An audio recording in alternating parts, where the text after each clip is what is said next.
You are undeniably the last remaining sovereign of the Emperor realm in existence, yet willingly confined to the sect, cultivating one's skills for several decades. Not only are countless disciples unaware of your cultivation level, but even your master, who raised you since childhood, remains completely uninformed, merely because you have perused various cultivation novels in your past life. Those who possess the qualities of a great emperor is destined to serve as a stepping stone for the one favored by fortune. You tread carefully in order to preserve your life, has consistently revealed a cultivation level surpassing that of peers by a singular realm. I once believed that I could simply relax, embrace complacency, and savor the pleasures of life. Unexpectedly, at this moment, a system emerged, specifically instructing you to kneel and pay homage to the fated female protagonist. This has rendered you speechless. When I was in a lower state, you did not come to my aid. Now that I have reached the realm of the great emperor, what need do I have for you? Furthermore, asking me to go to the female lead is tantamount to courting death, is it not? When the system becomes aware of your cultivation, it can no longer contain itself. Even the most formidable child of destiny must adhere to the principles of the heavenly path. Yet, the realm of the Emperor represents a transcendent force beyond this dimension. You stand unmatched in this world, rendering your existence seemingly devoid of purpose. Thus, it resolved to report this matter to the primary system, seeking a change of residence. The bewildering maneuvers of the primary system left it utterly astounded. In a bid to prevent you from traversing the network and potentially incapacitating it, the primary system hastily severed its ties with the external system and made a swift escape under the cover of night. You find no intrigue in the skills and techniques rewarded by the system, rather, is certain delicacies that captivate your attention. For decades of traversing the realm of cultivation, you have been indulging in celestial beverages and elixirs.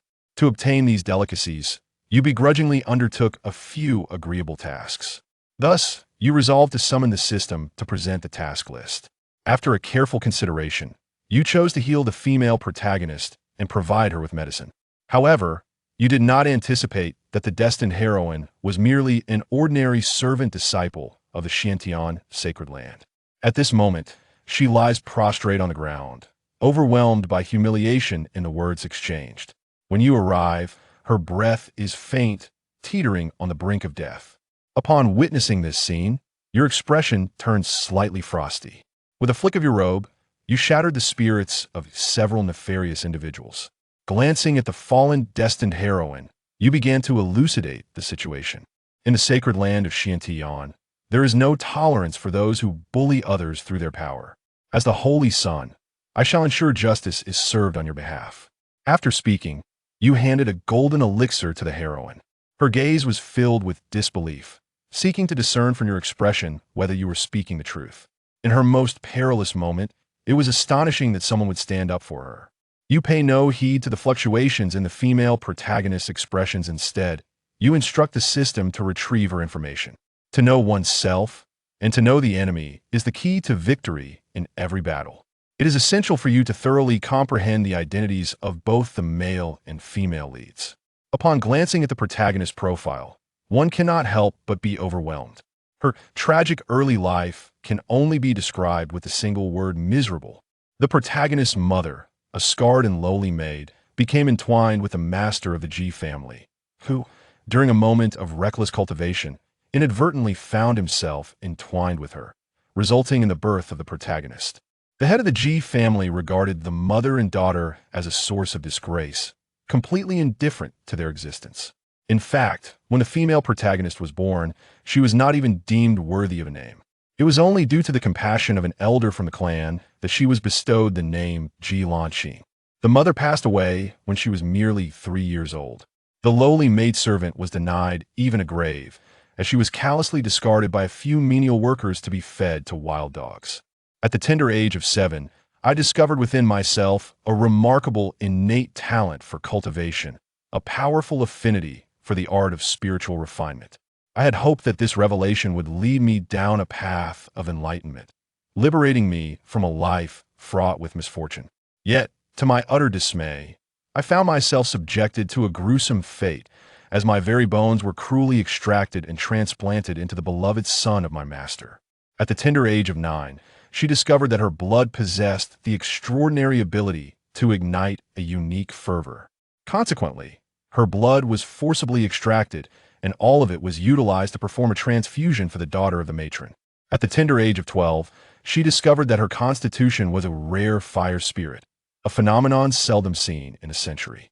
Consequently, her unique essence was forcibly transferred to the daughter of her mistress, who was even nurtured by alchemists to cultivate the fire spirit within her.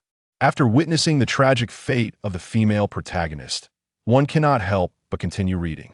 It is unexpected to discover that her talent for cultivation is extraordinarily exceptional, evoking a sense of admiration.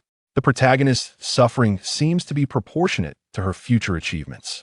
The female protagonist is inherently endowed with the red lotus karma fire, which gives rise to the fire spirit body and the naturally occurring spiritual bone, both of which are manifestations of the red lotus karma fire.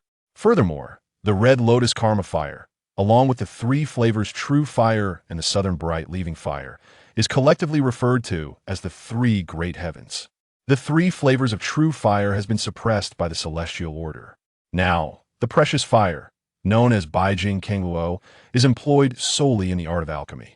Beyond its ability to invigorate the essence of medicinal materials, it serves no other purpose. The Southern Ming leaf fire belongs to the demon clan of the Phoenix tribe. It is likely that all the phoenixes capable of wielding the Southern Ming leaf fire have long since perished. The Crimson Lotus of Inferno is said to possess the ability to incinerate all things in existence. Remarkably, it has long since vanished from the annals of history for several million years. Little did one expect it to manifest in the protagonist today. I cannot fathom the taste of meat roasted over this crimson lotus flame. I am truly eager to experience it. Suddenly, a brilliant idea flashes through your mind. If one were to rescue the heroine and guide her in cultivation while providing her with abundant resources, showering her with meticulous care, and even aiding her in seeking vengeance, one might enter her heart and become her unattainable moonlight. Then, venture into the secret realm to seek the celestial herbs that can facilitate her breakthrough. By chance, she finds herself in a competition with the male protagonist for the coveted elixir essential for her advancement. Subsequently, she orchestrates her own demise at his hands. It remains uncertain whether the protagonists, male and female, will ultimately achieve their desired union. After all, the deceased beloved, the epitome of perfection, is undeniably the finest of all. Moreover, considering that this idealized figure sacrificed their life for her, their irreplaceability is further accentuated. On one side stands the fated male protagonist, while on the other lies the self-sacrificing moonlight, who met her demise at his hands for her sake. What choice shall the female lead ultimately make? You are brimming with curiosity regarding the outcome of this matter, yearning to experience it firsthand without delay. In any case, the protagonist cannot bring harm to himself. When the time comes, he merely needs to feign death to escape. If such a scenario unfolds, will the male and female leads still be able to unite? You would undoubtedly act without hesitation to eliminate both of them. Let them indulge in their romantic entanglements in the underworld. I truly am a benevolent soul, unwilling to bear the thought of separating the protagonists. While you're still in contemplation, the protagonist, Jilan Xing, has already knelt down in gratitude. She is expressing her heartfelt thanks for your assistance today. Had it not been for your intervention, she would have endured great suffering. Upon witnessing this scene, you extended your hand to gently assist her to her feet. There's no need to thank me. I merely fulfilled the duty expected of a saint. The sacred land of Xiantian is my home, and I bear the responsibility to safeguard it. Subsequently, with a gentle expression, he inquired of Ji Lanxing, I perceive a connection between us. In my abode, I find myself in need of a maid. Would you be willing to accept this role? Ji Lanxing reflected on her disheveled appearance, realizing that the man before her could not possibly be captivated by her beauty. Moreover, her spiritual bones and essence have been extracted, rendering her devoid of any cultivation aptitude utterly a waste. She lacked even the qualifications to serve as a furnace for the holy sun of the Xiantian sacred land. What could there possibly be that would warrant such manipulation? Curiosity piqued, she resolved to discern his true intentions, reassuring herself that she had nothing to lose. Thus she spoke, Thank you, holy sun. I am willing to serve as your maid. Very well. Then follow me. You personally escort Ji Lanqing back to your abode. Upon returning to Xintian Peak, you first selected a cave dwelling for Ji Lanqing in the vicinity. You instructed her to tidy up and take a bath before coming to see you. Meanwhile, you retreated to the cave to further examine Ji Lanqing's information. To become the female protagonist, one must undoubtedly possess a comprehensive understanding of her character in order to address her challenges effectively. Upon reviewing the information, one discovers that the red birthmark on the protagonist's face is a consequence of her inability to fully harness the Crimson Lotus fire, leaving behind lingering repercussions. The reason she was able to escape from the Ji family was that she capitalized on the desires of the matriarch's daughter, who sought to humiliate her. She deliberately enticed the daughter into taking her out, seizing that opportunity to flee from the torment she had endured for over a decade. By a stroke of fortune, the Xintian sacred land was recruiting outer disciples. Thus, a frail girl, whose aptitude was nearly non-existent, persevered with unwavering determination and ascended the heavenly ladder, ultimately gaining entry into the sacred realm as a menial disciple. In the sacred land of Xintian, there exists a regulation. Anyone who ascends the heavenly ladder may become a servant disciple of the sacred land. This serves as a pathway for those with lesser talents. Perseverance is indeed a form of cultivation aptitude. Most individuals capable of climbing the heavenly ladder are practitioners of physical cultivation. The frail young woman, Ji Lanqing, must have endured tremendous hardships to successfully ascend the heavenly ladder. The female protagonist possesses a certain depth. She is fiercely resolute, both towards others and herself. Her sense of vigilance is pronounced, making her a complex character to engage with. Patience is essential. The first step is to gradually dismantle her defenses. You have conceived a method. Whether it will prove effective remains to be seen. Thus, you promptly summon the system. Is the system present? The system promptly responded to the host's call with a mechanical voice, without a moment's hesitation, declaring, "I am always here." Do you have any tasks that involve delivering resources and techniques to the female protagonist? Please show me. The system may not comprehend your intentions, yet the host's fervent desire to undertake the task shall undoubtedly be fulfilled. Host, I have meticulously compiled all tasks related to providing the female protagonist with resources and techniques. You may now peruse them. You meticulously examine the tasks and discover two that can be undertaken. Task 1. Deliver a potion that enhances the protagonist's qualifications, yielding a reward of 10,000 points. Task 2.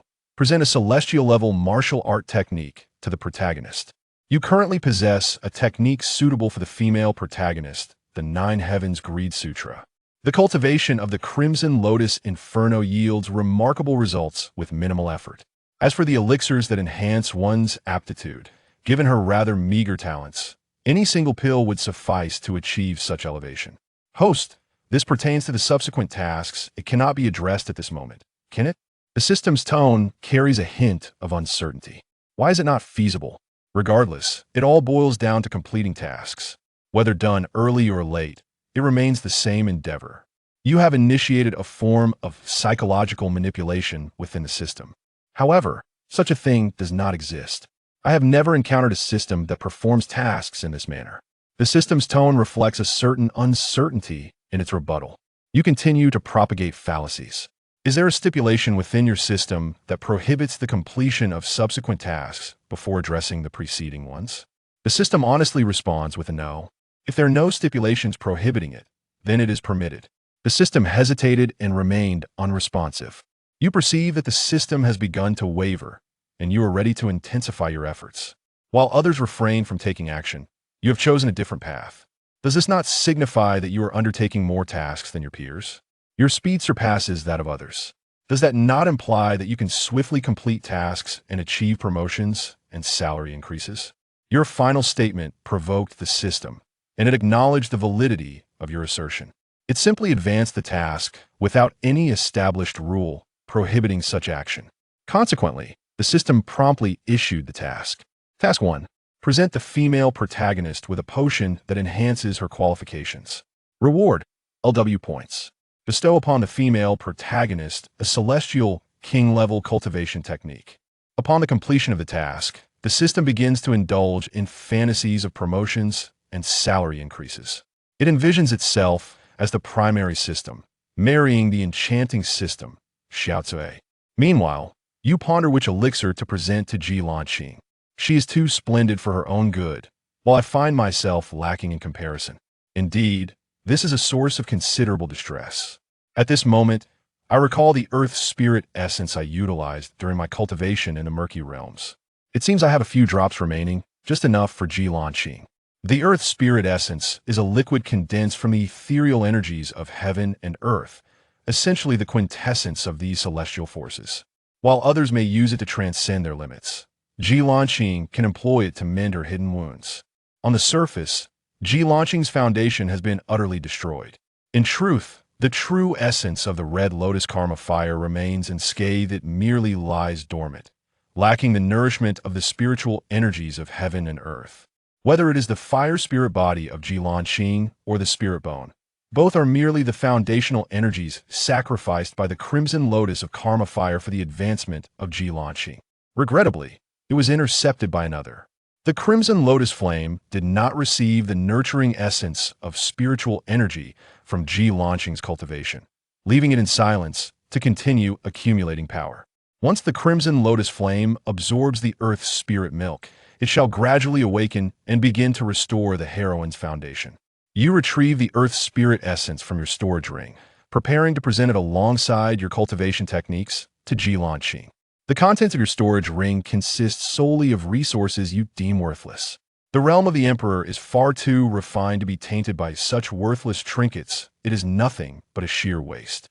Having chosen the elixir, you are now poised to deliver it directly to Jilanqing. However, you did not anticipate the breathtaking scene that greeted you upon entering the cave. The stunningly beautiful Jilanqing was bathing, completely unaware of your presence. At the sound of Jilanqing's startled scream, you promptly retreated, silently reciting the purity mantra to suppress the tumultuous thoughts that surged within you. Suddenly, she pondered whether this could be considered as placing a green hat on the male lead. When you unexpectedly entered just now, Jilan blushed deeply, covering herself, unsure whether to shield the upper or lower part of her body, and stood there in a daze. After you exited the cave, she slowly donned her clothing, her cheeks flushed with embarrassment. She thought to herself, could you truly be so desperate? How could someone like you find any appeal in a person as unattractive as I? Once she had calmed her emotions, Jilanqing prepared to step outside to meet you. Regardless of your intentions, she felt powerless to resist. It would be far better to confront the situation with honesty and forthrightness. Upon witnessing Jilanqing emerge from her cave dwelling, you did not afford her the opportunity to speak. Instead, you promptly presented her with the earth spirit essence. This essence possesses the remarkable ability to restore your foundational essence. You may only absorb a single drop each day, as exceeding this limit is inadvisable. Suddenly, another jade-like object was handed over. It is a tome of fire attribute cultivation, titled 9 Heavens Burning Technique, perfectly suited for your practice. As Jilanqing stood in a daze, receiving the earth spirit milk and the cultivation method, you had already turned and walked away into the distance without a moment's pause. Only after you had completely vanished did your voice reach Jilanqing. Today, I have come to present you with the techniques and elixirs. I did not intend to offend, and I sincerely apologize. First, one must restore their foundation before delving into the cultivation of techniques. Haste is ill-advised. This smooth series of subtle maneuvers left Jilan in a state of contemplation. She could not fathom why you chose to save her, allowing her to become a tick woman while bestowing upon her techniques and elixirs. What exactly are your intentions? Reflecting on this, she let out a self-deprecating chuckle, realizing that she was nothing but a mere waste. What could there possibly be to gain? As a scion of a sacred land, what could he possibly desire from someone so insignificant? Jilanqing placed the cultivation technique and the earth spirit liquid into her storage bag. Although she accepted your belongings, she remained wary of you. Her life experiences have rendered her unable to trust others easily. To trust others too easily may ultimately lead to one's demise. She must survive. She must return to eliminate Jiling Tian and Ji Yuxi and eradicate everyone from the Jiling Tian faction. Jilanqing touched her face once more, pondering how someone like her could ever dare to yearn for the affection of others.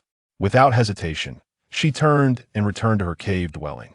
After Ji Lanqing swallowed a drop of earth spirit essence, her body began to awaken. The once exhausted meridians started to pulsate with spiritual energy. Ji Lanqing's eyes sparkled with realization it truly was effective. She could cultivate now. However, she heeded your advice and refrained from consuming more earth spirit essence. Instead, she meticulously refined the single drop she had just ingested. Subsequently, she took out the technique you had provided.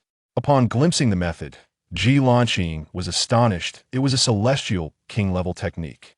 Such a level of martial arts is one that even her wretched father is unqualified to cultivate. Only the prodigious talents among the direct descendants of the Ji family possess the potential to practice it. What does she truly desire? Why is she so kind to me? What does she seek from me? Ji Lanqing pondered for a long time, yet remained perplexed, so she decided to cease her contemplation. Upon closer examination, one finds that the 9 heavens burning technique is indeed exceedingly suitable. However, she did not engage in immediate cultivation. Instead, she meticulously studied the 9 heavens burning technique. He did not truly depart. It was only after secretly observing Ji Lanqing return to her cave dwelling that you chose to leave. Watching her cautious and subtle demeanor, you furrowed your brow in contemplation. My mind is incessantly pondering what the next step should be. Today, I have managed to accomplish this initial step, albeit with some difficulty. However, I must exercise greater caution moving forward. Ji Lanqing harbors deep-seated doubts and contemplations. One must never act with undue haste. She is not one to easily bestow her trust and sincerity upon others. The path to becoming her cherished light remains distant and arduous. But isn't this intriguing? Becoming a naive and innocent person is truly effortless. Instead, it renders my experience devoid of joy. It is individuals like Ji Lanqing who harbor deep suspicions that present a true challenge. I hope she can bring a touch of joy to my mundane existence. While I am uncertain if joy will indeed arrive, I am certain that rewards have been bestowed. Upon returning to your lair, you summoned the system forth. Congratulations to the host for successfully delivering the celestial level cultivation technique to the female lead, as well as enhancing her capabilities. You have been rewarded with a total of 110,000 task points. Upon merely glancing at the points, which had transformed into 110,200, you promptly ventured into the marketplace to purchase Hot Pot Base, along with an assortment of meats and vegetables. You found yourself disinclined to gather the ingredients on your own, opting instead to redeem the abundant points directly. Beef, lamb, and shrimp paste. I purchased everything I desired. In the end, I even acquired a bottle of cola, chilled with mystical powers. When you finally indulge in a hot pot, tears of joy may well flow. So blissful. Having spent a century in the realm of immortality, this is the first time I have tasted such exquisite delicacies. You did not use your spiritual energy to refine the ingredients, but instead quietly savored the satiating delight brought by the hot pot. A few days have swiftly elapsed. During this time, you have not laid eyes on Ji Lanqing even once, as if you have forgotten her entirely. When dealing with someone as suspicious as Ji Lanqing, it is unwise to take the initiative. To do so would place you at a disadvantage. Instead, one should patiently await Ji Lanqing to make the first move. You did not wait for Ji Lanqing, yet you encountered her master, Jun Jiuxiao. If there exists a person in this world to whom you can entrust your back, it would undoubtedly be your master, Jun Jiuxiao. You are an orphan without a name.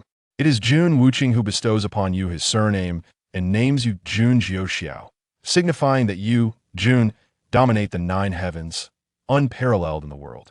In your initial training, it was none other than Jun Jiuxiao who guided you meticulously. A being of the Immortal King realm imparting knowledge to a mere novice is indeed a remarkable display of talent. In truth, any external elder could have sufficed to provide instruction. However, Jun Jiuxiao proclaimed, "The 9 heavens is my disciple. I must take responsibility for him." Thus, he meticulously guided you in your cultivation. It was then that Jun Jiuxiao first discovered your ruthless nature, capable of annihilating entire clans. He remained silent, and you presumed that he was filled with disappointment in you. You, without a deadline, have led me to a person whom you have slain with your own hands, only to inform me that one must act with utmost caution, for this is a fish that has slipped through the net. Yet, even if there are fish that slip through the net, there is no need for fear. You are a disciple of Jun Wook, and I shall protect you with utmost care. Jun Wook is your revered master, and also the father of your heart. The bond between the two has long transcended the conventional teacher-student relationship, not merely father and son, but a connection deeper than that of blood. You refrain from revealing your true realm to Jun Wook, entirely out of fear that he might boast about it upon his departure. Furthermore, you proclaim that your disciple possesses the potential of a great emperor, inadvertently placing yourself upon the path of becoming a stepping stone. Later, unbeknownst to him, your prowess surpassed that of Jun Wuqi. Thus, it became even more imperative not to disclose this to Jun Wuqi, for fear of instilling feelings of inferiority within him. As a disciple, one must still be considerate of the self-esteem of one's esteemed master. Upon your arrival at the entrance of Jun Wuqi's cave, the array of prohibitions automatically activated. You proceeded with measured steps into the sanctuary, bowing deeply in reverence to your esteemed master, the Nine Heavens. Jun Wook, with a tone of indulgence, remarked, "Are you still pretending with me? It's one thing to put on a facade outside, but why maintain it between us, master and disciple? You have shed your earlier solemn demeanor, casually taking a seat on a chair. Master, what brings you to summon me? There is nothing that cannot be said between us, my lord. I shall inquire directly. I have heard that you have taken a female disciple from the miscellaneous peak as your maidservant. Is that true? It has been received." Jun Wuqing immediately became intrigued. "Are you yearning for a woman? I shall summon Xian Yinfeng to send you a few beautiful female disciples. What type do you prefer? You directly refuse your master. That servant is of use to me. Do not incessantly think of providing me with women. First, arrange for me to marry a mistress. If you do not reject outright, Jun Wuqi may assume you are merely shy, and the following day, he might send a woman to your abode." In Jun Wook's eyes, an unusual emotion flickered. He waved his hand and said, "At my age, I am but an old man, no longer inclined to engage in the youthful frivolities of love and romance." You observe that Jun Wuqi did not elaborate further.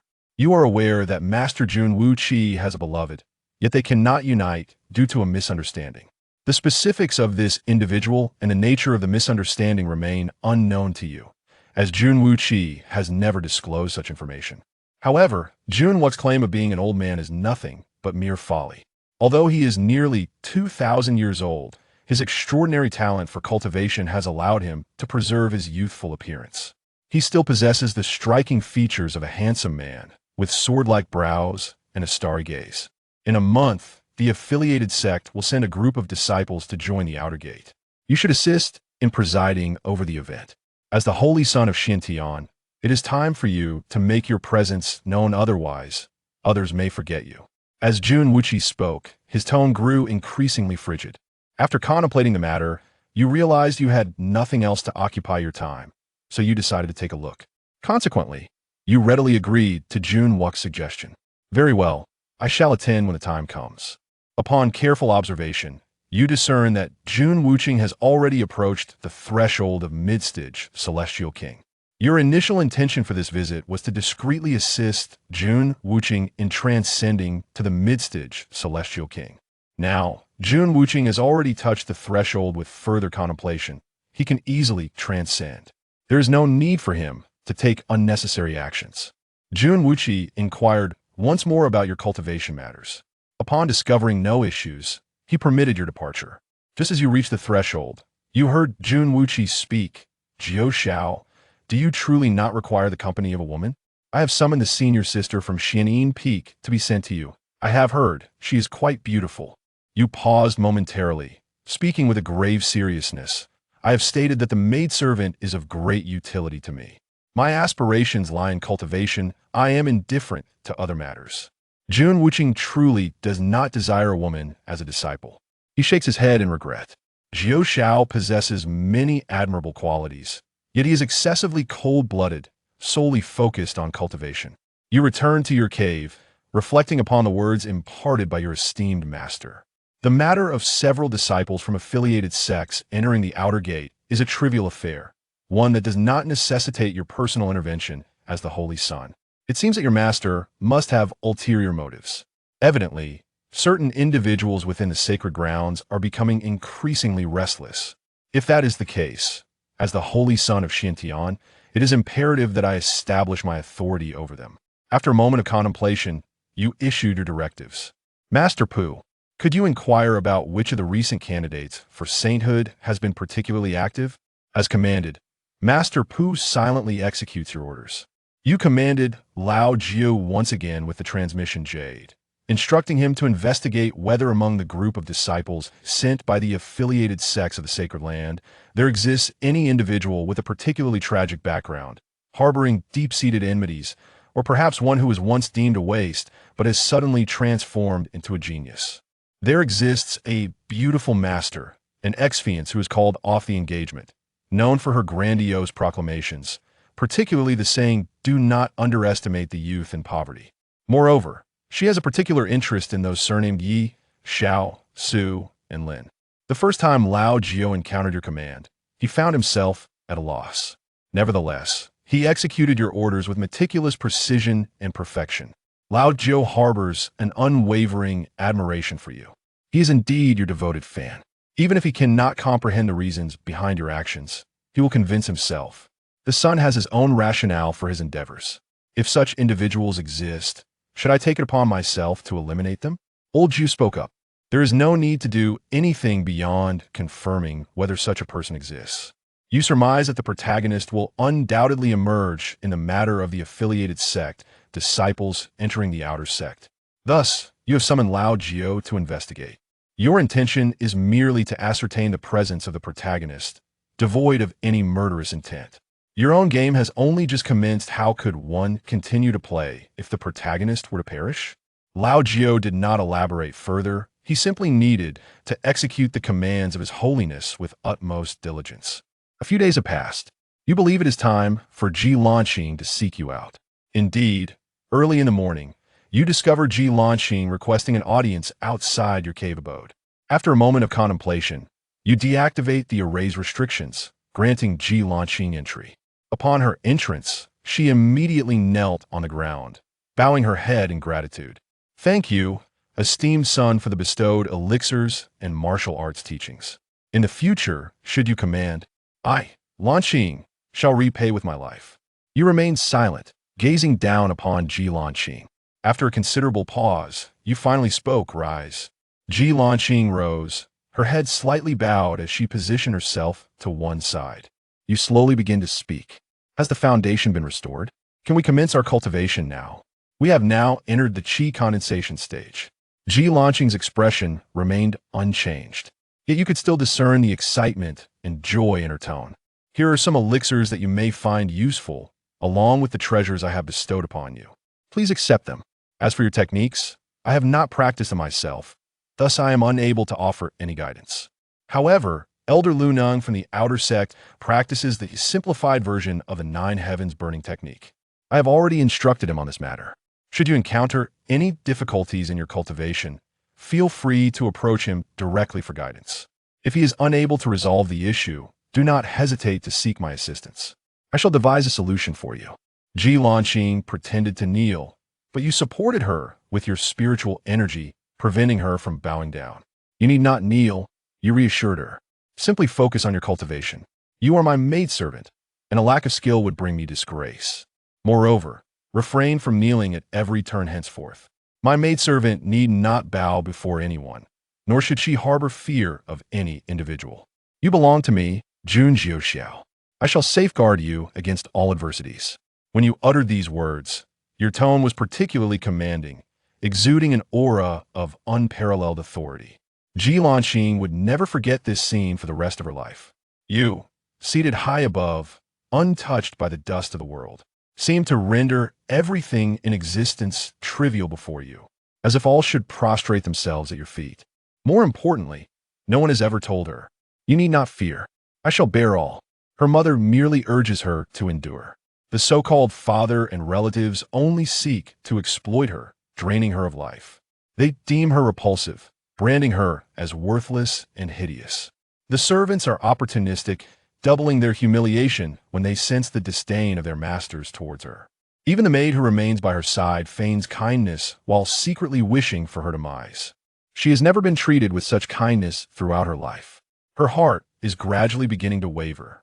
When you discover from the system that your cultivation in the realm of the great emperor surpasses even the heavenly Tao of this world, yet the mere child of destiny is unworthy even to polish your shoes. This inadvertently emboldens your cautious heart. Cultivating the female protagonist into an antagonist could indeed be an intriguing approach. Yet, little did you anticipate that her guard was exceedingly high. Presenting her with elixirs and martial arts techniques merely stirred her heart ever so slightly. However, after just a few moments, it regained its steadfastness. The more such individuals you encounter, the more intriguing they become. Observing the female protagonist clad in tattered garments, a clever idea dawns upon you, prompting you to summon the system. Are there any tasks involving gifting magical artifacts or clothing to the female protagonist? Please help me locate them. Host. Some are. I will publish it shortly. The system has already savored the benefits of completing tasks in advance. Now, the main system, more proactive than you, bestows celestial garments upon the heroine, a reward of 200,000 points. Although the techniques and powers rewarded by the system hold no allure for you, the temptation of the junk food from your previous life on Blue Star proves irresistible. Thus, you make a special trip to the market to purchase 2 sets of clothing. This time, rather than directly entering Ji Lanqing's cave abode, you choose to send a message at the entrance, inviting Ji Lanqing to come out on her own. When Ji Lanqing emerged, she was still clad in the attire of a mere servant disciple. This woman, both in figure and appearance, undoubtedly deserves the epithet of extraordinary beauty, provided one overlooks the crimson marks adorning her face. However, the crimson mark, once she gained mastery over the fiery red lotus. This unparalleled beauty will undoubtedly captivate countless admirers in the future. You gaze at Ji Lanqing, who has now approached before you, and with no further contemplation, you directly present her with your garment, saying, "Your attire as a servant disciple is quite a disgrace to my reputation. This garment was specially procured by me from the market, capable of withstanding the full force of a nascent soul cultivator's strike. Henceforth, you shall wear this whenever you venture outside." Without allowing her a moment to respond, you turned and walked away, leaving Ji Lanqing alone, bewildered in the wind. Your silky little combos leave her completely bewildered. However, Ji Lanqing's experiences have instilled in her a sense of disbelief that anyone could be unconditionally devoted. Ultimately, it is classified merely because I am your maid. However, if I could remain in the role of his servant indefinitely, would he continue to treat me with such kindness? Would he perpetually bestow upon me such benevolence? Ji Lanqing suppressed the flicker of anticipation and delight within her heart, turning swiftly to return to her cave abode and donning the set of ceremonial robes. At this moment, you have returned to your own sanctuary. The system's excited notification soon follows. Congratulations, host, on completing the task of delivering celestial garments to the heroine. You are awarded 200,000 points. Recently, you have discovered a useful feature in the system, the ability to set alarms on the calendar. At this moment, Elder Pu had already conducted a thorough investigation. He understood the reason why the sect leader had summoned him to preside over the initiation ceremony for the outer disciples. He knelt on the ground and respectfully spoke. "Esteemed Holy Son, Zhong Yu, the eldest disciple of the Grand Elder of Qianyuan Peak, has recently achieved a breakthrough into the initial stage of the Severing Myriad Realm. He boldly proclaims his intent to confront you directly and vanquish you in battle. You did not speak, but merely waved your hand, signaling Master Pu to withdraw. Subsequently, you gaze at the invitation in your hand, murmuring to yourself, an invitation to savor tea and engage in discourse? Very well, let it be as you wish. I cannot fathom from whence this good for nothing Zhong Yue draws his audacity. You instructed the system to search for instances where the female protagonist is bullied, followed by a task to help her retaliate and assert herself. Remarkably, the system indeed identified a scenario. It is to assist the female protagonist in delivering a severe reprimand to her tormentor. You then requested the system to publish this task forthwith. Then, he sent a telepathic message to Ji Lanqing, instructing her to accompany him to the tea-tasting banquet the following day. The next moment, Jiuxiao stood outside your cave dwelling early in the morning, patiently fulfilling the duties expected of a maidservant. You gaze up at Jiuxiao, unable to suppress your astonishment. Her cultivation has remarkably reached the mid-stage of blood condensation realm, truly befitting of the female protagonist. Her pace of advancement in cultivation is indeed swift. Today, Jiuxiao is adorned in the wide-sleeve garment you purchased yesterday. If one were to overlook her visage, she indeed embodies the grace of an ethereal fairy. You escort Jiuxiao to the banquet. Along the way, your expression remains indifferent and your tone devoid of any emotion. Soon, you will partake in the feast representing me. Do you understand? Jiuxiao responded in a soft voice. Rest assured, Holy Son, I shall ensure that I do not bring you any shame. I did not mean that. I meant for you not to endure in silence. If anyone dares to offend you, retaliate without hesitation. Should any trouble arise, I shall stand by you and provide an explanation. Jiuxiao's tone was imbued with an indescribable emotion. She dared not raise her gaze to meet your eyes. A triumphant smile graces the corners of your lips. Finally, a crack has appeared in Jiuxiao's heart. All that remains is to gently simmer the frog in lukewarm water. When you arrive at the banquet venue, Xin Bamboo Peak, the guests who were previously engaged in toasting, savoring tea, and discussing philosophical matters cannot help but fall into silence. They swiftly rise to their feet, respectfully addressing you as the Holy Son. You disregarded the crowd and took your seat at the head with Jiuxiao. Xin Bamboo Peak does not belong to any individual, rather. It serves as a communal forum for discourse among the core disciples of the Xiantian sacred land. As its name suggests, there are numerous bamboo groves atop Xianju Peak. Today's banquet is being held amidst a lush expanse of bamboo. The banquet serves to connect the core disciples from various peaks, encouraging their support. The message I sent you was merely a courteous gesture. I never anticipated that you would actually attend. It is worth noting that I have previously sent you numerous posts of this nature, yet you have never participated even once. They are unaware of what has prompted you to attend this gathering today. You remain oblivious to the thoughts of the multitude, even if aware they would hold no significance for you. At this moment, you sit cross-legged in your seat, commanding Jiuxiao to massage your shoulders. Yet the host of the banquet, Zhu Guangyuan, has yet to arrive. Upon seeing you seated in the principal position, all present fall into a profound silence. You hold the esteemed position of the Holy Son in the sacred land of Xiantian. Apart from the Holy Lord and the Ancestor, no one else can surpass your status. Naturally, it is entirely appropriate for you to occupy the seat of honor. However, the elder lineage of Qianyuan Peak has always been at odds with the Holy Master.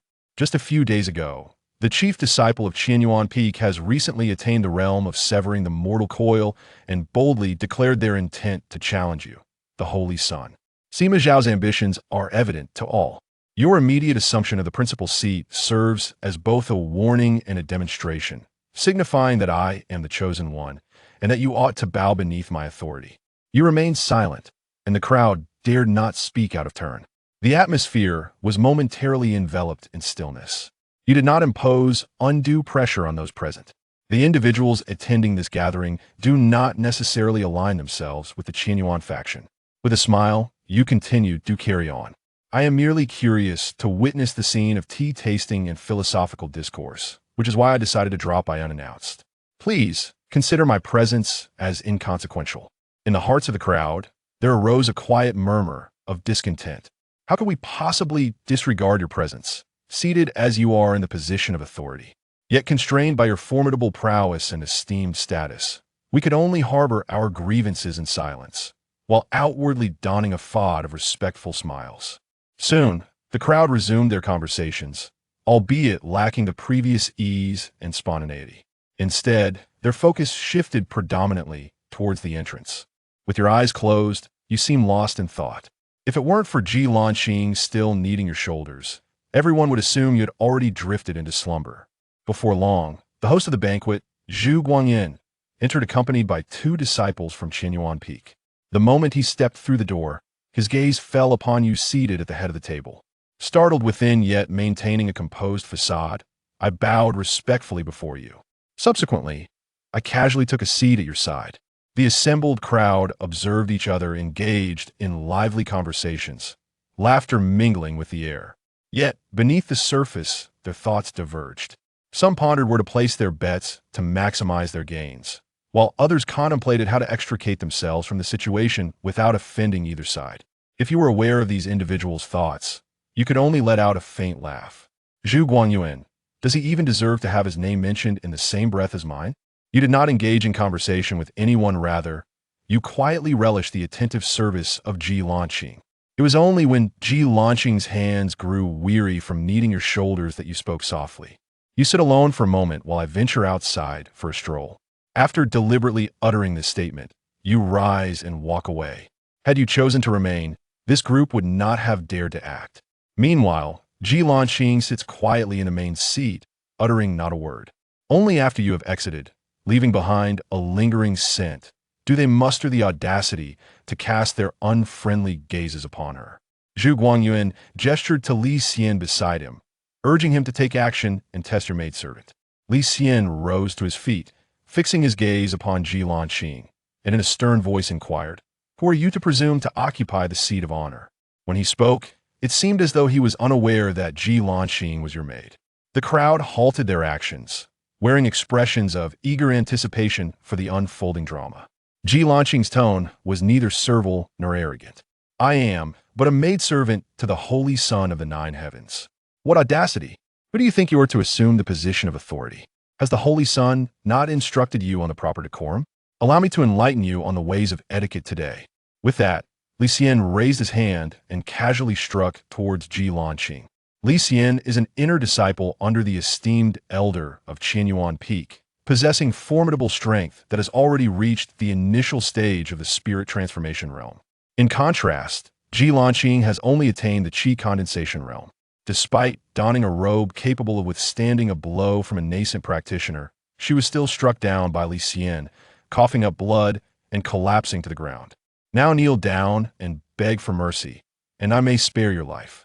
Li Xian spoke with a teasing tone, his face adorned with a triumphant expression, as if he had not merely defeated your maid, but had vanquished you instead. Ji Lanqing gazed steadily at Li Xian as she gradually rose to her feet. However, just as she was about to stand completely, Li Xian struck her once more, causing her to cough up blood and collapse to the ground. She attempted to rise time and again, only to be repeatedly struck down by Li Xian. Ji Lanqing ultimately came to a realization. Your kindness towards her must have been for this very moment. By relinquishing her life to you, she would no longer owe you anything. Yet, she had not yet succeeded in eliminating the Ji family, and her heart was filled with resentment. What a stubborn and grotesque creature you are. Since you refuse to beg for mercy, I shall send you to the underworld. In your next life, do not follow the wrong person again. Li Xian prepared to deliver the final blow to Ji Lanqing, but before he could make his move, he was struck and sent flying by a surge of spiritual energy.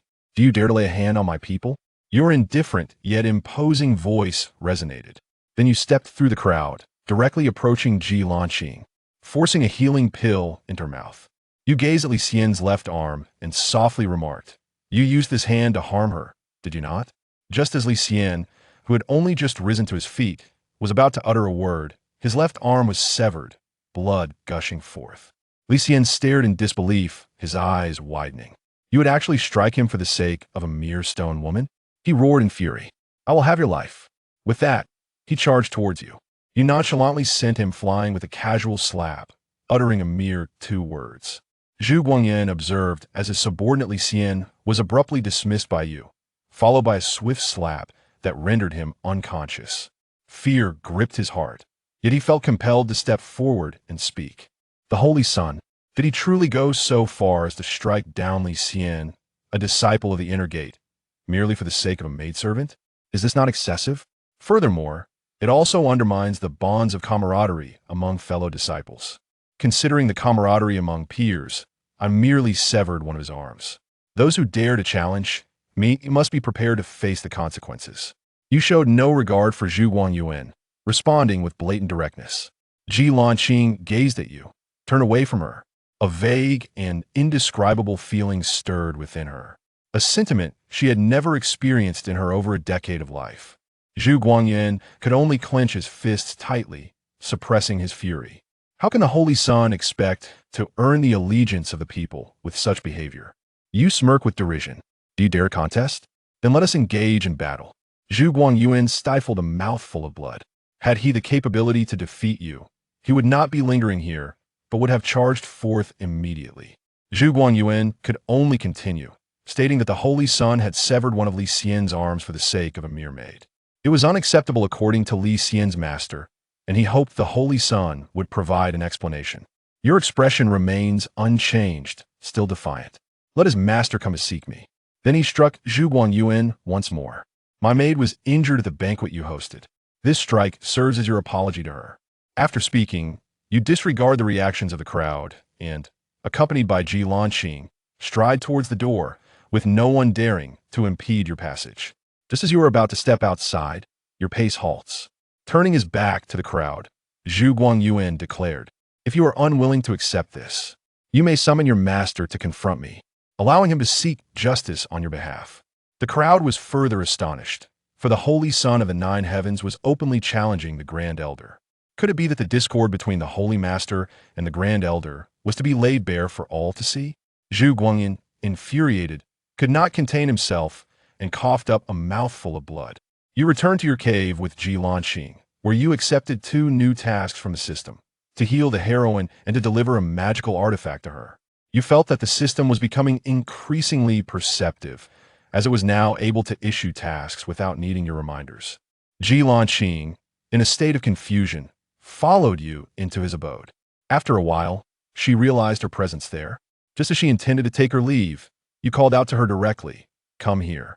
Ji Lanqing walked slowly towards you. You seized her wrist with a firm grip. Instinctively, Ji Lanqing attempted to break free, yet you held on tightly, leaving her no chance to escape. Ji Lanqing was oblivious to your intentions. Surely, he would not wish to force his injured self into submission. As Ji Lanqing continued to indulge in his chaotic thoughts, he suddenly felt a surge of spiritual energy mending his own wounded body. As you gently tend to Ji Lanqing's wounds, you inquire, "Do you harbor any resentment towards me for today's events?" Ji Lanqing spoke respectfully. "This humble servant does not dare." You let out a soft laugh, not expressing any resentment. With a piercing gaze, you look at Ji Lanqing. "If I were to say that today's events were merely an accident, would you believe me?" Ji Lanqing gazed at you with a solemn expression and spoke earnestly. "My life was saved by the Holy Sun. If the Holy Sun wishes to reclaim it, I shall not dare to voice any grievances." You gazed at Ji Lanqing with a knowing smile, and once her wounds were fully healed, you released her wrist and said, "I have tended to your injuries." Before Ji Lanqing departs from the cave, you let out a sigh. "This is the fire-bathed thunder bamboo. Take it with you." You gently levitate the bamboo with your spiritual power and present it before Ji Lanqing, effortlessly pushing her out of the cave dwelling. The fire-forged thunder bamboo is a remarkable creation, having been struck by celestial lightning and reborn from the flames, embodying the extraordinary essence of the thunder and fire principles. Ji Lanqing stood before your cave, holding the bathing fire thunder bamboo. A faint crack appeared in her hardened heart as she tenderly caressed the bamboo with utmost care. Thus, during his absence, he went to procure this bamboo for me. Have I misunderstood him? Is the Holy Sun upset? Ji Lanqing turned to gaze at you, her eyes filled with remorse. In the end, she said nothing and quietly departed. You observed the triumphant smile on Ji Lanqing's face, and your heart wavered. You're destined to lose. Yet, you gradually realize that your mastery of the Emperor's realm renders you invincible. The mere presence of a child of destiny poses no threat to you whatsoever. Thus, you conceive an amusing game to cultivate the heroine into an antagonist who will ultimately clash with the hero, the child of destiny. At this moment, you have commanded your subordinates to thoroughly investigate the male protagonist's information. Among the disciples sent to the outer sect by the affiliated sect this time, there's one named Lin Shun. After years of languishing in mediocrity, I suddenly found the ability to cultivate and transformed into a genius, all while grappling with the mystery of a mother who vanished from my life. Lin Shun, after his cultivation, was able to progress at an astonishing pace. Subsequently, he joined the Jiuyang sect and took the esteemed fairy Miaoing, the foremost disciple of the sect, as his mentor. This enchanting fairy is quite renowned, possessing the cultivation of the cave heaven realm, and is celebrated as one of the 10 most beautiful women in the eastern region of the Endless Continent. From a worthless individual to a genius, with a beautiful master by his side, Lin Shen undoubtedly possesses the quintessential attributes of a protagonist. One wonders what his unique advantage might be. The elderly gentleman within the ring? Is it a treasure bequeathed by my mother? Or perhaps another form of treasure? Might there be a mystical space or a small green vial? How intriguing this all is. Yet, you did not foresee that just as you pondered how to confront your destiny, a group of unexpected guests suddenly arrived, specifically calling for you to step outside and greet them. However, I felt no surprise at all, for all of this was well within the scope of your design. This morning, in order to confront the esteemed elder's accomplished disciple, the female protagonist is determined to make her mark. Naturally, they will not easily let go of someone as extraordinary as you, the saint son of the 9 heavens. At this moment, the elders of the law enforcement hall have arrived at the entrance of your cave abode. They conveyed their message inward, requesting your presence for a discussion. Today's events at Xian Bamboo Peak require an explanation from the Grand Elder. Lead the way. Your tone is calm, devoid of any hint of panic. The mere presence of the Grand Elder, a mere Immortal King, cannot pose a threat to me. It is simply that you have been preoccupied with concealing your own cultivation. You lead Ji Lanqing at the forefront, while the members of the law enforcement hall consciously position themselves behind. On the way to the Hall of Justice, Ji Lanqing whispered softly in your ear, "Holy Son, if it truly comes to that, I would willingly step forward to take the blame if it ensures your safety and well-being." You turned your head to glance at Ji Lanqing, uncertain whether her words were spoken from the heart. For the first time, you found yourself perplexed by this female protagonist, unable to discern the sincerity behind her statements. Before you had the chance to ponder further, several individuals had already arrived at the law enforcement hall. The 5 elders are present, along with Li Xian and his master, Lin Mu. However, your master, Jun Jiuxiao, is absent. You find a spot and sit down casually, while Ji Lanqing closely follows behind you. Jun Jiuxiao, you audacious rascal. Master Li Xian's voice resonated loudly in the silent hall, its sharpness cutting through the stillness. You pay no heed to his impotent fury, but instead respond with a tranquil voice, inquiring, "What is it that the esteemed elders wish to discuss with me?" Lin Mu longed to speak, yet was silenced by a mere glance from the Grand Elder. Jun Jiuxiao inquired, "Why did you harm my Qianyuan Peak disciple, Li Xian?" The Grand Elder's tone was stern and unassailable, radiating an indescribable aura of authority as it surged towards you. Yet you seem completely oblivious to this. Your tone remains decidedly nonchalant. "Indeed, I have severed his arm. What of it? Is there an issue?" Not far away, the one-armed Li Xian was infuriated by your words, nearly bursting with rage. However, with the elders present, he refrained from expressing too much. The most crucial point is that he knows he cannot defeat you. Before the Grand Elder had a chance to speak, Lin Mu could no longer contain himself and interjected, "Jun Jiuxiao, you possess an audacity that is truly remarkable. Even if you are the Holy Son, you cannot recklessly injure the disciples of the inner sect. I intended to offer you a chance for atonement, yet you show no sign of remorse. Do you hold the esteemed elders in any regard? Do you regard the rules of the Holy Land with any seriousness?" You cast a sidelong glance at Lin Mu, filled with disdain.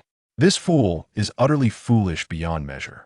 No wonder others with the surname Lin can take the lead, while he, bearing the same name, can only be a pawn pushed forward. You brushed off the non-existent dust from your attire and calmly remarked, "Indeed, I have never regarded him with any significance." The trees seemed to grasp your weakness. Before you could finish your words, a loud reprimand ensued. "Ah, you Jun Jiuxiao, I implore the esteemed elders to uphold justice, to punish the audacious and malicious harm inflicted upon fellow disciples. The disrespect shown towards the elders and the sacred rules of this revered place by Jun Jiuxiao." You gazed at Lin Mu with a look of utter disdain, perceiving him merely as a pawn pushed forth in the game. Should you seize the opportunity to punish him today, he would inevitably emerge as a formidable adversary to the lineage of the Holy Lord, destined to be eradicated in the future. Failing will render one a scapegoat for the lineage of the Grand Elder, akin to a person on the verge of death, whom you would not even spare a glance. Regarding the lengthy discourse on forestry, you shall not respond but simply state, Elder Lin, you ought to address me as the Holy Sun.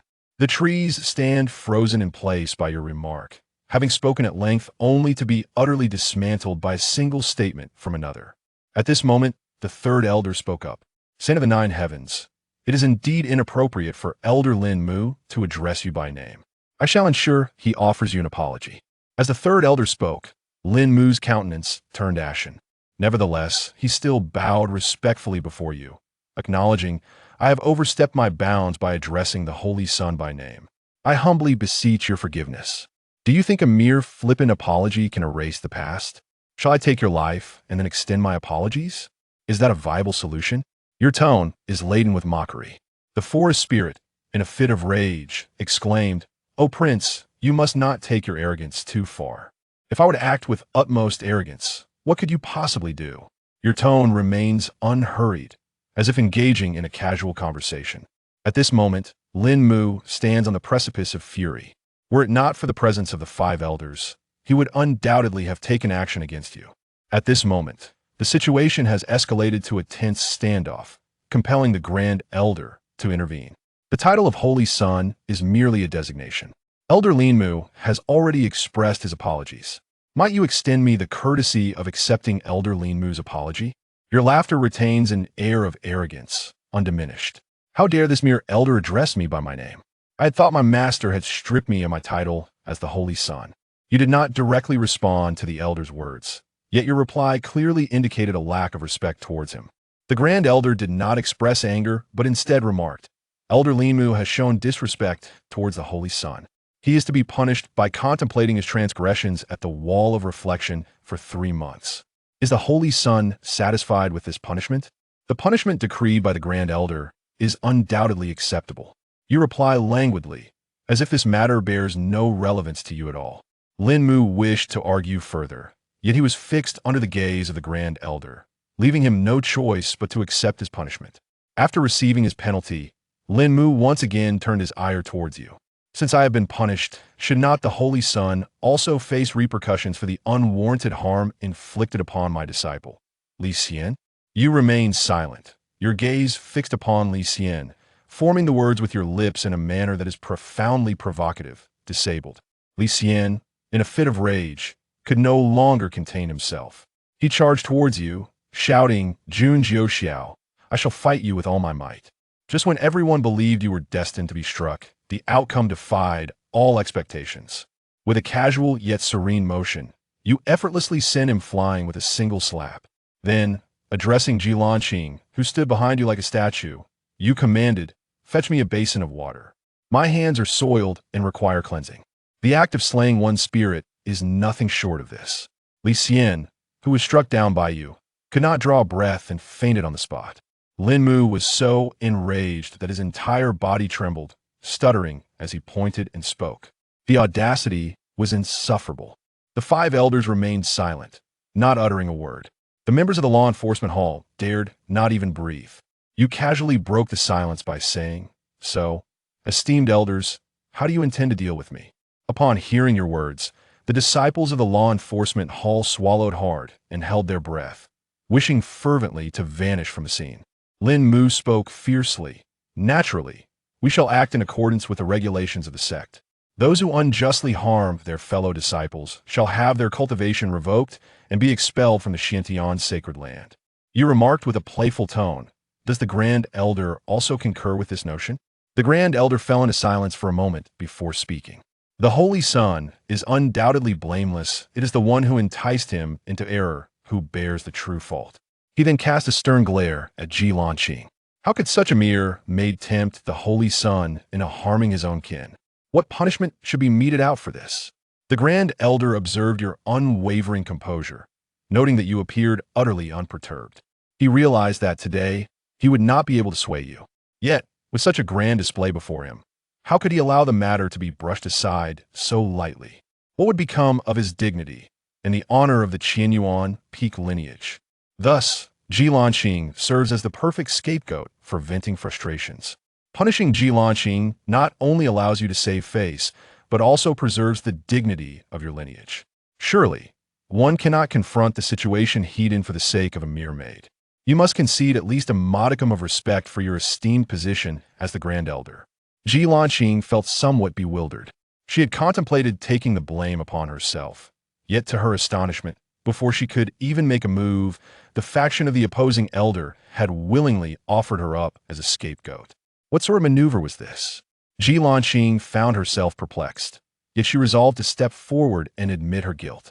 You grasped Ji Lanqing's hand with a smile that was both enigmatic and teasing, articulating each word deliberately. I wonder how my maid managed to entice me into harming my own kin? The Grand Elder's complexion turned ashen.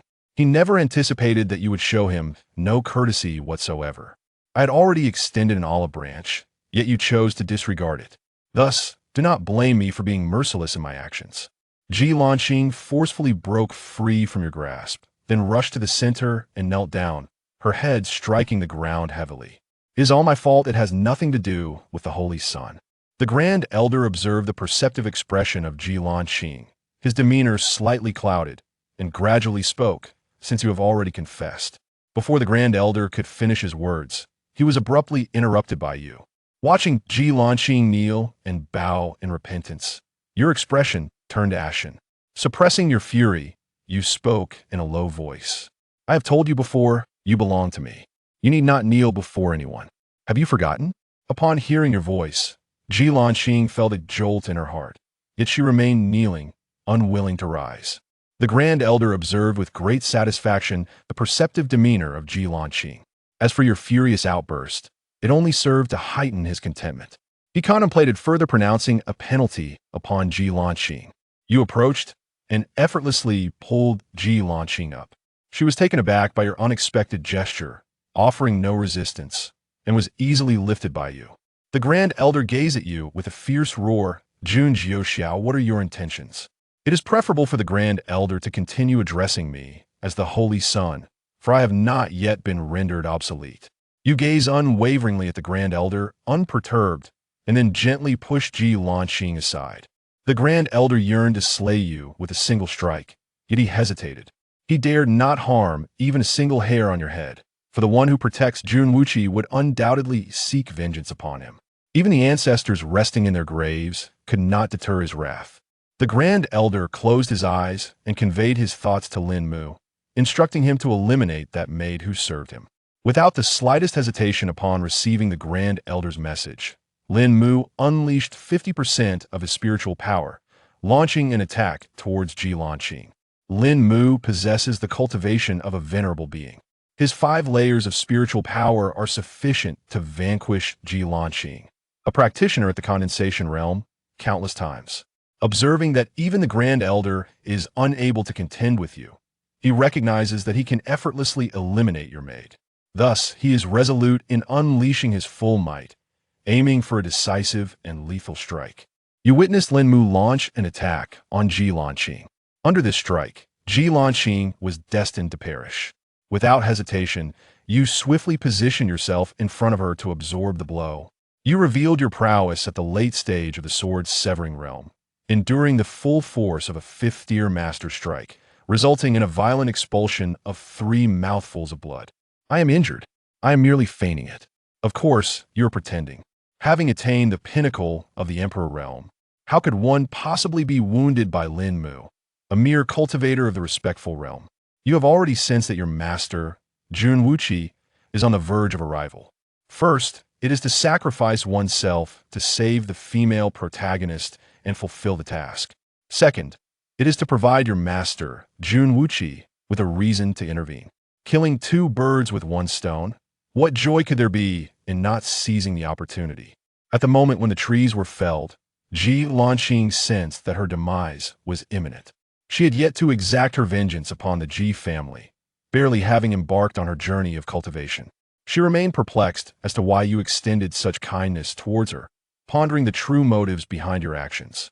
Ji Lanqing closed her eyes, awaiting the arrival of death. However, after a few moments, death did not come. Upon opening her eyes, Ji Lanqing beheld a towering figure standing before her. Ji Lanqing could not fathom why, At this moment, her heart raced with such intensity. She no longer pondered what you sought from her. All she desired was for you to remain alive. Regardless of what you sought for yourself, she would grant it to you. Ji-Lan's icy gaze swept over the trees and the elder, indelibly imprinting their appearances in her memory.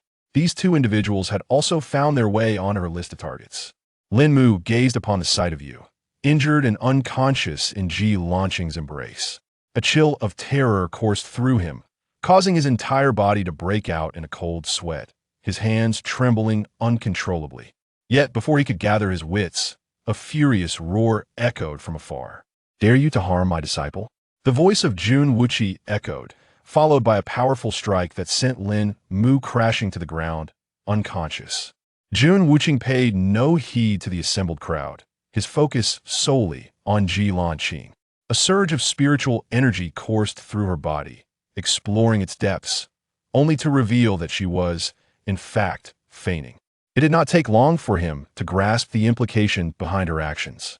Consequently, he presented a healing elixir to Ji Lanqing, urging her to administer it to you. He then proceeded to approach the 5 elders, taking his seat at the head of the table and inquiring, "Are you here to judge Jiuxiao? What transgressions has my disciple committed? He is but a mere inner court elder. What audacity does he possess to challenge my disciple, the scion of the Tianqian Holy Land?" Jun Jiuxiao's gaze swept across Lin Mu. Lin Mu's legs weakened, causing him to kneel and bow his head in supplication. "Your Holiness, I had no intention of striking the Holy Sun. My aim was directed at his maid. I did not foresee the Holy Sun intervening to absorb the blow. Please forgive me. Your Holiness, I genuinely harbored no intention of harming the Holy Sun." The Grand Elder also defended Lin Mu, asserting that this was indeed an unforeseen incident, and that Elder Lin harbored no intention of taking action against the Holy Sun. Jun Jiuxiao coldly gazed at Mulins and inquired, "Did you inflict this injury upon my disciple with this very hand?" Before Lin Mu could articulate a response, Jun Jiuxiao swiftly unsheathed the Tianyuan sword and severed Lin Mu's right arm. The master and apprentice, one devoid a left arm and the other lacking a right arm, were perfectly symmetrical, unmistakably indicating their bond. Jun Jiuxiao did not afford Lin Mu a moment to speak. "Fortunately, my disciple emerged unscathed. Thus, I shall only sever one of your arms. You are to resign from your position as elder and reflect upon your misdeeds at the cliff of contemplation." The Grand Elder wished to speak, yet upon beholding Jun Jiuxiao's blood-stained Tianyuan sword, he fell silent once more. The trees incessantly bowed in supplication, pleading for mercy. "Grant me clemency, O Holy One. I truly did not lay a hand upon the Holy Sun." Seeing you without a response, I merely gazed at him coldly. He then turned to the Grand Elder for assistance. "Grand Elder, please save me," he implored. "It was you who—" Lin Mu's words remained unfinished. The Grand Elder struck him with a single blow, sending him flying. Lin Mu fell to the ground, blood oozing from his mouth, rendered speechless. Jun Jiuxiao had long anticipated that all of this was orchestrated by the Grand Elder. Thus, he seemingly paid no heed to Lin Mu's words. Jun Jiuxiao instructed Ji Lanqing to escort the now-awakened Yu away. You understood implicitly and led Ji Lanqing out, leaving the stage here to Jun Jiuxiao. After Yu and Ji Lanqing departed, Jun Jiuxiao remained silent. The others dared not leave or utter a word. The hall was so quiet that one could hear a pin drop. After a considerable amount of time, the Grand Elder could no longer contain his curiosity and inquired, "Does the Holy Master have any further instructions?" The gentleman leisurely remarked, "There are no instructions given. May I take my leave now?" The Grand Elder felt utterly humiliated today, yearning to restore his dignity, yet unable to contend with Jun Jiuxiao. Thus, he was left with no choice but to swallow his pride in silence. Jun Jiuxiao remained silent as he surveyed the crowd. He then rose and descended the steps, one deliberate step at a time. As he walked, he proclaimed, "Jiuxiao is my disciple, and I intend to appoint him as the Holy Sun. He embodies my essence. To insult him is to insult me." Subsequently, his gaze disdainfully swept over the two figures of Lin Mu and his disciple. As for the fools who dare to challenge him, their demise was inconsequential. Should there be any dissent, they could inquire about the sword in my hand. Jun Jiuxiao remained expressionless, as blood dripped down from the blade. exuding an air of overwhelming authority. The position of the holy sovereign, Jun Jiuxiao, is one forged through strength. With a single sword, he stands unrivaled within the sacred grounds. Even the pinnacle of the Immortal Kings, deeply rooted in the earth, dares to confront him heathen, openly declaring his aspirations to break through to the quasi-emperor realm. The elders of the Holy Land have unanimously declared Jun Jiuxiao as the holy sovereign. He, in turn, has not disappointed their expectations under his leadership. The heavenly profound Holy Land flourishes ever more robustly. After all, who would dare provoke a sovereign who is quick to draw his sword at the slightest provocation? You have provoked him, and he, without reason, strikes with his sword. Who could endure such an affront? The name of the Xintian sacred land grows increasingly renowned, attracting more and more talented individuals to join, thereby establishing a virtuous cycle. Jun Jiuxiao has departed. The second elder, with his head held high, followed Jun Jiuxiao, brimming with pride.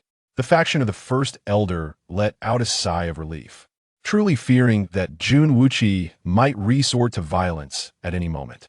Just when I felt a sense of relief, I was met with a wave of absurdity.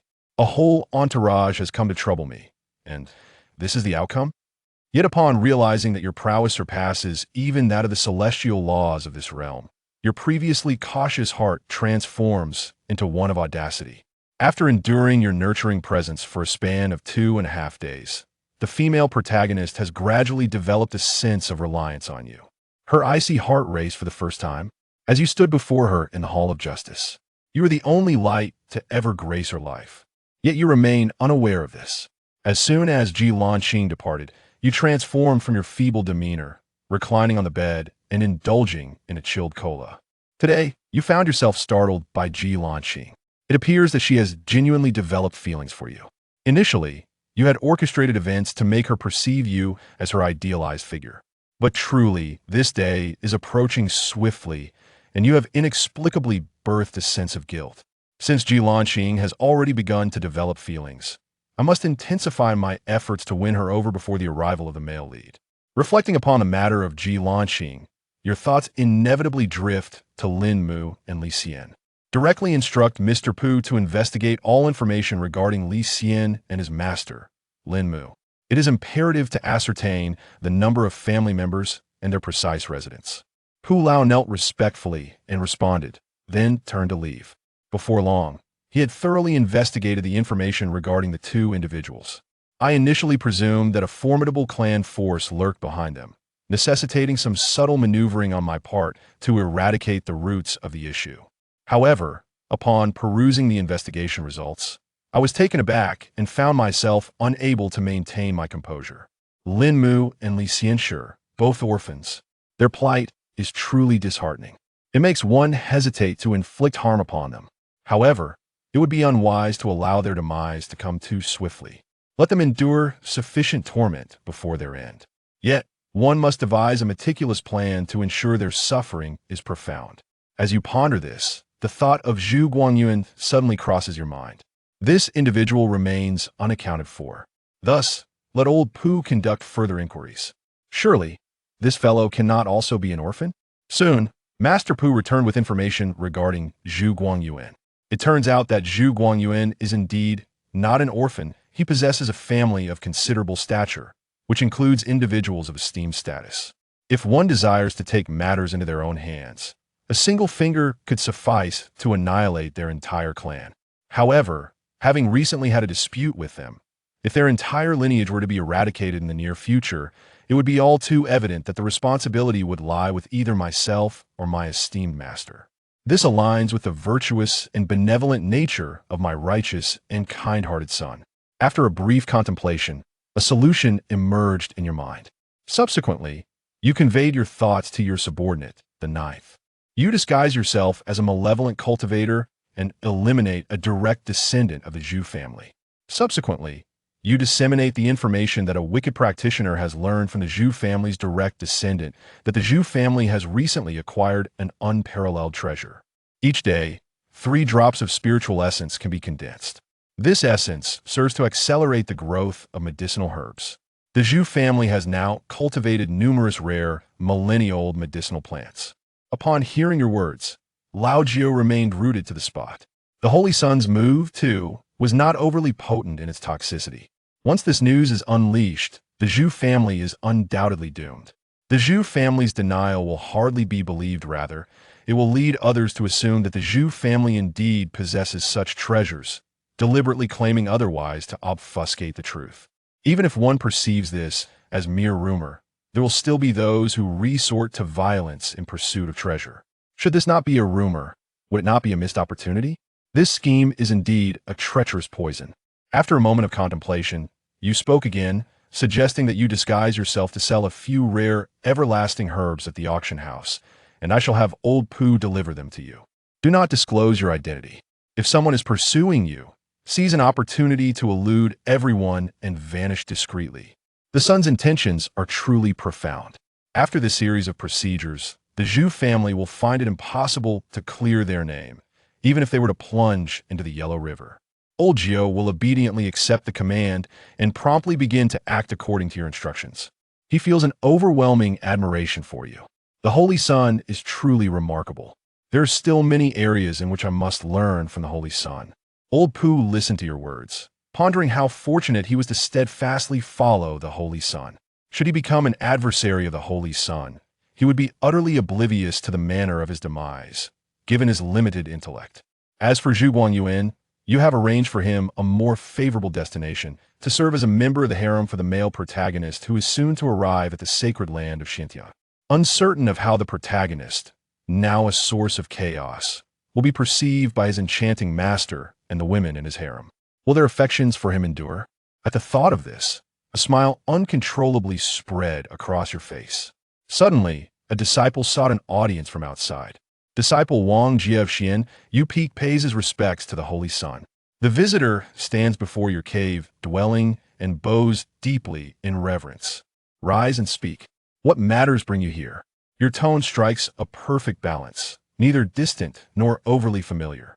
The disciple, under the directive of Elder Yang from the inner door, has come to present an invitation to the auction on behalf of the Holy Sun. With utmost reverence, Wang Jie respectfully offers the invitation with both hands. You have been invited to take a glance at this. This is an invitation from the Fuan Chamber of Commerce. The Fuan Chamber of Commerce is one of the 3 major chambers in the Endless Continent. Unlike the other 2 chambers, which thrive on formidable power, the Fuan Chamber of Commerce possesses its own remarkable strength. It is said that there exists an ancestor of the Celestial King realm within its ranks. They thrive on integrity and cultivate extensive connections, their business flourishing throughout the boundless continent. One could indeed proclaim them as the foremost merchant guild in the world. In this boundless expanse of the Eastern Domain, the Xiantian sacred land undeniably reigns as the preeminent sovereign. Every time the Fuan Chamber of Commerce holds an auction, it bestows gifts upon the influential disciples and elders within the Xiantian sacred land, with each offering being delivered directly by the elders themselves. But why have they chosen to send a disciple this time? One might speculate that it is due to the recent conflict between myself and the Grand Elder. These individuals, not wishing to get entangled in the matter, have opted to send a disciple from the inner sect. You inquired in a hushed tone, Wang Jie, have there been any intriguing events occurring in the eastern region recently? Wang Jie did not immediately respond. Instead, he swiftly pondered the meaning behind your words. Soon, he recalled a matter of considerable significance to you. He then spoke, I have heard that the Holy Sun recently acquired a maidservant. In a fit of rage, he severed the hand of an inner sect disciple and stood resolutely against Elder Linmu of Qianyuan Peak. This maidservant bears the surname Ji. Wang Jie gritted his teeth and resolved to take a gamble. Recently, he had heard that the Ji family had produced a fiery spirit body. The Ji family was to host a grand banquet in 10 days, inviting various clans and sects to partake in the festivities. Oh, is it the Ji family's fire spirit body? You murmured. Wang Jie let out a long sigh of relief. He had triumphed in his gamble. The Holy Sun indeed sought to uncover the secrets of the Ji family. Initially, no inner disciples were willing to undertake this task. As a humble inner disciple, no one wishes to become entangled in the conflicts between the sect leader and the Grand Elder. Only Wang Jie has chosen to take a gamble by presenting this token of invitation. If one could ascend to the status of the Holy Sun, a boundless future would surely await.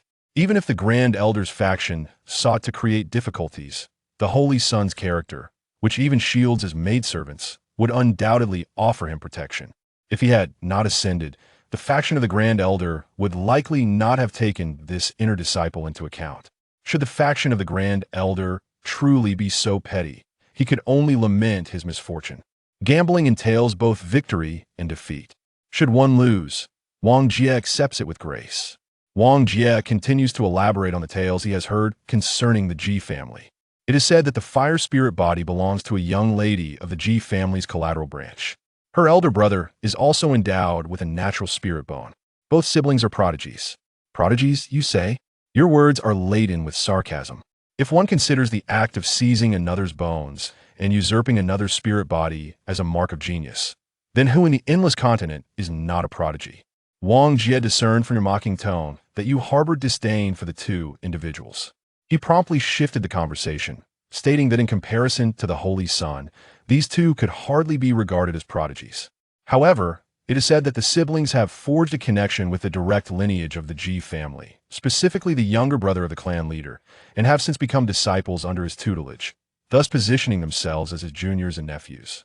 In a grand family, this is how it unfolds. Whenever a prodigious disciple emerges from a collateral branch, there are always members of the main lineage who seek to suppress them. Only those considered part of their own line can ensure the enduring prosperity and dominance of the primary lineage. You no longer wish to hear about the affairs of the Ji family, as they are of little consequence. Thus, you gesture dismissively to Wang Jie. Wang Jie promptly recognized the situation and fell silent. He was unaware of what had displeased the Holy Son, believing he had already secured victory in the wager. It seems that was not the case. You exhibit a lack of interest in the matters concerning the Ji family, yet you find yourself intrigued by Wang Jie. He possesses both intelligence and discernment, coupled with a desire to align himself with you. However, you still require someone adept at handling carriage and beast as you venture forth. This individual seems rather suitable. He then spoke, I am in need of someone to drive the carriage and handle the beasts. Would you be willing to join me? As a distinguished son, it seems rather unbefitting to drive oneself. Given that Master Pu's overt identity is that of a guardian, it would not be appropriate either. Thus, one must seek another. You have an affinity for those who are astute and perceptive, which is why you are inclined to offer him a chance. Wang Jie, overwhelmed with emotion, fell to his knees and fervently bowed his head in deep reverence. It is an honor for the disciple to serve the Holy Son by driving the carriage and taming the beasts. From this moment forth, the disciple's life shall belong entirely to the Holy Son. You gaze at Wang Jie with great satisfaction. Although his bone age is nearly 100, his cultivation has only just entered the embryonic stage. Nevertheless, considering his presence at Xianyu Peak, it is hardly surprising. The sacred land of Xiantian boasts 9 principal peaks and 2 auxiliary peaks. Among the auxiliary peaks, the first is Xian Bamboo Peak, which serves as the venue for core disciples to engage in philosophical discourse. The other is Xian Mysterious Peak. Disciples who ascend to Xianyu Peak are typically those of lesser talent, individuals who have not been accepted as apprentices by the elders of the main peak. With limited resources and a lack of guidance at Xianyu Peak, their cultivation naturally stagnates. You retrieve the collection of unwanted debris from your storage ring and handed it to Wang Jie, carefully packed within a storage pouch. 3 days hence, drive me to the auction. Find any dwelling in the vicinity to reside in at your leisure. Remember, entry is prohibited without a summons. In obedience to the Holy Son's command, Wang Jie observed your reluctance to continue the conversation and promptly took his leave. He arrived at the outskirts and chose a location rich in spiritual energy as his retreat, secretly marveling at how fortunate he was to have struck such a remarkable deal this time. Upon revisiting the resources you provided, Wang Jie could not help but swallow hard. It was overwhelming. When has he, Wang Jie, ever been so affluent? With a mere wave of his hand, the son bestowed upon himself such abundant resources, which only solidified his determination to follow you.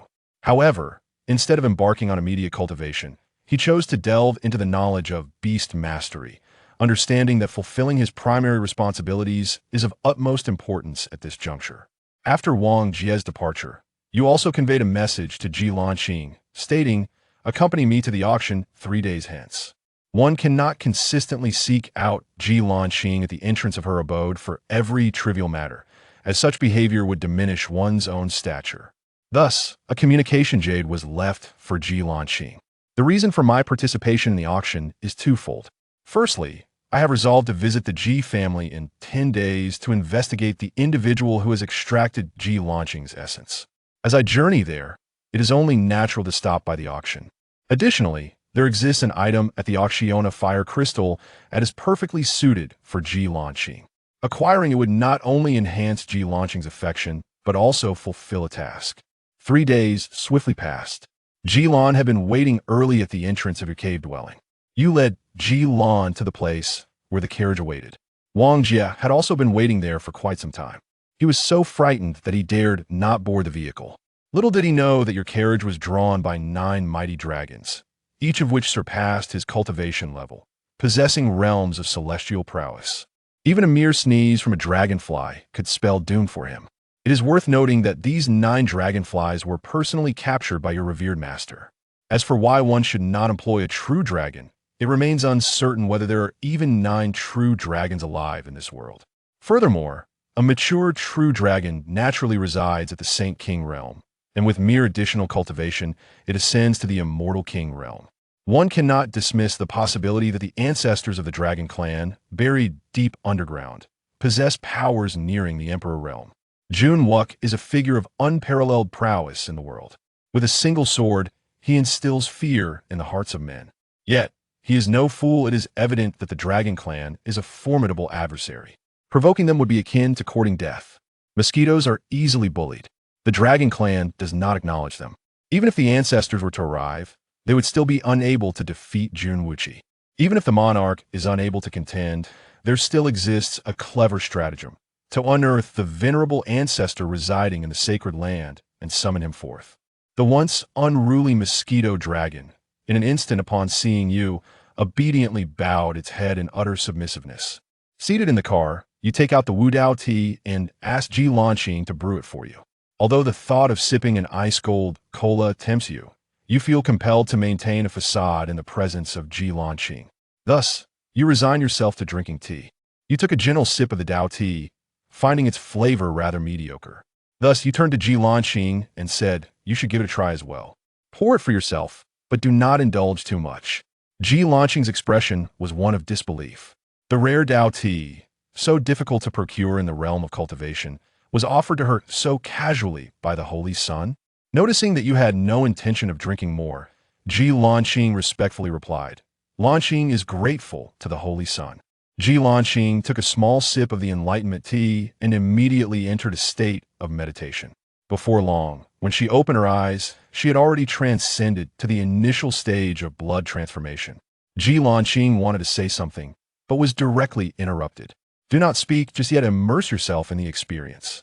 Ji Lanqing closed her eyes, allowing the effects of the enlightenment tea to wash over her as she deeply contemplated the immense power bestowed by the blood transposition realm and the 9 heavens dream technique. The auction venue is not far. It is precisely at the location where you last purchased garments for Ji Lanqing. The auction hall is already bustling with a multitude of attendees coming and going. The powerful and influential occupy the elegant chambers on the 2nd floor, while ordinary individuals are relegated to the grand hall on the ground floor. Those lacking the privilege to enter the auction stand at the entrance, merely observing. They gazed in astonishment at the approaching dragon chariots. Who could it be? To their disbelief, 9 dragons were harnessed to the vehicle, and each dragon was of the celestial realm. Wasn't this rather terrifying? Which genius disciple has arrived? I have never heard of a disciple who pulls a cart with just 9 coins. An elderly man with graying hair exclaimed in astonishment. Could it be the formidable figures of the previous generation? Once again, speculation arose. It is the chariot of the holy son of the Xiantian sacred land. Decades ago, Jun Jiuxiao ventured alone with his sword into the territory of the Jiao dragon, capturing the 9-headed mosquito dragon of the Dongtian realm, claiming it would serve as a carriage for his disciple. One middle-aged man proclaimed loudly, "The holy son of Xiantian? Does the sacred land of Xiantian possess a holy son? Why have I never heard of this?" Someone inquired, voicing the collective bewilderment. It is said that the Xiantian sacred land had established its holy sun long ago. Yet the holy sun has devoted himself to cultivation and has not ventured beyond the sacred grounds. Some have begun to elucidate this matter. As the crowd continued to engage in conversation, your vehicle came to a halt at the entrance of the auction house. The elder in charge of this area personally emerged to greet you. The Xiantian sacred land reigns as the sovereign of the eastern domain. Although you have yet to step foot within the sacred land, you are nonetheless among the few individuals of the highest esteem within its ranks. The Fortune and Chamber of Commerce must accord you the respect you rightfully deserve. You step out of the carriage with measured grace, while Ji Lanqing follows closely behind to drape a cloak over your shoulders. The elder of the Fuan Chamber of Commerce stepped forward with enthusiasm, warmly welcoming the esteemed arrival of the holy son of Jiuxiao. The private room has been meticulously prepared. We kindly invite the holy son to proceed. You nod respectfully at the elders of the Fuan Chamber of Commerce before instructing Wang Jie, keep a close watch on Che Pan until my return. At his command, Wang Jie obediently led the Jiaolong to the side to wait. You were escorted by the elders of the Fuan Chamber of Commerce to the finest private room on the second floor, with Ji Lanqing trailing closely behind. Once you enter the elegant chamber, the discussions commence. The holy son of the Xiantian sacred land indeed possesses an extraordinary demeanor. Those around eagerly agree, offering flattering remarks in hopes that their praises might reach your ears, thereby leaving a favorable impression. Unaware of the discussion surrounding you, you have now led Ji Lanqing into the elegant chamber. An elder from the Fuan Chamber of Commerce personally presented you with spirit tea and spirit fruits before graciously taking his leave. These inferior spirit fruits and spirit teas do not meet your standards. Ji Lanqing has just consumed the enlightenment tea, and the spiritual energy is already overflowing, rendering sustenance unnecessary. The auction is about to commence. You pick up the detailed introduction of the auction items and hand it to Ji Lanqing, saying, "Bid on whatever catches your eye, I shall settle the payment." The spirit stone holds no significance for you any longer. Thus, let Ji Lanqing have it casually. One should be somewhat generous towards the protagonist one has nurtured. After all, apart from Jun Jiuxiao, she is the only one capable of coaxing you, the stingy miser, to part with your resources. Ji Lanqing gently remarked, "The kindness you have shown her is etched in her heart, and she contemplates repaying you manifold in the future." At that moment, a series of knocks resounded at the door, and an unexpected visitor quietly emerged. Once you take your seat, the auction will commence shortly. You harbor no interest in the items preceding it. There are merely a few that catch your eye during this auction. Suddenly, a voice from the system resonated within your mind. "Host, the male protagonist has been detected." You open your eyes and follow the guidance of the system. Soon, you discover a figure clad entirely in black robes within the grand hall. You had anticipated waiting until the disciples of the affiliated sect entered the outer door before catching a glimpse of him. Yet unexpectedly, you encounter him here ahead of time. Upon a moment's contemplation, you realize that this is indeed quite reasonable. It is entirely commonplace for a man to stumble upon a bargain at an auction. By utilizing your consciousness, you delve into the ring worn by the protagonist, surveying its interior thoroughly. You have realized that the male protagonist's benefactor, the old man, was merely at the Holy King realm before his demise. Now that he has passed, he can no longer stir significant turmoil. The auction soon reached its zenith. The forthcoming items for bidding were all of considerable worth. A servant presented a box. A beautiful woman introduced this as a broken mirror pill of the transformation realm. It offers cultivators who have achieved the completion of the infant stage a chance to transcend into the transformation realm. According to the appraisers of the Fuan Merchant Association, the mid-tier broken mirror pill possesses a 50% chance of facilitating a breakthrough. Even if one does not succeed in transcending, they will still retain insights towards breaking into the transformation realm. The monks were instantly taken aback. The broken mirror Dan is exclusively reserved for the disciples of major sects and esteemed families, and even those with exceptional innate talents and skills find it unnecessary for their cultivation. Only those disciples with formidable backgrounds, yet lacking in innate talent, may possess each grain, each of which is exceedingly precious, scarce in supply, and holds no market value. Some monks silently vowed that even if it meant losing everything, they would obtain this precious elixir. The starting bid is set at 10,000 spirit stones, with each subsequent increment not less than 100 spirit stones. The auction commences now. Upon hearing this price, the ordinary individuals in the lobby on the first floor surrendered their hopes. Only a handful dared to speak up. 11,000 spirit stones, announced a middle-aged man who had achieved the consummation of the foundation establishment stage. The others quickly followed suit, raising their bids. 20,000 spirit stones. Suddenly, the protagonist made his voice heard. Suddenly, the male protagonist returned with 25,000 spirit stones, raising the price by 5,000 spirit stones. This signifies his unwavering determination to succeed. Those present desire the shattered mirror Dan, yet lack the requisite spiritual stones. Conversely, those who possess an abundance of such stones hold little regard for the shattered mirror Dan. Therefore, it is highly probable that the male protagonist will acquire this coveted item. Initially, you held little interest in such trifles. However, upon witnessing the male protagonist actively bidding, you began to suspect that this particular elixir might possess unusual qualities. Consequently, you directed your spiritual awareness towards the potion, only to discover that while its outer layer was composed of the powder of the broken mirror pill, the substance within was, in fact, the bone refining pill. The worth of the bone refining pill is at least 50 times greater than that of the broken mirror pill. If the individuals in the private room on the second floor were aware that it was the bone refining pill, they would all go mad with desire. The broken mirror pill can only assist a nascent soul in advancing to the spiritual transformation stage, and even then, it offers merely a 50% chance of success. The members of the large sects and families are not lacking in elixirs. It is quite effortless for them to break through to the spirit transformation realm. There is no need for a mid-tier broken mirror pill. However, the bone refinement pill is a different matter altogether. The bone refinement pill can be brewed to enhance one's innate qualities. It is applicable for those below the realm of refining the organs. A slight elevation in one's aptitude may lead to the breaking of limitations, allowing for a significant advancement to a higher realm in the future. This is truly a case of having value, yet no market. Who would be willing to part with it if they possess one? In the private rooms on the second floor, who among them lacks a nephew, descendant, or disciple? Who wouldn't desire this precious elixir? You are utterly useless. The reasons for the bidding are twofold. Firstly, to prevent the male protagonist from obtaining it. Secondly, to provide it for Ji Launching's use. The male protagonist was elated, anticipating the imminent arrival of the elixir.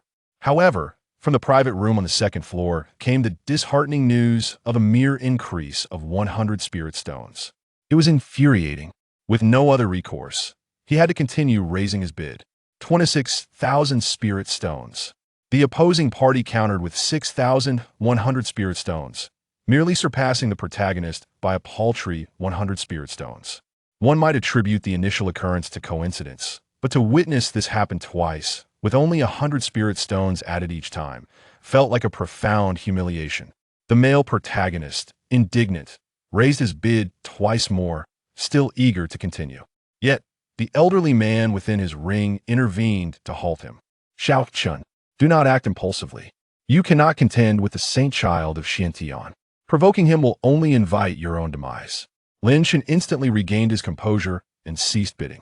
In the end, you acquired the elixir for 30,100 spirit stones. Lin Shun gritted his teeth and declared, "The humiliation of today shall be repaid in kind on a future day." The elderly figure within Lin Chen's ring also remarked, "Once your cultivation reaches a higher level, the Xiantian Holy Sun will hold no significance. Even the Xiantian sacred land shall not instill fear in you." Lin Chen eagerly inquired of the elderly man within the ring, "Old Master Dan, is it truly possible? Can I genuinely defeat the Holy Sun of Xiantian and challenge the Xiantian Holy Land?" "Certainly, you can achieve it. Just diligently practice the techniques I have imparted to you. You will undoubtedly succeed," Master Dan encouraged Lin Chen. Lin Chen's gaze grew resolute as he cast a fierce glance towards your private room. "Xiantian Saint's son, do not underestimate the youth and his poverty." Old Dan was quite pleased with Lin Chen's demeanor. Unbeknownst to these two individuals, their conversation has been entirely overheard by you. You feel a sense of perplexity. This elder, named Dan, seems to possess significant knowledge regarding the sacred land of Xiantian. Is he an enemy of the Xiantian sacred land? Should we eliminate him first to nip the danger in the bud? After a moment of contemplation, you refrain from hastily extinguishing the male protagonist, this golden finger. Yet you still projected a strand of divine consciousness towards Elder Dan. In but an instant, a strike is sown within his consciousness. The moment your thoughts stir, Elder Dan shall immediately find his soul shattered. A blow from your imperial realm. Yet Elder Dan, this sage king's lingering spirit, remains entirely oblivious. As for the male protagonists, do not underestimate the youth in poverty. Only the weak would utter such harsh words. Before you, the protagonist can only continue with do not underestimate the middle-aged in poverty and do not underestimate the elderly. At this moment, the esteemed president of the Fuan Chamber of Commerce, having brought forth the elixir you had just procured, respectfully placed the potion down and, without a moment's hesitation, turned to depart, not daring to squander even a fraction of your time. After the elder in charge exited, you casually tossed the elixir to Jiuxiao. She received the elixir, somewhat perplexed. This breakthrough pill holds no value for her. What purpose does the Holy Sun have in giving it to himself? You elucidated to her that only the outer layer is the broken mirror pill, while the essence of this elixir is, in fact, the bone-refining pill, which is perfectly suited for your needs. Jiuxiao looked at you with tears in her eyes, her voice choked with emotion as she expressed her heartfelt gratitude. Thank you, Holy Sun, for bestowing the elixir upon me. In the days to come, I shall certainly not disappoint your expectations. You spoke earnestly. You belong to me. This is as it should be. Jiuxiao thought to herself. In this world, only the Holy Sun truly cared for her. Not only had he rescued her on numerous occasions, but he had also bestowed upon her elixirs and techniques. She resolved to diligently cultivate her skills, striving to keep pace with the Holy Sun as soon as possible. You remain oblivious to the thoughts of the female protagonist. A hint of amusement flickers in your gaze as you observe the auction below. For the subsequent items, you refrain from placing any bids until the appearance of the fire essence crystal finally piques your interest. The elegant woman did not introduce the fiery crystal, but rather opened the box directly to reveal a small piece of the fiery gem. Its specific purpose need not be elaborated upon, I presume. The starting bid is 50,000 spirit stones, with each subsequent raise not to be less than 1,000 spirit stones. Those who practice fire-based techniques all rose to their feet. The fire essence crystal is formed from the convergence of millions of fire crystals' spiritual energy, making the birth of a single fire essence crystal a rare phenomenon. Why is the starting bid for the beautiful woman set at only 50,000? It is undoubtedly due to the fact that this is merely a small, incomplete piece. Although some of its charm has diminished, it still manages to incite a frenzy among the crowd. Moreover, 50,000 is merely the starting bid. Ultimately, the price could increase by at least fivefold. The crowd immediately began to call out their bids. 60,000 spirit stones, 70,000 spirit stones. A voice emanated from the private room on the second floor. In the presence of the Nine Suns Gate, I humbly request your favor. He is the beloved son of the leader of the Jiang sect, as well as the esteemed young master of the sect. Upon the emergence of this voice, no one in the hall dared to place another bid. You, the esteemed young master of the Jiang sect, possess quite the audacity. However, I, shall not grant you this favor. 111,000 spirit stones. A youthful voice emanated from the second floor. Upon hearing the voice of the man sharing her surname, Jiuxiao's form momentarily froze. She turned her gaze toward the source of the sound, an undeniable hatred flickering in her eyes. Clenching her fists tightly, her body trembled uncontrollably. Soon, the price of the fire essence crystal soared to 200,000 spirit stones. You did not rush to place a bid, allowing the man with the surname Ji and the young master of the Jiang sect to engage in a bidding war. When a gentleman with the surname Ji reached the sum of 250,000 spirit stones, the young master of Jiang's sect ceased his bidding. He intended to use his spirit stones to secure the final volume of the martial arts manual, which was his mission for this visit. A man bearing the surname Ji observed Yang Xian relinquishing the competition and candidly mocked. Is this where you run out of spirit stones? Yang Xian was so infuriated that he contemplated raising his voice, yet he was halted by the elder beside him. With a venomous glare, he cast a glance at the man bearing the surname Ji. The man with the surname Ji is determined to acquire the fire essence crystal. His sister has successfully fused with the fire spirit body, and this fire essence crystal serves as a perfect gift for her. 251,000 spirit stones. At this moment, you spoke up. The man with the surname Ji arrived only when the auction was about to commence, arriving later than you. Thus, he was unaware that it was you who had initiated the bidding. Upon witnessing someone audaciously insulting him in such a manner, merely increasing the bid by 1,000 spirit stones, the man Ji was instantly enraged. However, upon noticing that it was the person from the elegant chamber on the second floor, he suppressed his fury and continued to bid 26,000 spirit stones. 261,000 spirit stones. You continue to add just 1,000 spirit stones. Ji Lanqing observes your confrontation with the Ji clan man. Her heart filled with emotion. Yet she worries that your defiance against the Ji family may prove detrimental to you. So she speaks up to advise you. Holy son, there is no need for you to deliberately oppose Ji Cho. He belongs to the Ji family and has now entered under the tutelage of the younger brother of the Ji clan leader. Engaging in conflict with him would yield no advantages for the Holy Son. Ji Hao is a man bearing the surname Ji. He is the elder brother of Ji Lanqing and is also the one who excavated Ji Lanqing's spiritual bone. Before you could utter a word, Ji Hao has already quoted a price of 300,000 spiritual stones. You still follow the bidding of 300,000 and 1,000 spirit stones. Then, with a smile, you say to Ji Lanqing, "You are mine, and naturally, I shall stand up for you. However, I shall not intervene against those two. I leave them for you to deal with personally. Do not let me down." Ji Lanqing bowed her head, concealing the tears that threatened to fall. With a choked voice, she vowed, "I shall not let the Holy Sun down." Ji Hao was utterly enraged. However, considering the presence of the individuals from the elegant chamber, he proclaimed his name with an air of authority, threateningly declaring, "I am Ji Hao, the direct descendant of the Ji family, the true disciple of the esteemed Ji Hung lineage. This fiery gem is intended as a congratulatory gift for my sister, Ji Yueshi, upon her awakening of the fire spirit body. I sincerely hope that you will grant me this favor and not misinterpret my intentions. Were you that I should extend you any courtesy? What consequence is there if I choose not to grant you such respect? Your tone is rather haughty. Do you not consider the dignity of Jun Jiuxiao?" The crowd appeared as though they were mere spectators, observing intently as the holy son of Xiantian clashed with the direct descendant of the Ji family over a fire essence crystal. Ji Hao intended to take direct action against you, but was intercepted by the elder of the Ji family accompanying him. "Young Master Hao," he said, witnessing the unwavering demeanor of his opponent despite the formidable reputation of the Ji family. "Their background must be substantial. Do not let loyalty cloud your judgment. The fire essence crystal is unnecessary. It is merely a small fragment of spiritual energy, and a portion of it has already been lost.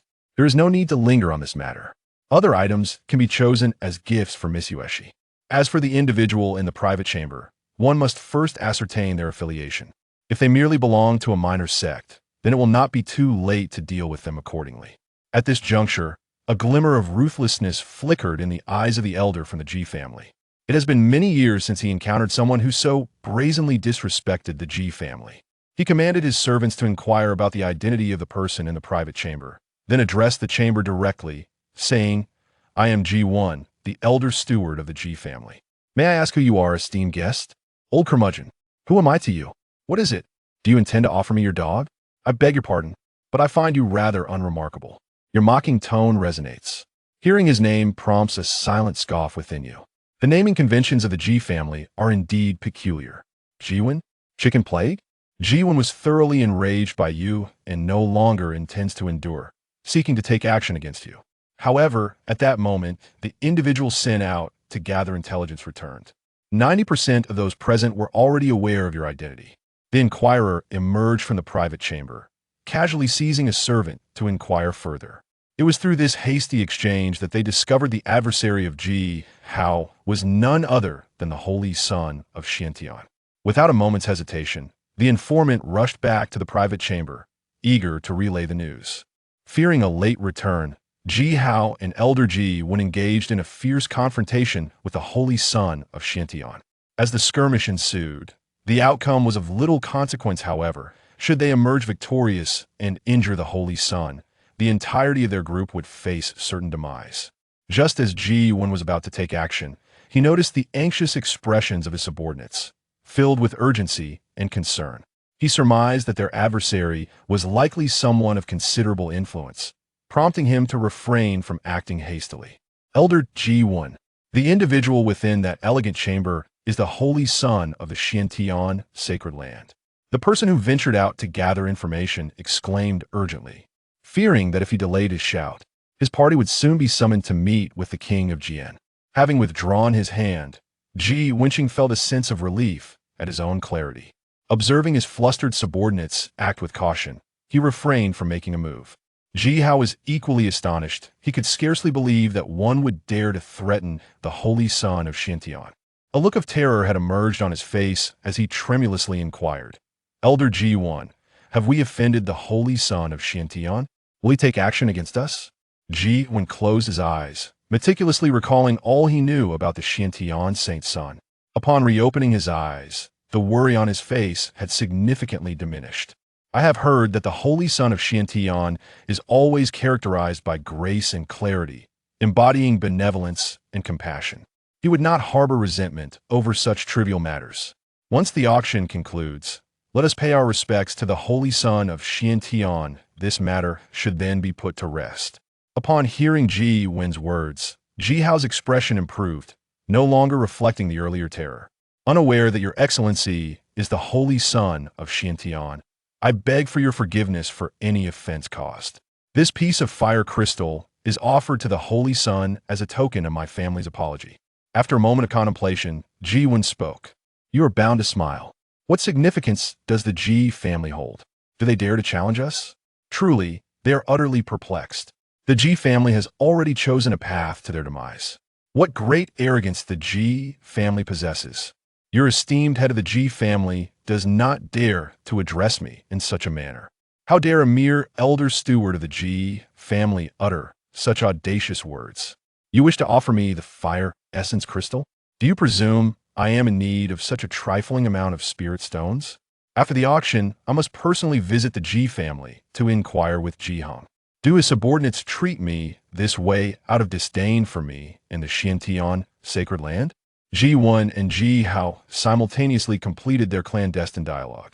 Ji Wen immediately begged for mercy once more, his tone devoid of the earlier pretense. This time, it was laced with the humility of a subordinate. Saint's son, please forgive me. Ji Wen did not intend to convey this meaning. The Ji family harbors no contempt for the Xiantian sacred land.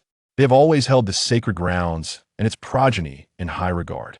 Even when the sacred heir threatens or harms Ji Wen, he bears no resentment. Their only wish is to prevent any discord from arising between the sacred land and the Ji family due to Ji Wen's actions. After Ji Wen finished speaking, he immediately pulled Jiuxiao out of the elegant room and knelt down to offer his apologies. Ji Wen felt it imperative to resolve this matter discreetly, otherwise his entire lineage would face annihilation at the hands of the Ji family to quell the wrath of the holy son of Xiantian. You gazed at Ji Wen and Jiuxiao, who knelt before you, and inquired of Ji Lanqing, how do you wish to deal with them? Ji Lanqing spoke with an air of indifference, daring to challenge the holy son. One must be punished. Yet you smiled, addressing Ji Lanqing in a tone only the two of you could hear. I do not wish to take a life today.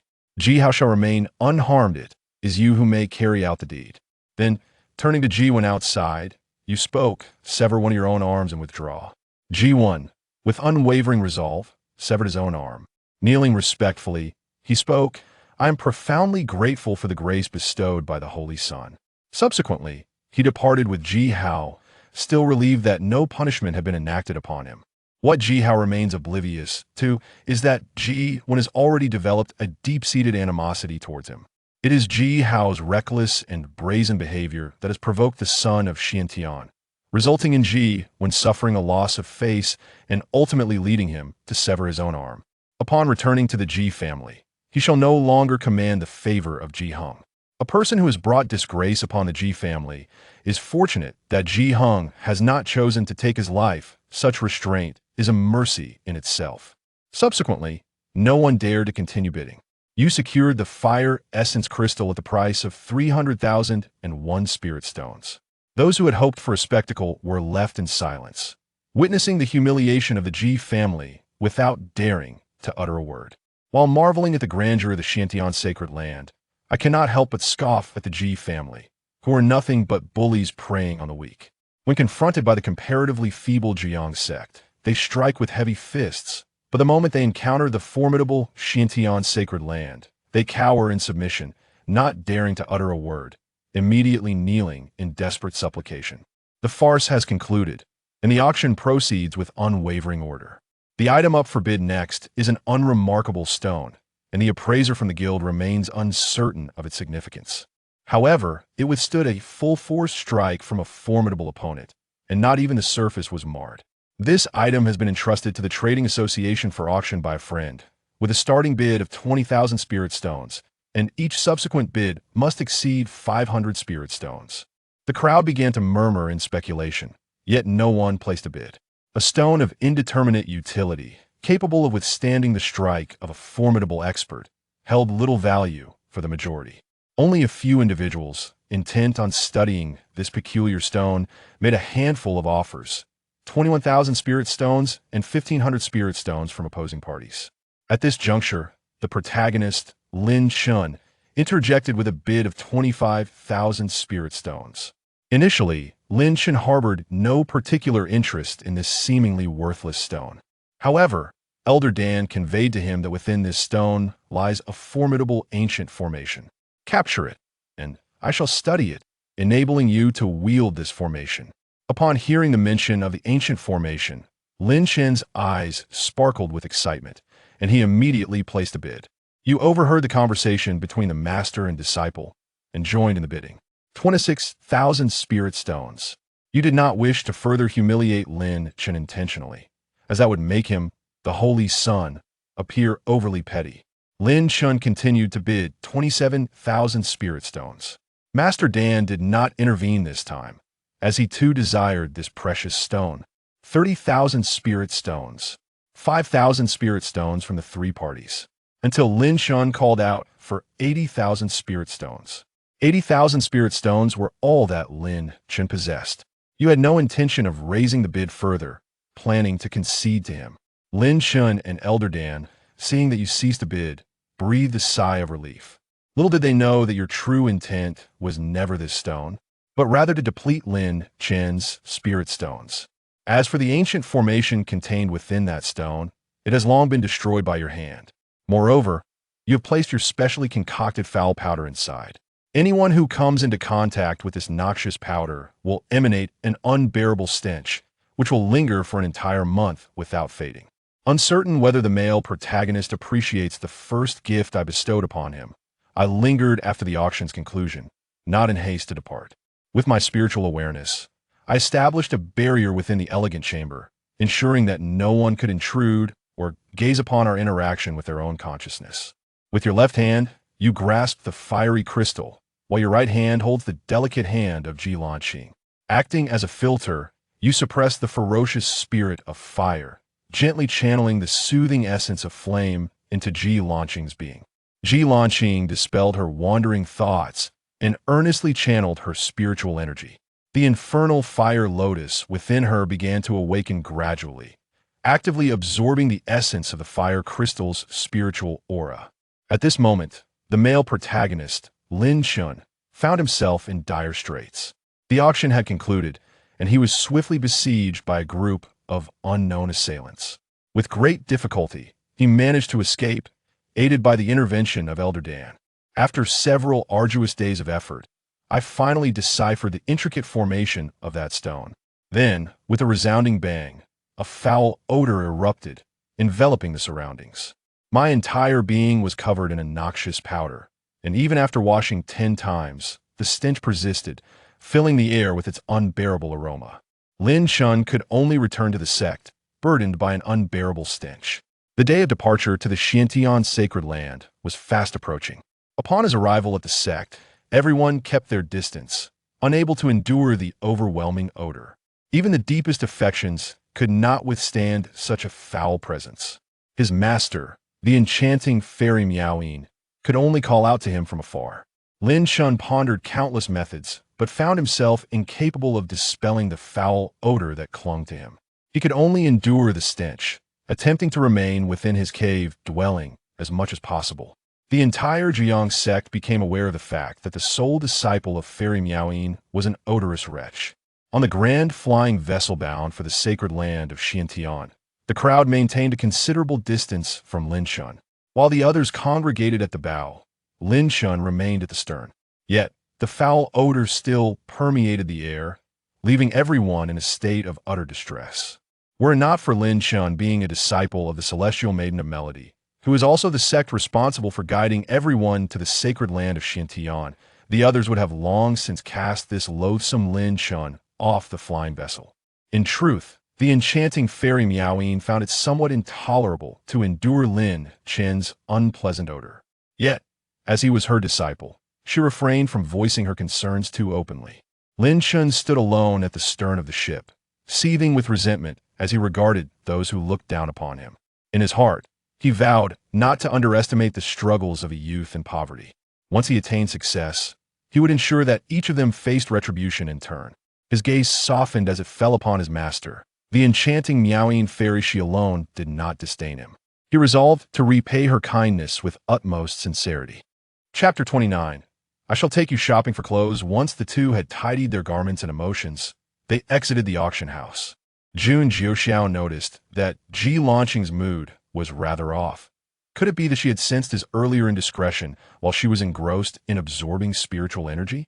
The root of Ji Lanqing's discontent was quite simple. Her clothes had been burned. Those were gifts from Jun Jiuxiao, marking the first time she had received clothing from another, which she cherished dearly. As they approached the carriage, Ji Lanqing remained sullen, prompting Jun Jiuxiao to feel somewhat guilty and instinctively seek to console her. Lanqing, ever since we left the auction, you've been downcast. Did someone else bid on something you desired? He mused that if someone had indeed outbid her, he would simply reclaim it for her. Indulging his little maid from time to time was not a burden. Ji Lanqing recognized his misunderstanding, but felt a warmth in her heart at his concern for her. It's just my clothes are gone, the ones you gifted me, she explained. At this moment, as she recalled their intimate encounter, a blush crept upon her cheeks. Jun Jiuxiao, noticing her flush, couldn't help but smile and said, "Come, I shall take you to buy some new clothes." He then instructed Wang Jie to wait there, leading Ji Lanqing to the same shop they had visited previously. The strikingly handsome man clad in dark robes, accompanied by a woman bearing a birthmark on half her face, drew quite a number of curious gazes as they entered the store. The events of the auction had yet to circulate, leaving the onlookers unaware that these two were the Xiantian saint and his maid. Coincidentally, the attendant who had previously served Jun Jiuxiao was present. Upon recognizing her wealthy patron, she hurriedly approached. "Young master, are you here to purchase clothes again? We have new styles that match the two pieces you bought last time. Would you like to take a look?" Jun Jiuxiao nodded, signaling her to lead the way. At that moment, Ji Lanqing realized that the clothes were indeed purchased by the saint himself. "He is so kind to me," she thought, gently touching her own red birthmark. Given her circumstances, she felt fortunate to be by his side. Yet, the notion of the saint being kind to others stirred a tempest of jealousy within her. "No," she resolved, "the saint is mine alone. Should anyone dare to encroach, I shall not hesitate to eliminate them." Determined to strengthen herself, Ji Lanqing understood that only by becoming formidable could she ensure the saint remained solely hers. "What are you dawdling for? Hurry up." Jun Jiuxiao's voice pulled her from her thoughts, and she quickly fell in a step beside him. The attendant soon noticed Ji Lanqing trailing behind Jun Jiuxiao, but displayed no signs of surprise or disdain, maintaining her professional demeanor. She began to showcase the same styles that Jun Jiuxiao had previously chosen while inquiring about his preferences. Pointing at Ji Lanqing, he replied, "These are for her. You may ask her directly." Though taken aback internally, the attendant maintained her composure and proceeded to assist Ji Lanqing. Observing her indecision, Jun Jiuxiao decisively waved his hand, declaring, This one, and that one do not pack the others. Wrap up everything else. He relished the sensation of being a domineering tycoon in the process of shopping, which was unexpectedly exhilarating. This time, he did not seek task from 2233. He simply indulged in the pleasure of purchasing clothes for Ji Lanqing to see her smile. The attendant could hardly contain her delight, calling for assistance to gather the garments while she herself led Jun Jiuxiao to the checkout. Jun Jiuxiao did not allow Ji Lanqing the opportunity to refuse. He completed the transaction and instructed her to place the new clothes into her storage pouch. Once they returned to the carriage, Ji Lanqing finally spoke. "Saint, you've bought me so many clothes. I cannot wear them all, and I have no spirit stones to repay you. They are my gift to you. No repayment is necessary. Besides, as my maid, it would be a disgrace to wear only 2 outfits," he replied, reveling in the sensation of being a magnate. Having shared such intimate moments with Ji Lanqing, he felt no shame in not asking her for spirit stones to purchase her clothing. To him, spirit stones were superfluous, and spending them to bring her joy was entirely worthwhile. Fearing that Ji Lanqing might still be concerned about how to repay him, he jested. "Even if you cannot wear them all, it matters not. Wear one and discard another. Your saint is never short of spirit stones." Ji Lanqing was overwhelmed with emotion and happiness, reflecting on her 16 years of hardship, all of which had been a prelude to meeting the saint. Her eyes brimmed with gratitude as she gazed affectionately at Jun Jiuxiao, vowing, "I shall never betray the saint's kindness." Unbeknownst zu Jun Jiuxiao, Ji Lanqing's thoughts had taken a romantic turn, akin to viewing his gifts as tokens of devotion. Yet, he found her musings rather endearing. Soon, he hoped to become her unwavering beacon of light, securing her unwavering loyalty. Chapter 30. Come. I shall lead you to avenge. Although the banquet hosted by the Ji family for Jun Jiuxiao was still 7 days away, the distance to the Ji family was considerable. Jun Jiuxiao instructed Wang Jie to set off immediately. Jun Jiuxiao was not inclined to arrive at the Ji family in a disheveled state, as that would be too flattering to them. He, Jun Jiuxiao, was not there to celebrate but to disrupt the gathering. Thus he intended to present himself in splendid attire, brimming with vitality, to make a grand entrance and leave a lasting impression.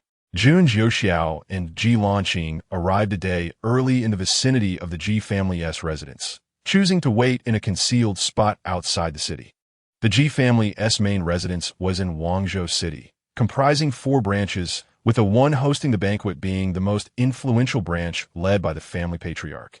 Guests had been welcomed into the Ji family since 3 days prior, particularly a fire spirit body, which, barring unforeseen circumstances, was expected to ascend to the sacred king realm, making her an excellent candidate for a marriage alliance.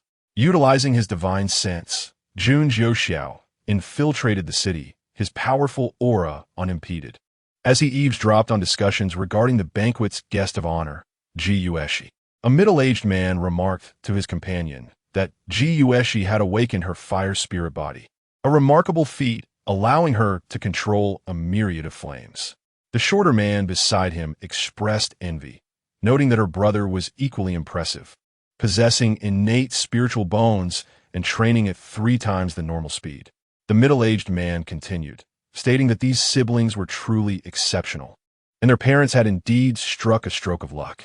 The shorter man whispered that their parents had been absorbed into the Ji family's main branch due to their outstanding children, recognizing Ji Hong, the patriarch's younger brother, as their father, thus making the siblings part of the Ji family's direct lineage.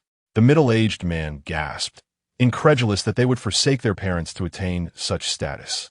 The shorter man quickly hushed him, cautioning that not long ago, those who mocked their parents had met grim fates at the hands of Ji Hao, who had beheaded them without hesitation. The middle-aged man, upon hearing this, was filled with dread, swallowing hard and glancing around before exhaling a sigh of relief. The shorter man went on to explain that being part of the Ji family's direct lineage was far more prestigious than being a branch leader, suggesting that one might even abandon a father for such an opportunity. The middle-aged man remained silent, unable to argue, as he pondered what choices he would make were he in such a position. The shorter man continued, revealing that Jiuxiao had recently angered the holy son of the Xiantian sacred land at an auction, causing him to kneel in fear. The middle-aged man displayed disbelief, asserting that although the Xiantian sacred land was the dominant force in the eastern region, the Ji family was also one of the top powers, and Jiuxiao was a direct descendant of the main branch. It was inconceivable that he would kneel before the holy son. The shorter man regarded him knowingly, explaining that the eastern region was once home to 4 sects and 4 families. The middle-aged man, intrigued, pressed for information on the missing sect. The shorter man elaborated that it had been eradicated by the current Xiantian sacred lord, who was also the holy son's master. The middle-aged man gasped in shock, realizing the extent of the Xiantian sacred land as might. Indeed, the reputation of the Xiantian sacred land as the sovereign of the eastern region was well earned.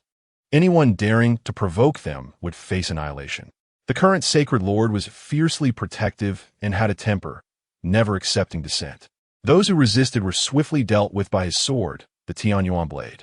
The middle-aged man expressed admiration for the sacred lord's formidable presence, acknowledging that all who opposed him had met their end. Jun Jiuxiao decided not to linger any longer.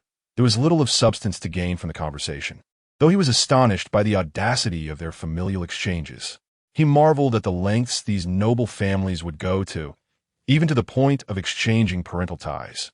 The following morning, Jun Jiuxiao was awakened by the sound of his alarm clock, instructing Ji Lanqing to assist him in donning his cloak. Not in a hurry to head to the Ji family. Elder Pu had arrived by Jun Jiuxiao's side the previous night, and today, Jun Jiuxiao intended to display his prowess at the late stage of the slaying realm, thus calling upon Elder Pu as his enforcer. Elder Pu was on the brink of ascending to the sacred king realm, and with the Ji family's elders refraining from intervening, victory was assured. The Ji family was among the weaker factions of the 3 sects and 4 families, having only gained parity in the eastern region by aligning with the royal Ji family of the central domain. Their actual strength paled in comparison to the other families. As noon approached, Jun Jiuxiao surmised that the guests had likely gathered, prompting him to instruct Wang Jie to set off for the banquet venue.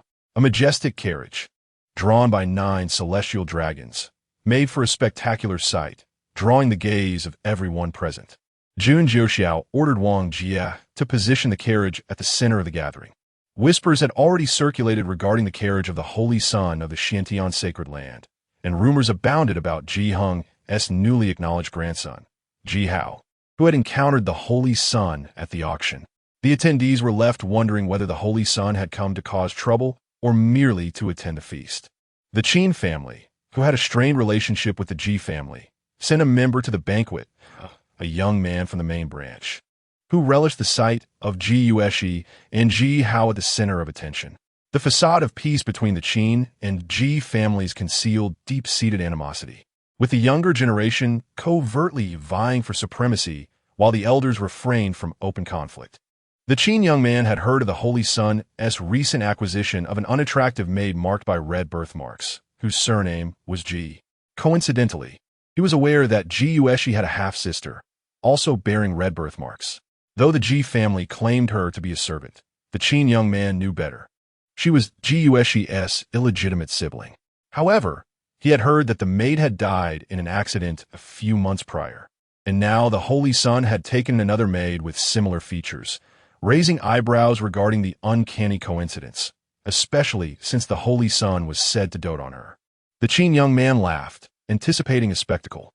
The Ji family was in dire straits, and he could hardly contain his delight, given the profound grievances between the 2 families, especially since his uncle had fallen at Ji Heng's hands. The Qin young man was well aware of the maid's connection to the auction incident, which spurred his eagerness to attend the Ji family's banquet, eager to witness Ji Heng's misfortune. The carriage halted at the banquet's epicenter, yet no one disembarked. It was not Jun Jiuxiao's intention to put on airs. Rather, Ji Lanqing was ensnared by her emotions, haunted by painful memories, teetering on the brink of collapse. Jun Jiuxiao extended his hand to her gently, proclaiming, "Come, I shall lead you to avenge." In that moment, Ji Lanqing, on the verge of despair, was illuminated by Jun Jiuxiao, as presence. His simple words became her salvation. She grasped his hand, seizing the light he offered. Odison. Ji Lanqing's voice trembled with emotion. Do not fear. I will lead you to vengeance. With me, there is nothing to fear. Jun Jiuxiao's soothing voice resonated in her ears, dispelling her anguish. At that moment, Jun Jiuxiao himself could not discern whether he was acting or speaking from the heart. Gazing at Ji Lanqing, engulfed in torment, a fierce desire for retribution surged within him. He vowed that the Ji family would pay dearly today. Regardless of his intentions toward Ji Lanqing, she was now his, and he would extract the first toll. As for the Ji family, he would leave them to Ji Lanqing, allowing her to exact vengeance upon those who had wronged her, purging her inner demons, so she might advance further on her path of cultivation. Otherwise, Jun Jiuxiao could effortlessly annihilate the Ji family with a mere slap. Chapter 31. The ugly countenance of Ji Ling Tian. Observing that Ji Lanqing's mood had improved, Jun Jiuxiao escorted her down from the carriage. The crowd's attention had long been fixated on the palanquin pulled by the 9 dragons. Emerging from it was a striking figure clad in dark robes, his silver hair flowing elegantly, draped in a black cloak. Following closely behind was a woman bearing a crimson birthmark on the right side of her face. The onlookers quickly understood. This must be the holy son of Xiantian and his unattractive maid. Ji Yuxi and Ji Hao, upon seeing the maid trailing behind Jun Jiuxiao, exchanged glances of surprise, though they soon regained their composure. Ji Yuxi signaled to Ji Hao to summon their parents. Ji Hao nodded in understanding and gradually withdrew from the crowd. The young master of the Qin family, upon observing the maid behind Jun Jiuxiao and the actions of the Ji siblings, realized his suspicions were correct. A spectacle was about to unfold involving the Ji family. This gathering was merely a celebration for the younger generation, with the elders of the Ji clan, including Ji Heng, notably absent.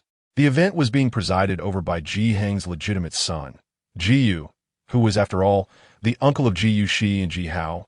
Given that Ji Ling Tian acknowledged Ji Heng as his father, Ji Yu approached Jun Jiuxiao with a warm greeting.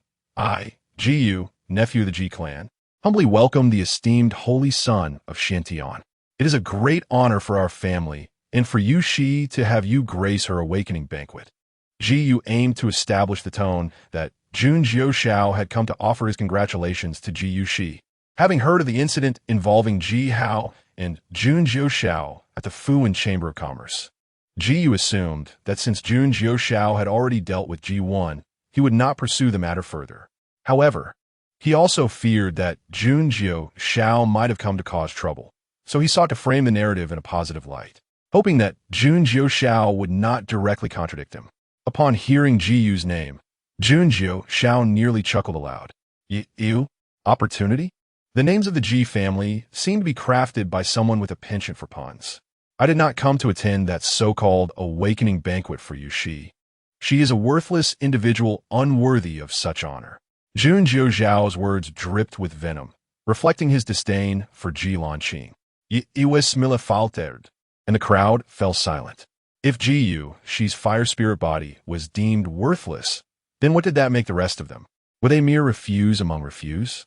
This holy son of Xiantian was undeniably arrogant. The young master of the Qin family displayed an expression of exhilaration, quietly cheering Jun Jiuxiao on to vanquish the Ji clan. Ji Yuxi's complexion darkened, a mixture of anger and humiliation swelling within her. It was her first time being labeled as worthless. She felt an urge to confront Jun Jiuxiao. Yet upon sensing his advanced cultivation at the late stage of the Severing Ties realm, she realized she could not contend with him, and thus could only glare at him with resentment. Noticing Yuxi is hostilgeise, Yuxiu cultivates. If you dare to look at me with such hatred again, I shall gouge out your eyes. A shiver ran through Ji Yuxi, prompting her to avert her gaze and bow her head, too fearful to meet his eyes. Ji Yu, being a legitimate son of the Ji family, held a prestigious position and was accustomed to being revered by outsiders. This was the first time he had ever faced such humiliation, and he was seething with rage. However, being no fool, he recognized the power of the holy son of Xiantian and chose to swallow his pride. He approached Jun Jiuxiao, attempting to mend the situation. Holy son, you must be jesting. Do I appear to be one who jokes? Jun Jiuxiao replied, his expression serious as he continued to gaze at Jiyu. Jiyu found himself at a loss for words, inwardly cursing Jun Jiuxiao, but he dared not retaliate nor could he overpower him. Furthermore, the holy son of Xiantian was not to be trifled with. He could only notify his father, Ji Heng, hoping for his swift arrival, for he could not withstand the pressure emanating from Jun Jiuxiao. As Jun Jiuxiao's words settled over the crowd, it became apparent that he had indeed come to provoke. Ji Heng had yet to arrive, but Ji Ling Tian and his wife, Lin Su, soon made their entrance. Upon hearing Ji Hao mention that Ji Lanqing had sought the holy son of Xiantian as her backing and had become his maid, Lin Su's expression morphed into one of fury as she spat. That wretched child should have been dealt with decisively from the start. Ji Ling Tian, however, remained silent. Lost in thought, the three rushed to the scene, witnessing Ji Yu, who usually held a position of superiority, being belittled by Jun Jiuxiao, yet still striving to maintain his composure. Ji Ling Tian's gaze shifted towards Ji Lanqing, contemplating his next move. Lin Su immediately fixed her fierce glare upon Ji Lanqing, wishing nothing more than to devour her whole. Jun Jiuxiao sautilitoned, positioning himself protectively in front of Ji Lanqing. Upon seeing Ji Ling Tian and Lin Su, Ji Lanqing felt a surge of pain and hatred rise within her, nearly succumbing to her inner turmoil. Yet, upon witnessing Jun Jiuxiao's protective gesture, she found a moment of solace. Ji Ling Tian, recognizing Jun Jiuxiao's action, felt a surge of joy as he donned a paternal smile and feigned surprise, addressing Ji Lanqing. Lanqing, where have you been? I have searched for you tirelessly since your disappearance. I am relieved to see you unharmed. He then turned to Jun Jiuxiao, expressing his gratitude. Thank you, holy son, for saving my daughter. I, Ji Ling Tian, shall forever be indebted to you. Ji Lanqing was repulsed by Ji Ling Tian's words and could not hold back, retching in response. Both Lin Su and Ji Hao were taken aback. Was Ji Ling Tian not the one who despised Ji Lanqing the most? Had he not always regarded her and her mother as a source of shame? How could he suddenly adopt a paternal demeanor? Lin Su whisky dedicated Yi Ling Tian's motives. He was clearly attempting to curry favor with Ji Lanqing now that she had allied herself with the holy son of Xiantian. With a derisive snort, she thought to herself, Ji Ling Tian is lost in a dream. The one Ji Lanqing loathes most is him, her father, whom she would gladly see suffer. The crowd was taken aback by this unexpected twist. Could it be that Ji Ling Tian had first allied himself with the legitimate branch of the Ji family, and now sought to ingratiate himself with the Holy Son? Such luck in spawning children to rise in status was indeed enviable. Ji Ling Tian's fortune was truly a source of envy for many. Chapter 32. Jun Jiuxiao's specialty in slapping faces upon hearing Ji Ling Tian's words. Jun Jiuxiao burst into laughter and remarked, You have just acknowledged your wild father, and now wish to play the role of another's father? Those present struggled to suppress their laughter. For Ji Ling Tian's wild father was Ji Heng, the younger brother of the Ji family patriarch. However, a young master from the Qin family could no longer contain himself and laughed heartily, prompting others to lower their heads in amusement. Jiyu felt a flicker of joy. He had just been embarrassed by Jun Jiuxiao, but now he was free from that burden, which was a relief. Ji Ling Tian's face fluctuated between pale and crimson, stung by Jun Jiuxiao's words. Lin Su contemplated how to incite Xiantian Shengzi's disdain for Ji Lanqing, ideally leading to her demise. Yet, she feared Ji Lanqing might disclose that the spirit bone and fire spirit body had been excavated from her. After Jun Jiuxiao's taunt, Ji Lanqing coldly retorted, I have no habit of acknowledging wild fathers. Ji Ling Tian dared not express his anger towards Jun Jiuxiao. But how dared Ji Lanqing speak to him in such a tone? Rebellious girl, you do not even recognize your father? Who gave you the audacity? I did. Jun Jiuxiao replied, leaving Ji Ling Tian momentarily speechless. He had grown accustomed to bullying Ji Lanqing over the years, believing her to be weak, as she was merely at the late stage of the blood-moving realm. Most of the spiritual power from the fire crystal had been absorbed by the crimson lotus flame, with only a small portion utilized by Ji Lanqing to enhance her strength. Hence her current state. Ji Yu could not merely spectate, for Jiling Tian was his father's son and a legitimate member of the Ji family. His disgrace reflected poorly on their lineage. Holy son, this maid indeed bears the blood of Ling Tian.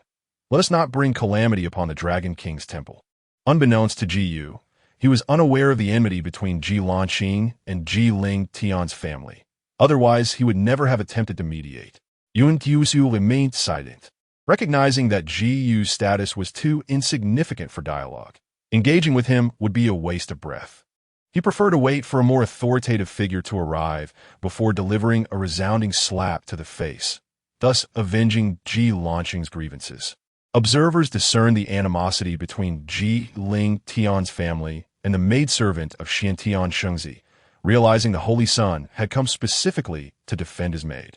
However, the origins of this animosity were shrouded in mystery, and none had heard of Ji Ling Tian having a daughter.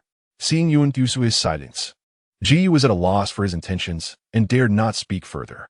The gathering fell into an unexpected silence, the festive atmosphere of the banquet dissipating. Ji Yueshi was on the verge of grinding her teeth in frustration.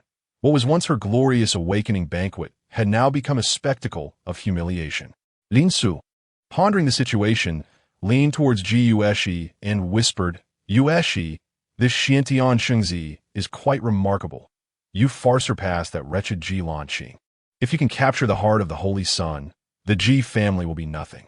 Upon hearing this, Ji Yueshi's eyes sparkled with ambition, and the mother-daughter pair exchanged knowing glances, understanding each other's thoughts. Lin Su spoke at first, affectionately addressing Yi Lanwing. "There seems to be some misunderstanding between you and your father. Let us discuss this privately and not provide others with a chance to mock us."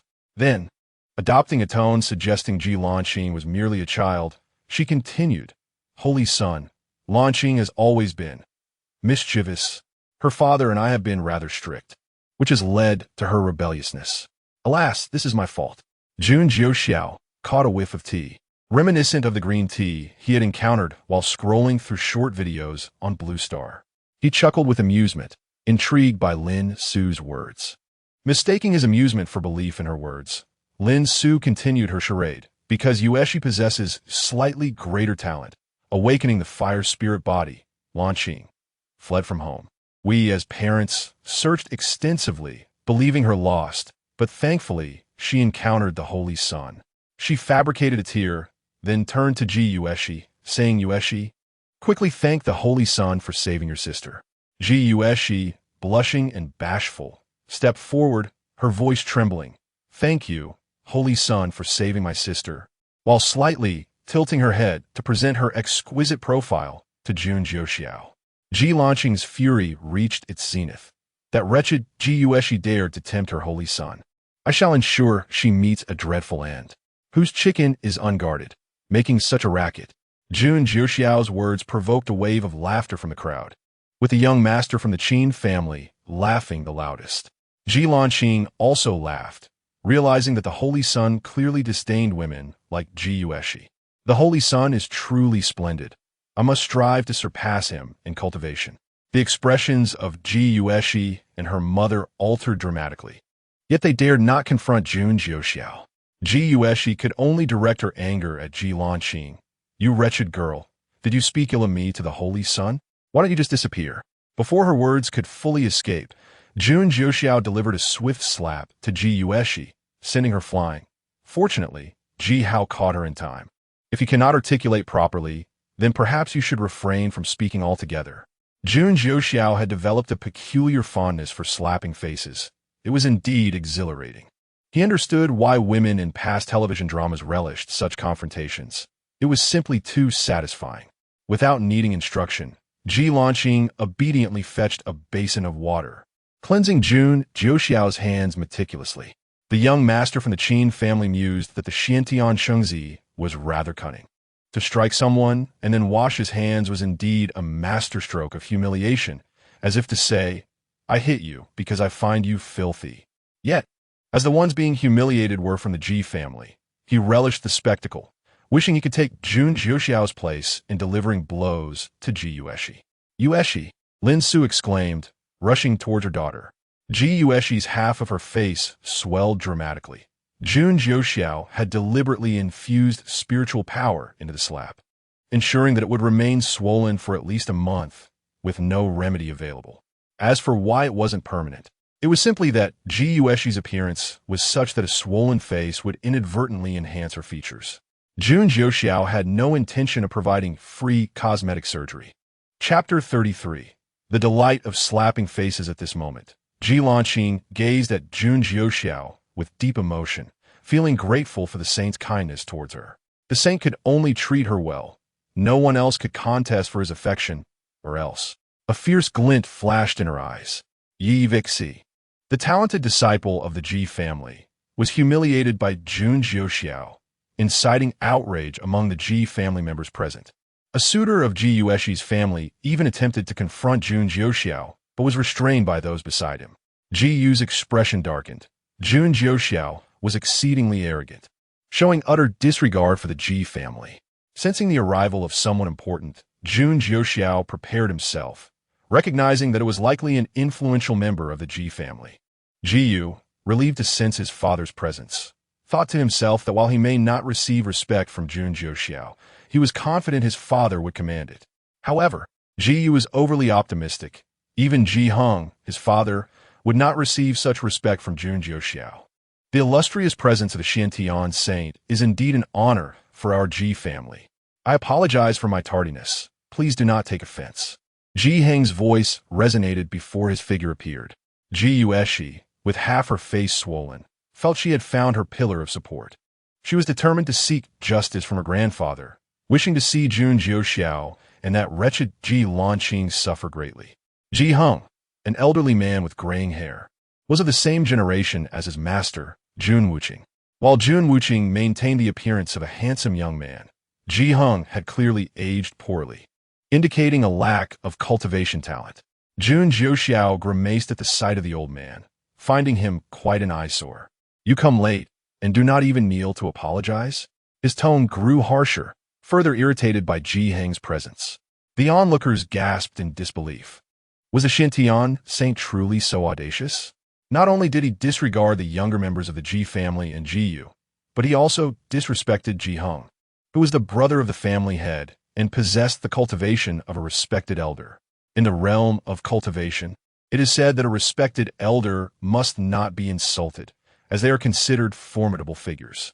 The young master of the Qin family bore a murderous intent towards Ji Heng, silently cheering for Jun Jiuxiao to defeat him.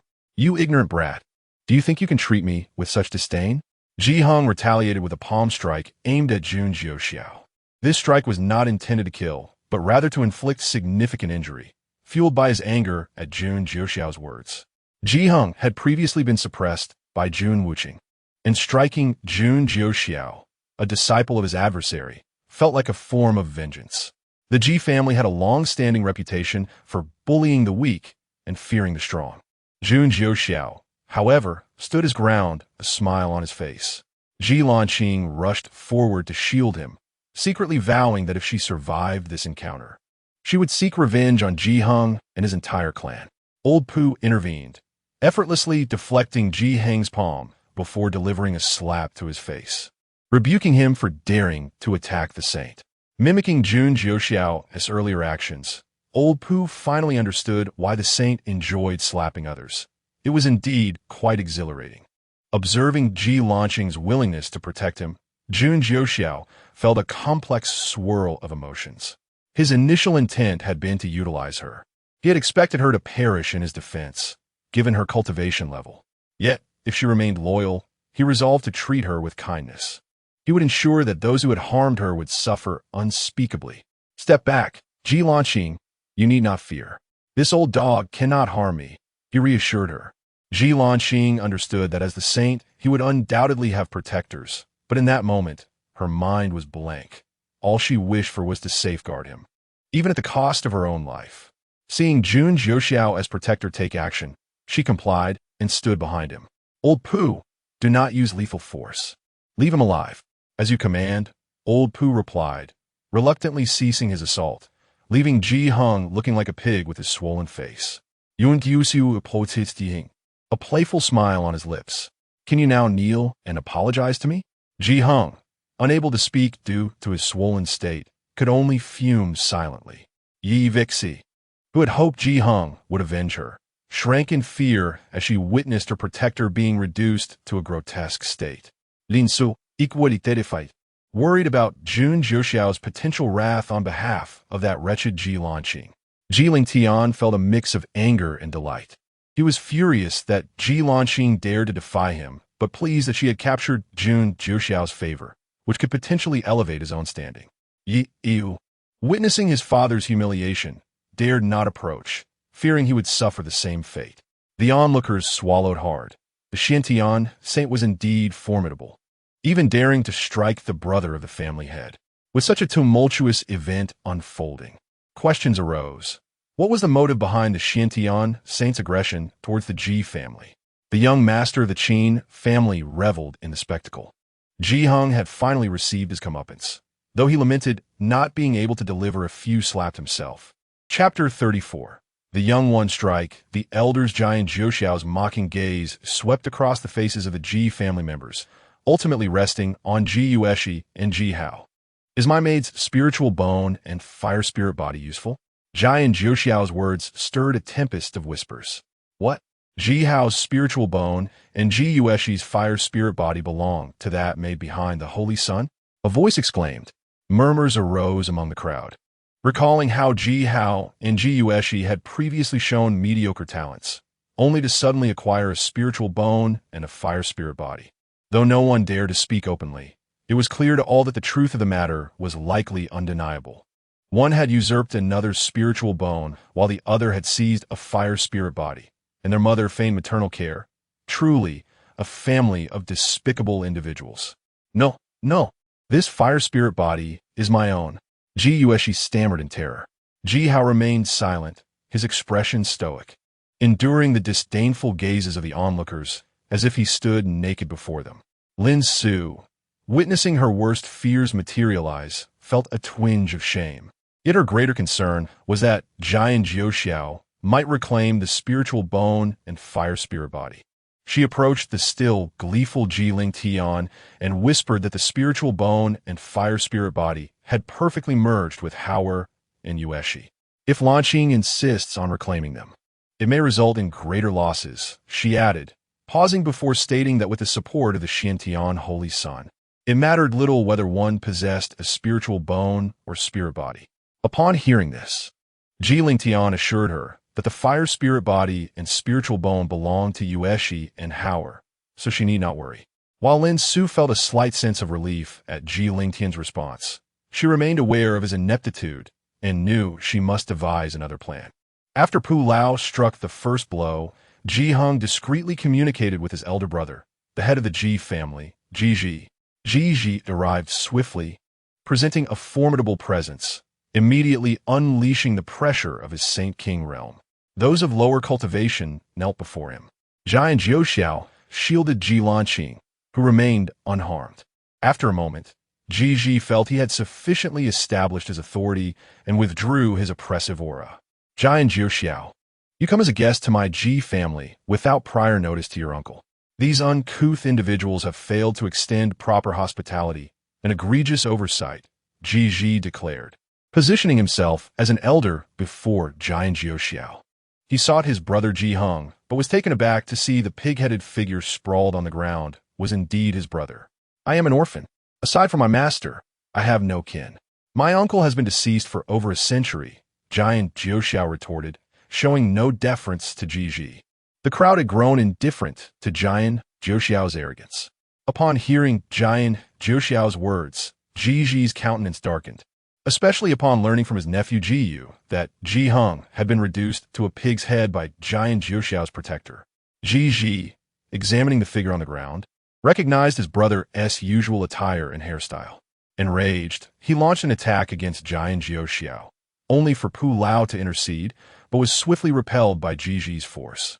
After all, Pu Lao was merely at the half-step Saint King stage, while Ji Ji had already attained mid-stage Saint King. Pu Lao transmitted a message to Jun Jiuxiao, saying, "Holy Son, I cannot contend with this individual." Understood, Jun Jiuxiao replied, his tone unruffled. After Ji's initial assault, he calmed down and, glancing at Pu Lao, dismissed him as inconsequential. Observing one half-step Saint King, one at the late stage of the Zhanma realm, and an inconsequential maid from the Bangsha realm, Ji's confidence swelled. Why does the Xintian Holy Sun disturb the banquet of my family's prodigies and injure my brother Ji Heng? If you do not provide a satisfactory explanation today, neither I nor the Ji family shall relent. The other members of the Ji family, emboldened by Ji's words, echoed his demand for an explanation from Jun Jiuxiao. Lin Su, her concerns dissipating, felt reassured that with the family head present, Jun Jiuxiao could not act so brazenly. Ensuring the preservation of Yueshi and Hauer's spirit bodies and spiritual bones. After all, Yueshi and Hauer were Ji's niece and nephew, while Ji Lanqing was merely an outsider. It was evident whom the family head would favor. Jun Jiuxiao maintained his nonchalant demeanor, exasperatedly remarking, "What a nuisance. You send the young to confront the old, and then the elders appear. Does your Ji family possess no sense of shame?" The crowd murmured in agreement, acknowledging the Ji family's lack of dignity, casting peculiar glances at them. Some even directed their gazes at Ji, who seethed with indignation. While it was true, such behavior characterized his family, it was unacceptable for it to be openly voiced. "Xintian Holy Son, I grant you an opportunity. If you do not cherish it, do not blame me," Ji bellowed, launching an all-out assault against Jun Jiuxiao. Pu Lao was sent flying, sustaining grave injuries. A half-step Saint King was no match for a full Saint King-esque strike. As Ji prepared to strike again, Ji Lanqing, concerned for Jun Jiuxiao, sought to shield him once more, hoping to buy him even a moment. Jun Jiuxiao halted her, regarding Ji with a mocking gaze, rendering him a mere jester in his eyes. Ji trembled with rage at Jun Jiuxiao's derisive expression, proclaiming, "Xintian Holy Son, your protector has already been injured. No one can shield you now. Kneel and plead for mercy, and I might consider sparing you." As Ji's bravado escalated, he taunted, "No matter how you suppress your peers, your disciple can only kneel before me to survive." The onlookers held their breath, wondering whether Jun Jiuxiao would submit for survival or defiantly pursue death. Jun Jiuxiao coldly uttered, "Head of the Ji family, seek treatment if you are unwell. Do not dream each day." Ji, consumed by fury, laughed mockingly, stating, "Very well, Xintian Holy Son, let us see whether your words hold more weight than my fist." With all his might, he struck toward Jun Jiuxiao, causing the timid onlookers to shut their eyes, unwilling to witness the impending scene. Chapter 35. The slap-happy Xintian Holy Land. Jun Jiuxiao remained unfazed, regarding Ji with the disdain reserved for a jester. Behind him, Ji Lanqing was on the verge of tears, harboring deep-seated hatred for the entire Ji family, vowing to annihilate them all. Then, Ji's full-force punch was intercepted, resulting in a resounding slapback at him. The head of the Ji family exuded an air of grandeur. I had expected something formidable, yet this was all he had? An elderly man, now beside Jun Jiuxiao, spoke. He was the second elder of the Xintian Holy Land. The reason he joined in the slapping was simply because he observed how gratifying it appeared when Jun Jiuxiao and Elder Pu engaged in it. So he wished to experience it himself. To his surprise, it proved to be quite enjoyable, and he resolved to make slapping a signature move in future displays of bravado. From that point on, it became a tradition within the Xintian Holy Land. One could hardly claim to belong to it if they did not engage in slapping. Upon realizing it was the second elder of the Xintian Holy Land, Ji Lanqing's anxiety eased. Jun Jiuxiao had long sensed the elder's arrival and refrained from making a move. Ji's initial strike was meant for Elder Pu to experience the strength of the Saint King realm, aiding in his upcoming breakthrough. With Jun Jiuxiao present, Elder Pu would remain safe. Jun Jiuxiao, shedding his playful demeanor, respectfully requested the second elder to heal Elder Pu's injuries. The elder nodded, channeling pure spiritual energy into Elder Pu, who then regained consciousness and was able to heal himself as the elder withdrew his power. As for Jiji, who had been sent sprawling by a slap, neither Jun Jiuxiao nor the elder spared him a glance. Lying on the ground, Jiji feigned unconsciousness, utterly humiliated after having just acted so arrogantly, only to be swiftly put in his place. The onlookers recognized the second elder of the Xiantian Holy Land, a formidable figure at the peak of the Saint King realm. It was no wonder the Xiantian Holy Son was so audacious, with such a powerful ally. He had little to fear unless an ancestor from one of the major factions in the eastern region intervened. If one were to have a Saint King realm follower, they would surely be more brazen than the Xiantian Holy Son. Stop pretending, Jiji. Is the ground not cold beneath you? Jun Jiuxiao's gentle voice rang out again. Jiji found the sound utterly detestable, reminiscent of his master, Jun Wuqing. He vowed that should he get the chance, he would eliminate both master and disciple. Lin Su and her son, who had only recently relaxed, were now on edge again. Was the head of the Ji family truly this inept? Being slapped to the ground and then pretending to be unconscious? Exposed and unable to maintain his facade, Jiji was left with no choice but to rise. His expression grim. Unbeknownst to me, the second elder of the Xiantian Holy Land has graced us with his presence. I was merely jesting with the Holy Son. I hope there are no misunderstandings. He forced a smile, attempting to save face. The younger generation stood in stunned silence, astonished at the Ji family's utter lack of shame. The older generation was already aware of the Ji family's disgraceful nature, yet they never anticipated it could sink even lower, an entire family head feigning unconsciousness. Then I shall deliver you 2 more slaps, merely as a jest. What does the head of the Ji family think of that? Jiji felt that Jun Jiuxiao was just as arrogant as his master, Jun Wuqing. He vowed revenge, eager to see if Jun Jiuxiao would still be so haughty then. Holy son, dear nephew, let's not jest with an old uncle. My Ji family has always maintained good relations with the Xiantian Holy Land. There's no need to let a trivial matter sour our family's rapport. I have stated before that I am an orphan, whether I have an uncle or not. I know not. If I do, he has surely been dead for many years. The moment these words left Jun Jiuxiao's lips, Jiji's composure shattered. His smile frozen in place, far more grotesque than tears. Jun Jiuxiao, I respect you as the holy son of the Xiantian Holy Land, which is why I have spoken to you kindly. Should you continue to be so insensitive, do not blame me for what follows. Jiji began to issue threats. But Jun Jiuxiao was already weary of such empty bravado. Every member of the Ji family seemed to follow this same tiresome script.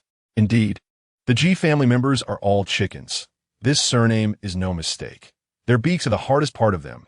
Jun Jiuxiao remarked dismissively, I am indeed unrefined. I stand right here, come and kill me, compel me to kneel and beg for mercy. He had no interest in further banter with Jiji. It felt like a waste of time. Caught in a dilemma, Jiji found himself unable to advance or retreat. He had made threats, and yet his opponent showed no fear.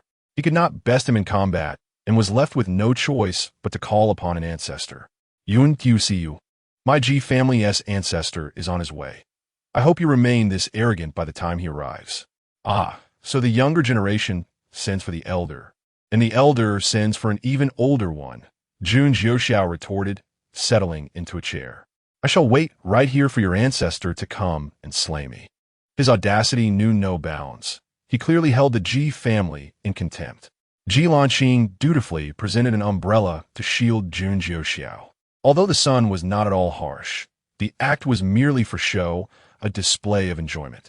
Jiji and the rest of the Ji family were seething with rage, with the exception of Ji Heng, who lay unconscious on the ground, ignored by all. Astute merchants had already begun recording the scene with viewing stones when Jun Jiuxiao mocked Jiyu. With the Ji family's ancestor set to arrive, regardless of the outcome, they could sell the footage for a handsome price, an opportunity not to be missed. The young master of the Qin family reveled in the Ji family's predicament, broadcasting the events to his kin through a communication stone, though he harbored concerns that the Ji family's ancestor might arrive and subdue Jun Jiuxiao. Those from the Qin family nearby received the message and rushed to witness the unfolding drama. with some even using long-distance teleportation talismans to ensure they could partake in the spectacle. Others quickly gathered as well, unable to be deterred.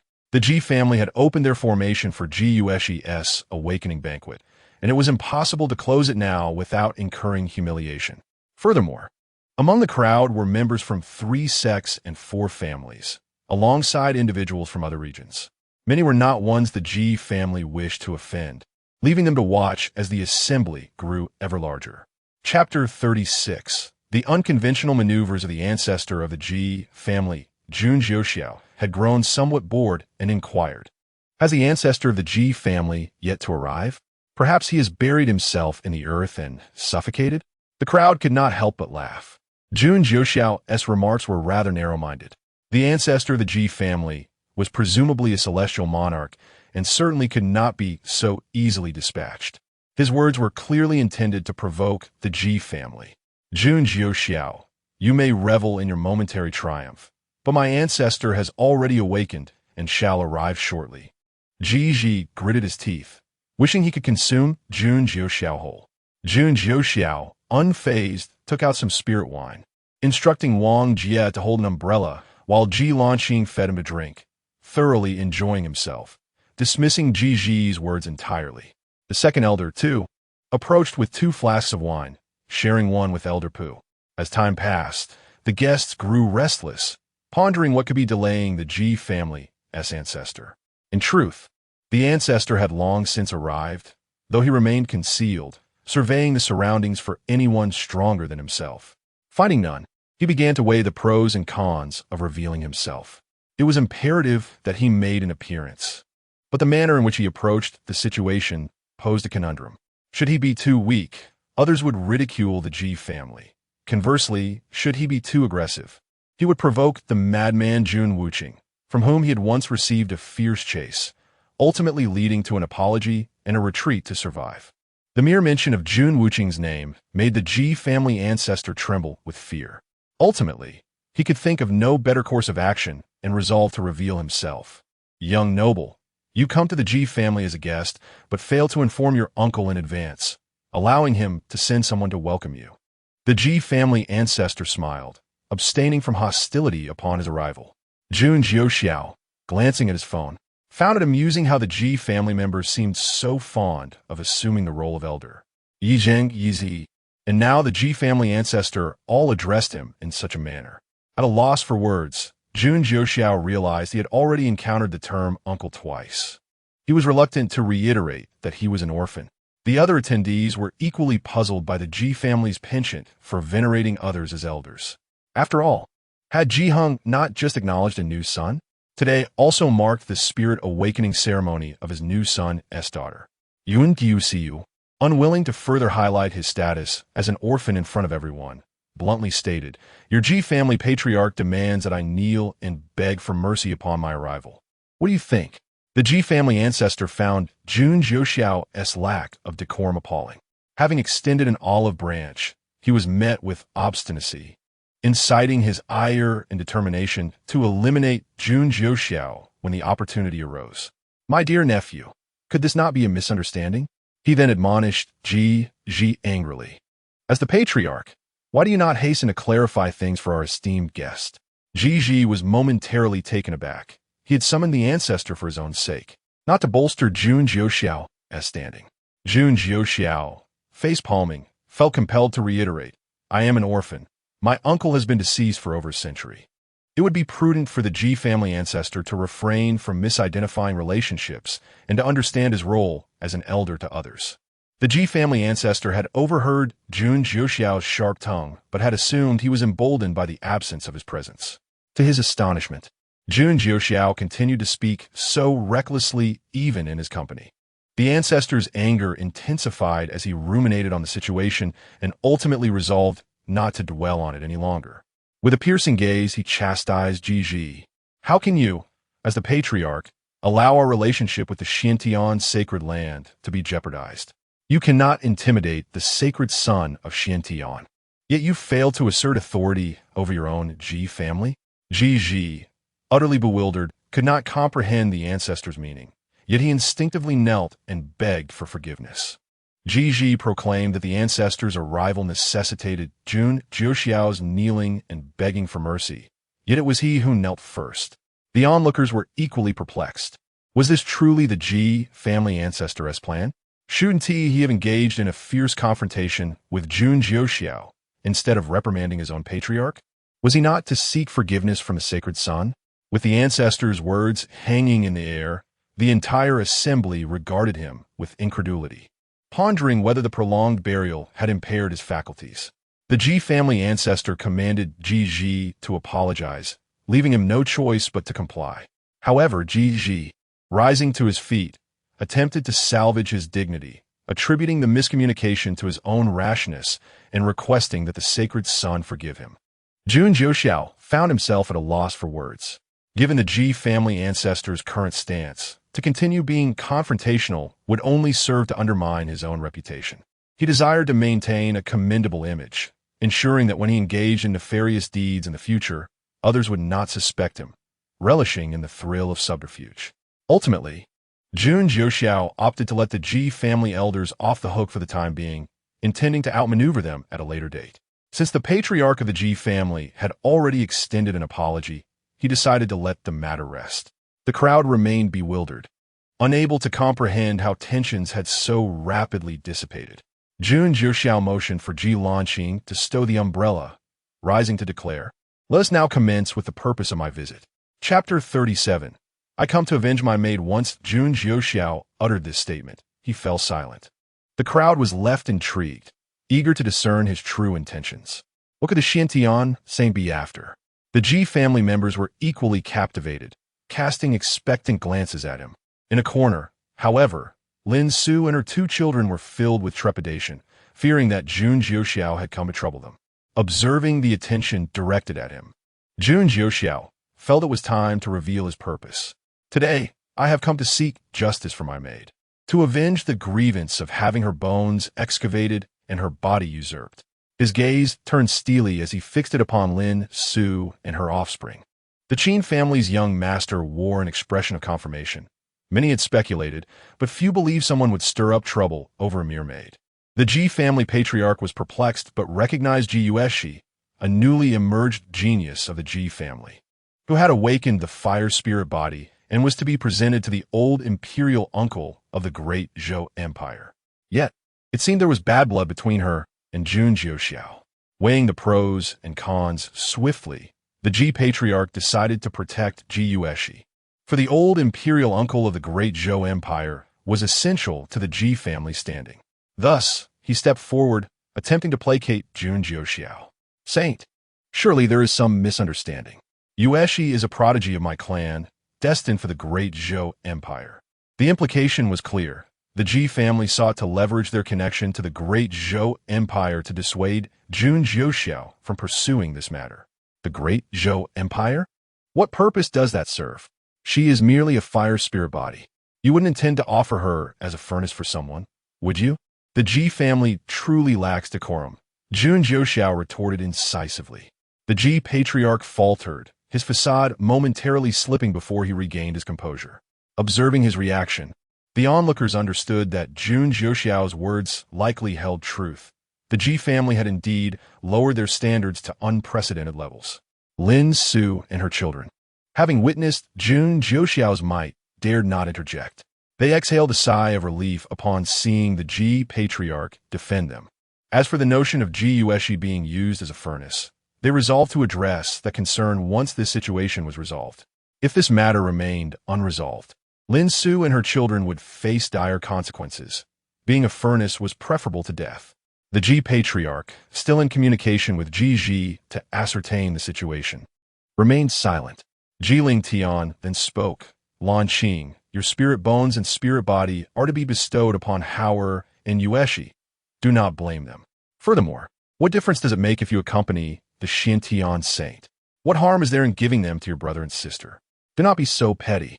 The crowd fell into a profound silence at Jiling Tian's words, realizing that he had indeed forsaken his ancestors for a wild father. It was quite shameless. Jun Jiuxiao regarded Jiling Tian with a cold smile, causing him to shudder and step back. Ji Lanqing wore an impassive expression. Ji Tian was merely an adversary to her.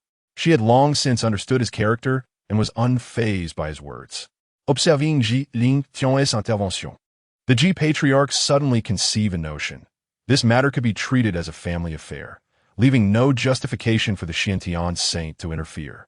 Since it was a family matter, he, as the patriarch, would have the final say, given Ji Lanqing's unappealing appearance.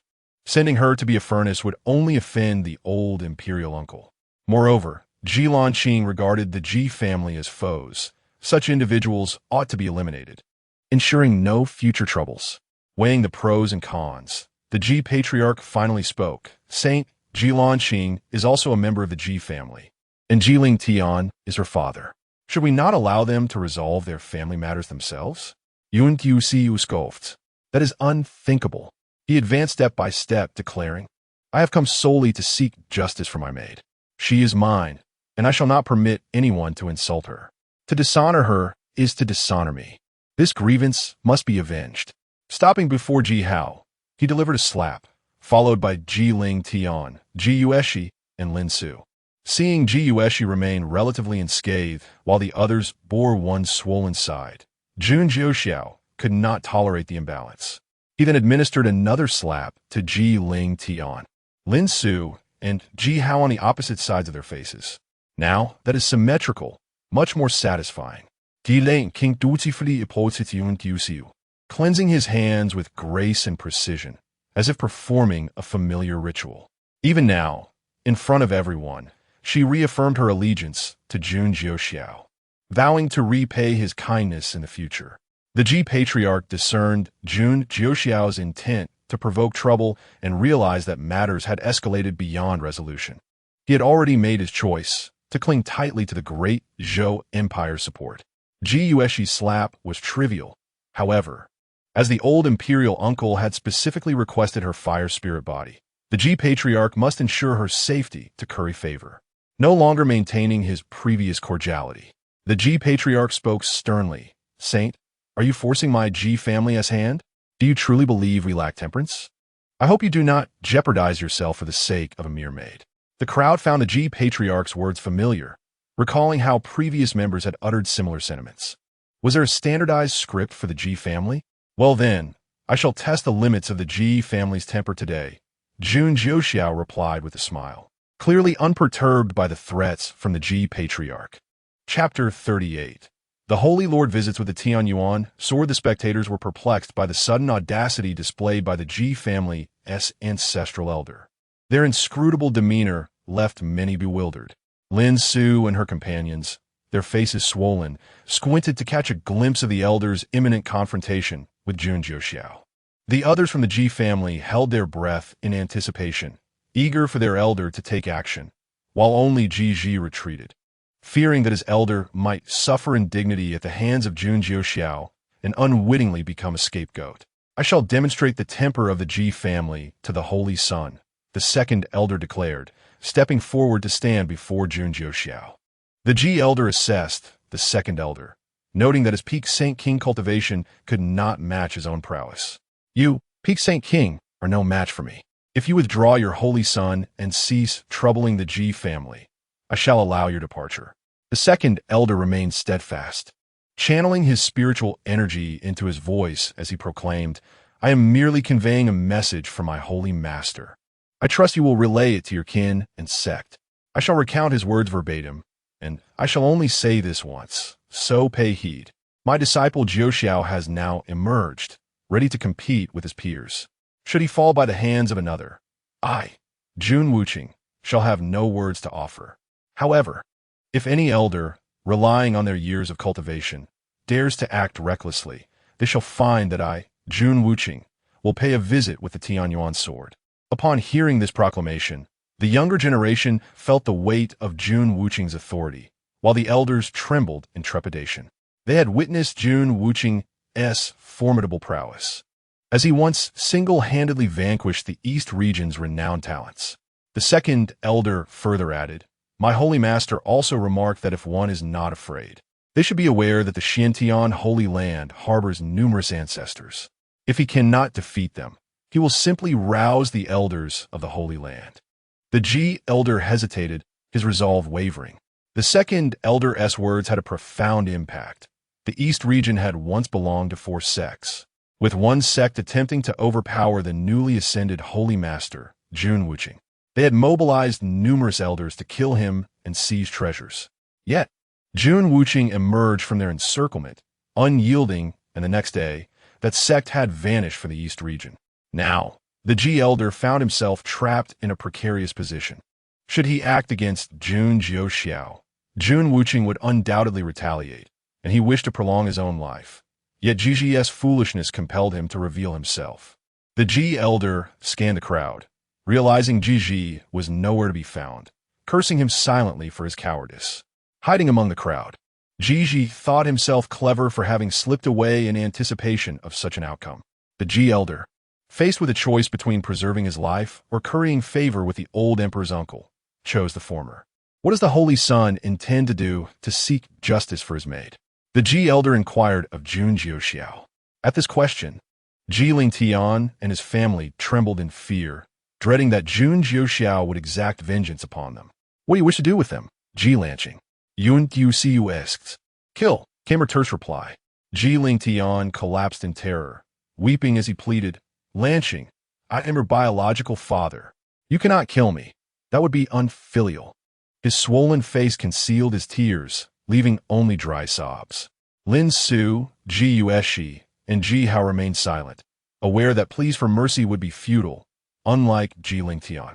Ji Lanqing remained silent, her icy gaze fixed on Ji Lingtian and his kin. The Ji elder narrowed his eyes at Ji Lanqing, attempting to intimidate her with his stare. Jun Jiuxiao subtly shifted his position to shield Ji Lanqing from the elder's gaze. I have never known a father, nor do I wish to acknowledge a false one, Ji Lanqing stated, her tone devoid of emotion. Only in Jun Jiuxiao's presence did she allow herself to show a hint of tenderness, lowering her voice when speaking with him. To others, she viewed the world in stark terms, the living and those deserving of death. Step by step, Jun Jiuxiao advanced toward Ji Lingtian and his family. The Ji elder, fearing repercussions, shouted, Do you dare? Yet, Jun Jiuxiao paid no heed, continuing his deliberate approach. Realizing his words had no effect, the Ji elder commanded the younger generation to strike, knowing Jun Jiuxiao had only forbidden the elders from intervening. As they gathered, emboldened by numbers, the younger Ji family members hesitated, uncertain. With a swift draw of his sword, Jun Jiuxiao dispatched several of them in one fell swoop, instilling fear in the remaining youths, who dared not advance further. Holding his sword, Jun Jiuxiao single-handedly subdued the younger Ji family members, leaving them quaking in fear. I do not wish to kill today. Those of the Ji family who retreat may live. Upon hearing this, the younger generation hesitated, and one by one, they began to withdraw, unwilling to face death. Realizing that Ji Yueshi's family was of no concern to them, the Ji elder was seething with rage, nearly spitting blood as he berated Jun Jiuxiao. Yizvi, witnessing the elder's fury, instinctively shrank deeper into the crowd, hoping to avoid detection. Chapter 39. Your lives await, my maid's collection. Jun Jiuxiao approached Ji Lingtian and his companions, the Tianwen sword in his hand still dripping with blood. The Tianwen sword, a manifestation of Jun Jiuxiao's essence, had not been exchanged even after reaching the realm of the emperor. Instead, he had nurtured it with his formidable powers. With a mere flick of the wrist, it could sever the very fabric of existence. Presently, Jun Jiuxiao wielded it as if it were an ordinary sword, deliberately sheathing its brilliance. The 4 from the Ji family trembled in fear, Ji Lingtian bowing his head in supplication, while Lin Su and her children retained a semblance of dignity, simply closing their eyes to await their fate. Jun Jiuxiao, with a knowing smile, reassured them, Do not worry. I shall not take your lives. Their astonishment was palpable. Hearing such a declaration amidst a gathering of witnesses provided them a flicker of hope. The onlookers were equally perplexed. Why would Jun Jiuxiao, who had dared to challenge the entire Ji family, including their ancestral patriarch, choose mercy? He continued, Your fates will be left to my maid to collect personally. Hidan King Harbert no Grivensis. Jun Jiuxiao had previously informed her that the lives of Ji Ling Tian and his kin were entrusted to her. Upon hearing that Ji Lanqing would personally retrieve their lives, Yi Vixi scoffed dismissively. Ji Lanqing, having lost her spiritual bone and fire spirit body, had become utterly powerless, unable to cultivate further. The notion that she could claim her life was a delusion. Lin Su, too, relieved, felt no fear towards Ji Lanqing, considering her a mere powerless wretch. Jun Jiuxiao, intentionally withholding part of his intent, relished the thought of tormenting Ji Ling Tian and his family, letting them oscillate between the realms of salvation and despair. He then added, "However, I shall first assist my maid in collecting some interest." With a wave of his hand, a surge of spiritual energy coursed into Ji Ling Tian and Lin Su's bodies. "As for the debts of your children, let the parents bear the burden. This energy will inflict upon you 2 hours daily of excruciating pain, akin to 1,000 ants gnawing at your bones, untreatable and unrelenting. Only those of equal strength in the Emperor realm could hope to alleviate such torment." In this world, Jun Jiuxiao was the sole emperor, rendering their suffering insurmountable. The rationale behind the 2-hour limit was simple. Constant agony would lead to numbness, making it less bearable. 2 hours of pain, contrasted by periods of relief, would heighten their anguish. Jun Jiuxiao believed that individuals like Ji Ling Tian and Lin Su would cling to life, unwilling to resort to self-destruction, until Ji Lanqing arrived to deliver their final judgment. Ji Yueshi and Ji Hao exchanged glances of dark satisfaction, relieved that Lin Su and Ji Ling Tian would bear the brunt of the torment. Ji Ling Tian, in a desperate plea, implored Jun Jiuxiao, "Bestow upon my children the suffering meant for me," a poignant display of paternal devotion. Lin Su, however, remained silent. Unlike Ji Ling Tian, her love for her children compelled her to endure their suffering herself. Jun Jiuxiao, not wishing to allow Ji Hao and Ji Yueshi to revel too soon, turned to Ji Hao and remarked that gifting him the spiritual bone would be a desecration. Gradually, he extracted the spiritual bone from Ji Hao's body, who cried out in anguish, "My spiritual bone! Please do not take it from me." Jun Jiuxiao paid no heed to his lamentations. Once the spiritual bone was extracted, he inquired of Ji Lanqing, "Do you desire it? I can return it to you." Ji Hao, now devoid of his spiritual bone, collapsed to the ground, his expression vacant, while Lin Su glared at Ji Lanqing with venomous eyes. She dared not direct such a gaze at Jun Jiuxiao, fearing his wrath. Unperturbed by Lin Su's glare, Ji Lanqing disdainfully regarded the extracted spiritual bone, declaring it too filthy for her taste. Upon hearing this, Jun Jiuxiao crushed the bone in his hand, eliciting sighs of regret from the onlookers. "If you find it unworthy, then give it to me. I do not mind its perceived impurity." He then turned to Ji Yueshi, lamenting the loss of the fire spirit body, which had become intertwined with her essence. "To forcibly extract it would lead to your demise. I have decreed that your life is to be left for Ji Lanqing to collect personally." A flicker of hope ignited within Ji Yueshi. Perhaps she could retain her spirit. The Ji family patriarch shared this sentiment, silently observing Jun Jiuxiao, hoping he would preserve Ji Yueshi's fire spirit body. Jun Jiuxiao stroked his chin in contemplation, suggesting, "Shall I simply end her existence?" This remark plunged Ji Yueshi and the Ji family patriarch into despair. Finally, Jun Jiuxiao queried Ji Lanqing, "Do you still desire the fire spirit body?" To which she responded coldly, "No, it is too dirty." "Then let it remain with her for now," he decided. The Ji family patriarch and Ji Yueshi, who had just been plunged into despair, felt a flicker of life return. The crowd could not help but express their thoughts. Jun Jiuxiao's tormenting games were relentless and exhausting. "However, you are unworthy of this blood," he concluded, before commencing to draw Ji Yueshi's blood, instructing the Ji family patriarch to provide her with the essence of life, warning that should she lose too much blood, he would bear no responsibility. Jun Jiuxiao had no intention of making a loss. He would not squander his precious resources on Ji Yueshi, whom he deemed unattractive. No one could take advantage of him, not even Ji Lanqing, as he had already benefited from their encounters. The Ji family patriarch, infuriated and veins bulging, had no choice but to comply, administering the essence to Jiuxiao. The blood extracted was not offered to Ji Lanqing, but rather obliterated in the air. Yi Vixi, bereft of blood, lay upon the ground like a lifeless dog. Without Ji Lanqing's nourishing warmth, she would endure the backlash of her fire spirit body monthly, suffering the same torment as Ji Ling Tian and Lin Su. Ji Lanqing presented water to Jun Jiuxiao for cleansing his hands. No one paid attention to the Ji family. Sprawled on the ground like discarded husks, their gazes fixed upon Jun Jiuxiao, wary of another unexpected turn. The Ji family patriarch remained tense, fearing a change of heart from Jun Jiuxiao. After Ji Lanqing had finished tending to Jun Jiuxiao's hands, he turned to speak once more. The Ji family patriarch's heart, which had just begun to settle, surged with anxiety again. Do not be alarmed. I wish to conclude today's affair here. The Ji family's vendetta will be avenged by my maid. You may continue to feast and drink well. I shall take my leave now.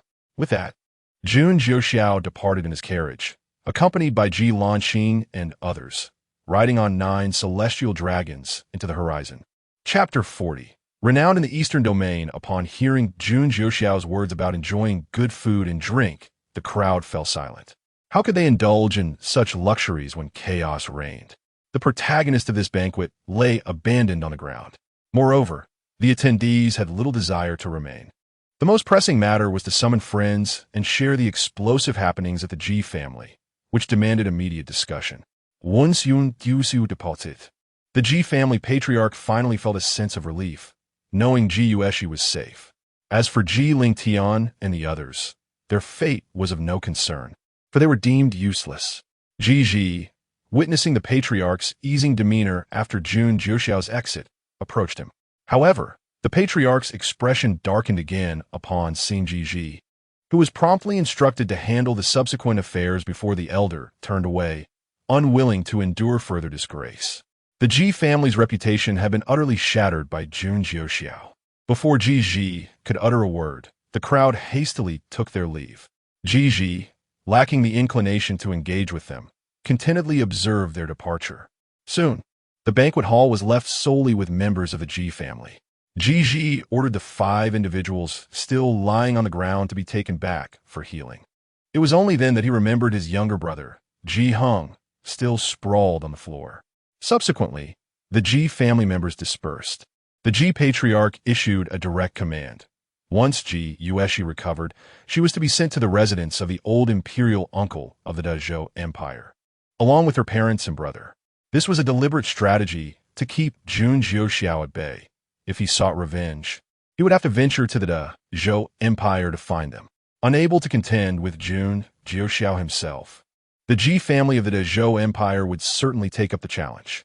I express my gratitude to your ancestors from 8 generations past, he mused. The Eastern Domain was now in a state of turmoil, the events of the day having spread like wildfire. The Xiantian Saint's son, Jun Jiuxiao, single-handedly compelled the Ji family to submit, striking fear into the hearts of the younger generation, rendering them hesitant to approach. The imposing words of the Xiantian Saint Master, Jun Wuqi, also circulated, leading the older generation to believe that the matters of youth were not theirs to meddle with. The swift dissemination of news relied heavily on Qin Chuan, the young master of the Qin family who had been present at the Ji family scene. After departing, he discovered individuals using a recording stone to capture the entire event, which he promptly acquired at a high price and reproduced. Now, such recording stones from a Ji family scene were in high demand, and Qin Chuan profited handsomely from this venture. Discussions among the crowd continued, speculating about the identity of the Xiantian Saint's son's maid, who had incited such fury in him, prompting him to storm the Ji family's gates. Some derided her as merely an unattractive girl with a red birthmark covering half her face, leaving them speechless. For a half-faced girl with a red birthmark, the saint's son would attack the Ji family? Surely, he must not be unwell. Could he have a penchant for the unattractive? Yet, the belief that the saint's son's maid was a rare beauty took hold, and all accepted this conjecture. Now, the list of the 10 most beautiful women in the Eastern Domain had been overshadowed, with the current beauty ranking dominated exclusively by the elusive maid of the Xiantian Saint's son, who had no known likeness. Meanwhile, Jun Jiuxiao was en route back to the Xiantian sacred land, remaining silent. This was not an act of deliberate solemnity. Rather, the persistent chatter of 2,233 in his mind proved too distracting. Host, you are truly remarkable. Host, you are the idol of 2,233. Host, 2233 aspires to be as imposing as you. You are only worthy of being imposing, Jun Jiuxiao retorted, unable to suppress his response. Being imposing is commendable, as long as you possess even half of the host's prowess, 2,233 replied cheerfully. Jun Jiuxiao was momentarily taken aback. The system's logic was distinctly inhuman. Even when insulted, it found joy in the exchange. The excitement of 2,233 persisted, nagging at Jun Jiuxiao until he felt a headache coming on. He decided to close his eyes and explore the marketplace for delectable treats. To his surprise, he stumbled upon barbecue seasonings. Once Ji Lanqing's Fire Lotus awakened, would it not be an exquisite opportunity to test cooking meat with Red Lotus fire? He could catch a couple of dragon phoenixes to sample the flavor. Immortal King, noticing Jun Jiuxiao's closed eyes, gazed at him with an insatiable longing. The Saint's son is truly handsome, she thought, engrossed in the system's marketplace. Jun Jiuxiao failed to notice Ji Lanqing's covetous expression. Had he been aware, he would have recognized the true nature of the sickly girl he encountered. The second elder, finding Jun Jiuxiao's dragon carriage too slow, decided to return first, with Elder Pu trailing behind at a distance. As Jun Jiuxiao leisurely made his way back to the Xiantian sacred land, news of the Ji family's incident had already spread throughout the sacred domain. Currently, two topics captivated attention. First, the audacity of the saint's son, Jun Jiuxiao, who single-handedly confronted the Ji family, igniting fury for his maid and compelling the family to bow. The saying circulated within the sacred land: if one were to marry, let it be to Jun Jiuxiao. The second matter of discussion was the unbearable stench of a disciple from the Jiuyang sect, who repelled all nearby, leading to widespread disdain from all affiliated sections. Chapter 41. The Unloved Protagonist. Lin Chun. The protagonist was expelled from the Jiuyang sect and sought refuge in a secluded cave dwelling. Initially, he believed that the foul stench surrounding him would dissipate within a few days, yet it lingered even upon his arrival at the Xiantian sacred land. On that day, the other affiliated sects became aware of the unpleasant individual named Lin Chun, a disciple of the enchanting Miaoying fairy. Others were baffled, questioning why such a fragrant beauty would take on a disciple so repugnant. The disciples from the other sects were reluctant to reside near Jiuyang's sect, leaving the elders of the Xiantian sacred land with no choice but to draw lots, ultimately resulting in the misfortune of the illusory Sound Valley. This sect, predominantly comprised of females, was led by a matriarch who shared a cordial rapport with Miaoying fairy. Consequently, the matriarch approached Miaoying, delicately suggesting that Lin Chun be assigned to a separate dwelling, as his odor was unbearable. The disciples of Jiuyang's sect concurred, and Miaoying, feigning helplessness, consented, instructing Lin Chun to find a cave devoid of inhabitants. Miaoying herself could no longer tolerate Lin Chun's presence, as he persistently approached her with inquiries about cultivation. Had he not been her disciple, she would have long since silenced him with a single strike. The elders of the Xiantian sacred land rejoiced at the prospect of Lin Chun living alone, as no one wished to endure the noxious odor while interacting with the disciples of the affiliated sections. They promptly allocated him a desolate location, establishing a cave for his residence before hastily departing. As they left, they thoughtfully posted warning signs indicating the proximity of Lin Chun from Jiuyang's sect, transforming the area into a place of dread among the disciples of both Xiantian's sacred land and the affiliated sections. As Lin Chun glanced back at Miaoying fairy, he tenderly declared, "Master, I shall return daily to seek your guidance in cultivation, ensuring that you are aware of my presence." In response, Miaoying announced her seclusion, vowing not to emerge until the gates of Xiantian's sacred land were opened to welcome others. Upon arriving at his solitary cave, Lin Chun smashed a stone table in frustration, exclaiming that Xiantian's sacred land had gone too far and he would take vengeance upon all those sects once he attained greater cultivation. Dan Lao, his mentor, remained silent, as he lacked the resilience of the protagonist and was overcome by the stench, leaving him devoid of the will to speak. Noticing Dan Lao's lack of consolation, Lin Chen inquired, "Master, is there truly no way to eliminate this foul odor?"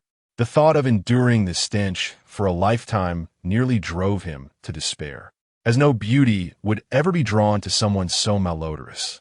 Dan Lao shook his head, confessing that the odor was peculiar and unprecedented. He too wished to rid himself of the stench, for it was unbearable, fearing the odor might persist indefinitely.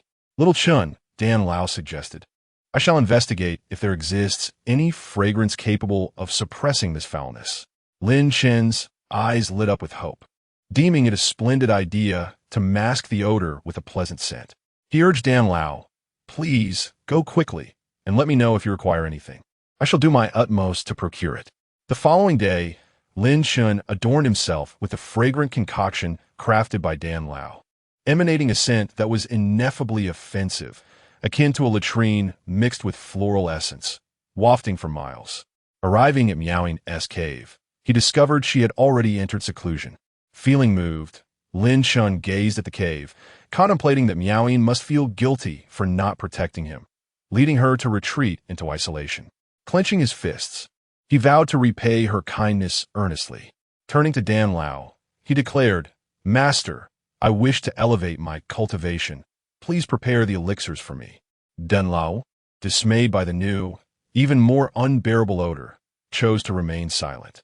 Initially accustomed to the original stench, he found Lin Chen's mixed scent intolerable, a pungent aroma that assaulted the senses and lingered in the mind.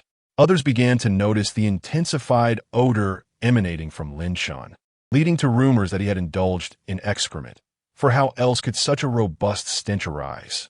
The tales grew increasingly absurd, culminating in the ludicrous notion that Lin Chen was simultaneously defecating and consuming waste, as cultivators at a certain level supposedly no longer required food or drink, existing solely on the essence of the immortal realm.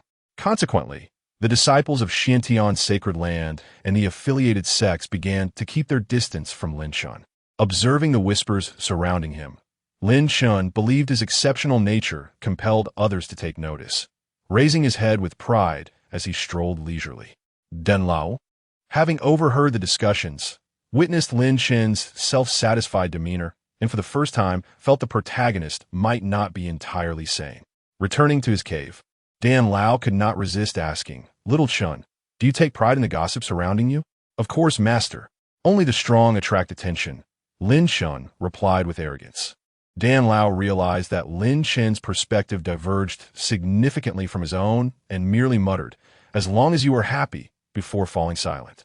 Enthralled in his fantasies, Lin Chen envisioned himself trampling upon Jun Jiuxiao and Xiantian's sacred land, flanked by enchanting beauties, one on each side, the left being the fairy he encountered during his last adventure, and the right being his revered Miaoying fairy. Meanwhile, he remained blissfully unaware of Dan Lao's puzzled gaze, missing the truth that everyone else was not in awe of him, but rather held disdain. Jun Jiuxiao was entirely oblivious to the vast repercussions of his seemingly innocuous actions against the protagonist. Chapter 42. The obsessive female protagonist is online. Jun Jiuxiao returned to the sacred land and instructed Ji Lanqing to head back first, as he intended to pay a visit to his master, Jun Wuqing. After meeting with Jun Wuqing, Jun Jiuxiao leisurely returned to his cave dwelling and summoned Elder Pu to investigate recent activities concerning a certain Lin Chen from the Zhuyang sect. Jun Jiuxiao was also compiling a list of enemies from this journey. The Ji family would be left for Ji Lanqing to handle later, and he had already dispatched Old Jiu to deal with a maid from the Fuan Merchant Association, confident in his ability to manage such a trivial matter. As for the male lead, Lin Chen, he decided to take his time with that one. He would be kept for later. Should he deal with Ji one first? Jun Jiuxiao hesitated, pondering for a moment before ultimately deciding to leave him for now. This trip had proven unexpectedly effortless, requiring no direct involvement from him. Jun Jiuxiao resolved to indulge in some fried chicken as a small celebration, promptly exchanging for the treat in the marketplace and savoring it. Using his spiritual sense, he checked on Ji Lanqing and found her just having consumed the bone-refining pill he had given her. The Red Lotus Inferno was provoked and had engulfed her, rendering Yilanqing unconscious. Without hesitation, Jun Jiuxiao appeared in Ji Lanqing's cave dwelling, moving as if he were entering his own home.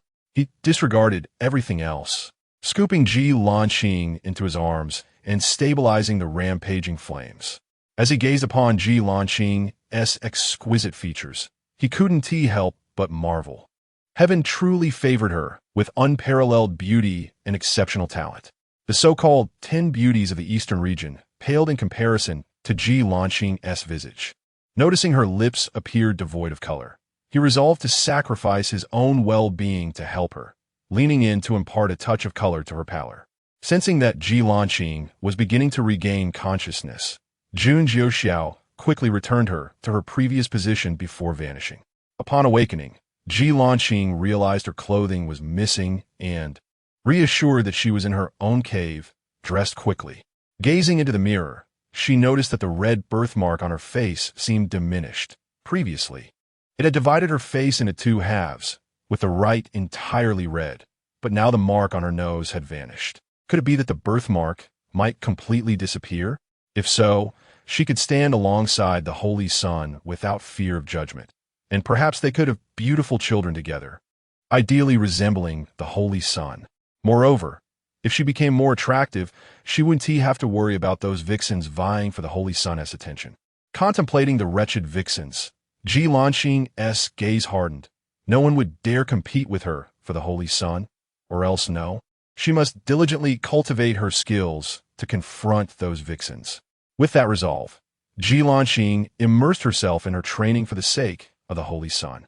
Meanwhile, Jun Jiuxiao returned home, his thoughts consumed by Ji Lanqing. He shook his head, realizing he could not dwell on her any longer. Women could sway one's resolve. No matter how enchanting their beauty, they were merely flesh.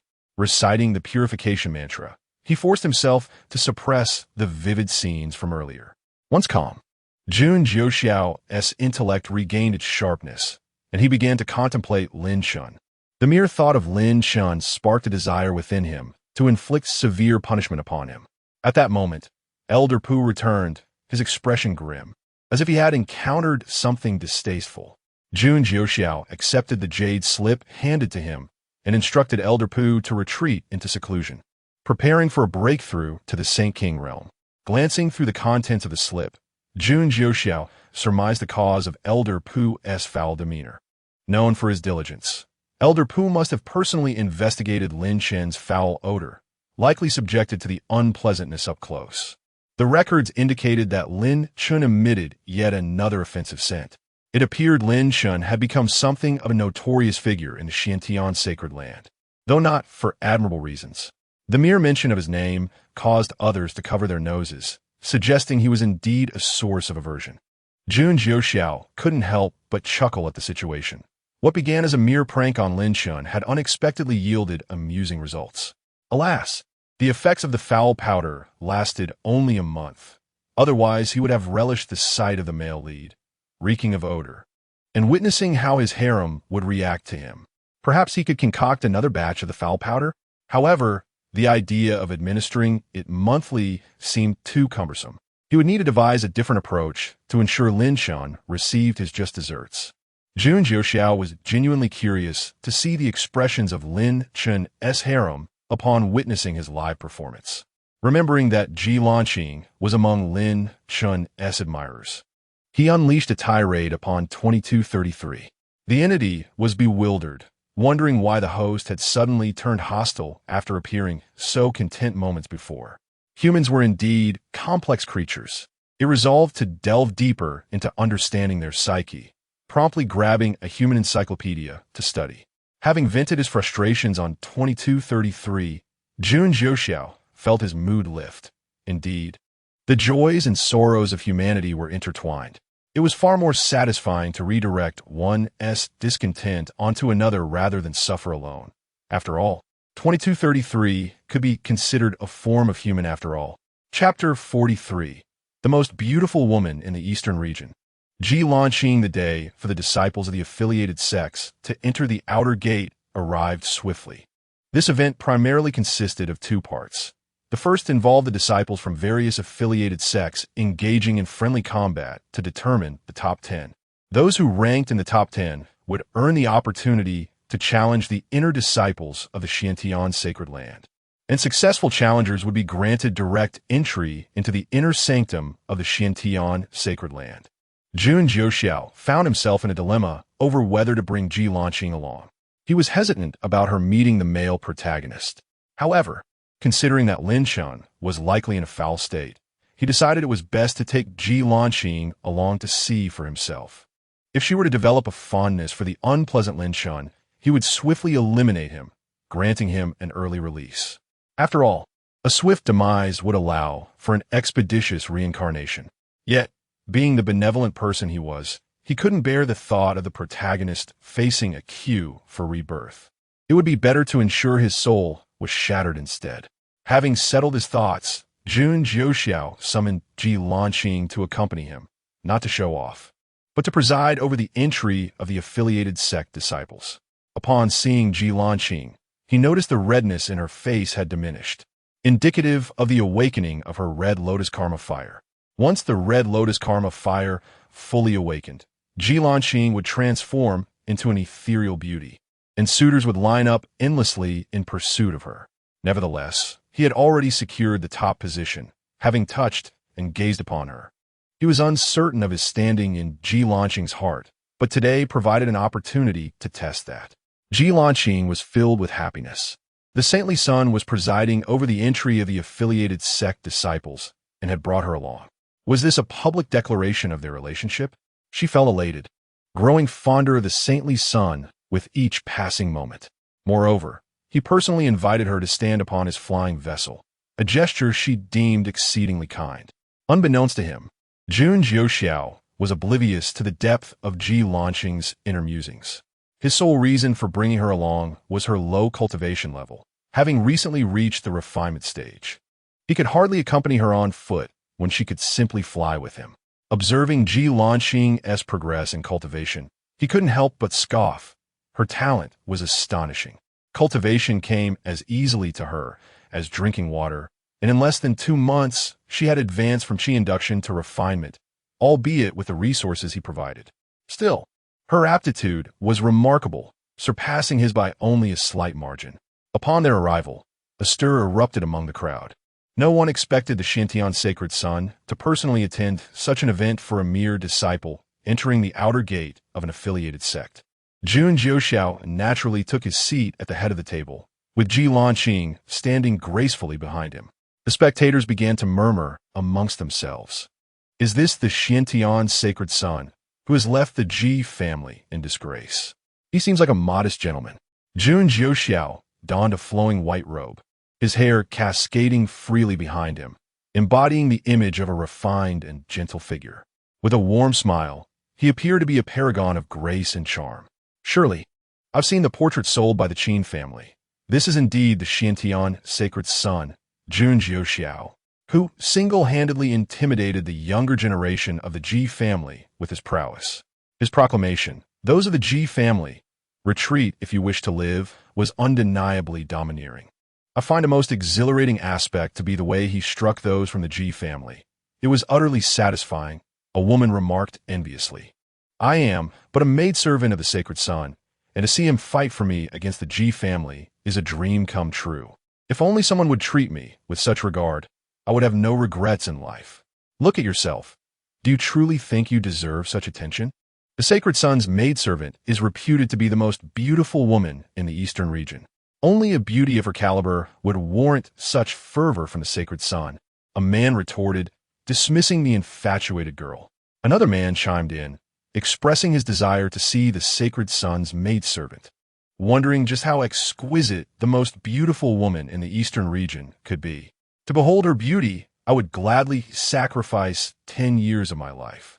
The surrounding men echoed this sentiment, eager to catch a glimpse of the eastern region's most beautiful woman.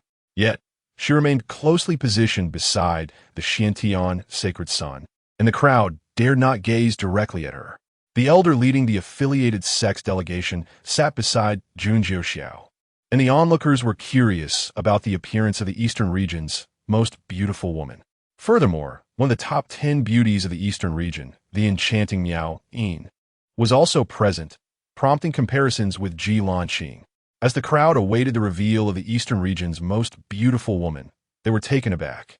Is this truly the most beautiful woman in the Eastern region? How can someone with such prominent birthmarks be considered beautiful? They exchanged incredulous glances, uncertain if they had mistaken her for another. Jun Jiuxiao quietly observed the elders and leaders of the affiliated sections. He noted that Miao Yin, Lin Chen's master, was indeed a standard member of the male protagonist harem. She possessed a striking appearance and exuded an air of aloofness, only smiling at Lin Chen. Jun Jiuxiao lingered on Miao Yin for just a moment longer when Ji Lanqing caught sight of him. She scrutinized Miao Yin, noting her alluring features and haughty demeanor, recognizing that such qualities typically ensnared men. How dare this vixen attempt to seduce the sacred son? Should the opportunity arise, I, Ji Lanqing, shall ensure her demise. Miao Yin, sensing Ji Lanqing's hostile gaze, furrowed her brow, pondering whether she had unwittingly offended the maidservant. Jun Jiuxiao remained oblivious to the petty rivalries among the women, focused instead on asserting his authority as the sacred son, disregarding the intrigues at play. As word spread of the sacred son's presence at the affiliated sect disciples' entry event, disciples flocked to witness the figure who overshadowed entire clans. For the past century, the Xiantian sacred son had secluded himself in cultivation, rarely attending any gatherings. Now, having finally emerged, he chose to make a grand entrance, challenging an entire clan single-handedly. The disciples of the Xiantian sacred land held Jun Jiuxiao in the highest esteem, all eager to witness his visage. The square was suddenly filled with throngs of people, many arriving from all directions. A few core disciples were present, though none from the Grand Elder's faction. Shun Qingyin, the Grand Senior Sister of Xianin Peak, also made her appearance. Initially reluctant, she had been persuaded to attend by a few younger sisters. As the Grand Senior Sister with cultivation at the Dao Void stage, she was entitled to sit on the platform. Upon taking her place, she nodded in acknowledgement to Jun Jiuxiao before sitting down. Her junior sisters sweetly called out to the sacred son and bowed before joining her behind. Shun Qingyin carried herself with an air of superiority. Undoubtedly another member of the male protagonist's harem, a realization Jun Jiuxiao could easily fathom. Chapter 44. The odorless Lin Chen as Jun Jiuxiao pondered. His gaze inadvertently lingered upon Shun Qingyin. Ji Lanqing, observing this, felt an uncontrollable surge of resentment at the sight of yet another enchantress capturing Jun Jiuxiao's attention. The newcomer, Shun Qingyin, was the senior sister of Xianin Peak and renowned for her beauty, being one of the top 10 beauties of the Eastern region. Much like the enchantress from Jiang's sect, who carried herself with an air of haughty aloofness that was utterly repugnant. Shen Kingianus cultivation sarpest yelankinkes, which only served to heighten her ire. She resolved to devote herself to her training to deal with such enchantresses. Jun Jiuxiao soon regained his composure and diverted his gaze. Pretending to rest his eyes, he engaged in a mental dialogue with 2233. I observed that both Shun Qingyin and Shi Miaoyin are part of the male protagonist harem. Why are they not the female lead? Host, they are merely supporting characters. Only the male protagonist's primary consort is the true female lead.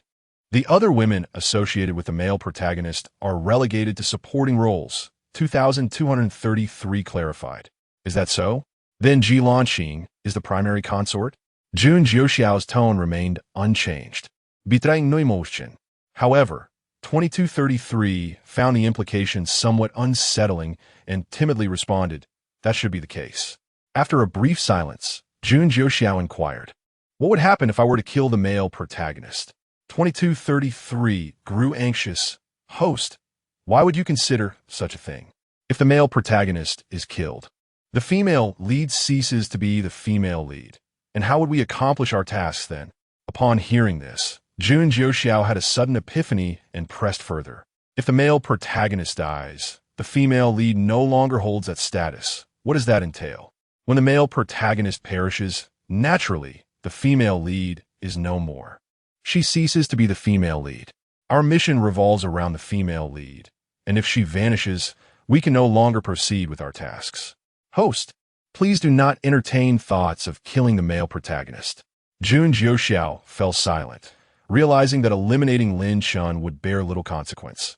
Qing would remain unharmed, albeit no longer the female lead. After a moment of contemplation, he asked 2233 if the female lead is no longer the female lead. Do her talents and advantages still persist? Of course they do. However, she will lack the fortune bestowed by the heavens, resulting in diminished luck henceforth. 2233 answered without hesitation. Understanding the implications, Jun Jiuxiao felt a sense of relief. Should there still be an attraction between the male and female leads?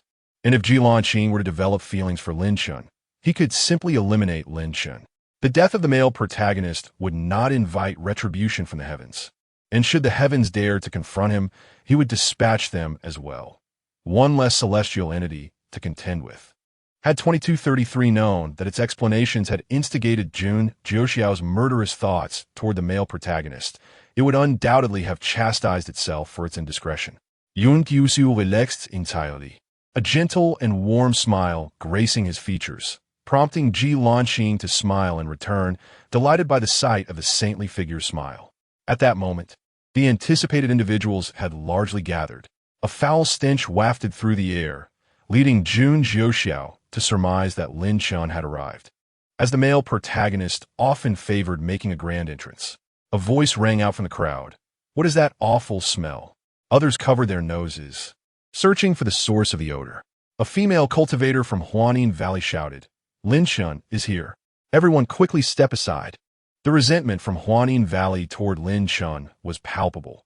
The female cultivators, known for their cleanliness and fastidiousness, would undoubtedly remember the offense. In no time, a vacuum of space formed around Lin Chun. The square, though spacious, could not contain the overwhelming stench emanating from him, exacerbated by the potent concoction of fragrances prepared by old Dan, which was shockingly overpowering. The female cultivator who had been standing beside Lin Chun had already begun to retch. The odor was simply intolerable. Lin Chun's complexion darkened. He had intended to make a grand impression today, only to find himself isolated upon arrival. He bore no desire for such an odor, yet the cursed scent clung to him stubbornly, leaving him powerless to change it. He lamented that it was all old Dan's fault for insisting on acquiring that peculiar stone, claiming it was part of an ancient formation, ultimately transforming him into a pariah. Feigning ignorance, Jun Jiuxiao inquired of those nearby, who is this person, and why does he smell so foul? Miaoyin, her brows furrowed in displeasure, responded curtly. An elder from the Five Elements sect, harboring ill intentions, reported back to the saintly figure. He is a disciple of Zhuyang's sect, specifically one of Miaoyin's disciples. We are uncertain why he exudes such a putrid stench, but we too are suffering from it. Listening intensely, Jun Jiuxiao kindly remarked to Miaoyin. While we cultivators are not overly concerned with trifles, Zhuyang's sect ought to emphasize the hygiene of its disciples to avoid disturbing others. Sure, Miaoyin's face fluctuated between shades of red and white as she stammered. Yes, I will remind him. With that single phrase, the male protagonist Lin Chun was branded as unkempt and filthy. The other sect members and several elders from the Holy Land exchanged knowing glances with Miaoyin, who felt utterly humiliated, vowing to ensure Lin Chun took a thorough bath. If he continued to smell this way, he ought to remain indoors to spare himself further embarrassment. Jun Jiuxiao chose not to pursue the topic further, as a faint yet pungent odor still lingered in the air, proving quite unbearable. Lin Chun occupied a vast expanse of space, surrounded by an empty zone, as no one dared approach him. Everyone was making a concerted effort to distance themselves from Lin Chun. Chapter 45. Could it be that Qing is a hopeless romantic? The crowd on stage subtly detected an unpleasant odor, prompting many to furrow their brows and direct their gaze toward Miaoyin, an elder from the Five Elements sect. With little regard for decorum, scornfully remarked, Fairy Miaoyin, your disciple truly lacks attention to detail. This odor is so overwhelming that it feels as though the flow of spiritual energy has come to a halt. The elder's words, though critical, were delivered with a certain cultured finesse, suggesting he was a person of discernment. Shi Miaoyin, however, chose to close her eyes and feign ignorance, pressing her lips together in silence. The elder from the Five Elements sect, growing increasingly irate at her indifference, turned to Jun Jiuxiao and suggested, with individuals like Lin Shun, who exude such a foul stench, present here, the experience for others is undeniably compromised. To prevent further disruption during the upcoming competition, I propose we expel Lin Shun. Upon hearing this, Shi Miaoyin could no longer pretend not to listen. If a disciple from a Jiang sect were to be expelled, it would spell disaster for the other disciples standing within the Holy Land during the upcoming grand competition. Furthermore, Lin Shun was her disciple. Should he be cast out, her own reputation would suffer immensely. In a flurry, Shi Miaoyin addressed Jun Jiuxiao. To expel Lin Shun solely based on his unpleasant odor is against protocol. I implore you to grant him a chance. After today's contest, I shall ensure he eliminates the source of the stench and does not affect others. Jun Jiuxiao, with a smile, reassured her, do not fret, Fairy Miaoyin. According to the Holy Land's regulations, Lin Shun has not violated any rules, and therefore, he shall not be expelled.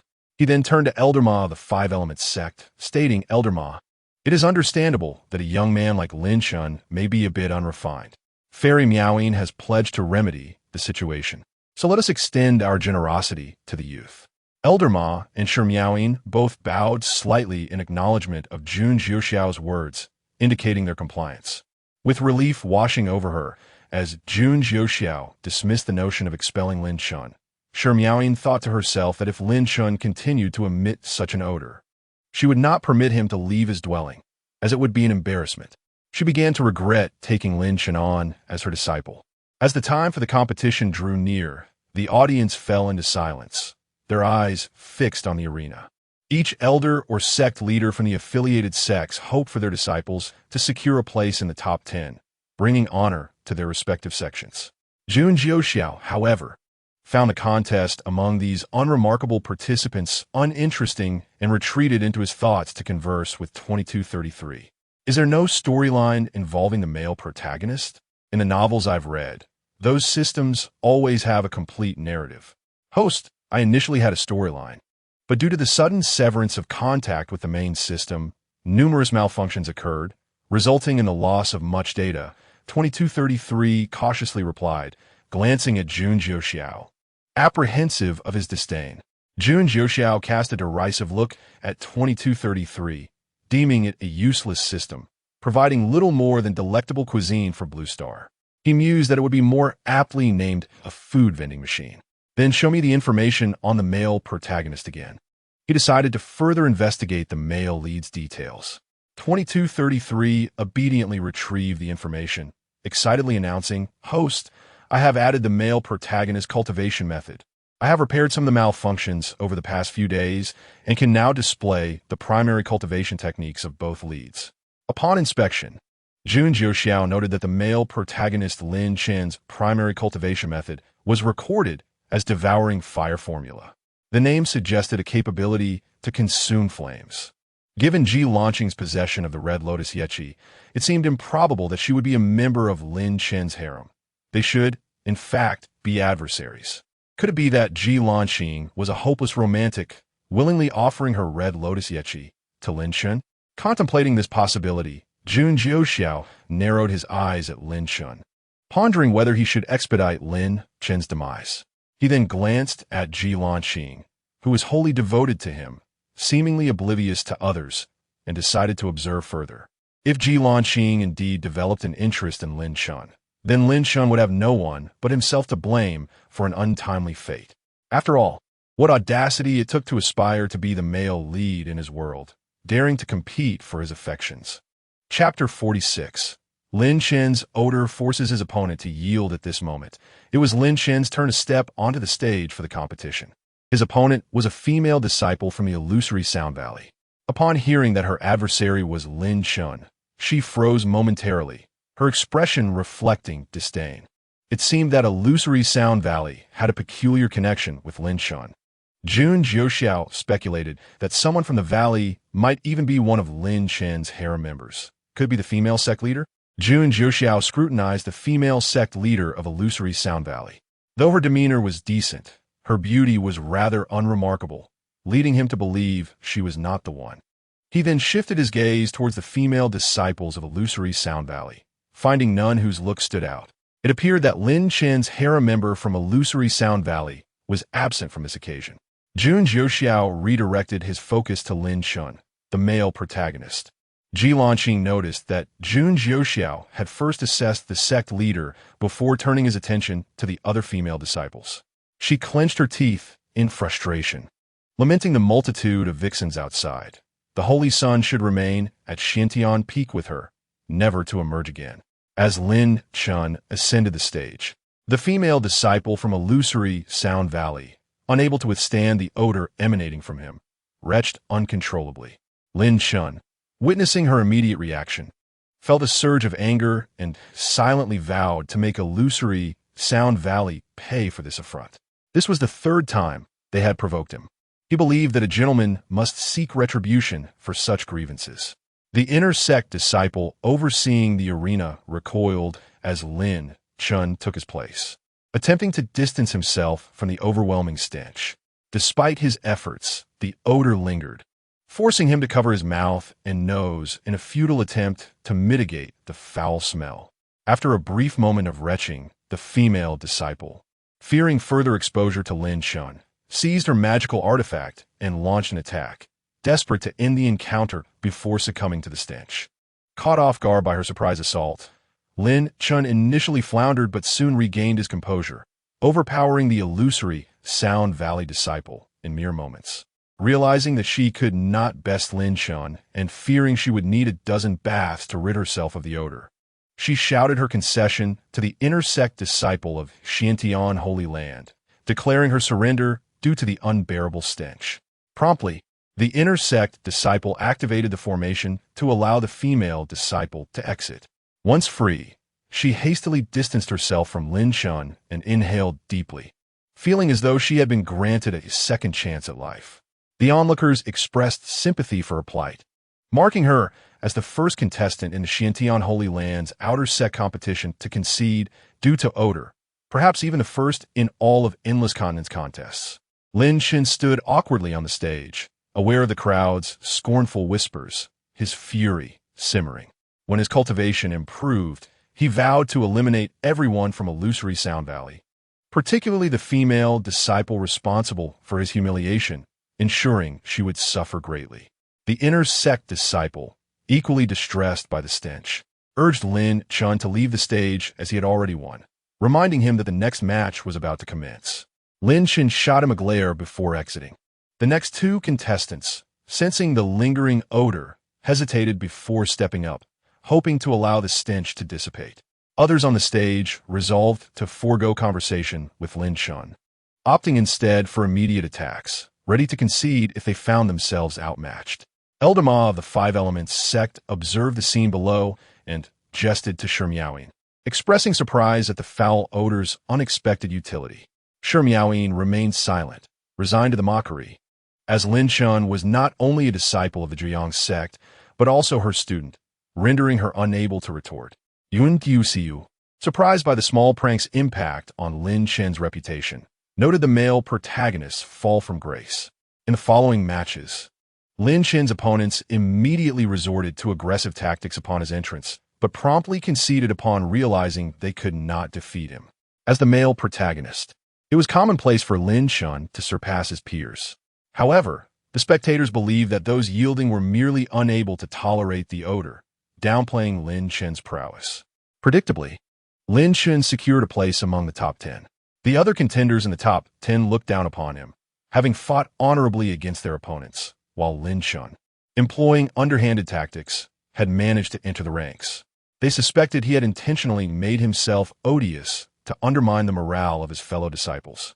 Elder Ma of the Five Elements sect, witnessing his disciples' defeat at Lin Chen's hands, mockingly suggested that this might have been a premeditated scheme between Shi Miaoyin and her students. Sure, Miaoyin simply retorted that Miaoyin would never stoop to such tactics, choosing not to engage further. The women associated with the protagonist often maintained an air of indifference, refusing to explain themselves. Regardless of the schemes, victory was paramount, though she hoped such unscrupulous methods would not surface again. Jun Jiuxiao, acting as a mediator, subtly accused Lin Shun of harboring malicious intentions and securing victories through dubious means. The crowd, respecting Jun Jiuxiao's standing, allowed the matter to rest without further discussion. Chapter 47. Lin Chen's failed show-off. The top 10 competitors in this contest began selecting their opponents. All those present were disciples newly admitted to the Xiantian sacred land, and the affiliated sects had a mere 20% chance of success in their challenges, provided they did not choose the only disciple comparable to a late-stage foundation establishment practitioner. Jun Jiuxiao believed that Lin Shun would inevitably select that disciple, defeat him, and thus assert his superiority, humiliating everyone. With a hint of curiosity, Jun Jiuxiao pointed at Lin Shun and inquired of Ji Lanqing, "What do you think of Lin Shun?" "Disgusting. He reeks, and his very presence is repulsive," Ji Lanqing replied. For reasons unknown, she felt an intense aversion to Lin Shun, as if an inner voice urged her to eliminate him. Yet, she dismissed her thoughts, reasoning that she had never encountered Lin Shun before, nor did she harbor any grievances with him. She was not a murderous fiend, after all. Thus, she concluded it must merely be her imagination. Unbeknownst to her, there truly was a voice within her urging her to kill Lin Shun. The technique he practiced, the fire-devouring art, made him a natural enemy of Ji Lanqing, who possessed the Red Lotus Inferno. Their fates were irrevocably intertwined in a life-and-death struggle. Jun Jiuxiao was somewhat astonished by Ji Lanqing's response, yet he found it quite satisfying. He continued to probe, "What if I were to ask you to kill him?" Without a moment's hesitation, Ji Lanqing responded, "Then I would do so." Jun Jiuxiao silently observed her impassive expression for a while before stating, "Remember what you have said today. If you forget, I shall remind you." The latter half of his statement remained unspoken. She would forever recall the words of the Holy Sun. Ji Lanqing was already contemplating an opportunity to eliminate Lin Shun. As a mid-stage, refining Qi practitioner, she pondered whether she could find a chance to vanquish him, believing that personally slaying him would surely please the Holy Sun. Lin Shun was unaware that a seemingly casual remark from Jun Jiuxiao had rendered him the target of Ji Lanqing in the upcoming secret realm. Had it not been for Dan Lao's intervention, he would have already perished at Ji Lanqing's hands. The competition commenced below, featuring Yang Xian of the Zhuyang sect against an inner disciple. As anticipated, Yang Xian, a mid-stage refining Qi practitioner, could not withstand the prowess of the inner disciple who had reached foundation establishment, resulting in his defeat. The previous 9 competitors had all succumbed to the inner disciples of the Xiantian sacred land, as they were not the protagonists. It was inconceivable for mid-stage refining Qi practitioners to triumph over those already in foundation establishment. At last, it was the male protagonist's turn to take the stage. With discerning eyes, he selected an inner disciple who was comparable to a late-stage foundation establishment practitioner. This disciple, possessing a refined appearance with sword-like brows and starry eyes, exuded a righteous aura, far surpassing Lin Chen's looks. The inner disciple urged Lin Shun to choose another opponent, claiming, "You cannot defeat me. Select someone else, and you may have a chance." But who was Lin Shun? He was the protagonist. How could he abandon the challenge based on the words of a mere stepping stone? Resolutely, he declared, "I would like to request your guidance, senior brother." He discreetly transmitted a message to Dan Lao, imploring, "Master, if I am unable to prevail, please lend your assistance." Initially reluctant to expend his spiritual energy to aid Lin Chen's pretensions, Dan Lao ultimately relented, thinking that Lin Shun had endured enough setbacks lately. "Very well, I shall intervene if necessary," he replied. Upon hearing Dan Lao's agreement, Lin Shun felt victory was within his grasp, and a sense of pride illuminated his countenance. Observing Lin Chen's unwavering determination, the inner disciple grew irritated, perceiving him as a soft target, and thus agreed to the challenge. Jun Jiuxiao, having overheard the exchange between Lin Shun and Dan Lao, devised a plan. He would suppress Dan Lao when the time came to intervene, eager to witness Lin Chen's expression in that moment. As Lin Chen ascended the stage, the inner disciple's brow furrowed with distaste, overwhelmed by Lin Chen's foul odor. "Let us conclude this swiftly," he urged. Lin Chen perceived the inner disciple's disdain and resolved to defeat this arrogant opponent, to trample him underfoot. He drew forth a colossal sword and charged at the inner disciple with lethal intent, sparing no mercy. The inner disciple responded with full force, and soon Lin Chen found himself reeling, bloodied, and on the ground. The inner disciple, momentarily taken aback, had expected an impressive display from Lin Chen, only to be met with this dismal performance. As Lin Chen lay there, calling out for Dan Lao, he received no response. Overcome by the stench emanating from Lin Chen, the inner disciple delivered a decisive blow, casting him off the stage. The presiding elder announced the inner disciple's victory, and he quickly departed the arena for a breath of fresh air. Lin Chen, sensing the scornful and disdainful gazes of those around him, coughed up a mouthful of blood and promptly fainted. The elder of the Five Elements sect would never forget to mock the Zhuyang sect. I had expected a hidden trump card from the esteemed disciple of the Miao Yin Fairy, yet he fell with a single strike. Others from various sects regarded the Miao Yin Fairy with derision. She, in turn, chose to remain silent, eager to vacate the premises as soon as possible. The male protagonist, Lin Chen, undeniably possessed a considerable allure for the women in his harem. Shun Qingyin spoke up in his defense, asserting, "It is only natural for someone at the refining chi stage to falter against an opponent at the late foundation establishment stage." The Miaoyin fairy regained a semblance of dignity from Shun Qingyin's words, casting a grateful glance in her direction. As the competition concluded and the crowd dispersed, no one paid any mind to the fallen Lin Chen. Dan Lao, having been suppressed by the overwhelming aura, remained hidden, fearful of revealing himself. Chapter 48. One should pamper their own little mate a little more. It was not until evening that Lin Chen finally stirred from his slumber. Upon awakening, memories of the afternoon flooded back, causing him to spit a mouthful of blood in frustration. He vowed that the humiliation he suffered today would not go unpunished. Upon returning to his cave dwelling, Lin Chen's thoughts turned to Dan Lao, his expression darkening further. Why did Dan Lao not assist him, allowing him to suffer such a significant disgrace? However, as he still had requests of Dan Lao, he refrained from expressing his anger and instead inquired gently, "Master, why did you not intervene today?" Dan Lao explained, his tone laced with regret. "There were formidable opponents present, suppressing me. It was not that I chose not to help." Lin Chen listened to Dan Lao's explanation and chose not to press further. Trust was a matter known only to himself. Shortly thereafter, Lin Chen noticed a message from Shi Miaoyin, his master, who must have wished to express concern and comfort. Delighted, he retrieved the communication stone and, in a bubbly tone, reassured her, "Master, you need not worry about me. I am perfectly fine." After a moment of silence, Shi Miaoyin responded, "Do not leave your cave until the foul odor on you dissipates." With that, she abruptly severed the connection. Lin Chen began to ponder, realizing his master likely feared he would be scorned by others should he venture out. Truly, his master was exceptionally kind to him, and he found himself touched by the thought. Meanwhile, Dan Lao's mind was preoccupied with the oppressive aura he had felt on the arena today. He scrutinized everyone on the main stage, noting that the highest realm present belonged only to the protector of the Xiantian Saint's son, who was merely at the level of a venerable. Who could it be that had intervened? The more he contemplated, the more fear took hold of him, prompting a decision to remain within the confines of his ring for the time being.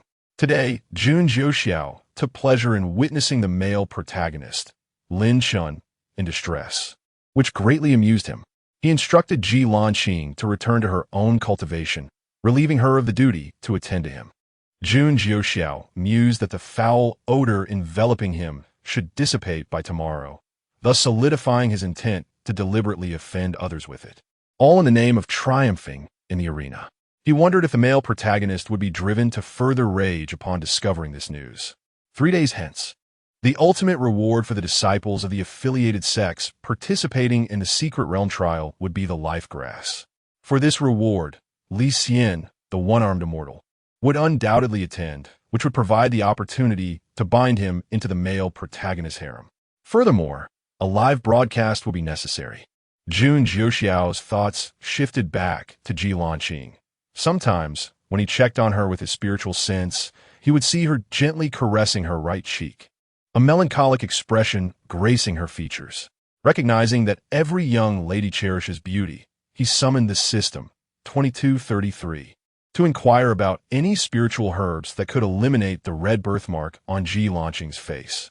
If any existed, he requested that they be procured. 2233 promptly responded, "Host, I have located one. This fire lotus can completely activate the red lotus karma fire, and the red birthmark on her face will vanish." Upon inspecting the price, which was 1 million points, Jun Jiuxiao noted that he had an abundance of points to spare.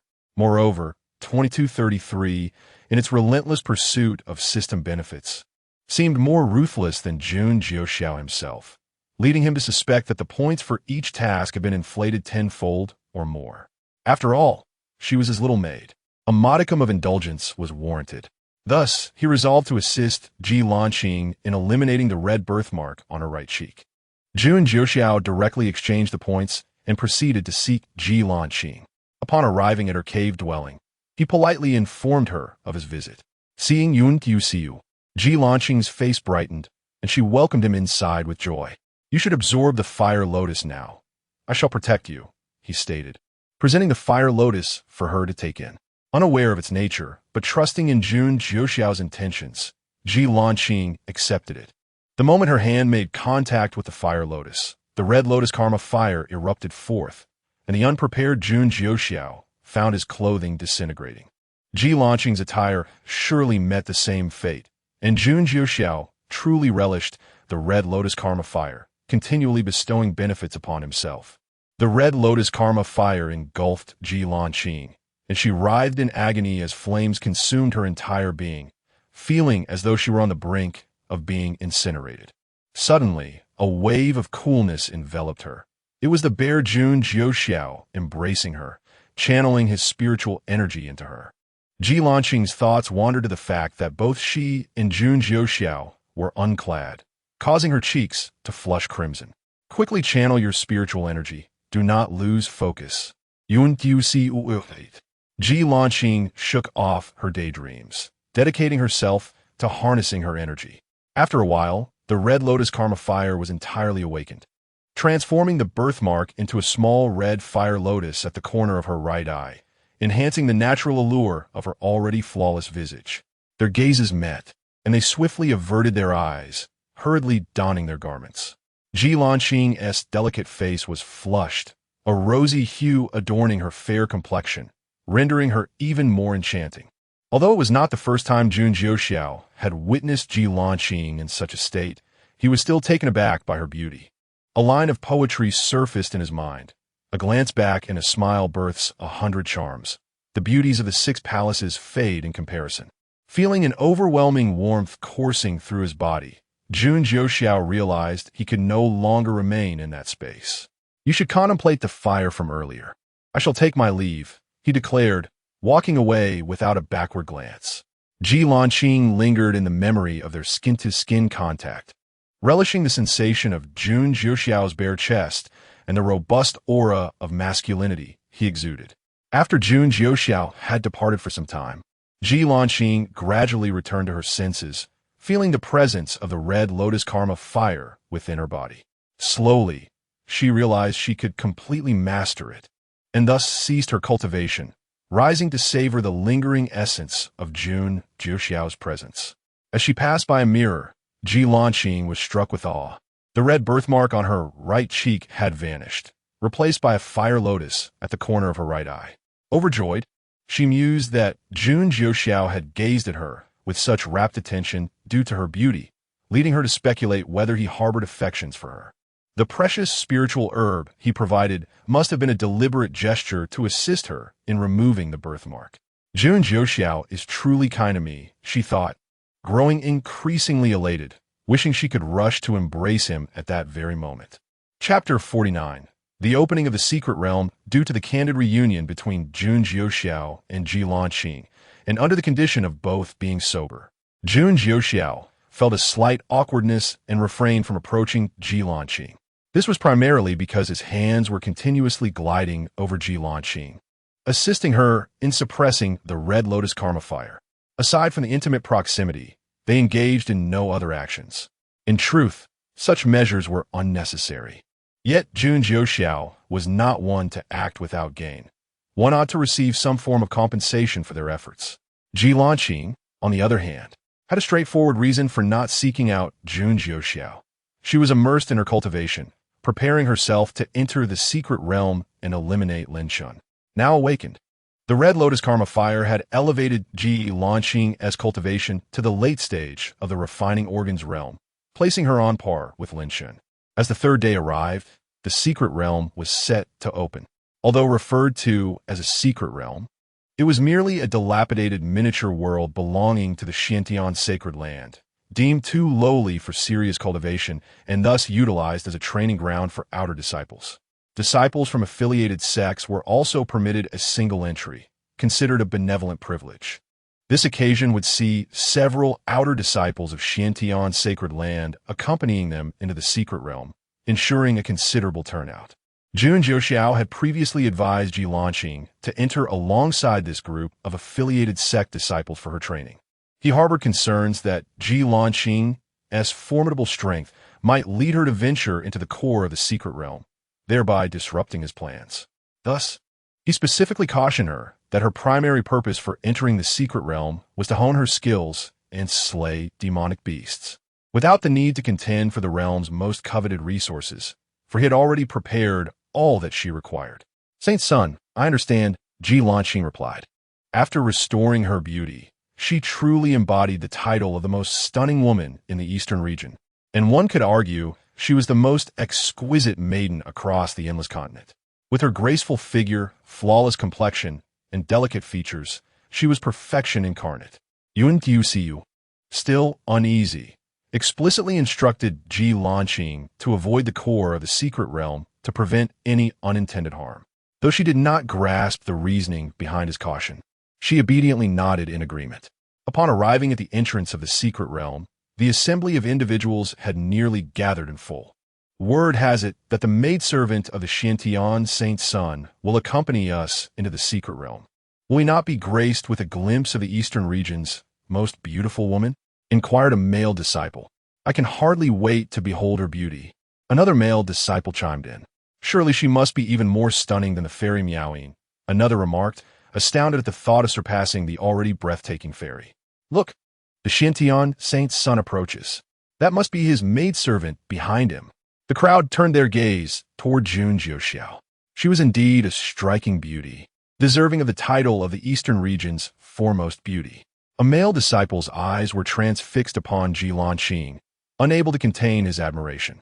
Observing the male disciple's rapt attention on Jiuxiao, an irritable sensation welled up within Jun Jiuxiao. He promptly summoned spiritual energy to erect a barrier, shielding her from prying eyes. Jiuxiao, who also disliked being scrutinized, noticed Jun Jiuxiao's protective action and gazed at him with warmth, her eyes brimming with affection. When the onlookers realized they could no longer see Jun Jiuxiao and Jiuxiao, they understood that the Xiantian Saint Sun disdained unwanted attention and refrained from further gazing. Several elders from the affiliated sects were rendered speechless upon witnessing Jiuxiao's transformation. You were not like this 3 days ago, were you? I had sent messages to friends, claiming you were unattractive. The rumors of your unparalleled beauty, the eastern region's foremost beauty, seem to have been exaggerated. How can I explain this miraculous change in merely 3 days? Who would believe a hideous woman could transform into a breathtaking beauty in such a short span? While the elders exchanged bewildered glances, Lin Shun finally made his entrance. As the male protagonist, he would only arrive once everyone else was assembled. The unpleasant odor that had once clung to him had vanished 2 days prior. Instead of wandering about, he had devoted himself to silent cultivation, preparing to astound the crowd within the secret realm. As Lin Shun appeared, the crowd instinctively cleared a space around him, astonished to find that today there was no lingering foul smell. A few daring souls approached to confirm, and indeed, Lin Chun was odorless. "You no longer smell?" they exclaimed in surprise. Lin Chun nodded, contemplating that now, devoid of any odor, these individuals had no reason to distance themselves from him. However, their gazes transformed entirely. They perceived him as a despicable individual who, in a bid to triumph in the entrance competition, had resorted to the underhanded tactic of deliberately stinking, prompting them to retreat even further. Lin Chun was bewildered. "I no longer reek, yet they still keep their distance from me?" Such contemptuous individuals would eventually find themselves beneath his heel. The methods employed by Fairy Miaoyin and her disciples are truly impressive. "I commend you," mocked an elder from the Five Elements sect. Fairy Miaoyin, having achieved exceptional mastery in her meditative silence, chose not to respond, pretending not to hear. However, she too harbored doubts about Lin Chun, questioning how his foul odor had vanished so swiftly post-competition. At that moment, the secret realm was on the verge of opening, and the crowd's focus shifted entirely toward the entrance, leaving no room for further contemplation of Lin Chun's character. Chapter 50. The live broadcast begins. The secret realm is presided over by the elder of the outer sect of the Xiantian sacred land. As the entrance to the secret realm opens, people begin to enter one after another. Ji Lanqing bids farewell to Jun Jiuxiao and prepares to leave. "Safety is paramount. I will wait for your return outside." Jun Jiuxiao's mind, still reeling, blurted out this phrase. "I will certainly return safely, so you need not worry, sacred son." Ji Lanqing responded with a gentle smile. Her smile captivated those around her. It was a beauty that could topple cities. If one were the Xiantian sacred son, they would surely be incensed on her behalf. Not only the Ji family of the Eastern Domain, but even the Ji family of the great Zhou Empire would rise to her defense. Yet, Jun Jiuxiao remained uneasy and handed Ji Lanqing a pearl. "This pearl contains my full power strike. Use it if you encounter danger." This full power strike referred to Jun Jiuxiao as peak ability in the late stages of the Slash realm. Ji Lanqing accepted the pearl, her voice choked with gratitude. "Thank you, sacred son." Jun Jiuxiao said no more and watched as she entered the secret realm. Just as Ji Lanqing's figure was about to vanish, he cast a strand of his divine sense upon her. If she encountered peril, he would sense it immediately and could teleport to her side.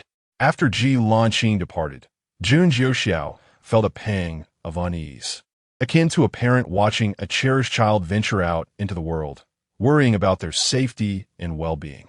The secret realm would be open for 4 hours, equating to 8 hours by Blue Star's reckoning, from 10 in the morning until 6 in the afternoon.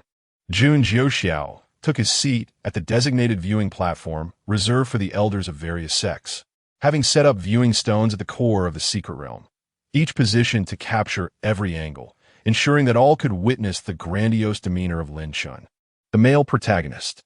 Bored, Jun Jiuxiao closed his eyes, his thoughts still consumed with concern for Ji Lanqing. What if she encountered formidable beasts? Should he send a piece of his divine sense in with her? The secret realm was of too low a level. His divine sense might not withstand it, risking collapse. At most, he could send a small, powerless fragment of his divine sense to accompany her. Distressed over the thought of Ji Lanqing struggling within the secret realm, his agitation grew. What if she developed feelings for Lin Chun while there? That thought unsettled him further. At that moment, the voice of 2233 echoed in his mind. "Host, are you feeling bored? If you are, just tell 2233. Jun Jiuxiao shot a disdainful glance at 2233, ignoring it. Seeing that it was being disregarded, 2233 quickly added, "Host, I've just prepared a function that allows us to observe what the male and female protagonists are doing, provided they are within 10,000 miles. "Oh, then bring up Ji Lanqing's screen for me to see." 2233 replied timidly. "Host, watching the live broadcast of the protagonist costs 10 points per minute." It had just learned the term live broadcast from its human encyclopedia, feeling it was quite fitting to use now. "Fine, then turn on Ji Lanqing's live broadcast." "Certainly, host." 2233 eagerly set about to initiate the broadcast, excited to witness the spectacle and to potentially earn rewards, having heard that the top contributor was always a big shot. After waiting for a while without seeing the broadcast, Jun Jiuxiao quickly deduced that 2233 had faltered again. Have you failed again? He asked. Host, I'm not sure why, but the female protagonist's broadcast just one T open. 2233's voice crackled with embarrassment. Seeing 2233's shame, Jun Jiuxiao pressed on. So, can we access the male protagonist broadcast? Yes, the male protagonist broadcast is functioning normally. Would you like to watch? This broadcast is unstable. What if I spend points and it fails to work? What if something goes wrong? 2233 hesitated, wanting to assure Jun Jiuxiao that its broadcast would be fine, but recalling the recent issues with Ji Launching's broadcast made it cautious. What should we do, host? It asked nervously. Then let us first try the male protagonist screen to see if there are any issues. If it works fine, then I'll consider continuing. Jun Jiuxiao seized the opportunity. Watching Ji Launching cost points, but watching Lin Chen seemed less worthwhile. After a moment of contemplation, 2233 conceded, all right? This time it will be free for you to try. Rest assured, the broadcast won't disappoint you. Trust me, it added. Jun Jiuxiao remained silent, regarding 2233 with skepticism. In a flash, 2233 displayed Lin Chen's screen, adjusting the quality to ultra-clear. Host, ultra-clear requires 100 points per minute. I specifically set it up for you. Where did you get the points? You haven't embezzled mine, have you? Jun Jiuxiao regarded 2233 with suspicion, recalling Jun Jiuxiao's warning that no one could take advantage of him. And thinking of his ruthless methods against enemies, 2233 shuddered involuntarily. I swear, host, I have never embezzled your points. I only operated secretly while the main system was away, with no one supervising me. Understanding this meant he could potentially watch the protagonist's broadcast for free in the future. Jun Jiuxiao remained silent, preparing to watch Lin Chen's live broadcast. Chapter 51. Lin Chen awakens the fallen body of the fairy. As Jun Jiuxiao began watching Lin Chen's live broadcast, he stumbled upon Lin Chen bathing. Jun Jiuxiao held no interest in the protagonist's bony physique, nor in men in general, and instructed 2233 to ensure the protagonist was suitably obscured. However, 2233, intrigued by the human form, secretly opened a window without censorship for a better view. Disinterested in the sight of the protagonist soaking in water, Jun Jiuxiao perused the marketplace for delectable treats to enjoy later in his cave. Confused, 2233 inquired, Host, why is the protagonist so feeble? His physique is so poor? Jun Jiuxiao, taken aback, questioned the absurdity of it all. He commanded 2233 to display the screen, revealing Lin Chen's emaciated form. Shut it off, Jun Jiuxiao exclaimed, feeling a surge of discomfort. In haste, 2233 complied, closing the disconcerting image, and, feeling chastened, retreated to the human encyclopedia for further study. After regaining his composure, Jun Jiuxiao pondered the absurdity of Lin Chen's frail figure being the male lead of a harem narrative. Lin Chen, the protagonist of a harem story, appeared almost stunted in growth. Surely, this could not be right? As he continued to muse, 2233 gasped, Host, what has happened? Lin Chen's physique has improved remarkably. Humans are truly strange. Jun Jiuxiao sensed something amiss. It was improbable for Lin Chen to transform into a robust figure merely by bathing. He directed 2233 to remove the censorship, muttering, something is not right. Lin Chen is awakening his constitution. Host, the data indicates that the protagonist possesses a pure yang divine body. Why was this not mentioned in your records? Jun Jiuxiao pressed 2233 for answers. Feeling aggrieved, 2233 replied, Host, this is not my fault. The main system abruptly severed contact, resulting in data corruption and loss of vital information. Jun Jiuxiao dismissed the inept system, focusing intently on Lin Chen's transformation. Aside from the newfound aura of strength radiating from him, there was nothing particularly unusual to observe. As Jun Jiuxiao could not utilize divine sense to investigate the secret realm, he found it challenging to discern the nature of Lin Chen's physique. Host, an update has occurred. The protagonist is a pure yang divine body. Pure. Yang divine body? The fabled fallen body of the fairy? Jun Jiuxiao pondered. However, recalling Lin Chen's role as the protagonist in a harem narrative, he understood the implications. A frail body would hardly attract women. Moreover, it was common for women with various unique constitutions, such as the purine body, to inadvertently develop feelings for Lin Chen, leading to the predictable melodrama of the story. Lin Chen's fallen body of the fairy became his asset in the harem narrative. Women drawn to him would be compelled to touch his physique. If he possessed the absolute yin body, his allure would multiply exponentially. Notably, the pure yang divine body endowed its bearer with more than just charm. Those who possess it could cultivate yang-oriented techniques at tenfold the speed of ordinary individuals and engage in combat with boundless energy, a naturally combat-ready constitution. Elated by his awakening, Lin Chen addressed Dan Lao, "Master, what is this physique? I feel as though a fire burns within me, my body brimming with inexhaustible energy." Dan Lao observed Lin Chen for a moment before his expression shifted to one of disbelief. He had invited Lin Chen to awaken his physique due to its uniqueness, but was astonished to discover it was of such caliber. Noticing don Lao's peculiar gaish, Lin Chen anxiously queried, "Why are you silent, master? Is there a problem with my physique?" Dan Lao, roused by Lin Chen's voice, chuckled, "What nonsense are you thinking? You have awakened a formidable physique, the pure, yang divine body." "What? I have awakened the fallen body of the fairy?" Lin Chen exclaimed in astonishment.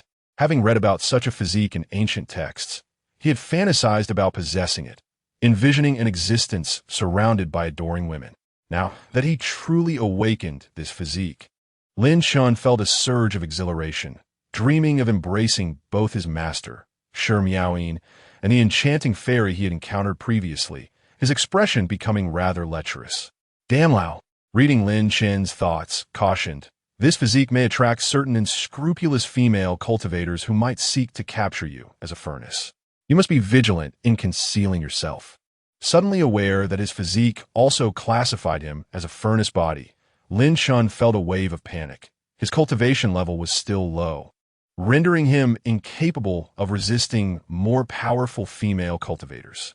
He hastily asked Dan Lao, "Master, do you have a way to help me conceal it?"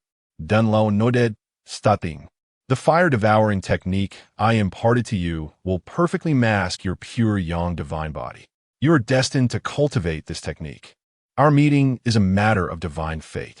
Reassured by Dan Lao's words, Lin Chen inquired further, "Master, besides attracting female cultivators, what other benefits does the pure yang divine body confer?" The pure yang divine body is inherently a battle-ready physique, endowed with boundless energy in combat, gaining strength with each fight, and capable of overcoming opponents of higher levels with ease. A truly formidable constitution. Dan Lao elucidated the advantages of the pure yang divine body to Lin Chen. With each revelation, Lin Chen's excitement grew, envisioning a future where he would trample over Jun Jiuxiao and those who had previously belittled him. Dan Lao, observing Lin Chen's expression, recognized that he was lost in fantasies again and reminded him, "Xiao Chen, quickly put on your clothes and head to the core of the secret realm to retrieve that life grass." Lin Chen nodded in agreement, donned his attire, and ventured deeper into the secret realm. Chapter 52. Ji Lanqing pursues Lin Chen. Jun Jiuxiao had also overheard the conversation between Lin Chen and his master, contemplating the implications of Lin Chen's unique constitution. Could it be that Li Xian? Jun Jiuxiao could not suppress a sigh, feeling a sense of pity. Li Xian had deliberately suppressed his cultivation to the peak of the refining organs realm to enter the secret realm in pursuit of the life grass. Unfortunately, Zhu Guangyuan was unable to accompany him. Had he done so, they both would have faced dire consequences. Zhu Guangyuan's absence from the secret realm was entirely due to Jun Jiuxiao. The cunning scheme devised by Jun Jiuxiao had led to the annihilation of Zhu Guangyuan's family, with only his cousin managing to escape to the Xiantian sacred land, barely surviving. Zhu Guangyuan, along with his cousin, now dared not leave Qianyuan Peak, fearing they would be hunted down. He was even unaware of the identity of his family's enemies. In a single night, his kin had perished or vanished. Even his esteemed grandfather had been slain. Meanwhile, Lin Chen, guided by Dan Lao, discovered a fire-type spiritual herb. As he prepared to pluck it, Dan Lao cautioned him. "Shout, Chun, someone is approaching." Upon hearing Dan Lao's warning, Lin Chen halted, scanning the surroundings with vigilance. Ji Lanqing's figure materialized before Lin Chen, rendering him momentarily speechless, exclaiming, "So beautiful." Ji Lanqing had initially focused on the fire-type herb, and only noticed Lin Chen upon hearing his voice. As she recognized him, a murderous intent surged within her. Yet she aimed to approach stealthily for a decisive strike. As Ji Lanqing drew near, Lin Chen, believing it to be a manifestation of his recently awakened constitution, felt a surge of pride. Observing the scene from outside, Jun Jiuxiao spotted Ji Lanqing, and a smile crept onto his face, albeit one colder than before. The system chimed in, "Host, why are you smiling again? Is it because the male and female leads are meeting? Humans are truly perplexing. I fail to comprehend their intricate emotions." Lin Chen straightened his posture and declared with a melodious tone, "Esteemed fairy I am." However, before he could finish, Dan Lao sensed the lethal intent emanating from Ji Lanqing and urgently warned, "Xiao Chun, she intends to kill you. Quickly evade." Responding swiftly to Dan Lao's transmission, Lin Chen conjured a spiritual shield and retreated hastily, drawing his weapon. Thanks to Dan Lao's timely warning, Lin Chen emerged unscathed, leaving only a charred pit where he had stood. Realizing her ambush had failed, Ji Lanqing no longer concealed her intentions. She ignited the red lotus karma fire, launching her lethal assault. Dan Lao, witnessing the fire, exclaimed with excitement, "The red lotus karma fire! Xiao Chun, defeat her and absorb her flames." Your devouring fire technique could evolve into a celestial king-level skill. Lin Chen hesitated, torn by the thought of harming such a beautiful woman. "Master, is there a way to absorb the red lotus karma fire without killing her?" Dan Lao, perceiving Lin Chen's infatuation, chastised him. "No. She is fused with the red lotus karma fire. You must eliminate her to absorb it." Lin Chen continued to evade Ji Lanqing's attacks, still in doubt. Dan Lao persisted. "Once your cultivation ascends, what beauty will you not possess? The world's beauties await you. Only the strong can claim them. Have you forgotten how others mocked you as a waste? In the Xintian sacred land, everyone scorns your appearance. Would they dare if you were a celestial king?" With a fierce shout, Lin Chen declared, "I refuse. I shall become powerful." His expression hardened as he ceased to evade and began to retaliate. Ji Lanqing, undeterred by Lin Chen's transformation, unleashed her full might in response. Jun Jiuxiao, observing Ji Lanqing closing in on Lin Chen, struggled against the urge to rush into the secret realm and confront her directly. Just as he prepared to enter, he witnessed Ji Lanqing strike at Lin Chen with a fatal blow. At this moment, Jun Jiuxiao halted, choosing instead to watch.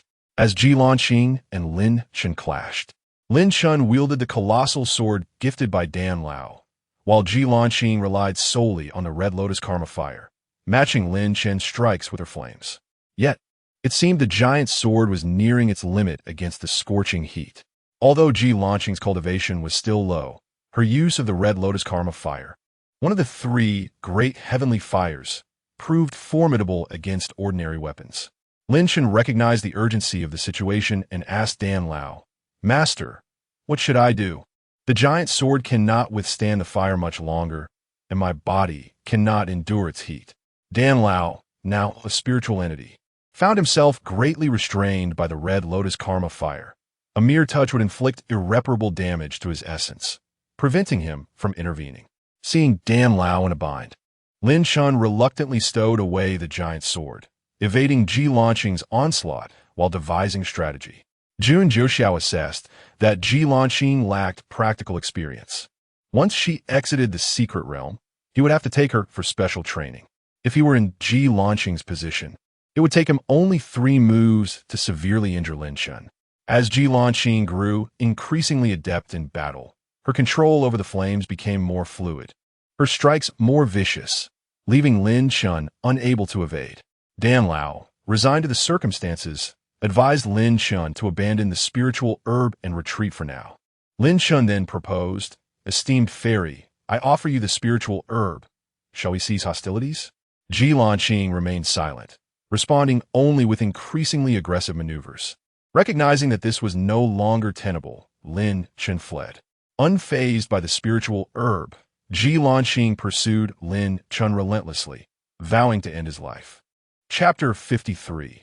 The protagonist Lin Chen is pursued by thousands. Lin Chen initially maintained his composure while being chased by Ji Lanqing, even contemplating how to tease her.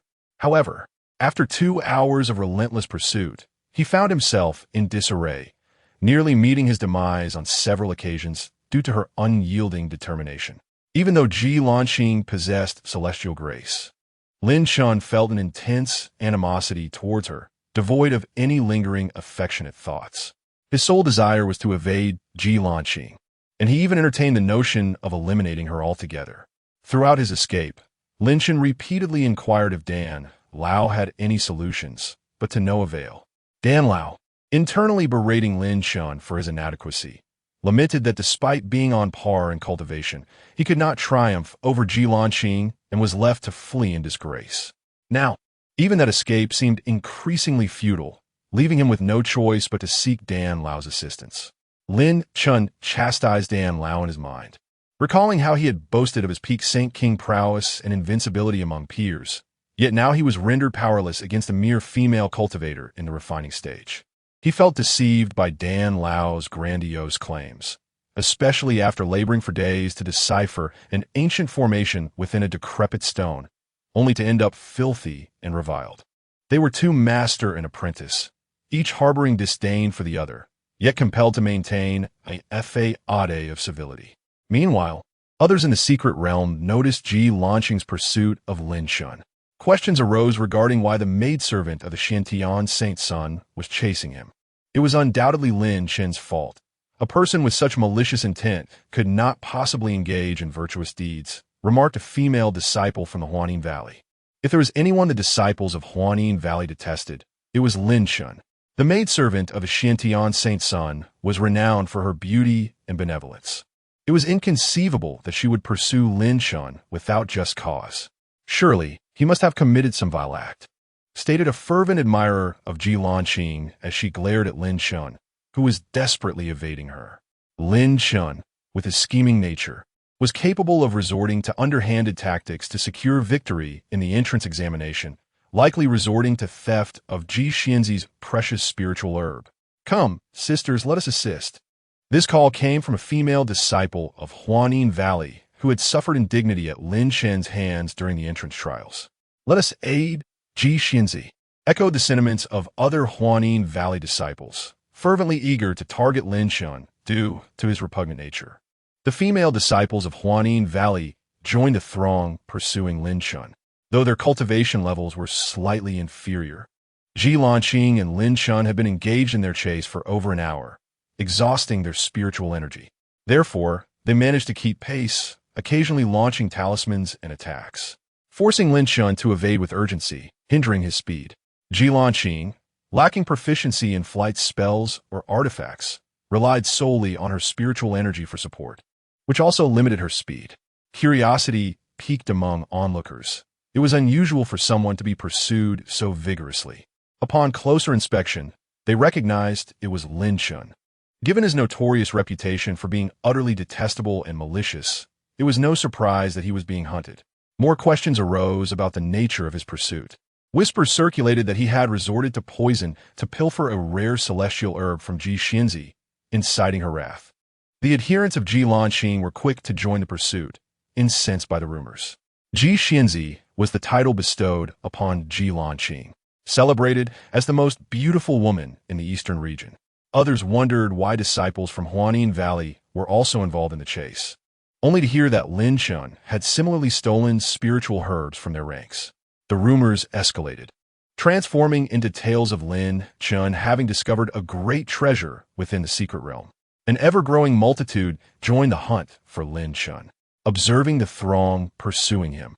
Lin Chen was taken aback but dared not halt his steps, oblivious to the reasons behind this collective animosity. He knew he could not afford to stop. Pausing would invite a barrage of talismans and attacks upon him. Fortuitously, his pure young divine body endowed him with boundless energy, allowing him to narrowly evade capture amidst the onslaught. However, Even the seemingly infinite vitality of the pure yang divine body was not truly limitless. It was merely several times greater than that of an ordinary individual, and exhaustion was inevitable. Lin Chun continued his flight as the number of pursuers swelled, with even the disciples of Zhuyang's sect distancing themselves from him, led by Yang Xian, to assert their disassociation from Lin Chun. Upon witnessing the disciples of Zhuyang's sect joining the hunt, Lin Chun faltered, nearly falling victim to the throng. Jun Jiuxiao observed the scene, astonished. Indeed, Lin Chun was the protagonist, drawing such a massive pursuit. 2333. Could you explain why the host attracts such animosity? Half of the realm is after him. Yet it seems he has done nothing to warrant this, Jun Jiuxiao queried. You must understand, the protagonist is destined to be pursued wherever he goes. It is a norm to be accustomed to. His days of being hunted are far from over, 2333 replied, while 2333 feigned understanding. He remained baffled as to why the protagonist was subjected to such relentless pursuit, fearing Jun Jiuxiao's disdainful gaze. Jun Jiuxiao watched Lin Chen's plight with keen interest, almost tempted to snack as he observed the unfolding chaos. Chapter 54. Lin Chen enters the core of the secret realm and encounters Li Xian as more individuals pursued Lin Chen. He found himself in increasingly perilous situations. Had it not been for his fortuitous luck, he would have already met his end. Lin Chen could only call out to Master Dan once more. Teacher, is there truly no way out? My spiritual energy is nearly depleted. If I continue running, death is inevitable. Realizing the urgency of the situation, Dan replied, I will expend my soul energy to cast a shield spell to help you shake off these pursuers. Just keep a low profile and avoid unnecessary trouble. Master, I understand. Please cast the shield spell quickly. I can barely hold on. Lin Chun felt immense gratitude towards Dan for his willingness to help him escape. However, he secretly cursed Dan, thinking, why didn't this old man use the shield spell sooner? He waits until I'm being hunted before offering assistance, wanting me to beg for his help and express gratitude. He even expects me to help him reshape his physical body and provide him with vitality grass. How foolish. When my cultivation improves, I shall have the upper hand over him. Dan was too focused on casting the shield spell to heed Lin Chen's thoughts. In the outside world, casting a shield spell required no consumption of Dan's soul energy. However, within this secret realm, any power exceeding the refinement stage could lead to its collapse. Thus, Dan could only use soul energy at the refinement stage, which naturally drained his reserves when performing such a profound spell. Dan feared that if Lin Chun perished, he would remain trapped in this ring, prompting him to expend his soul energy. Moreover, Lin Chun needed to venture to the core of the secret realm to retrieve the vitality grass. He could not afford to continue being hunted. Once the shield spell was cast, Lin Chun vanished from sight in an instant. Jilan Qing, upon witnessing Lin Chen's sudden disappearance, halted her pursuit. After scanning the surroundings for potential hiding spots and confirming that Lin Chun was no longer present, she recognized that she could not kill him this time and left to continue hunting monsters in the secret realm. As others noticed Lin Chen's disappearance and Ji Lanqing's departure, they began to disperse. Only the female disciple from Huanin Valley gritted her teeth, lamenting that Lin Chun had escaped this time, realizing that once he was outside, there would be no chance to kill him again. In the Xintian sacred land, there were rules against infighting. Grievances could only be settled on the challenge stage, where life and death could be determined. Theoretically, the same applied in the secret realm, but with so many monsters present, who could say that one was necessarily killed by another person? It was just as likely that a monster had done the deed. Though Lin Chun had successfully evaded capture, it solidified the notion that he had discovered a treasure within the secret realm. Otherwise, how could he have vanished so suddenly? Upon confirming this news, others began to entertain thoughts of their own, particularly Yang Xian from the Zhuyang sect, who believed Lin Chun should share the treasure with him. With Dan's assistance, the protagonist Lin Chun successfully escaped, after which Dan informed him that he could no longer expend soul energy to assist him and advised him to exercise caution. Lin Chun acknowledged this with understanding. Following this, Lin Chun embarked on a fortunate journey, casually selecting a path where he encountered numerous spiritual herbs, which he collected eagerly. For the next half hour, Lin Chun reveled in his bounty, His earlier frustrations from being pursued completely dissipated. Dan, observing that time was running short, urged Lin Shun, "Hurry, Lin Shun. The secret realm's opening time is limited. You must swiftly retrieve the vitality grass before someone else does." Lin Shun, eager to obtain the vitality grass, wasted no time and followed Dan's guidance toward the core of the secret realm. Upon arriving at the entrance of the core, Dan discovered that the formation had already been tampered with. "Lin Shun, someone has already altered this formation. It appears that others have entered before us. We must act quickly." Lin Shun nodded, refraining from unnecessary words, and began breaking the formation as Dan instructed. Before long, a gap appeared in the formation. "Hurry, Lin Shun, enter now." Without waiting for further prompting, Lin Shun swiftly slipped through. As he advanced, Lin Shun noticed that all the monsters had been cleared away, prompting him to quicken his pace, fearful that the vitality grass would be taken by others. At last, Lin Shun reached the innermost part of the secret realm, where he observed a one-armed man engaged in battle with a wolf demon, a creature at the perfection stage of refinement, on the verge of breaking into the birth stage. Due to the constraints of this secret realm, beings exceeding the refinement stage could not appear, forcing the wolf demon to remain at this half-step. Lin Shun did not rush in. Instead, he watched the duel, hoping to wait until both parties were significantly weakened before entering to claim the spoils for himself. Jun Jiuxiao noted that Lin Shun had finally encountered Li Xian, and the dramatic spectacle was about to unfold. He had prepared a gift for both Lin Shun and Li Xian, hoping they would appreciate it. Chapter 55. A treacherous alliance. While engaged in a fierce battle with the wolf demon, Li Xian suddenly noticed Lin Shun and immediately ceased his confrontation, retreating from the fray. Observing Li Xian's withdrawal, the wolf demon chose not to pursue, instead remaining vigilant towards the two newcomers. The wolf demon had stumbled into this place by mere chance, inadvertently crossing through a flaw in the formation, where it discovered the coveted vitality herb and sought to claim it for itself. At that moment, Li Xian arrived, leading to an immediate conflict between the two. With the arrival of Lin Shun, Li Xian was compelled to halt his attacks. He was reluctant to slay the wolf demon only to have Lin Shun benefit from his efforts.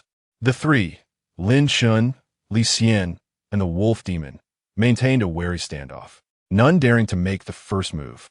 Jun Jiuxiao, observing the wolf demon's unexpected appearance, recalled the demon's second brother and felt a flicker of concern for either Lin Shun or Li Xian, fearing that they might soon face dire consequences.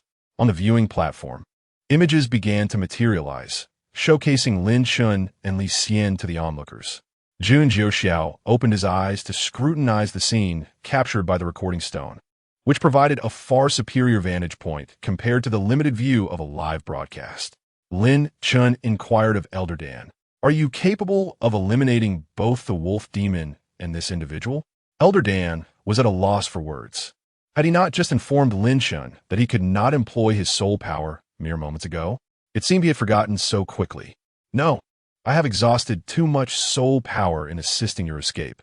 This time, you must rely on yourself." Lin Shun remained silent, his gaze fixed on Li Xian, who was equally observant of him. Li Xian, having suppressed his cultivation to enter the secret realm, felt confident in defeating the half-step birthing wolf demon. Yet he found Lin Shun inscrutable.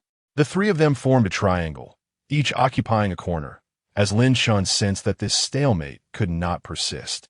He subtly signaled to Li Xian, who understood the implication.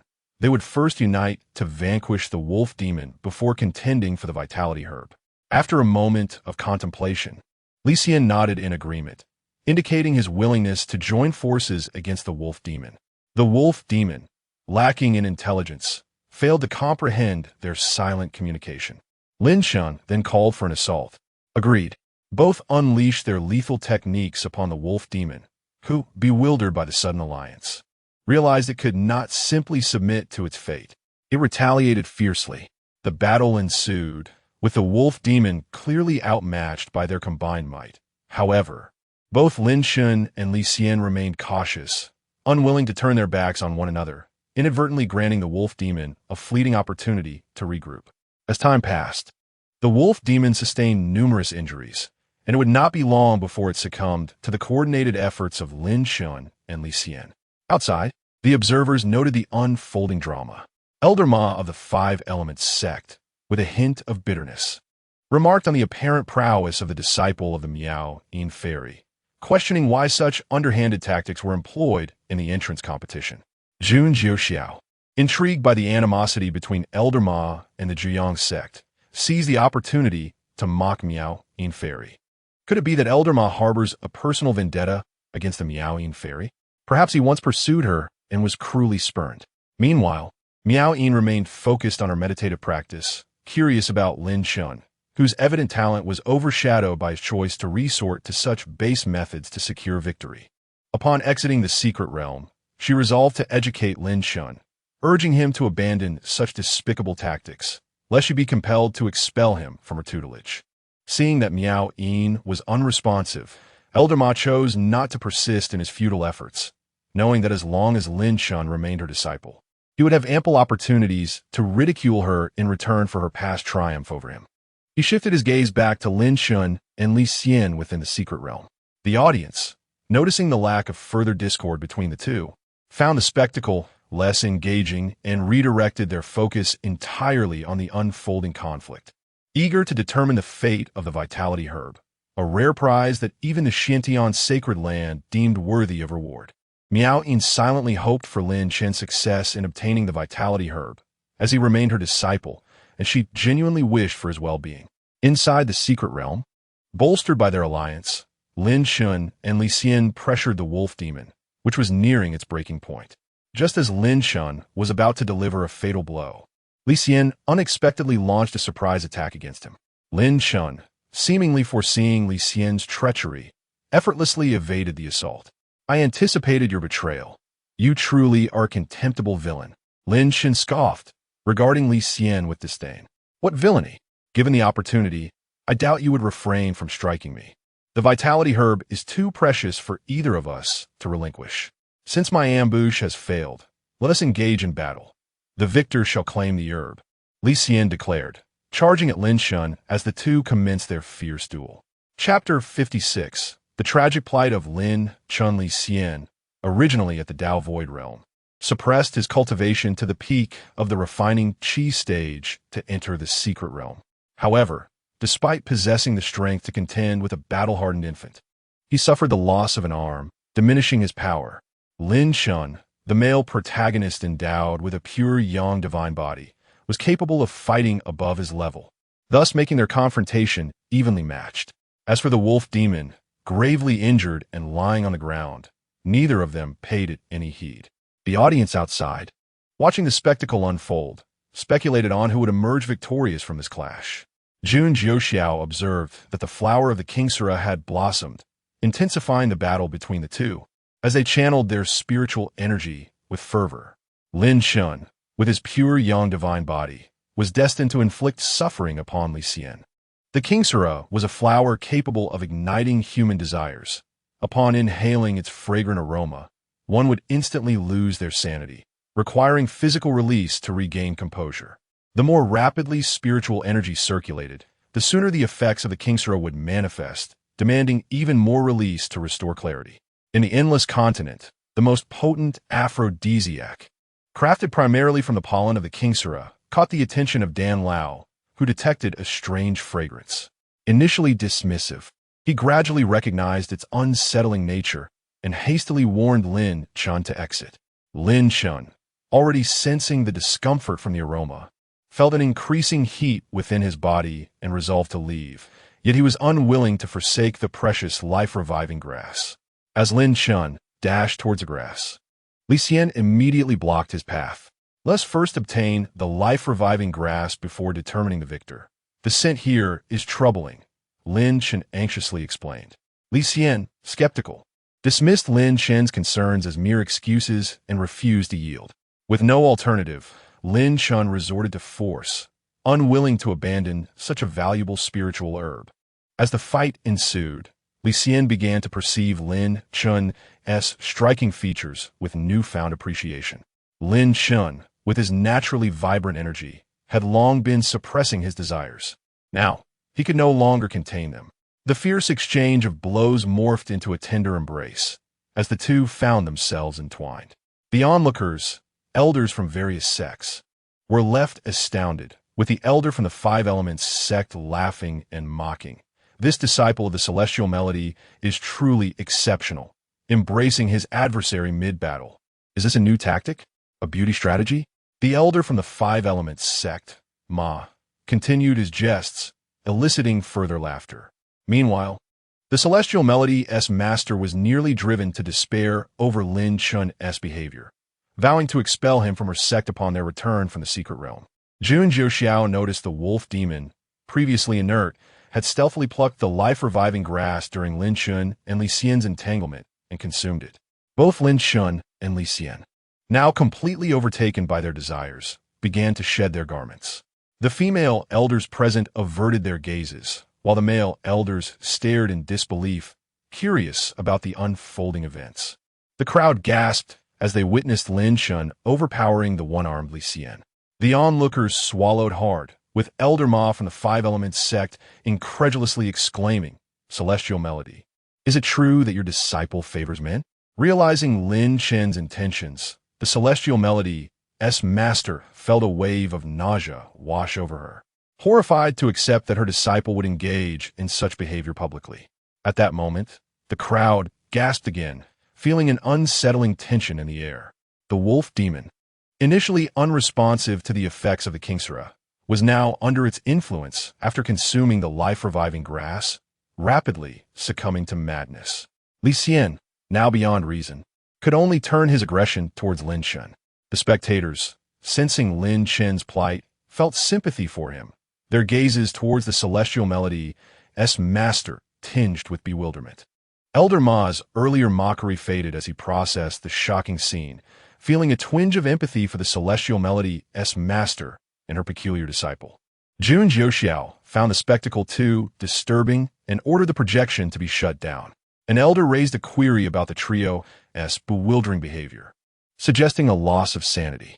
"Is the Kingsura? A bloom has just opened nearby," Jun Jiuxiao clarified. The audience began to comprehend the situation, granting the celestial melody's master a semblance of dignity as her expression softened. Continuing, Jun Jiuxiao acknowledged the presence of the Kingsura in the secret realm as an oversight from the Xiantian sacred land, assuring that he would provide the two disciples with resources to alleviate their shock. Indeed, they required comfort, particularly Lin Chun, as concerns about his well-being lingered. This incident could not be attributed to the Xiantian sacred land. It was simply unfortunate for the two individuals involved. Jun Jiuxiao further requested that for the sake of the disciples' reputations, the matter remain confidential. The crowd nodded in agreement, although their gazes towards the celestial melody's master were filled with pity, contemplating how she would address her disciple in the future. After the incident, silence enveloped the assembly, as they were left at a loss for words, overwhelmed by the shocking events they had witnessed, unsure of how to process the sight of two men, let alone what followed. They could only offer silent blessings in their hearts. Chapter 57. Jun Jiuxiao discovers his uncommon affection for Ji Lanqing when Lin Chun awoke. He was acutely aware of his body's pain and was startled to see Li Xian. His fear was palpable. Lin Chun glared furiously at the wolf demon, while Li Xian returned the anger with a fierce look directed at Lin Chun. In a chaotic pursuit, Lin Chun chased the wolf demon while Li Xian pursued Lin Chun. The onlookers in the secret realm were intrigued by the unfolding drama, curious about the circumstances surrounding the three. However, upon realizing that the one being chased was Lin Chun, they disregarded everything else and hastily joined the fray to hunt him down. This farce did not last long, for the secret realm soon closed, and everyone was teleported out. Li Xian was unable to kill Lin Chun, and Lin Chun did not manage to slay the wolf demon. At that moment, Jun Jiuxiao was preoccupied with thoughts of his beloved Ji Lanqing, anxious about her well-being, whether she was safe in the secret realm, and if she had sustained any injuries. His heart was heavy with worry. Eventually, he spotted Ji Lanqing and, using his spiritual sense, scanned her from head to toe, sighing in relief upon confirming her safety. He awaited her approach. "Saint Sun, I have returned," Ji Lanqing announced as she stood before him. Jun Jiuxiao felt a sense of anticipation akin to that of a husband awaiting his wife's return home. Once reunited, he took her back to Xintian Peak. Upon their return, Jun Jiuxiao inquired in detail about Ji Lanqing's experiences in the secret realm. When he heard her express regret at not being able to kill Lin Shun, he could not help but smile sincerely. He then asked her, "Why did you wish to slay him?" "Because the saint's son wishes to kill him," Ji Lanqing replied. Her response is as succinct as ever, yet imbued with a gentle warmth. Gazing at her, Jun Jiuxiao sighed. "There is no need to waste your time on him. He is merely a foolish jester. Your combat skills still require improvement. Tomorrow, I shall take you for specialized training. Prepare yourself for that. Will it trouble the saint's son?" Ji Lanqing feigned concern, though her eyes betrayed her happiness. "It will not be a bother. You may leave now," Jun Jiuxiao replied, feeling a tumult of emotions within him. He wished for her to depart so he could reflect in solitude. Ji Lanqing sensed that he was preoccupied with other matters and realized she needed to prepare herself. As the saint's son was taking her out the next day, a gesture that would delight her for quite some time. Once Ji Lanqing left, Jun Jiuxiao remained silent for a while, coming to the realization that he harbored feelings for her that were decidedly different. When had this transformation occurred? Was it during her diligent training, or when she bravely shielded him from danger? Or perhaps it was in their everyday interactions. Jun Jiuxiao could not suppress his sighs. He had initially approached their relationship with a playful mindset, but now he found himself deeply invested. He was aware that Ji Lanqing had feelings for him, yet he remained uncertain whether it stemmed from gratitude or shared affection. Despite his introspective nature and ruthless demeanor, he found himself perplexed by the complexities of love. After a prolonged silence, he resolved to let things unfold naturally. If Ji Lanqing reciprocated his feelings, then she would inevitably belong to him. Having come to this conclusion, he noted with curiosity the unusual tranquility surrounding him. Why was 2233 so quiet today? Rarely had he shown concern for 2233, yet he inquired, 2233, "Why are you so silent today?" "Host, I have been emotionally wounded today. How can humanity be so cruel?" 2233 lamented, feeling its tender spirit had been hurt. "I warned you not to look, yet you insisted," Jun Jiuxiao retorted with an exaggerated eye roll, recognizing 2233 as a quintessentially playful yet clumsy entity. 2233, unwilling to admit its shortcomings, silently tended to its wounds. Meanwhile, the male protagonist Lin Shun, enduring intense pain, approached the immortal maiden Miaoying. She, uncertain of how to confront him, felt both pity and revulsion. The very thought of his state made her feel nauseated. Ultimately, she decided it best to avoid him altogether and soared away, pretending not to see Lin Shun. Deprived of comfort from his master, Lin Shun bore the agony back to his cave residence. Upon arrival, he immediately confronted Dan Lao. "Master, what transpired? Why did you not come to my aid?" "I too was ensnared by the threads of affection," Dan Lao replied. "Though I do not lose my reason, my spiritual power was rendered ineffective, leaving me trapped within the ring." He concealed the truth. He had not been trapped but had observed the events through the crystal stone, too fearful to intervene. Stealing a glance at Lin Chen's battered form, Dan Lao shuddered. His disciple's resilience was indeed remarkable. Were the roles reversed, he would not have maintained such composure. Furthermore, Dan Lao speculated that Miaoying and the other elders had witnessed Lin Chen's predicament in the secret realm. He dreaded revealing this to Lin Shun, fearing it would shatter him. For now, Lin Shun could still bear the burden, but should he learn of other scrutiny, especially that of Miaoying, his beloved, it might prove unbearable. Lin Shun studied Dan Lao's silence, sensing that the elder harbored secrets from him. He recognized that the delay in action must have stemmed from other reasons. Yet he had no choice but to trust him for now, as he still needed his guidance. "Master, do you have any medicine?" Lin Shun could no longer endure the pain and sought Dan Lao's help. Dan Lao hesitated momentarily before producing a small black vial. "This is for external application," he said before retreating back into the ring. Lin Shun, gritting his teeth against the agony, applied the medicine to himself and vowed to exact vengeance upon the wolf demon and Li Xian. Chapter 58. A fortuitous encounter. Li Xian was not as unfortunate as Lin Shun. He managed to endure the situation, even refraining from applying medicine. However, his desire to eliminate Lin Chun intensified, while Jun Jiuxiao transitioned from being his greatest foe to merely the second. Lin Chun remained his primary adversary. No man could tolerate such humiliation, particularly now that Li Xian had discovered the identity of the man in the secret realm, Lin Chun. He realized that Lin Chun was a man willing to employ any means necessary for victory, even at the expense of his own well-being. Li Xian harbored deep suspicions that everything within the secret realm was a scheme orchestrated by Lin Chun. After all, the life grass had vanished. Undoubtedly a deliberate act by Lin Chun to seize it for himself. I, Li Xian, will not rest until I have avenged myself upon you. Lin Chun, he roared. His outburst startled the disciple delivering elixirs outside the door, who timidly spoke, Senior Brother Li, I have been instructed to bring you these elixirs. Li Xian opened the door to his cave and inquired, What elixirs? I am unsure. I was merely told it was compensation for your experiences in the secret realm today. The moment he heard the term secret realm, Li Xian's expression darkened, prompting the frightened disciple to hastily leave after placing the elixirs down. Long after the disciple had departed, Li Xian remained rooted in place, pondering the notion of compensation. What compensation could there be, except for that incident? He immediately sought out the steward responsible for the opening of the secret realm. The steward regarded him with a peculiar expression, occasionally glancing at his body. Li Xian grasped the implication. Lacking the face and courage to confront the steward further, he hurried back to his cave. Trembling with rage, Li Xian contemplated storming out to slay Lin Chun.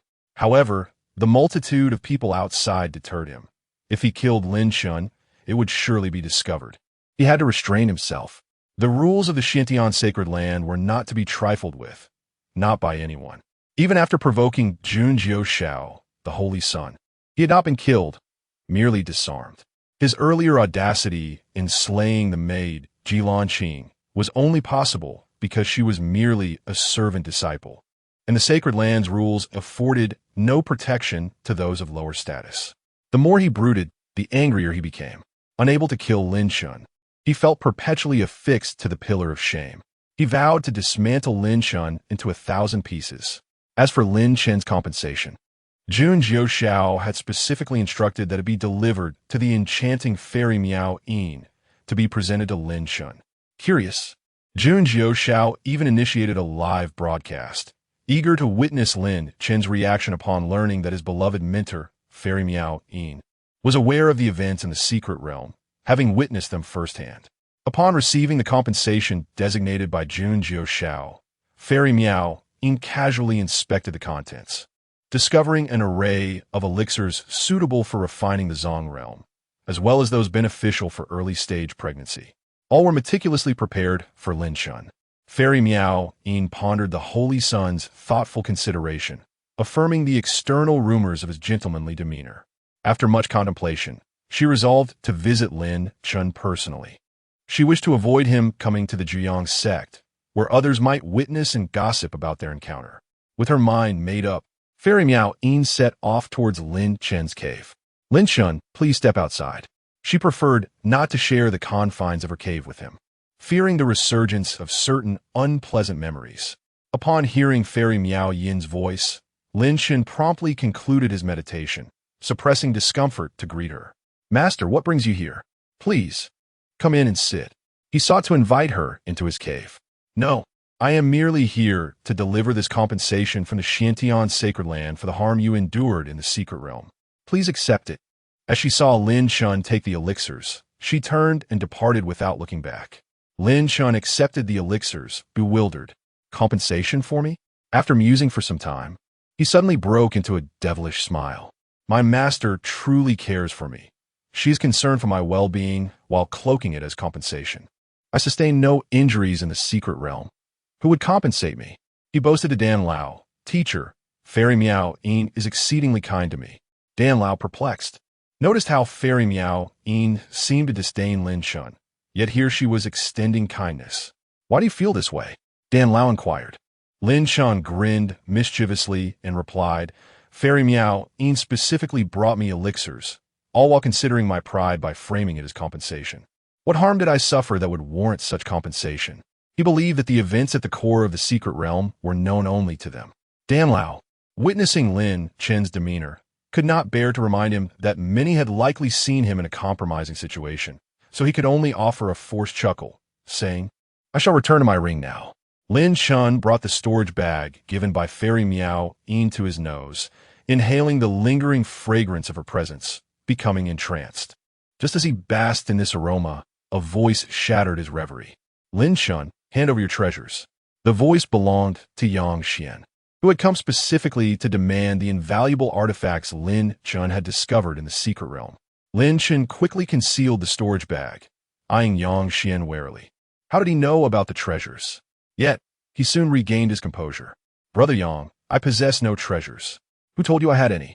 Observing Lin Chen's reaction, Yang Xian suspected he was indeed hiding something. "Stop pretending, Lin Chun. Hand over the treasures you acquired in the secret realm, or I cannot guarantee your safety within the Xiantian sacred land." Lin Chun, now fully composed, queried, "Brother Yang, I did not obtain any treasures in the secret realm. Where did you hear such claims?" Realizing that his ring was the only treasure he possessed, Lin Chun felt relieved that Yang Xian was unaware of it.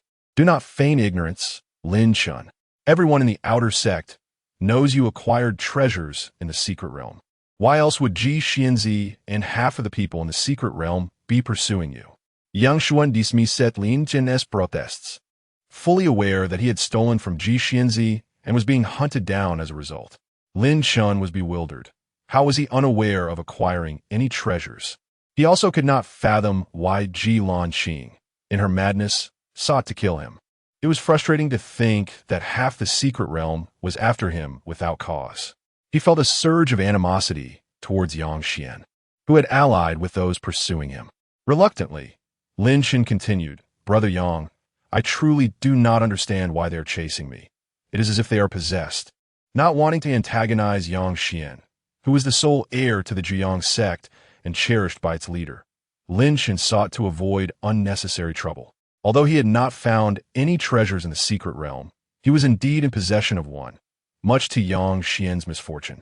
Yang Xian, realizing Lin Chun was unwilling to relinquish the treasure, felt insulted.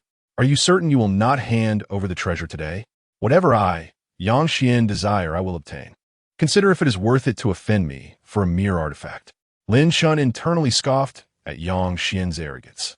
"How is it that you cannot outwit the Ji family for that fire crystal? You claim you can have anything you desire, yet here you are." Though Lin Chun did not wish to provoke trouble, he was not to be bullied. He firmly rejected Yang Xian's demands, stating, "Brother Yang, I did not acquire any treasure in the secret realm. Even if I had, it would belong to me, Lin Chun, not to you, Yang Xian." Yang Xian, hearing Lin Chen's outright refusal, responded with a series of affirmations. "Good, good, good. Lin Chun, you will regret this." And so, Lin Chen awaited Yang Xian's response, dismissing him as an inconsequential second-generation heir. Yang Xian cast a venomous glare at Lin Chun, silently vowing to see how long he could maintain his arrogance. Lin Chun, unfazed, retorted, "Very well, Brother Yang. Let us see how long I can continue to thrive. I hope you can endure until then." As the male protagonist, Lin Chun could hardly tolerate such provocations. He had no regard for a mere pawn like Yang Xian. Had this been in the Nine Sun sect, Yang Xian would have undoubtedly made a direct move against Lin Chun. However, he lacked the audacity to act against the rules within the Xiantian Holy Land. Ultimately, Yang Xian could only storm off in frustration, and upon returning to his dwelling, he promptly summoned his sycophants to plot Lin Chen's demise. Meanwhile, Lin Chun pondered how to eliminate Yang Xian and who might have spread the word about his acquisition of treasures within the secret realm. Chapter 59. The Qingxiao Sword. As Jun Jiuxiao munched on sunflower seeds, he watched Lin Chen's unfolding drama with great amusement. This live broadcast was, of course, complimentary. 2233 had once again been persuaded by Jun Jiuxiao, and since they had already engaged in clandestine dealings once, a few more instances posed no issue. Upon hearing Yang Xian mention that the outer sect was aware Lin Chun had acquired a treasure in the secret realm, a nefarious plot brewed within Jun Jiuxiao's mind. No, what nefariousness? This was merely a means to cultivate Lin Chun, the protagonist. How could he grow without facing some adversity? I am truly a benevolent soul. 2233. Overhearing Jun Jiuxiao's musings, couldn't help but scoff at the host's shamelessness, vowing to learn from him. With pen in hand, it diligently noted down the observations. Jun Jiuxiao intended to summon Elder Pu, only to remember that the elder was currently in seclusion, striving to break through to the Saint King realm. He then sent a message to Wang Jie, instructing him to come forth as he had a task for him.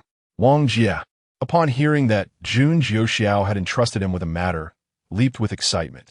This signified that Jun Jiuxiao was beginning to value him. Taking a few deep breaths to compose himself, he hurried towards Jun Jiuxiao's cave dwelling. Jun Jiuxiao had already activated the formations and was awaiting Wang Jie's arrival. Greetings, Holy Son. Wang Jie bowed deeply, attempting to infuse his tone with utmost respect. There is no need for such formalities. Feel free to be casual in my presence from now on, Jun Jiuxiao replied nonchalantly. Since he had chosen Wang Jie to assist him, it implied that he regarded him as one of his own. It was excessive for his subordinates to bow so reverently each time they met. Jun Jiuxiao preferred a more relaxed atmosphere among his comrades. With Jun Jiuxiao's words, Wang Jie straightened up, his body relaxing as he understood that the Holy Son was sincere in his request for a more informal interaction. Jun Jiuxiao, however, had no time for pleasantries and got straight to the point.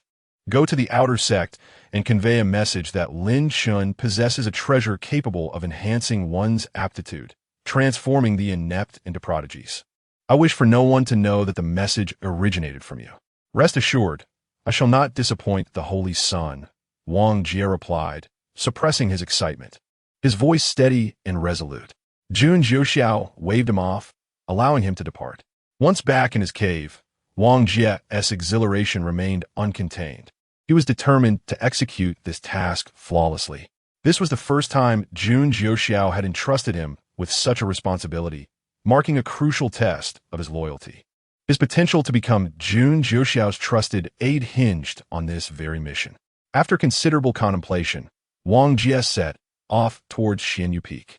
The following morning, before dawn had even broken, Ji Lanqing awaited Jun Jiuxiao outside his cave. Once cultivators reached the embryonic stage, they no longer required sleep, relying instead on meditation for rejuvenation. Yet, ever since Jun Jiuxiao learned from 2233 that he was invincible, he had taken to sleeping soundly each night, embracing a more laid-back lifestyle. Why train further when one is already invincible? Thus, when Ji Lanqing arrived at Jun Jiuxiao's cave, he was still in slumber, blissfully unaware of her presence. The prohibitive barriers surrounding his cave were formidable enough that even a Saint King would struggle to breach them, especially within the sanctum of Xiantian Holy Land. If anyone dared to intrude upon the Holy Son's dwelling, it would render the entire Holy Land unsafe. This was precisely why Jun Jiuxiao could rest easy.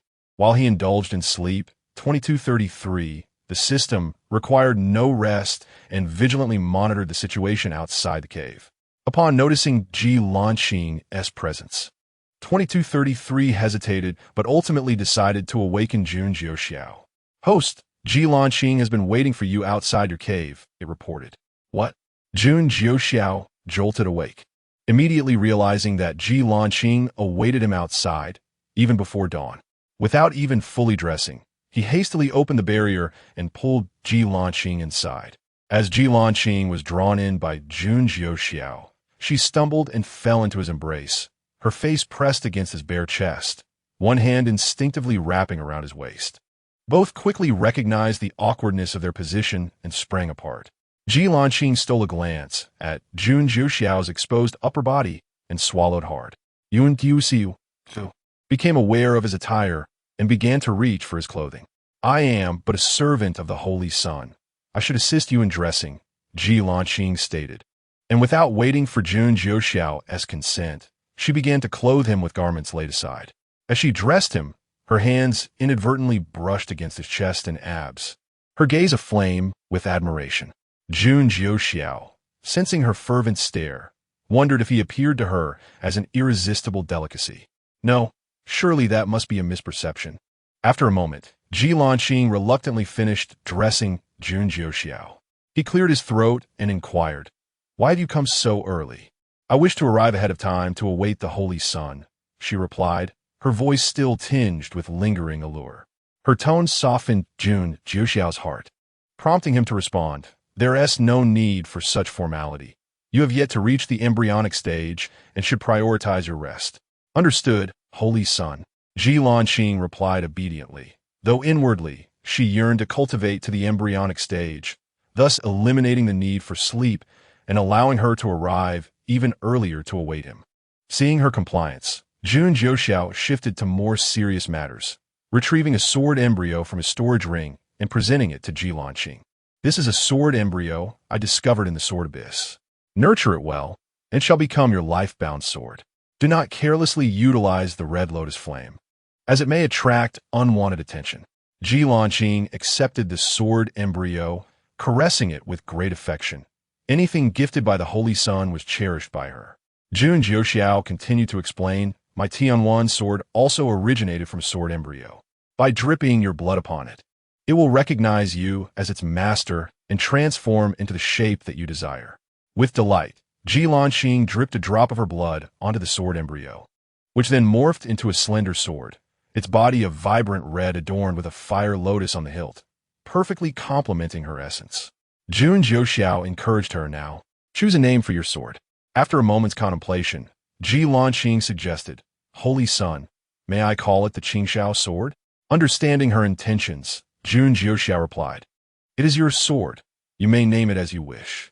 Ji Lanqing beamed with joy, declaring, "Then it shall be known as the Qingxiao sword." Chapter 60. The transmission of sword techniques. Observing the joyful expression on Ji Lanqing's face, Jun Jiuxiao couldn't help but feel a surge of happiness himself. A genuine smile gracing his lips, distinct from his usual rehearsed expressions. 2233 watched this sincere smile on Jun Jiuxiao and mused that the host looked quite charming when he smiled. However, it quickly reminded itself, "Stay alert. This host is not a good person. Do not be deceived by him." Ji Lanqing sheathed the Qingxiao sword and inquired of Jun Jiuxiao, "You mentioned taking me for special training. Where shall we go?" "Not just yet," Jun Jiuxiao replied. "I will impart to you a set of sword techniques. Once you have mastered them, I will take you for special training." He then produced a jade slip and pressed it against Ji Lanqing's forehead, adding, "Focus and comprehend well." With her eyes closed, Ji Lanqing immersed herself in the sword techniques. This set, the Blazing Flame sword technique, was one that Jun Jiuxiao had painstakingly sought after in the system marketplace. It was particularly suitable for Ji Lanqing's Nine Heavens Flame technique, and it would also conceal the red lotus inferno that resided within her, an all-encompassing benefit. This Blazing Flame sword technique was not inexpensive. It had consumed all of Jun Jiuxiao's accrued points, leaving him without even the price of a soda. Yet, for Ji Lanqing's sake, he gritted his teeth and purchased it, thinking he could later coax 2233 into completing a few tasks for him. If there were no tasks available, he could always borrow some points from 2233 or persuade it to engage in some discreet maneuvering. After all, he held leverage over it, ensuring compliance. As he pondered these matters, Ji Lanqing opened her eyes, gazing at Jun Jiuxiao with a tender look, feeling a bit bashful under her gaze. Jun Jiuxiao cleared his throat and asked, "How much have you comprehended so far?" "I'm rather dull," Ji Lanqing admitted. "I've only grasped the first 3 moves. The latter 2 remain elusive. I will take my time to understand them fully. Rest assured, I shall diligently strive to master them as quickly as possible." A flicker of fear crossed Ji Lanqing's face as she lamented her perceived lack of talent, worried that Jun Jiuxiao might look down upon her. Jun Jiuxiao was astonished. Ji Lanqing's talent was indeed remarkable. The Blazing Flame sword technique was a technique of the Celestial King level. He himself had only comprehended 4.5 moves on his first attempt. Yet Ji Lanqing had grasped 3. Her talent was truly formidable. Seeing her still engulfed in self-doubt, Jun Jiuxiao could not help but offer words of reassurance. "You're already quite impressive. There is no need to rush through the remaining techniques. Focus on perfecting the first 3. Really, Saint Sun? My talent isn't as poor as I thought. You wouldn't abandon me, would you?" Ji Lanqing's eyes sparkled with surprise as she looked at him. You are my maid. How could I possibly abandon you? What foolish thoughts? Jun Jiuxiao replied, leading the way out of the cave. Upon learning that Jun Jiuxiao would not abandon her, Ji Lanqing suppressed her overwhelming joy and hurried to keep pace with him. As they exited the cave, Jun Jiuxiao realized it was still dark outside and awkwardly stood still for a moment. At that moment, Ji Lanqing emerged behind him, prompting Jun Jiuxiao to suggest, "Shall we wait a moment before proceeding?" Ji Lanqing, being utterly devoted to Jun Jiuxiao, accepted whatever he said without question. With nothing else to do, Jun Jiuxiao meticulously explained the essentials of the first 3 moves of the blazing flame sword technique, as well as the fire-type sword intent. Ji Lanqing, blessed with extraordinary talent and possessing one of the 3 great heavenly fires, the Red Lotus Inferno, quickly comprehended the fire-type sword intent. A swirl of fiery sword intent enveloped her, and the Red Lotus Inferno ignited anew. This time, she managed to control it without burning her clothes. Jun Jiuxiao lamented the loss of such a delightful spectacle, his eyes betraying a sense of regret.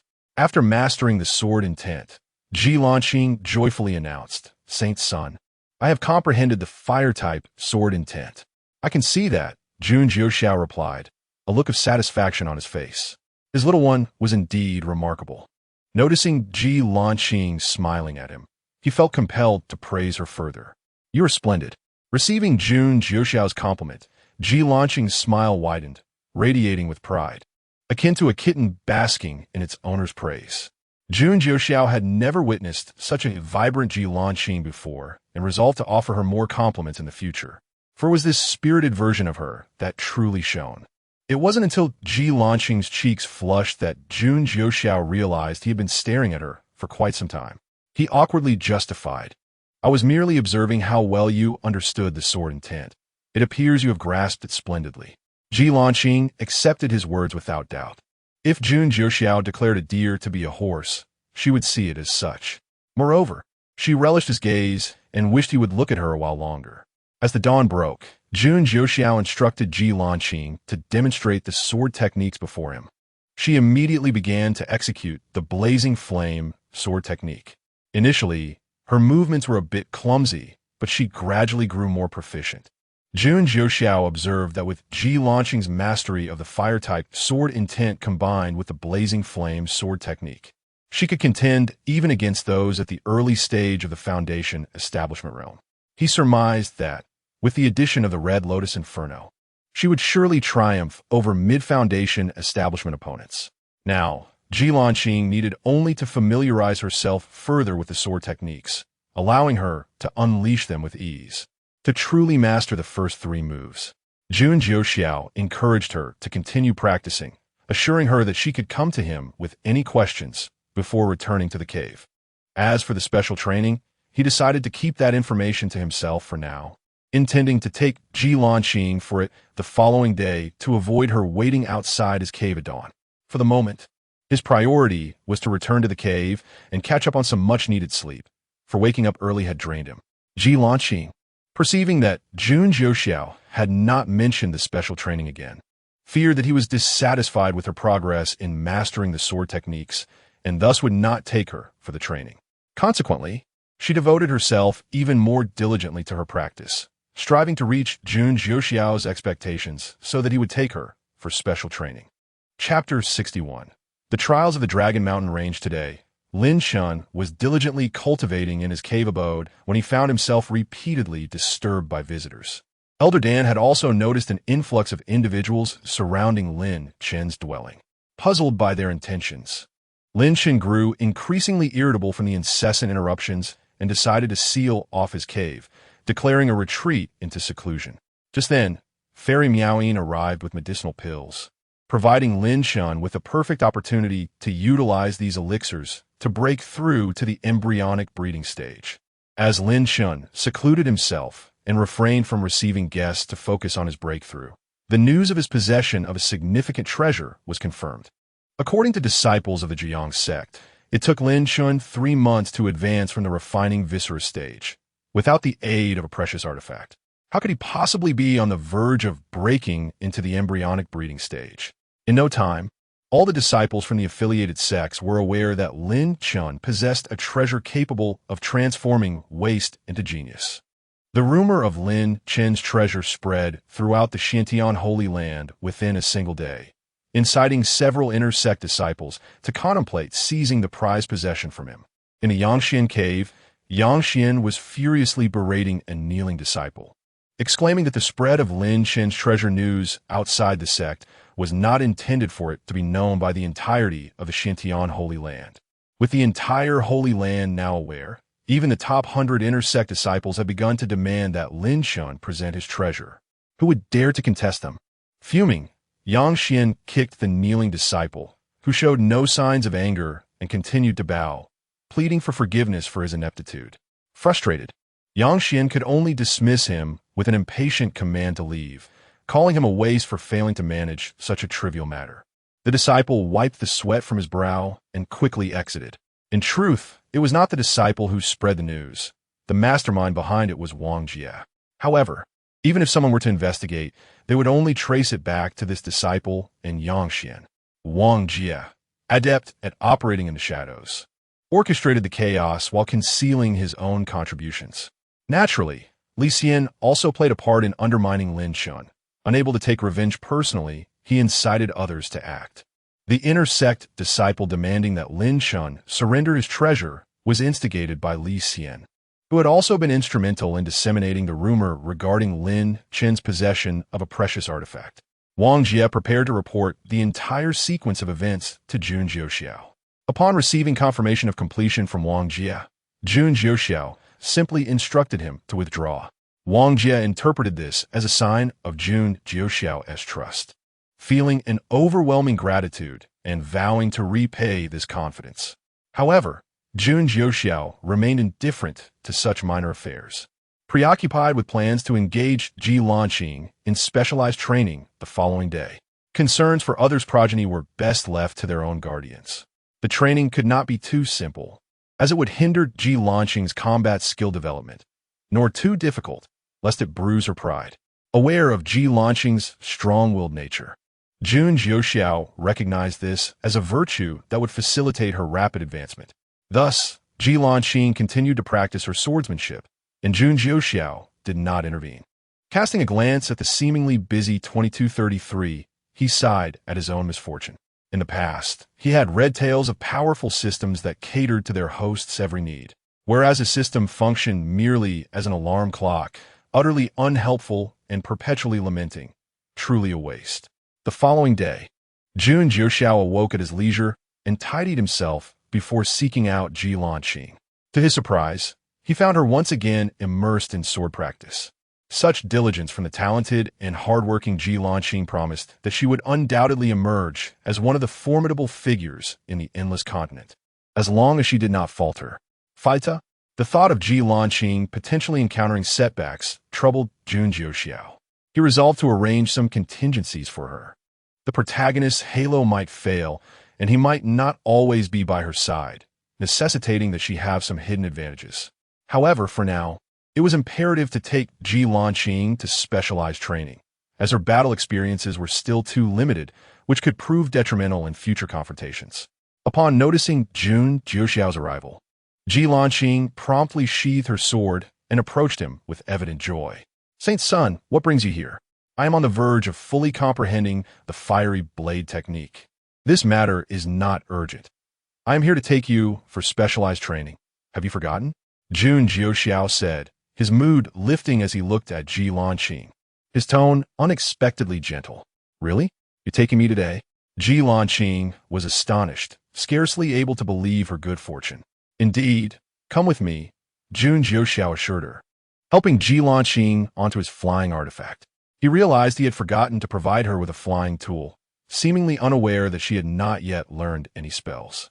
As this was his first time guiding someone, he felt entirely inexperienced. It seemed he would need to consult Wang Jie upon returning to determine which spells they should learn and prepare Ji Lanqing accordingly. Jun Jiuxiao intended to lead Ji Lanqing to the outer regions of the Dragon Mountain Range, where the area was teeming with beasts at the refining viscera and embryonic breeding stages, ideal for Ji Lanqing to hone her skills.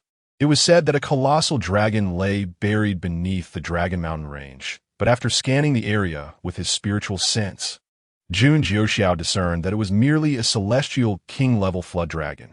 While Jilanqing trained, he planned to descend and investigate further, hoping to procure a treasure for her. Chapter 62.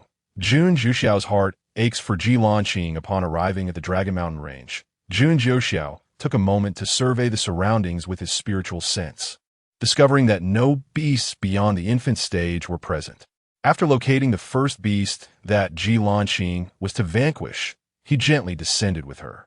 Lanqing, during the upcoming battle, I shall not assist you. You must rely on your own strength, he advised. Jilanqing inhaled deeply, brimming with confidence, as she proclaimed, I will certainly defeat the beast and not let the holy sun down. Your safe return is paramount. Exercise caution, he replied before vanishing from sight.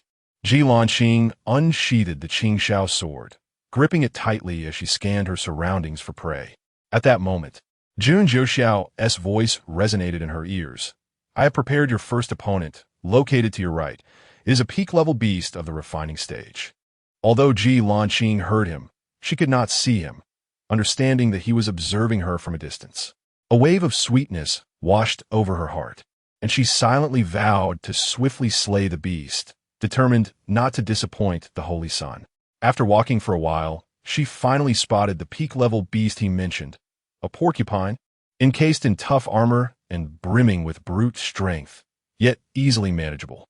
Upon noticing Jilanqing, the porcupine charged at her. As per Jun Jiuxiao's instructions, she was only permitted to employ her sword techniques and sword intent, refraining from using the Red Lotus Karma Fire. In the secret realm, she had wielded the Red Lotus Karma Fire freely, for the beasts were utterly incapable of withstanding its might, allowing her to traverse unhindered, slaying all who dared oppose her. Now, however, armed solely with her newly acquired sword techniques and her still immature sword intent, Jilanqing initially felt a twinge of panic in the face of the porcupine's onslaught. After several close calls with the porcupine, her swordsmanship began to flourish, transforming her from a mere evader into an aggressor pursuing the beast. Observing her near miss with the porcupine, Jun Jiuxiao felt the urge to intervene but restrained himself. It was essential for Jilanqing to grow stronger on her own. She could not perpetually hide beneath his protective wing. Even he, at times, could lose focus. True strength lay in Jilanqing's own empowerment. Thus, he remained hidden, anxiously watching her. Fortunately, she quickly regained her composure and began to relentlessly pursue the porcupine. Jun Jiuxiao breathed a sigh of relief, thinking, indeed, she is my cherished protege. Soon enough, the peak-level porcupine fell beneath Jilanqing's blade. Though slightly disheveled, she emerged unscathed. Expecting Jun Jiuxiao to appear after her victory over the porcupine, she waited in vain, realizing that the Holy Sun intended for her to undergo trials. Thus, she clenched her sword tightly and moved forward. Once she departed, Jun Jiuxiao approached the porcupine's carcass and effortlessly obliterated it with a single strike, reducing it to ashes. For daring to endanger Jilanqing, he, a man of retribution, opted not to send the beast's kin to the underworld for reunion. Rather, he annihilated it to avenge her, a rare act of mercy on his part. In the past 2 days, Jilanqing had engaged in numerous battles, having slain nearly 10 beasts. Today, she encountered a beast of the initial infant stage and barely triumphed, suffering injuries in the process. Currently, she was applying medicine to her wounds, a remedy that Jun Jiuxiao had meticulously prepared for her. His intention was for Jilanqing to hone her skills, not to endure suffering. Thus, he ensured her supplies for healing were ample. When Jilanqing was wounded today, Jun Jiuxiao's worry escalated, yet he refrained from intervening upon her eventual victory.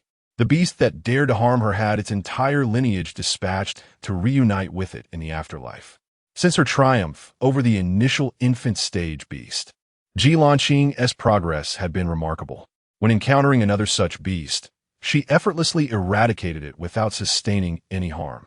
Furthermore, she had learned the value of frugality, adeptly harvesting the useful parts of the beast for her storage bag. Previously, It was Jun Jiuxiao who had silently collected these valuable remnants. He held little regard for such trifles, yet they represented Ji Lanqing's hard-earned spoils, significant regardless of their worth in spirit stones. Hence he preserved them for her. Noticing that Ji Lanqing was still utilizing a storage bag, Jun Jiuxiao furrowed his brow, resolving to procure a storage ring for her upon their return. However, he suddenly realized he possessed only one storage ring, which was rather modest and merely decorative. Consequently, he decided to seek the advantage from 2233.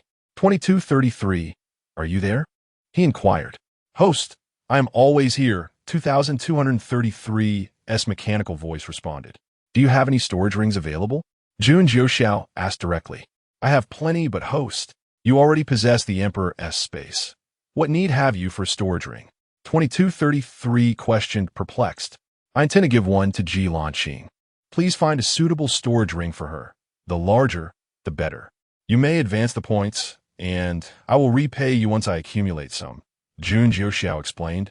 In a rare good mood, 2233 hesitated to advance the points, doubting that Jun Jiuxiao would repay. You seem to know me well, he thought. For Jun Jiuxiao indeed had a tendency to borrow without returning. As 2233's processor's word, it recalled the starter package it had provided to Jun Jiuxiao. Host, did I not give you a starter package? That space will be perfect for Ji Lanqing. Reminded by 2233, Jun Jiuxiao recalled the space and retrieved it from his Emperor's belongings. Upon examination, he found that it was sufficiently spacious and could be adapted for Ji Lanqing's use. Chapter 63. Ji Lanqing encounters danger in the ensuing days. Ji Lanqing became adept at effortlessly slaying early-stage embryo-formed beasts and even managed to defeat slightly weaker mid-stage ones. Faced with late-stage embryo-formed beasts, she could still retreat unscathed. Jun Jiuxiao observed Ji Lanqing with increasing satisfaction. His cherished disciple was indeed formidable. He resolved to prepare a gift for her upon her return, celebrating her successful trials. Rubbing his chin thoughtfully, Jun Jiuxiao decided to investigate the remains of a celestial dragon, hoping to find parts suitable for crafting a gift for Ji Lanqing. With his divine sense, he scanned the area once more and confirmed that no embryo-formed beast posed a threat to Ji Lanqing. Reassured of her safety, he set off. He believed he could return in the time it takes to burn a stick of incense. Such a brief interval would likely see Ji Lanqing encounter no trouble. In a flash, he arrived at the burial site of the celestial dragon. This dragon had long since passed, having succumbed to death many years prior. Upon reaching the celestial realm, beings comprehend the laws of the great Tao, causing their physical forms to decay at a much slower pace after death. The dragon's body had nearly entirely rotted away, leading Jun Jiuxiao to conclude it had been deceased for quite some time. It appeared the dragon had been slain by someone. Its scales were in tatters, rendering it impossible to salvage enough material for a suitable armor for Ji Lanqing. It was truly a useless carcass. Its essence had been fully drained, its insides shattered, and its claws severed. The only intact remnants were its tendons, a pitiful sight indeed. How could a creature be reduced to this state? It had died without serving any purpose. As Jun Jiuxiao approached the dragon's corpse, intent on extracting its tendons, a sudden white sphere of light shot towards him. He instinctively reached out and grasped the sphere, discovering it to be the soul of a celestial being. Strangely, it resided within the dragon's body, attempting to seize control of him. The white sphere, upon being captured, cried out in panic. How can a mere late-stage slayer like you capture my soul? Jun Jiuxiao found such inquiries mundane and proceeded to search the soul's memories. Upon completing his inspection, he crushed the white sphere, obliterating it into nothingness. How dared attempt to usurp him? A being with profound power. Truly, it had invited its own demise. This soul belonged to a royal from the Ji family of the great Zhou Empire, who had pursued the dragon to this location. Unbeknownst to him, as the dragon lay dying, it had retaliated, destroying his physical body and leaving his soul to linger within the dragon's remains. He had not anticipated that centuries would pass without anyone arriving here. Although his soul inhabited the dragon's carcass, it was still subject to depletion. Upon seeing Jun Jiuxiao approach, he noted that the latter was merely a late-stage slayer, a mere 100 years old, and his exceptional talent spurred an eagerness to possess him. Little did he realize that Jun Jiuxiao was a concealed powerhouse, a supreme emperor masquerading as a mere slayer, and thus he met a fate of utter annihilation. This unfortunate soul had also suffered a curse. The dragon had a trace of true dragon blood, and in its final moments, it had unleashed a curse, rendering this area a forbidden zone. None below the saintly king realm dared to venture here, fearing the curse might impede their breakthroughs, while those at or above that level were beyond the reach of his diminished soul. Thus, he remained in solitude for countless years. The blood of true dragons and phoenixes could invoke a curse upon death, a compensation from the heavens for their kind, as the heavens had nearly eradicated both races. Therefore, cultivators would drain their blood to prevent them from cursing upon death. Whether this was a reward or punishment from the heavens remained uncertain. Yet the pain of being drained was known only to the victims. As for the Ji family of the great Zhou Empire, they were of notable lineage. Yet their demise here went unnoticed, a tragic fate indeed. However, the death of the Ji family members was just. Had they not perished here, they would eventually fall to Ji Lanqing's blade. Dying early merely afforded them a quicker rebirth. Jun Jiuxiao was already aware that the ancestral Ji had sent Ji Yuexi's family to the Ji family of the great Zhou Empire. Since the latter had dared to protect Ji Yuexi's family and oppose him, they were now marked for extermination on Ji Lanqing's revenge list. This time, however, Jun Jiuxiao would only provide support. It was Ji Lanqing who must deliver the final blows. As these thoughts occupied his mind, he leisurely extracted the dragon's tendons, muttering to himself, "I suppose this serves as a form of vengeance for you. If these tendons are the reward, then I am at a loss. The remaining debts will be settled with the dragon clan." Upon extracting the tendons, Jun Jiuxiao noted their remarkable elasticity, contemplating crafting a small toy for Ji Lanqing. Should he fashion a bow or a whip? A bow seemed inappropriate for such a delicate girl as Ji Lanqing. A whip would be more fitting. It would allow her to strike without getting her hands dirty while delivering a painful blow. Yet, the tendons appeared somewhat unseemly. He resolved to carve intricate patterns into them during the crafting process, as beauty is cherished by all women. While immersed in pleasant thoughts of creating a whip for Ji Lanqing, Jun Jiuxiao suddenly sensed an anomaly in the divine sense he had left with her prior to her entering the secret realm. This trace of awareness, left to ensure her safety, indicated she was in danger. Quickly, he sped towards her, and with his emperor-level cultivation, he reached her side in mere moments. Anxiety filled his heart as he prayed fervently that Ji Lanqing had not encountered misfortune. Chapter 64. The Crisis of Ji Lanqing after Jun Jiuxiao departed. Ji Lanqing continued her routine of battling monsters to gain experience. It wasn't long before she encountered a demon beast she had previously fled from. Now, feeling emboldened, she charged at the creature, confident in her ability to defeat it. Her instincts proved correct. She endured a strike from the beast and ultimately succeeded in slaying it. Rising to her feet, Ji Lanqing felt a flicker of satisfaction, thinking that perhaps this would suffice to appease the Holy Sun. However, it had been several days since she last laid eyes on him, and she found herself missing him dearly. The mere thought of Jun Jiuxiao brought a smile to her lips, a stark contrast to the lewd voice that interrupted her reverie. She turned to see a man clad in dark blue garments, his features delicate yet pallid, betraying a life of excess. His gaze roamed over Ji Lanqing with an insidious hunger, as he leered, "Such a beautiful maiden, come back with me, and I promise you ecstasy beyond your wildest dreams." Disgusted, Ji Lanqing furrowed her brow. Injured and faced with an opponent far stronger than herself, she decided to invoke the name of the Holy Sun in hopes of intimidating him. "I am the servant of the Xiantian Holy Sun. If you dare to lay a hand on me, you will invite his wrath. Have you considered the consequences?" The man's pupils contracted at the mention of the Holy Sun, fear flickering in his eyes before he scoffed, "You need not deceive me. The Holy Sun's servant is said to be a hideous woman. If you wish to scare me, at least find someone credible." As the vice leader of the Hahuan sect, he was well versed in matters of beauty. He had previously inquired about Ji Lanqing, only to be told she was far from attractive, which led him to dismiss her allure altogether. Furthermore, It was absurd to think that a servant of the Holy Sun would be hunting beasts in the outskirts of the Dragon Mountain Range. He concluded that Ji Lanqing must be lying. Realizing her words had not swayed him, Ji Lanqing fell silent, contemplating her next move. I am the vice leader of the Hahuan sect, he continued, undeterred. Follow me, and I assure you a life of luxury, far superior to your current struggles. Ji Lanqing had heard of the Hahuan sect, notorious for their practices involving dual cultivation. Being captured by them would undoubtedly lead to a grim fate. Knowing she could not overpower him, Ji Lanqing resolved to buy time. If the Holy Sun did not return, she would rather die than fall into the vice leader's clutches.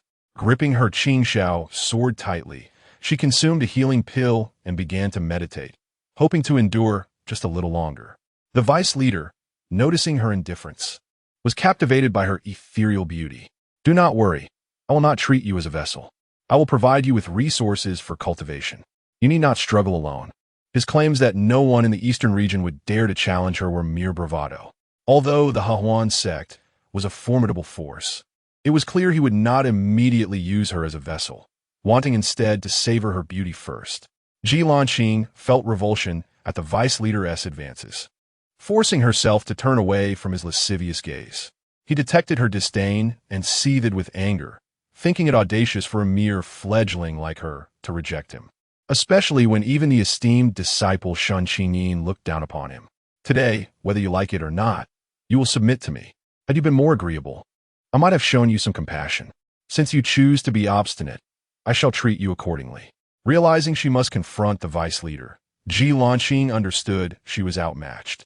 However, she would fight to preserve her dignity. She belonged to the Holy Sun. Remembering a pearl he had given her during her training in the secret realm, which contained a powerful strike, she felt a surge of hope. The vice leader was likely not as strong as the Holy Sun, and perhaps she could defeat him. Her mind raced with strategy as she steadied her grip on her sword, the pearl clutched tightly in her other hand. The vice leader dismissed her as a mere trifling opponent, his expression filled with lustful intent, convinced she was already his prey. You need not struggle, he taunted. I am at the spirit transformation stage. You are but a fledgling. A mere flick of my hand could end you. Ji Lanqing's lips pressed together in silence, her body tense with anticipation. She had only one chance, and she had to seize it. As the vice leader approached, his gaze fixated on her, she felt the moment had come. Activating the pearl, she hurled it toward him and retreated swiftly. A thunderous explosion ensued, yet the vice leader remained unharmed, only his clothes slightly tattered. His eyes burned with rage as he regarded Ji Lanqing, now believing she might indeed be the Holy Sun's servant. Yet, with the offense committed, any apology would be futile. He could play with her before disposing of her. In this wilderness, the death of a woman would attract no attention. You little wretch, I underestimated you.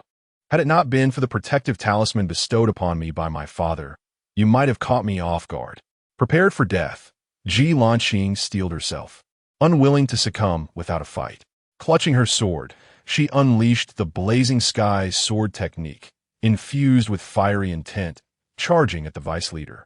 He merely smirked, interesting, but your power is far too lacking. With a casual flick, he sent her crashing to the ground, sparing her life but relishing her defeat. You possess talent, yet your strength is abysmal. Be wise, and I can ensure your suffering is minimized. Ji Lanqing met his gaze with icy resolve, ready to take her own life at the slightest threat. The vice leader, however, remained still, observing her as she hesitated. Ji Lanqing held on to a sliver of hope, believing Jun Jiuxiao might return to rescue her. Each was lost in their own thoughts. Chapter 65. The Aphrodisiac's Entanglement after a span of 5 or 6 minutes. The young master of the Hahuan sect wore an increasingly radiant smile. Yet, this expression, juxtaposed with his pallid and effeminate visage, only served to evoke a sense of dread. Do you not comprehend why I do not seize you immediately? Ji Lanqing indeed found herself perplexed by his hesitation. It was evident to her that the young master was a lecherous and depraved individual. Desiring to delay the inevitable, she resolved to remain in place, whether she understood his intentions or not. Ji Lanqing felt an overwhelming revulsion towards the young master of the Hahuan sect, refusing to acknowledge him with even a glance. The young master, aware of her disdain, refrained from anger this time. Instead, he chuckled with delight, proclaiming that soon she would no longer despise him, even begging him to take her. Upon hearing his words, Ji Lanqing felt a sense of unease and furrowed her brow, demanding, "What have you done?" The young master offered no response, merely displaying an expression of ecstasy as he remarked on the beauty of her voice, suggesting that her cries would be utterly enchanting. The young master's lewd comments sickened Ji Lanqing, and had she not been waiting for the arrival of the Holy Sun, she would have charged at him in fury. Observing her humiliation, the young master taunted, "The prouder you are now, the more despicable you will appear when you plead for me. I truly anticipate that moment." Ji Lanqing turned her head away, refusing to meet his triumphant gaze, her heart longing for Jun Jiuxiao's swift return. Unfazed by her disregard, the young master mused aloud. "You must be waiting for someone, perhaps the Xiantian, Holy Sun you mentioned? I plan to toy with you right before his eyes. Do you think he will go mad?" In his mind, he schemed to abduct Ji Lanqing as soon as the effects of the drug took hold, ensuring that even the Holy Sun would be unable to find her. Upon hearing the young master insult Jun Jiuxiao, Ji Lanqing's eyes blazed with fury as she retorted disdainfully, "How dare you presume to compare yourself to the Holy Sun? When he arrives, you will be reduced to begging for mercy." The young master was incensed by her words, his pale complexion tinged with a hint of color. He had always loathed being underestimated, especially since he had a gifted elder brother who was favored by their father, leaving him to endure countless comparisons. Fortunately, his elder brother had met with an accident during an outing, which led their father to place his hopes upon him, granting him various resources and rare alchemical materials, allowing him to attain a cultivation level of the spirit transformation realm. Ji Lanqing's words struck a nerve, provoking the young master. "You may feign bravado now, but you will soon learn the extent of my power," he leered, lecherously eyeing Ji Lanqing as he added, "Ishal personalitest, you'll resolve later." Ji Lanqing, no longer interested in his ramblings, sensed an unsettling change within her own body. She felt an overwhelming yearning, a desire for physical touch, a longing for a man. The young master, too, noticed her distress and laughed with increasing abandon. "Are you beginning to feel warm and filled with desire? When I retaliated earlier, I infused you with a thread of passion. You are aware of what that is, are you not?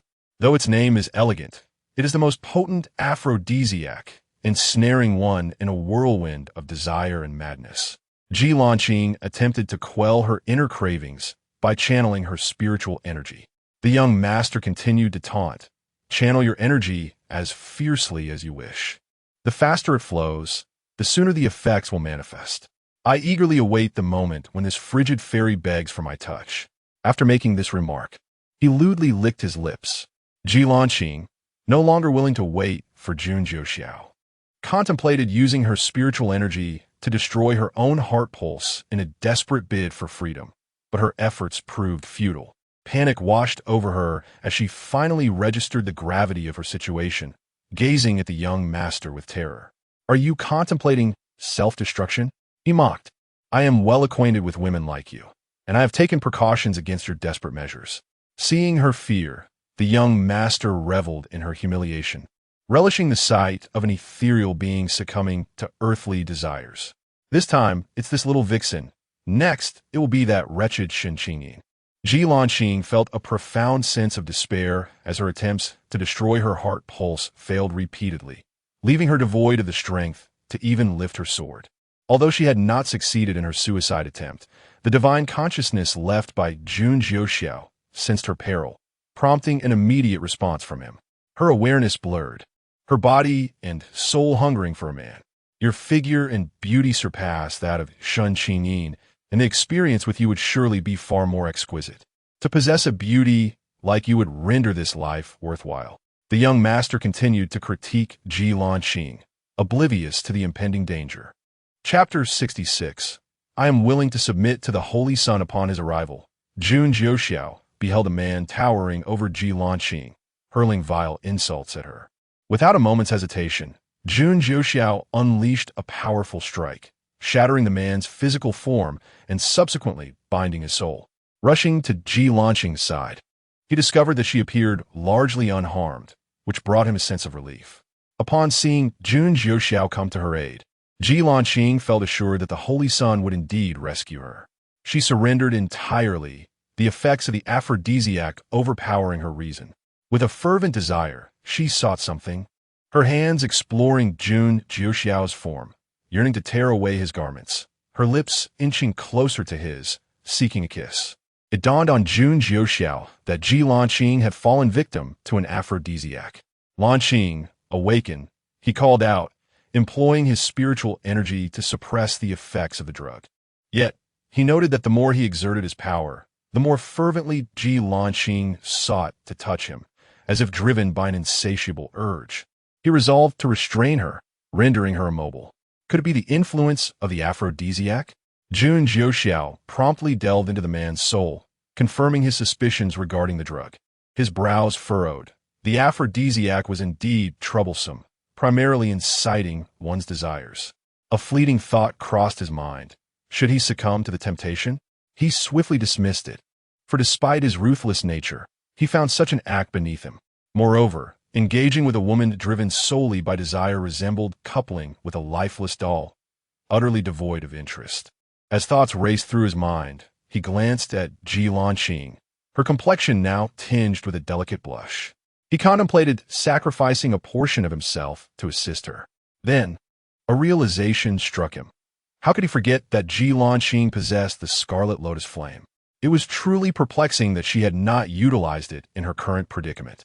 Setting up a barrier to shield them from prying eyes, Jun Jiuxiao proceeded to awaken the Scarlet Lotus Flame within Ji Lanqing.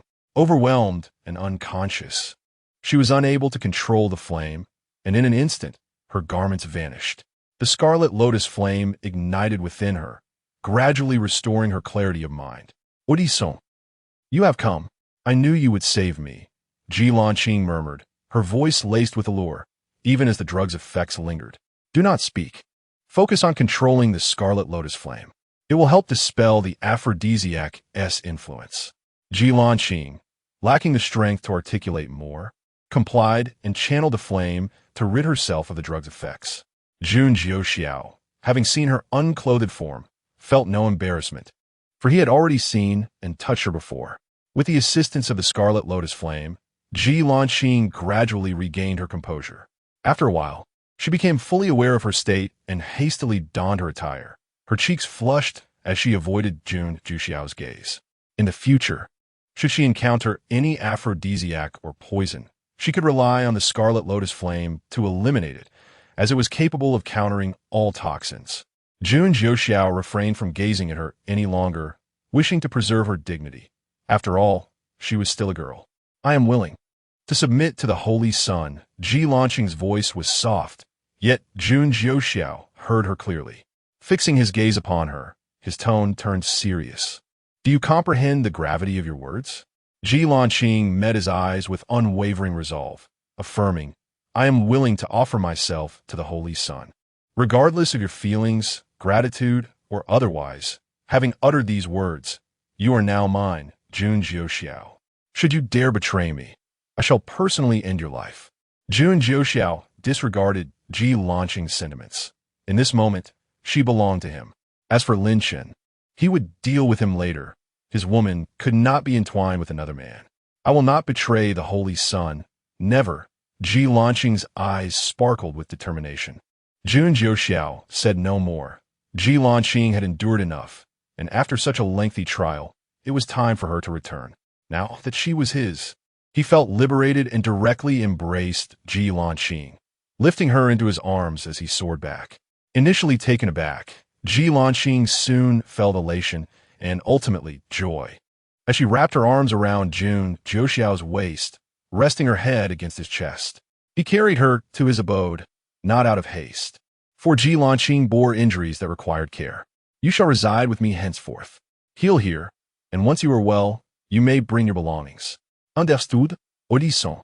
Ji Lanqing replied, her cheeks flushed, her eyes glimmering with excitement. You may call me more affectionately, Jun Jiuxiao suggested, feeling that their titles could be more intimate, as referring to him as the Holy Sun felt too distant. Jiuxiao, Ji Lanqing shyly and joyfully uttered his name. Now, tend to your injuries. I have matters to attend to, Jun Jiuxiao said, affectionately ruffling her hair. I will await your return. Ji Lanqing relished the gentle touch, her tone softening. Indeed, I shall return shortly, he assured her before departing from the abode. Ji Lanqing watched as his figure faded from view before climbing onto his bed. Clutching his blanket and inhaling deeply, greedily savoring his scent. Now, she was the Holy Sun's woman, and if any other woman dared to entice him, she would ensure their demise. With that thought, a glimmer of murderous intent flickered in Ji Lanqing's eyes, only to be swiftly concealed. Chapter 67. The Red Lotus Empress Ji Lanqing Jun Jiuxiao departed with a sense of purpose. His mission was twofold: to eliminate the male protagonist Lin Chun and to annihilate the Hahuan sect. Ji Lanqing had already returned to her lair, and the opportunity to consume her prey was ever present. Yet, Jun Jiuxiao believed it prudent to address his pressing matters first, for only upon their completion could he find peace of mind. As he made his way towards Lin Chun's cave dwelling, the System 2233 seemed to sense his intentions and loudly exclaimed, "Host, what are you planning to do?" 2233 was rather ineffectual, and Jun Jiuxiao felt no trepidation in divulging his intent to kill Lin Chun. Of course, I'm going to slay Lin Chun. What other purpose could I have? 2233 was taken aback, nearly in tears, and implored, "Host, why do you wish to kill the male protagonist? He has done you no harm." "It is precisely because he is the male protagonist that he must die," Jun Jiuxiao retorted, having arrived outside Lin Chun's abode. 2233, in a state of frantic urgency, realized it could not allow Jun Jiuxiao to murder Lin Chun, for such an act would spell disaster for its mission. It had also discerned that Jun Jiuxiao seemed to have developed feelings for Ji Lanqing. The concern he displayed when she was in peril was genuine, and he had even carried her back to the cave. However, 2233 could not permit the male protagonist's demise. Resolutely, it unleashed a long-held energy to obstruct Jun Jiuxiao. Jun Jiuxiao regarded the barrier before him and effortlessly shattered it with a single punch. The system emitted a series of crackling sounds, indicating its failure to impede him. Initially, he had presumed the system possessed contingencies, but its weakness surprised him. Moreover, it seemed his attacks would not harm himself, suggesting the system was not directly connected to his consciousness. Thus, he felt emboldened. Today marked the end for Lin Chun. As Jun Jiuxiao entered the cave, he unleashed his imperial might, enveloping the surroundings in an overwhelming pressure. Both Lin Chun and Elder Dan were rendered unconscious. Jun Jiuxiao, perplexed, observed Lin Chun and wondered why they had not perished. It appeared that the heavenly Tao was safeguarding Lin Chun and his advantages. Such audacity warranted retribution. He would eradicate them both. With fierce determination, Jun Jiuxiao expanded his imperial domain to encompass the Xiantian sacred land, asserting dominion over all within its grasp. Should the heavenly Tao dare intervene, it would meet its end alongside Lin Chun. The elders of the Xiantian sacred land were jolted awake by the oppressive aura. Yet they found themselves immobilized, gripped by fear. They pondered whether Jun Wuqing had provoked someone formidable this time. This reckless behavior had become a pattern. Why could he not learn from his disciples and refrain from stirring trouble? They faced the prospect of calamity, having entangled themselves with someone beyond their means to confront. As the elders conspired, they resolved that if they managed to survive this ordeal, Jun Wuqing would face their wrath for his incessant provocations.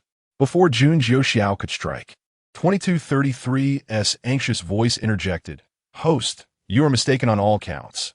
Ji Lanqing is not Lin Chun's female lead. She is not his rightful consort." 2233 cried out that Ji Lanqing was not Lin Chun's true partner, fearing that any delay would result in Lin Chun meeting his demise. Jun Jiuxiao halted his advance, questioning the meaning behind this revelation. Did I not declare Ji Lanqing to be the female lead? Yes, she is indeed the female lead, but she is the protagonist of a grand narrative, not Lin Chun's. She is destined to become the Red Lotus Empress, 2233 clarified hurriedly. Jun Jiuxiao, seemed to grasp the implication and then inquired whether Ji Lanqing had a male lead in her fate. If so, he would eliminate that individual as well. Though he refrained from voicing this thought, 2233 understood Jun Jiuxiao's intent and quickly asserted, "No, the Red Lotus Empress is fated to be devoid of love, ascending to her throne atop a mountain of corpses and a sea of blood, without a male counterpart. Are you deceiving me?" Jun Jiuxiao, having begun to trust 2233's words, retracted his imperial domain, yet he remained cautious. After the imperial aura dissipated, the elders of the Xintian sacred land regained their mobility, realizing that they were not the intended targets of the powerful presence. One elder cautiously suggested that the formidable figure might merely be passing through. The other elders concurred, but they still summoned Jun Jiuxiao for a reprimand, urging him to refrain from inciting trouble, as it was tiresome for them to be drawn into his conflicts. Jun Jiuxiao remained oblivious to the fact that his display of imperial might have resulted in Jun Jiuxiao's unwarranted scolding. Even if he had been aware, he would have only intensified the matter. Returning to Jun Jiuxiao in 2233, the latter proclaimed, "Host, I shall present you with the information on the Red Lotus Empress, proving that I have not misled you." 2233 promptly retrieved the Lanqing is dossier for Jun Jiuxiao's perusal. "Didn't you claim to lack such documents?" he queried as he read. "Your earlier punch rectified all bugs. I owe you my gratitude." 2233 responded enthusiastically, its code shimmering with delight. Jun Jiuxiao perceived 2233's peculiar disposition. It seemed to derive pleasure from his blows. He bore no disdain for its eccentricity, maintaining an open mind and respecting others' quirks. As he meticulously reviewed Ji Lanqing's profile, he recognized her as a true empress forged through a path of carnage, eliminating all who stood in her way. From the Ji family in the eastern region to the Ji family of the Dazhou Empire, leaving few survivors. This warranted correction. She could not allow any foes to remain, for failure to eradicate them could yield future repercussions. He resolved to educate her upon his return.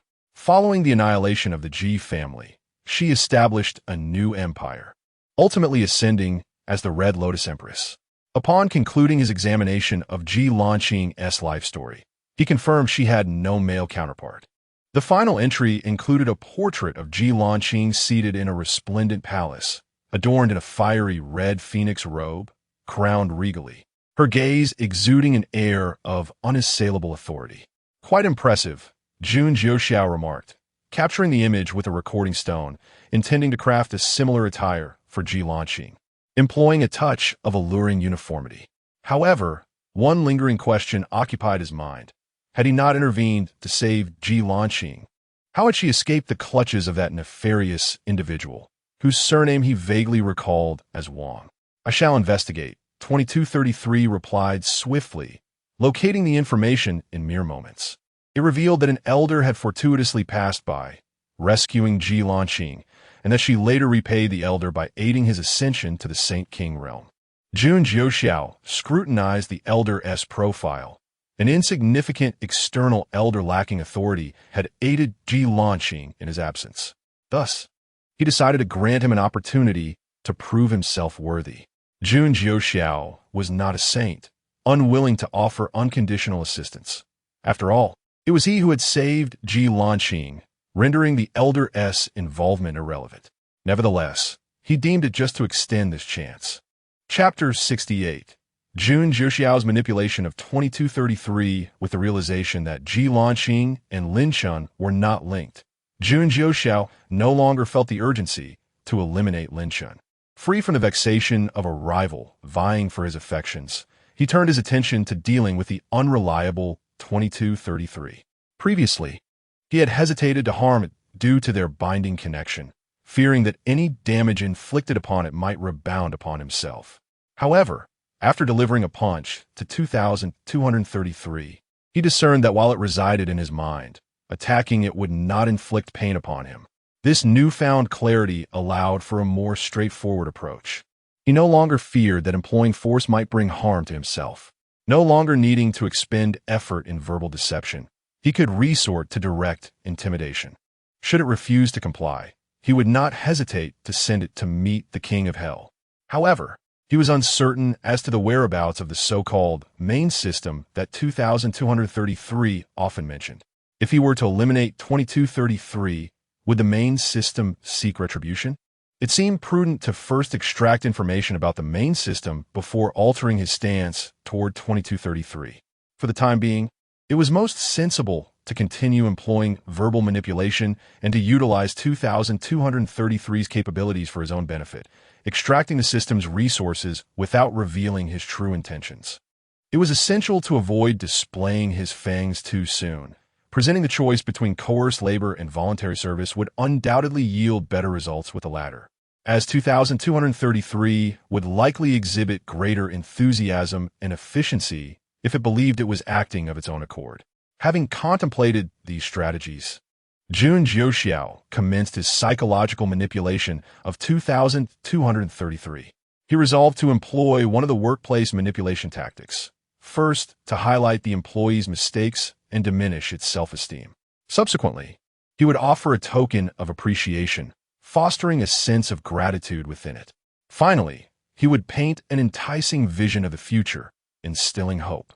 Thus, he would cultivate a diligent and tireless worker in 2233. With a gaze of disdain, he asked, "How could you mistakenly identify Ji Lanxing as the female lead associated with Lin Shun?" Aware of 2233's sensitivity to others' opinions, he aimed to instill a sense of inferiority in it, making it feel as though it had erred. "Host, this is not my fault. It was the main system that suddenly severed contact, causing my mistake," 2233 replied, its voice barely above a whisper, unable to meet Jun Jiuxiao's gaze. "You once vowed that you would not falter, asserting that the female lead was Ji Lanxing. You led me to trust you. Is this how you repay my faith?" Jun Jiuxiao's sardonic tone rendered 2233 speechless with embarrassment. "I recall that during the last live broadcast, you could access Lin Chen's stream, while Ji Lanxing's remained unavailable. Did you not question this?" With no sympathy to spare, Jun Jiuxiao continued to press down on 2233, which was now on the verge of tears, too intimidated to speak. He refrained from further criticism, allowing 2233 a moment to reflect on its errors. After a brief pause, Jun Jiuxiao deemed the time right to ease the tension. "As for the past, I shall overlook it. You do possess commendable qualities," he said. Instantly, 2233's spirits lifted as it inquired, "What have I done well, host?" "Your obedience is commendable. You have successfully executed the tasks I assigned," Jun Jiuxiao affirmed, offering a validating glance. Delighted, 2233 began to dance with the code, elated that its host had praised it. "Host, I will certainly follow your guidance and work even harder. Moreover, I have fixed my bugs and will not err again. You can trust me. Indeed, I believe in you.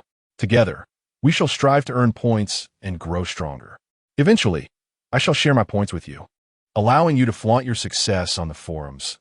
Jun Jiuxiao began to weave dreams of grandeur for 2233.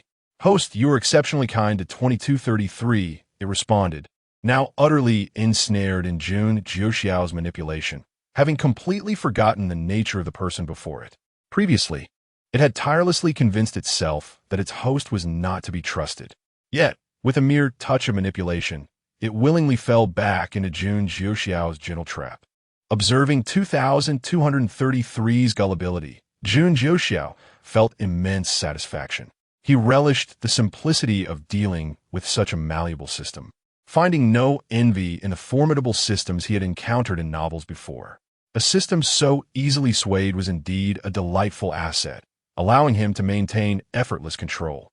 Chapter 69.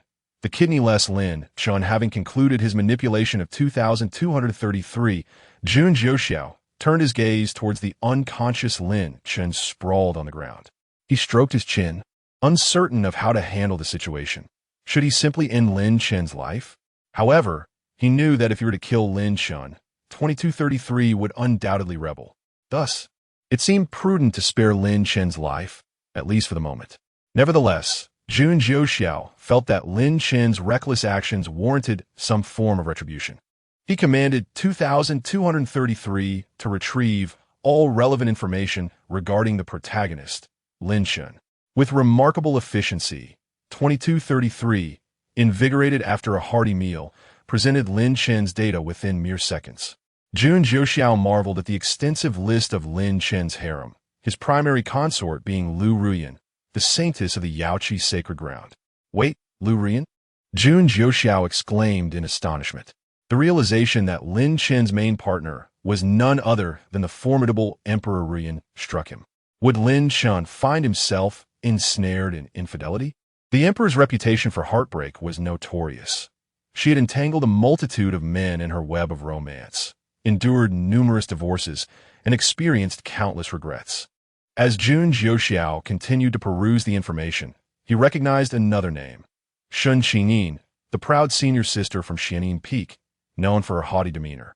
He was surprised to discover her affection for an apparent womanizer. The remaining names were unfamiliar to him.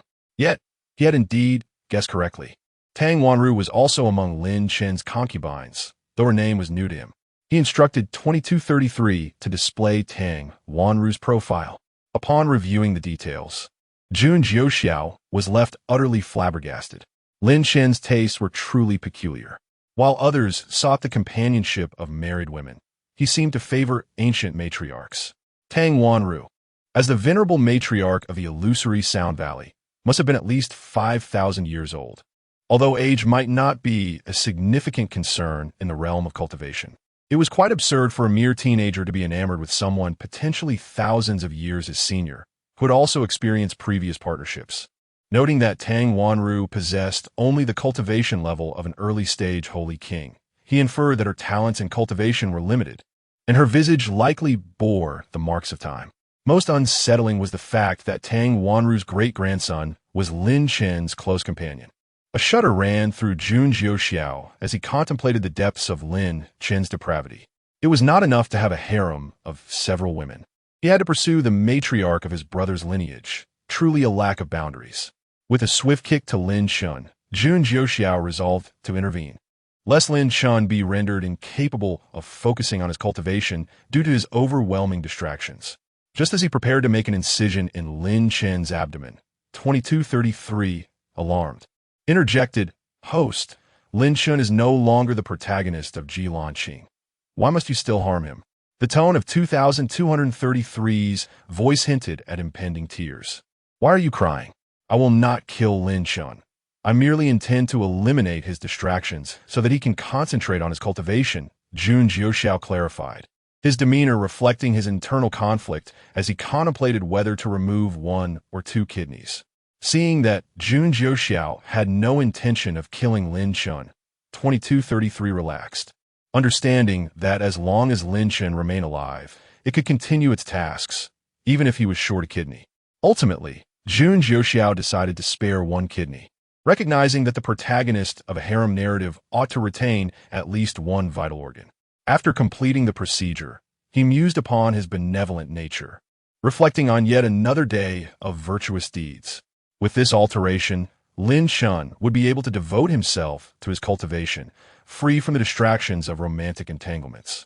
The time saved from avoiding the company of numerous women would surely enhance his training regimen. Jun Jiuxiao, evil considerad, even utilized his spiritual energy to create a false kidney for Lin Chen, an illusion entirely superficial and devoid of functionality. Furthermore, with his cultivation level below the imperial realm, no one would discern Lin Chen's lack of a kidney. Moreover, due to Jun Jiuxiao's spiritual energy, Lin Chen would be unable to regenerate his lost organ through any means, rendering him the most physically fragile embodiment of a pure yang divine body. As 2233 observed Jun Jiuxiao's series of actions, a chill ran down its coat, and it instinctively covered its waist. After a futile search for a kidney, it remembered that it was merely a program devoid of physical form, and sighed in relief. Chapter 70. The system's anomaly. After the enthusiastic saint's son, Jun Jiuxiao, assisted Lin Chen in undergoing a surgery focused on cultivation, he proceeded to delve deeper into Lin Chen's profile. It appeared that Lin Chen was fundamentally incompatible with him. His mysterious mother was none other than the eldest princess of the Ji family from the Great Zhou Empire, the younger sister of the current emperor. The ring adorning Lin Chen's finger was once worn by the first emperor of the Great Zhou Empire, known as the Fate Ring, symbolizing the divine mandate that enabled the Ji family's first emperor to ascend the throne. This ring served as a semi-imperial artifact previously utilized by a powerful figure at the imperial realm. The capabilities of the Fate Ring were indeed formidable, as it housed the insights of the Ji family's imperial realm expert regarding the laws of space throughout their lifetime. Thus, by sacrificing their bloodline, the Ji family could temporarily acquire the ability of spatial teleportation, an invaluable tool for escape. Lin Chen, the male protagonist, often found himself in precarious situations due to his arrogance. Yet it was this very Fate Ring that repeatedly facilitated his narrow escapes from individuals of superior cultivation. Due to the spatial laws embedded within the Fate Ring, the alchemist, Dan Lao, was able to reside within it, preventing his soul from dissipating. Typically, regardless of one's cultivation level, if a person loses their physical body and is left with only their soul, it will gradually fade unless they promptly regain their corporeal form. Few choose the path of ghosts, as this leads to a loss of human consciousness and a transformation into a bloodthirsty spirit, fundamentally altering their essence. Most would rather perish than pursue the path of ghosts. Jun Jiuxiao, upon witnessing Lin Chen ultimately attain the imperial throne and subdue the Ji family, thereby elevating his mother to the position of empress, sensed something amiss. He directly shielded himself from external influences through the system 2233. However, he felt a profound unease, believing that merely relying on 2233's functions was insufficient for his peace of mind.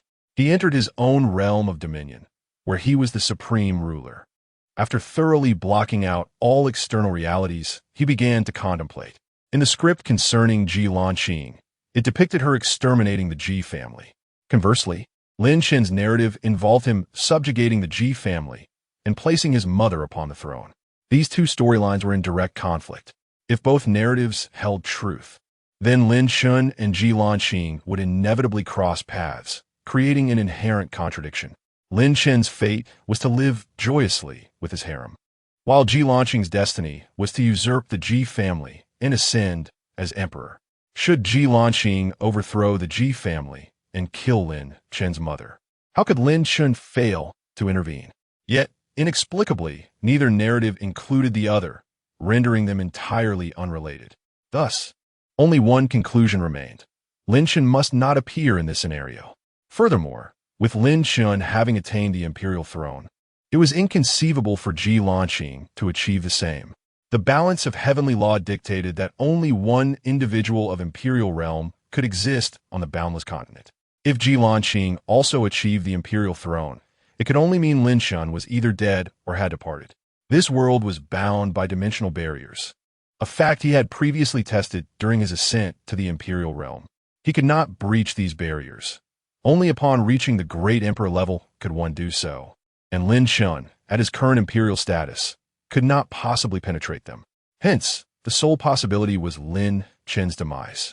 The system was willing to utilize a genius as a pawn to nurture Lin Chen, cultivating him until he reached the imperial realm, only to have him perish thereafter. Was this not reminiscent of a scheme to fatten a pig before slaughtering it, a classic case of exploitation? The system had orchestrated a grand strategy.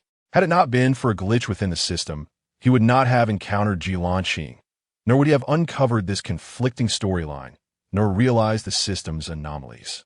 Now that he had reached the great emperor level, he was certain of the world's authenticity and the existence of heavenly law. Could it be that the script was intentionally contrived by the system? Jun Jiuxiao had never placed his trust in 2233. He was skeptical of systems that appeared without reason to assist individuals. Fortune did not fall from the sky. What motives did these systems harbor? Was the destined protagonist truly the main character? Perhaps the protagonist was merely a pawn nurtured by the system, destined for slaughter upon maturity. Moreover, how could it be that the boundless continent had not seen an imperial realm expert for hundreds of thousands of years? It seemed that those who did emerge were eliminated by unseen forces.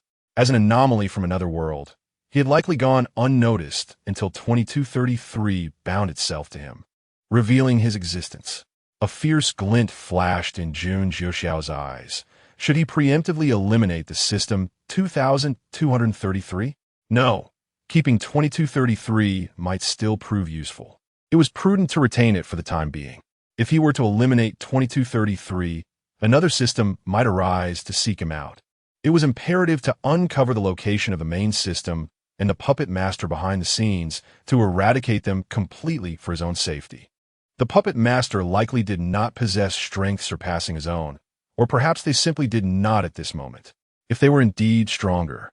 Upon hearing 2233 declare that it had bound an Imperial Realm host, they would not sever ties, but would instead eliminate him as an unpredictable variable. By not eliminating him now, they would inevitably seek to do so once he became stronger. He had to take the initiative. It was unlikely that he could extract useful information from 2233, so he would need to devise a strategy involving the pawn Lin Chun. Perhaps there were other pawns as well. He ought to explore further. If he could control all the pawns, the puppet master might refrain from sacrificing them. In such a scenario, 2233 was merely a sacrificial pawn, a fool that knew nothing. If 2233 could disguise itself and manipulate him, he might as well seek a more direct demise. Nonetheless, for the time being, he must keep his own affairs concealed from 2233 and proceed with utmost caution. As for the tasks assigned by the system, they must still be completed to keep 2233 engaged, ensuring it assisted him in locating other male and female protagonists. Chapter 71. The fall of the Hahuan sect. Having come to an understanding about the system, Jun Jiuxiao did not linger in Lin Chen's cave dwelling. Before departing, he crushed Lin Chen's kidney. However, halfway through his exit, he turned back, increasingly enraged by the thought that Lin Chen's name had once been associated with Ji Lanxing. He contemplated eliminating Lin Chun, but recognized that the latter still served a purpose, even if he could not be easily spared. Noticing the ring on Lin Chen's hand, Jun Jiuxiao devised a cunning plan, intending to impose a slight challenge upon him through the use of the destiny ring. This was, in his view, an act of benevolence. After all, it is through adversity that the protagonist must grow. Jun Jiuxiao altered the laws of space, increasing the amount of vital blood required for each use tenfold. Given the protagonist's robust constitution, he would likely withstand the additional blood loss. With diminished vital blood, certain desires would wane, alleviating many troubles and allowing for more focused cultivation. This was indeed the path the protagonist ought to tread. Once he had completed his act of kindness, Jun Jiuxiao departed, intent on eradicating the Hahuan sect entirely. The sect's leader had only one son left. He could not allow a parent to outlive their child. Upon arriving at the Hahuan sect, Jun Jiuxiao was appalled by the repugnant scenes unfolding around him. In the dungeons, numerous men and women were imprisoned, a testament to the sect's indiscriminate practices, which included the exploitation of men. Reluctant to linger in such a vile place, Jun Jiuxiao swiftly apprehended the sect leader and tossed him to the ground. The leader, bewildered by the sudden turn of events, failed to comprehend what had transpired. Without wasting words, Jun Jiuxiao summoned the soul of the Hahuan sect's young master, inquiring, "Is this your son?" Upon seeing his son's spirit, the sect leader's pupils constricted in shock. Confirming that the young man was indeed the sect's heir, Jun Jiuxiao wasted no time, striking both father and son down in a single blow, their souls scattering into oblivion. He then unleashed his imperial domain, annihilating every member of the Hahuan sect, from the elders to the disciples. As for the captured furnace cauldrons, he paid them no heed. He was not a bloodthirsty monster, and killing was not his passion.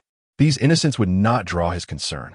By sheer fortune, they had encountered the demise of the Hahuan sect, allowing them to escape death. Such is the fate of the weak, who must surrender their destinies to others.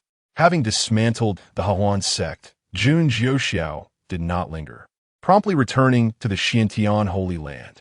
Concerning any remaining stragglers from the sect, he had already informed Lao Jiao, assigning him the task of dealing with the disciples who were not present at the sect. Shortly after Jun Jiuxiao's departure, one of the furnace cauldrons discovered that his guard lay lifeless. Gradually summoning his courage, he nudged the guard, only to find the unfortunate soul was indeed dead.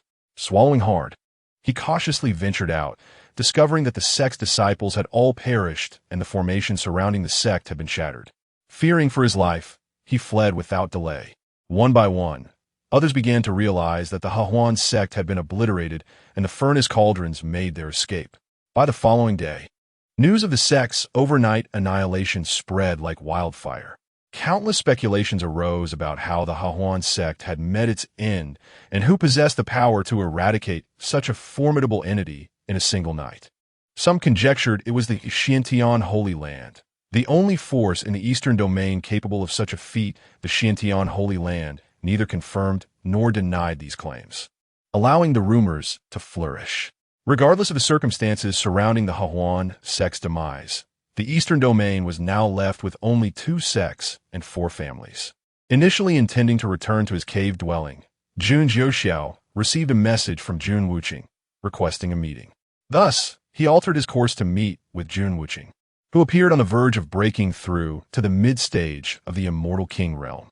Jun Jiuxiao, feeling no need for pleasantries, took a seat and asked, "Master, what is the reason for your summons?" Jun Wuqing regarded his disciple with disbelief, pondering who had spread the notion that he was a refined and courteous gentleman. If he were to discover the source of this rumor, he would certainly invite them to witness the lazy, leg-crossing, fruit-eating individual who often played tricks on him. Could such a person truly be called a gentleman?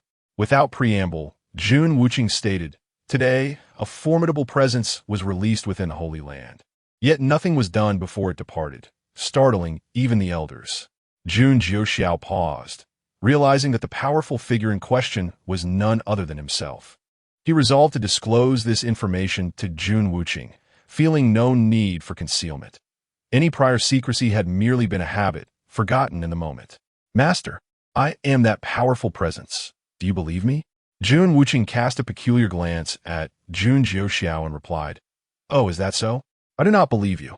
Seeing that Jun Wuqing doubted him, Jun Jiuxiao contemplated demonstrating his prowess. However, Jun Wuqing, unwilling to engage further, promptly pushed him out the door, slamming it shut behind him. Left bewildered at the entrance, Jun Jiuxiao realized that his master was indeed not his biological father, but rather a distant relative. Grinding his teeth, Jun Jiuxiao thought, "I have told you, it is not my fault if you refuse to believe me. Do not blame me for not informing you in the future." And he turned to leave. That little rascal thinks he can show off in front of me. I shall not grant him that opportunity." In truth, Jun Wuqing had long suspected that Jun Jiuxiao's cultivation was beyond the cutting realm, believing him to be at the cave heaven level. However, after Jun Jiuxiao had feigned injury from Lin Mu, Jun Wuqing had probed his meridians and found his spiritual power to be more profound than his own, which raised his suspicions. Reflecting on this, he realized he could never fully discern Jun Jiuxiao's true level, only the one he chose to reveal. Thus, he concluded that Jun Jiuxiao, the crafty one, must surpass him in strength. Jun Wuqing had originally thought Jun Jiuxiao's talent sufficient to place him above himself. Yet, upon learning from the elder that a being stronger than them had emerged within the Holy Land, Jun Wuqing's first thought was of Jun Jiuxiao. Consequently, he summoned him to assess his strength, and upon Jun Jiuxiao's admission, he instantly believed him. The reason for hastily expelling him was, of course, to preserve his own dignity. How could a master face a disciple whose power surpassed his own? If Jun Jiuxiao chose not to disclose his true level, then Jun Wuqing could convince himself that he was still superior, employing self-deception to protect his pride. Jun Wuqing had always presumed Jun Jiuxiao was merely at the pinnacle of the Immortal King realm, but today, he began to suspect his disciple might have reached the threshold of the Emperor realm. He did not consider the possibility of Jun Jiuxiao being in the Emperor realm, as he believed only one Emperor-level being could exist at a time, and there was already one present, an ancient figure. Little did he know, his prodigious disciple was indeed stronger than the very balance of heaven, an anomaly that could not be measured. Had he realized the extent of Jun Jiuxiao's capabilities, he would have devised a plan to confront the old man directly, striking down any who opposed him. Contemplating the ancient figure, Jun Wuqing's expression grew grave. Jun Jiuxiao's concealed strength, at least, would keep him hidden from that old wretch. Chapter 72. The obsessive pursuit having been dismissed by Jun Wuqing. Jun Jiuxiao returned to his cave abode. To his surprise, he discovered that Ji Lanqing's belongings had already made their way into his space. It had only been a brief absence, yet she had hastily relocated everything here. Was she truly so eager? Did Ji Lanqing harbor such affection for him? Could she perhaps be an obsessive character? Reflecting on the information he had gathered about Ji Lanqing, Jun Jiuxiao doubted she fit the mold of an obsessive personality. After all, how could such a proud empress be so? Have you recovered from your injuries? He inquired, approaching Ji Lanqing and sitting at the edge of the bed. Wrapped in his blanket, she inhaled his scent and only emerged when she noticed his return. The presence of the blanket on his bed was a mere ritual for the act of sleeping. Without it, how could one truly call it sleep? This particular blanket had been crafted especially for him. I still have the healing medicine you left behind. I am quite well now, Ji Lanqing replied, her habitual address of Jun Jiuxiao as Saint's son still evident in her speech. After a careful examination, Jun Jiuxiao confirmed her recovery and felt a sense of relief wash over him. However, he found himself at a loss for words, unsure of what to discuss. Ji Lanqing gazed at him with fervent intensity, secretly contemplating how delectable he appeared, albeit far too virtuous. Even under the influence of aphrodisiacs, he remained passive, focused on finding alternative means to dispel the effects. It seemed she would have to take the initiative. With remarkable determination, Ji Lanqing sat up, kissed Jun Jiuxiao, and then pushed the bewildered young man down. As Jun Jiuxiao entered a leisurely state of mind, he finally grasped why none of the characters in the system's narrative depicted Ji Lanqing as a man.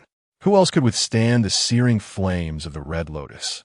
The intensity of the Red Lotus flames was overwhelming. Only someone of his profound cultivation could endure its heat. Anyone else would be rendered impotent.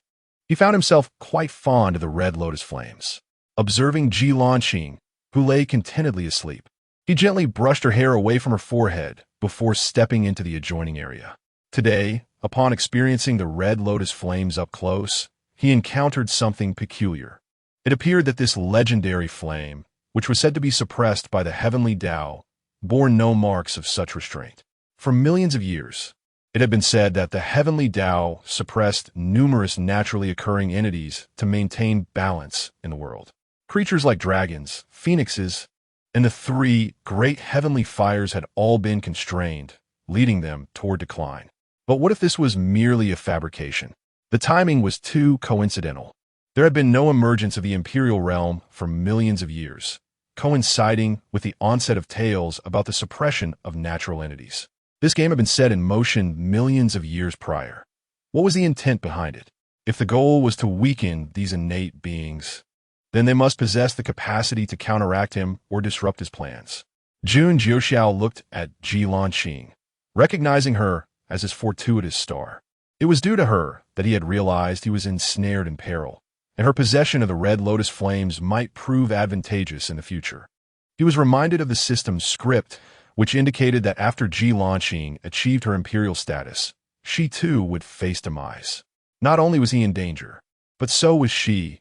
She was undoubtedly among those who would be sacrificed. A fierce glint flashed in his eyes, yet his expression remained gentle. He would ensure the downfall of the puppeteer behind this scheme. While he had no knowledge of the puppeteer's whereabouts, he was certain that they were not in the Endless Continent. Here, he could sense only a half-damaged Imperial Realm expert. The schemer likely wandered beyond the realm, where he could not utilize his divine sense, rendering it nearly impossible to locate him. If he were to rely solely on his own two legs, he could spend millions of years searching and still remain unsuccessful. It seemed imperative to use the so-called protagonist of the system to draw out this shadowy figure. Moving forward, he resolved not to focus too much on the fated children of fortune, save for Lin Chun. The reason for this exclusion was simple. Jun Jiuxiao held a deep animosity toward Lin Chun. The latter sought to consume fire and had cast covetous eyes upon Ji Lanqing's Red Lotus flames in the secret realm. He had no intention of killing Lin Chun, for he intended to keep him as a backup, not as an emotional fallback, but rather as a means to bait the puppeteer should no other protagonists emerge. Chapter 73. The logical kill of Jun Jiuxiao. Upon unraveling his thoughts, Jun Jiuxiao sought out 2233, intending to persuade it to assist him in locating other male and female protagonists. 2233, what are you doing? He inquired. 2233 did not respond immediately, which struck Jun Jiuxiao as peculiar. He called out again, "Are you there, 2233? Host, I'm here," 2233 replied listlessly. "What troubles you? Have you encountered a dilemma? Share it with me. I shall help you devise a solution." Jun Jiuxiao understood that a modicum of care shown to his subordinates would engender their gratitude. As for resolving issues, he believed that if a solution could be conceived, it would be addressed. If not, then 2233 could bear the burden alone, as it too required growth. Upon hearing Jun Jiuxiao's words, 2233 broke into tears, lamenting, "Host, the protagonists we have dealt with are all incorrect. What shall we do? My little Chui cannot wait for my return." Jun Jiuxiao was taken aback. Such trivial matters elicited tears? After all, 2233 had engaged in covert operations numerous times. Surely it could manage another. Silently deriding 2233 for its lack of focus, Jun Jiuxiao maintained a gentle facade, reassuring it, "This is not your fault. The blame lies with the primary system. Why not take me to find it? I shall advocate on your behalf." "Are you truly not blaming me?" 2233 sobbed. Jun Jiuxiao cursed 2233 internally for its inability to grasp the crux of the matter, realizing he must be more explicit. "No, I do not blame you. Just lead me to the primary system, and I will clarify things for you. Once I explain, the primary system will certainly not hold you accountable."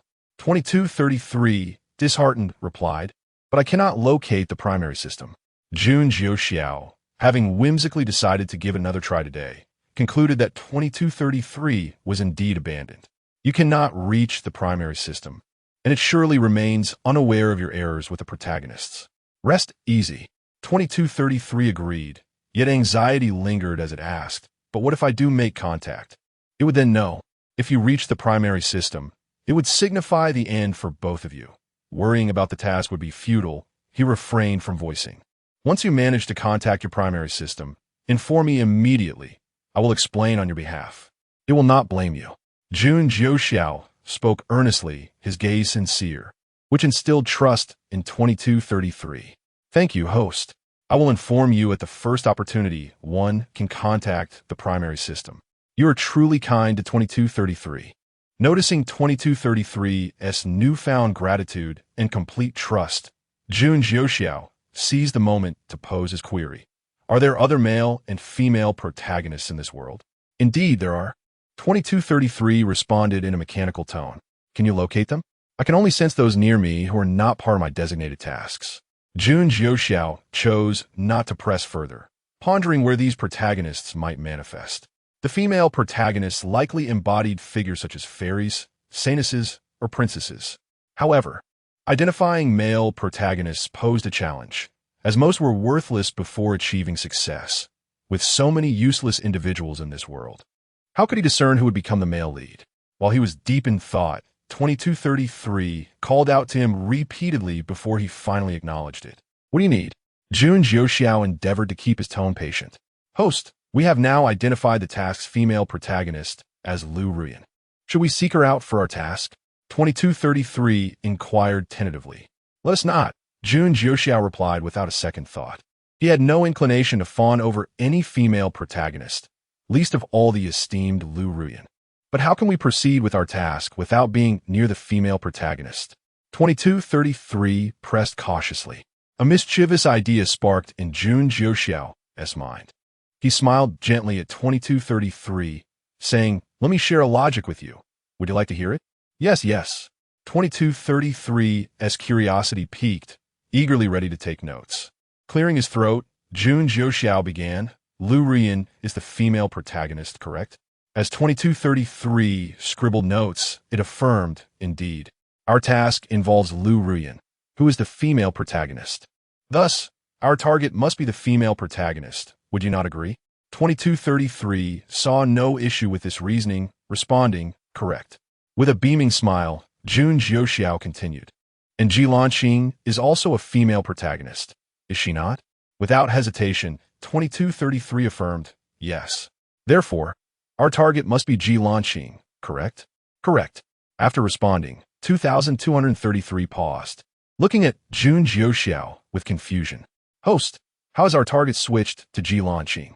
Jun Jiuxiao gazed at 2233 in surprise. Did I not clarify the logic for you? How can you still be perplexed? This time, 2233 did not pretend to understand. Host, I do not comprehend. Our task target was Lu Ruyan. How has it transformed into Ji Lanqing? Jun Jiuxiao patiently elucidated. Our task target is Lu Ruyan, who is the female protagonist. Hence, our target is the female protagonist. Am I correct? Correct. Ji Lanqing is also a female protagonist, right? Yes. Lu Ruyan equals the female protagonist, and Ji Lanqing also equals the female protagonist. Since the female protagonist equals the female protagonist, Lu Ruyan must equal Ji Lanqing. Thus, our target is Ji Lanqing. Is that not so? After a moment of contemplation, 2233 hesitantly conceded. That seems reasonable. Jun Jiuxiao cast a look of approval at 2233, who instantly brightened. Yet soon after, 2233 queried. But my system program still designates Lu Ruyan as the task target? Then simply change the task target to Ji Lanqing, and all will be well, Jun Jiuxiao coaxed. Is that permissible? 2233 inquired, its tone laced with uncertainty. However, Jun Jiuxiao perceived the glimmer of anticipation in its eyes, yearning for affirmation. Certainly, he assured, catering to 2233's emotions with a confident reply. 2233 fell silent, the interface S-code flickering incessantly. Chapter 74, Delivering Equipment to Ji Lanqing. As Jun Jiuxiao contemplated a new idea while 2233 engaged in clandestine operations, he resolved to try it himself once 2233 re-emerged. After a considerable wait, 2233 finally appeared again. Host, our mission target has now shifted to Ji Lanqing, 2233 exclaimed with palpable excitement. Observing its delight in the covert workings, Jun Jiuxiao decided that referring to it as clandestine operations would suffice in the future, sparing him the need for elaborate explanations. 2233, our task progress is rather sluggish. Do you think that by the time you return, Xiao Zue will have already? Jun Jiuxiao intentionally left his statement unfinished, leaving 2233 to ponder the implications. In a moment of urgency, 2233 replied, Host, I have already conducted numerous covert operations. This is the fastest I can manage. You may not be able to hasten your own pace, but you can certainly impede others. If they slow down, your speed will appear more impressive in comparison. Jun Jiuxiao advised safety. This is the principle of instead of elevating oneself, one may as well hinder others. Intrigued, 2233 inquired how it could make others slow down. Jun Jiuxiao, relishing the anticipation, allowed 2233 to fret for a while before benevolently revealing, you could cause their missions to fail, thus making them slower than you. 2233 found this notion quite reasonable and humbly sought further guidance. Host, I am merely a system and incapable of action. How can I ensure that other systems' missions fail? Am I not here to assist you? I will help, but your cooperation is essential. Do you understand? Jun Jiuxiao explained. Understanding that he sought to enlist its aid in his plans, 2233 agreed. Host, I will heed your words from now on. Jun Jiuxiao nodded in satisfaction, casting a look of appreciation toward 2233.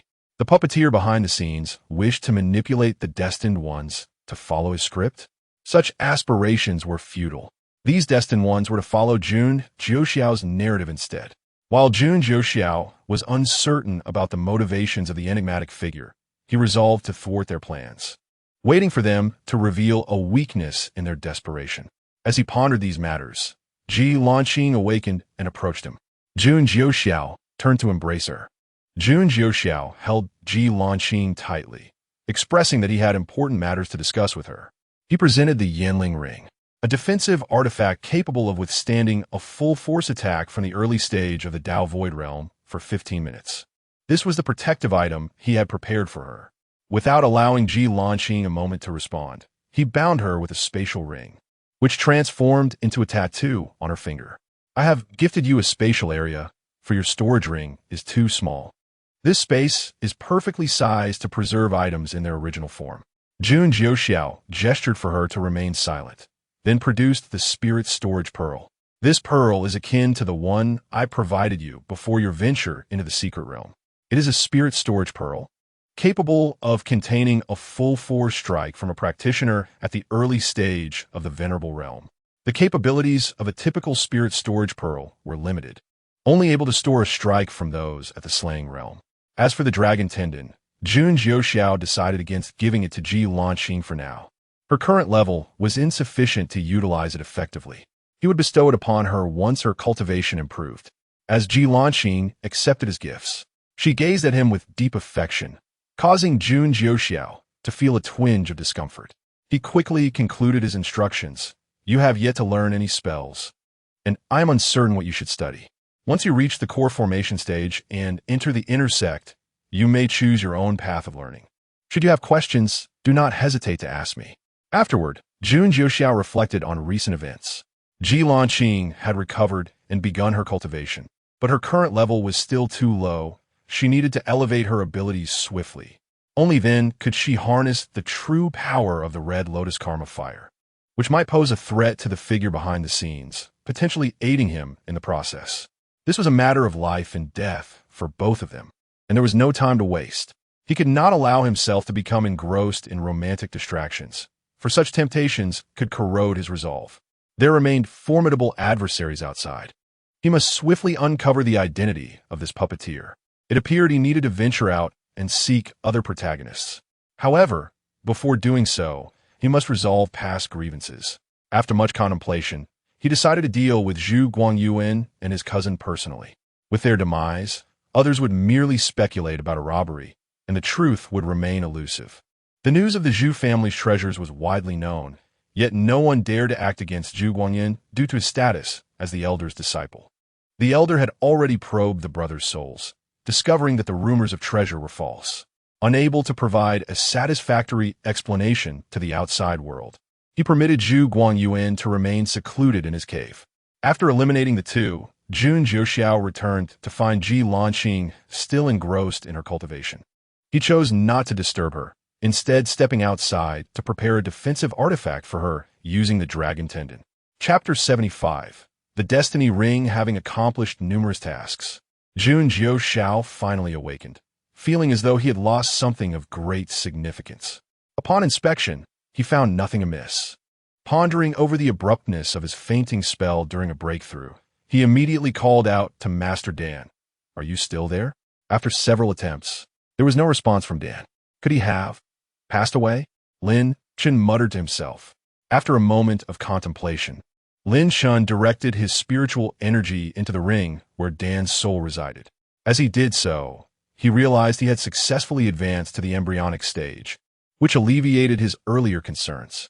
Upon receiving his spiritual energy, Dan stirred awake, bewildered by the sudden loss of consciousness and the apparent impact on his soul. Xiao Chun, he called softly. Master, thank goodness you're all right. I was worried sick when you didn't respond after I woke up, Lin Chen exclaimed, relieved to see Dan conscious. He ceased channeling energy into the ring. I'm Fina, but why do we both faint so suddenly?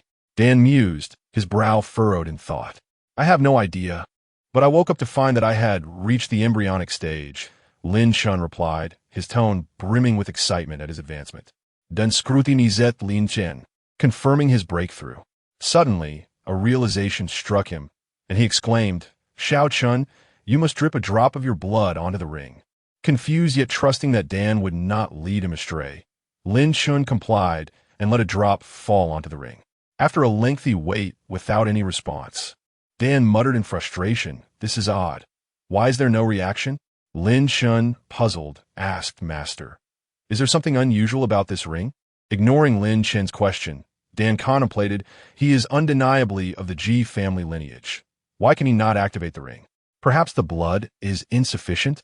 Believing he had deduced the issue, Dan urged Lin Chen to drop another drop of blood onto the ring. Lin Chen obediently complied, but still, there was no response. Dan insisted that it must be a matter of insufficient blood and encouraged Lin Chun to try again. Lin Chun hesitated, but seeing the determination in Dan's eyes, he reluctantly let another drop fall. Yet, there was still no reaction. Dan, unwavering in his insistence, urged Lin Chun to continue until 9 drops had been shed. By this point, Lin Chun felt weak. The loss of blood was taking its toll. As a cultivator, the blood was vital. An excessive loss could lead to significant weakness or even regression in cultivation. Leaning against his pure yang physique, Lin Chun managed to endure, while a regular person would have succumbed from the loss by now. With the 9th drop, Dan narrowed his eyes, contemplating, could it be that Lin Chun is not truly of the Ji family lineage? He quickly dismissed this notion, knowing that Lin Chun possessed the destiny ring left by the esteemed Ji family's prodigy, who would not bestow such a precious item upon an inconsequential individual. Dan concluded that Lin Chun's low cultivation was the reason for the excessive blood requirement. Xiao Chun, just one more drop, he urged. Lin Chun's legs wobbled, his face contorted with discomfort. Master, do I really have to? I've already given 9 drops, and I'm feeling faint. My newly attained cultivation feels unstable. Just one more. After all, you've already shed 9. Trust me, this time it will surely work, and it's only 1 drop. With your pure yang body, it won't affect you significantly. Dan insisted, his tone leaving no room for dissent. Lin Chun internally grumbled about the blood being his own, yet he ultimately steeled himself and released another drop. As soon as the blood touched the ring, it emitted a radiant light, transporting both Lin Chun and Dan into a warped space. Once inside, Dan burst into laughter. Xiao Chun, do you realize what this ring is? Lin Chun, recognizing the extraordinary nature of the ring, excitedly inquired. This ring was left to me by my mother. Is it truly a treasure? Dan nodded with a smile. This is the destiny ring, once worn by the first emperor of the Ji family in the Great Zhou Empire. It is said to contain his insights into the laws of space, which can only be activated by a descendant of the Ji lineage. Lin Chun's joy was boundless, taking a while to regain his composure before asking, am I truly of the Ji family bloodline? But why does it require so much of my blood? I still feel a bit dizzy. Dan, perplexed by the blood requirement, shared his theory. The destiny ring necessitates the blood of the Ji family to activate, and each use demands the same. It may be that your low cultivation necessitates this excessive amount. In time, as your strength grows, the requirement will lessen. Dan chose not to elaborate on Lin Chun's lineage, wanting to keep the truth about his mother from him for the time being. The realization that each use would require his blood caused Lin Chun to feel weak in the knees. Such frequent demands could drain him entirely. Noticing Lin Chun's pallor, Dan comforted him. Do not worry, Xiao Chun. I will concoct a blood restoration pill to help replenish your vitality. Lin Chun felt a flicker of reassurance upon hearing this and shifted the conversation to a topic of concern. Master, what powers does the destiny ring possess? Den explain. As long as you use the blood of the Ji lineage, the destiny ring allows for spatial teleportation, making it an invaluable tool for escape. Moreover, if your talent is sufficient, you may even grasp the spatial laws understood by that powerful Ji ancestor. Lin Chun's eyes gleamed with aspiration, having heard tales of the formidable Ji family ancestor, whose mastery of spatial laws was unparalleled. The thought of comprehending such laws sent his mind racing with possibilities.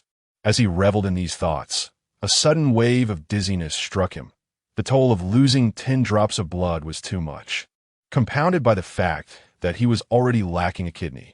His newly attained cultivation began to waver, and Dan swiftly recognized Lin Chun's distress. Without hesitation, he sacrificed some of his own spiritual energy to stabilize Lin Chun's cultivation. This was not merely an act of deep affection. It was essential, for the activation and use of the destiny ring required its owner to be at least at the embryonic stage. Once activated, the ring provided a unique space where the soul could linger without depleting spiritual energy, an idyllic sanctuary. Now that the destiny ring had acknowledged Lin Chun as its master, Dan could not afford to let Lin Chun's cultivation decline. If the special space were to close, who would he turn to for solace?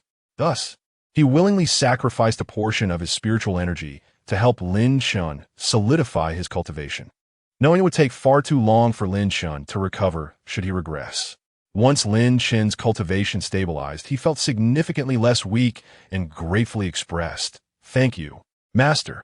You are my disciple. It is my duty to assist you," Dan replied. "Now let's exit. Gather the herbs needed for the blood restoration pill, and I shall begin crafting them for you." Dan was determined to prevent Lin Chun from overexerting himself with blood usage again, as the toll would require him to expend his own spiritual energy to stabilize Lin Chen's cultivation, energy that was finite and could only be replenished through special herbs and pills. However, with the Destiny Ring's unique space, the need for such sacrifices would become increasingly rare. Yet, Dan was perhaps too optimistic, knowing Lin Chen's propensity for trouble. He anticipated that he would soon find himself in need of assistance once more. Chapter 76.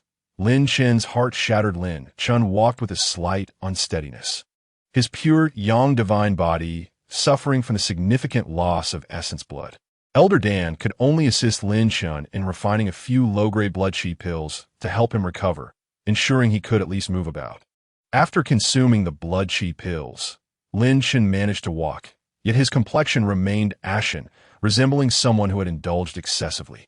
Despite his state, Lin Chun ventured out to the market to procure the spiritual herbs necessary for crafting the blood condensation pills, only to be accosted by someone promoting the undying pill. Lin Chun, with a scowl, declined the offer. How could he possibly need such a thing? It was an affront to his dignity. His pallid visage and labored breaths caught the attention of a female disciple from the illusory Sound Valley, the very one who had previously been humiliated by Lin Chun. She harbored a deep disdain for him and returned to share the incident with her friends, who in turn spread the gossip. Soon, the entire Xintian sacred ground was abuzz with news of Lin Chen's latest embarrassing antics, noting how he had rendered himself weak and ghostly pale. That evening, several elders from other sects joined forces with the external deacon of the Xintian sacred ground and directly approached Shi Miaoying. The others hesitated, exchanging glances, waiting for someone to speak. Ultimately, it was Elder Ma from the Five Elements sect, who had a grudge against Shi Miaoying, who voiced their concerns. Immortal Miaoying, we have heard that your disciple Lin Chun is up to his old tricks again. The last incident was already a source of great distress. Could you please rein him in and prevent him from engaging in any further dubious activities? Shi Miaoying, having been in seclusion and unaware of Lin Chen's recent behavior, felt a flicker of annoyance as she asked, "What has he done this time?" The illusory Sound Valley's sect master promptly recounted the events in detail. After hearing the account, Shi Miaoying suppressed her anger towards Lin Chun and sincerely apologized to the assembly, assuring them that she would not allow him to continue down this misguided path. "I am truly sorry for the trouble he has caused you all." The gathering, observing Shi Miaoying's remorse, expressed their understanding. Lin Chen's malevolent intentions were evident, but it was not entirely her fault. She had simply misjudged his character in choosing him as a disciple. They still held faith in her integrity. The assembly insisted on her intervention, concerned that Lin Chen's experiences in the secret realm had warped his mindset. His ghastly pallor and labored breathing filled them with trepidation that he might conjure something bizarre. The elders, despite their formidable cultivation, were wary of Lin Chun's antics, both male and female alike. Outside, they could easily eliminate him, but within the Xintian sacred ground, they had to adhere to its regulations.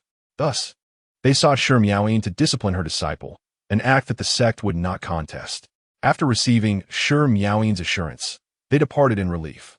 Once they left, she initially intended to send a message to Lin Chun to deter him, but reconsidered, deciding that she must confront him personally to uphold their teacher-disciple bond. Soon, she arrived at Lin Chen's dwelling, where Elder Dan was busy refining blood condensation pills while Lin Chen meditated for recovery. Upon hearing Shi Miaoying's arrival, Lin Chen tidied himself before stepping out.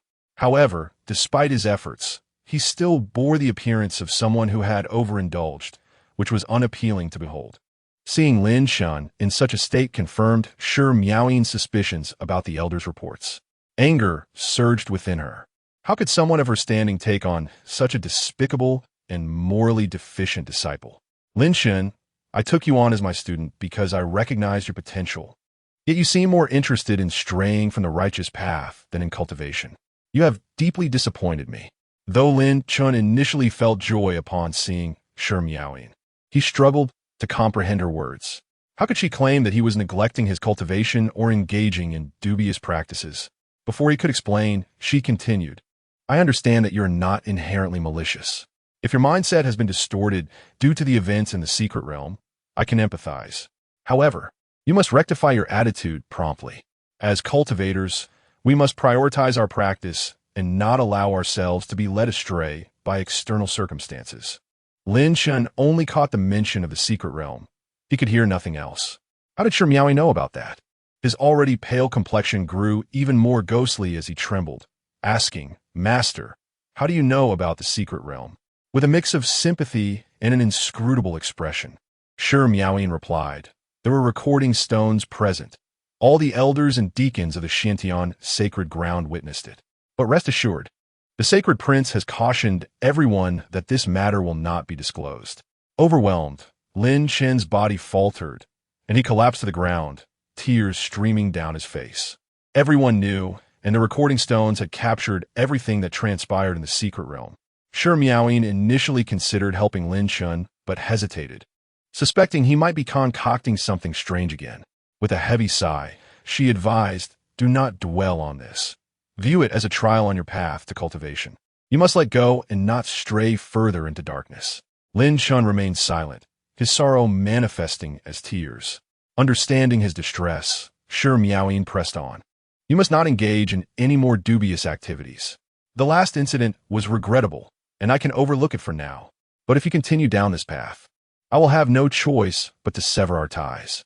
Lin Chun recognized that Shi Miaoyin had misconstrued the situation and yearned to clarify that he had not pursued any dubious practices. The foul stench from the last incident was the result of being deceived, and his current pallor stemmed from excessive blood loss. However, Shi Miaoyin did not afford him the opportunity to explain and departed.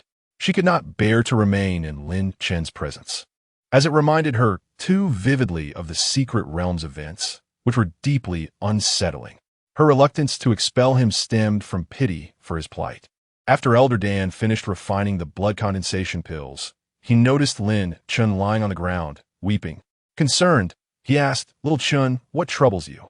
Lin Chun gazed vacantly at the sky, unable to respond.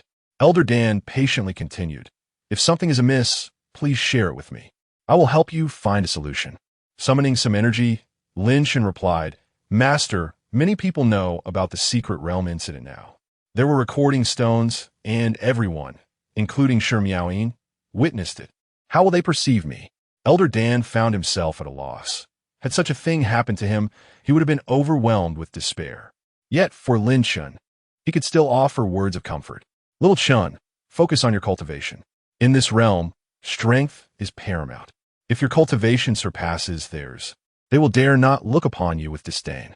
Lin Chun found wisdom in Elder Dan's words and realized he needed to bolster his resolve. You are right, Master. I must become stronger than them. Are the blood condensation pills ready? I must consume them and return to my training. Elder Dan sighed in relief as he handed the pills to Lin Chun, who promptly consumed them and began his cultivation.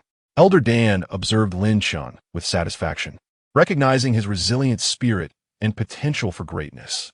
However, he silently reminded himself to protect Lin Chun, fearing the potential distortion of his character. Chapter 77. Bestowing a brother of life and death upon Lin Chun in the ensuing period, Jun Jiuxiao diligently supervised Ji Lanqing's cultivation. Jun Jiuxiao was certain that he had been ensnared by Ji Lanqing's charms. Ah, women, I am the man you can possess every night. During the day, Ji Lanqing toiled in her training, and by night, with Jun Jiuxiao's assistance, she made rapid advancements, soon breaking through to the nascent soul stage.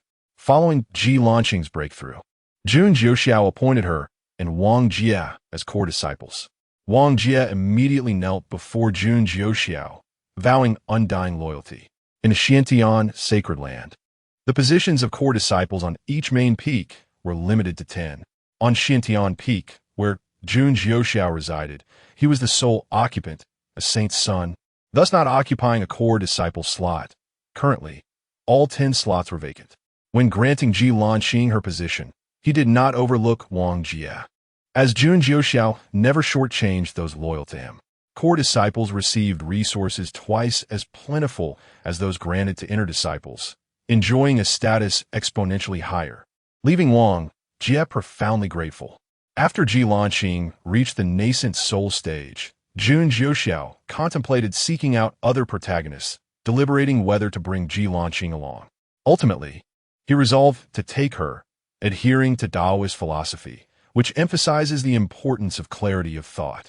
Ji Lanqing too needed enlightenment. While she lacked the power to eradicate the entire Ji family, it was imperative to eliminate a few members, allowing her to collect some interest and vent her frustrations, thus facilitating her future cultivation. Jun Jiuxiao, capable of obliterating the Ji family with ease, still wished to leave them intact for Ji Lanqing, providing her with a tangible objective and instilling a sense of urgency to motivate her training. Unbeknownst zu Jun Jiuxiao, Ji Lanqing harbored even loftier ambitions, to surpass him and ensure they remained together at Xiantian Peak for eternity. As Jun Jiuxiao pondered his departure from the Xiantian sacred land, he realized he could not allow Lin Shan to escape his scrutiny. Venturing to distant domains would weaken his spiritual awareness, necessitating the placement of a watchful eye upon Lin Shan. After some contemplation, he resolved to send a brother of life and death to Lin Shan. A protagonist ought to possess a few trustworthy allies. After all, he would make a mental note of this transaction and seek recompense from Lin Shan upon his return. After much reflection, Jun Jiuxiao recalled a suitable candidate, Zhang Feng, the astute disciple who had provided medicine during Ji Lanqing's rescue.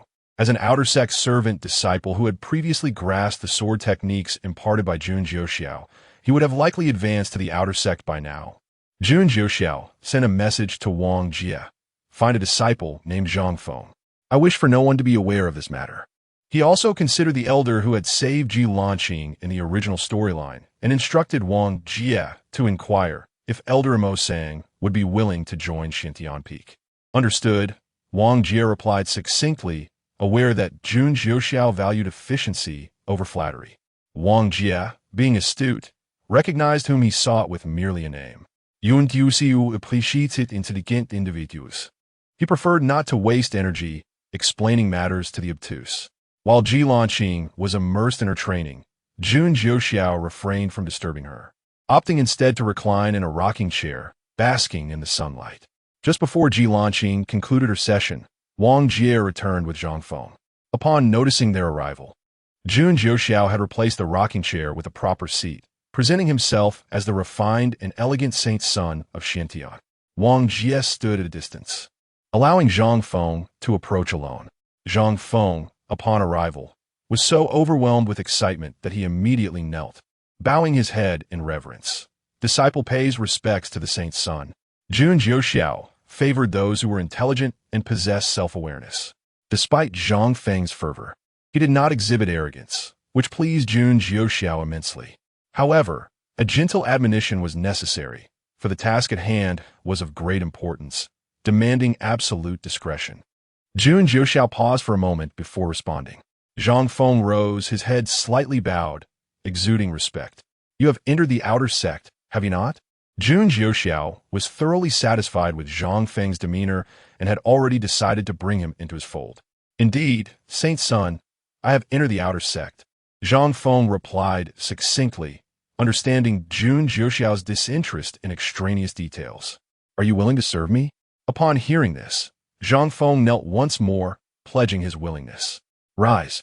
Those who serve me need not kneel unnecessarily," Jun Jiuxiao stated candidly, valuing competence over ceremonial gestures. Zhang Feng obeyed promptly, standing at attention, ready to heed Jun Jiuxiao's directives. Without further ado, Jun Jiuxiao outlined the task. "Among the disciples of the subordinate sect, Jiuyang sect, there is one named Lin Shan. I require you to befriend him, to become his brother of life and death, truly a brother. Moreover, you need not take any action beyond being a good brother to Lin Shan. Do not seek me out. I will approach you if necessary." With that, Jun Jiuxiao bestowed a storage bag upon Zhang Feng, filled with resources for his use. Upon receiving the bag, Zhang Feng's gaze hardened with determination as he pledged to complete the Saint's Son's task. Once you fulfill your mission and advance to the nascent soul stage, you may join Xintian Peak. You may leave now. Jun Jiuxiao had no qualms about offering Zhang Feng a promise. Incentives foster motivation. Zhang Feng refrained from kneeling this time, quietly departing, his clenched fists revealing his struggle to contain his excitement. Although he had interacted with Jun Jiuxiao before, it had been in official capacity. Jun Jiuxiao trusted Zhang Feng's intellect to navigate Lin Xun and his formidable mentor, Dan Lao. Moreover, Zhang Feng genuinely aspired to forge a brotherhood with Lin Xun, leaving no grounds for suspicion. As Wang Jie and Zhang Feng passed each other, they exchanged a knowing glance, and from that moment, they became strangers. After Zhang Feng left, Wang Jie reported on Elder Mo Sang's response, revealing that the elder had declined Jun Jiuxiao's invitation. Jun Jiuxiao, understanding that everyone had their own choices, did not press the matter further. He had reviewed Mo Sang's profile and recognized him as an elder without significant authority, content to drift through the outer sect, averse to becoming ensnared in the vortex of Xintian Peak. Chapter 78, The Southern Region Alchemy Conference. After resolving all matters, Jun Jiuxiao pondered where he might encounter the protagonists. Just as fate would have it, an invitation to the Southern Region Alchemy Conference arrived from the Southern Region Alchemist Alliance. This grand event, held once every century, is the most significant gathering in the Southern Region, widely publicized with invitations. It was evident that the protagonists would undoubtedly attend. So Jun Jiuxiao decided to bring Ji Lanqing along to witness the spectacle. He also planned to purchase a beauty elixir for her, believing she would appreciate it as a reward for her diligent training. Old Pu had just achieved the rank of Saint King, and with his visible bodyguard, Jun Jiuxiao felt assured in his travels. He resolved to depart in 3 days, hoping to encounter members of the Ji family along the way, which would serve as an excellent opportunity to assess Ji Lanqing's abilities. The Southern Region Alchemy Conference was expected to draw participants from all 5 regions of the Endless Continent, which is divided into 5 territories: East, West, South, North, and Central. The Eastern region is dominated by the Xintian Sacred Ground, followed by 2 sects and 4 families. The Western region is home to only 2 major sacred grounds, the Yaoqi and the Yaoguang, rumored to have once been a single entity, though the truth of this is uncertain. These 2 forces are quite domineering, leaving little room for other formidable factions in the West, which are mostly insignificant.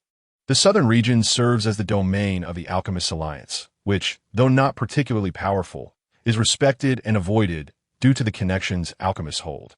Who would dare to provoke an alchemist, knowing the multitude of allies they might summon for assistance?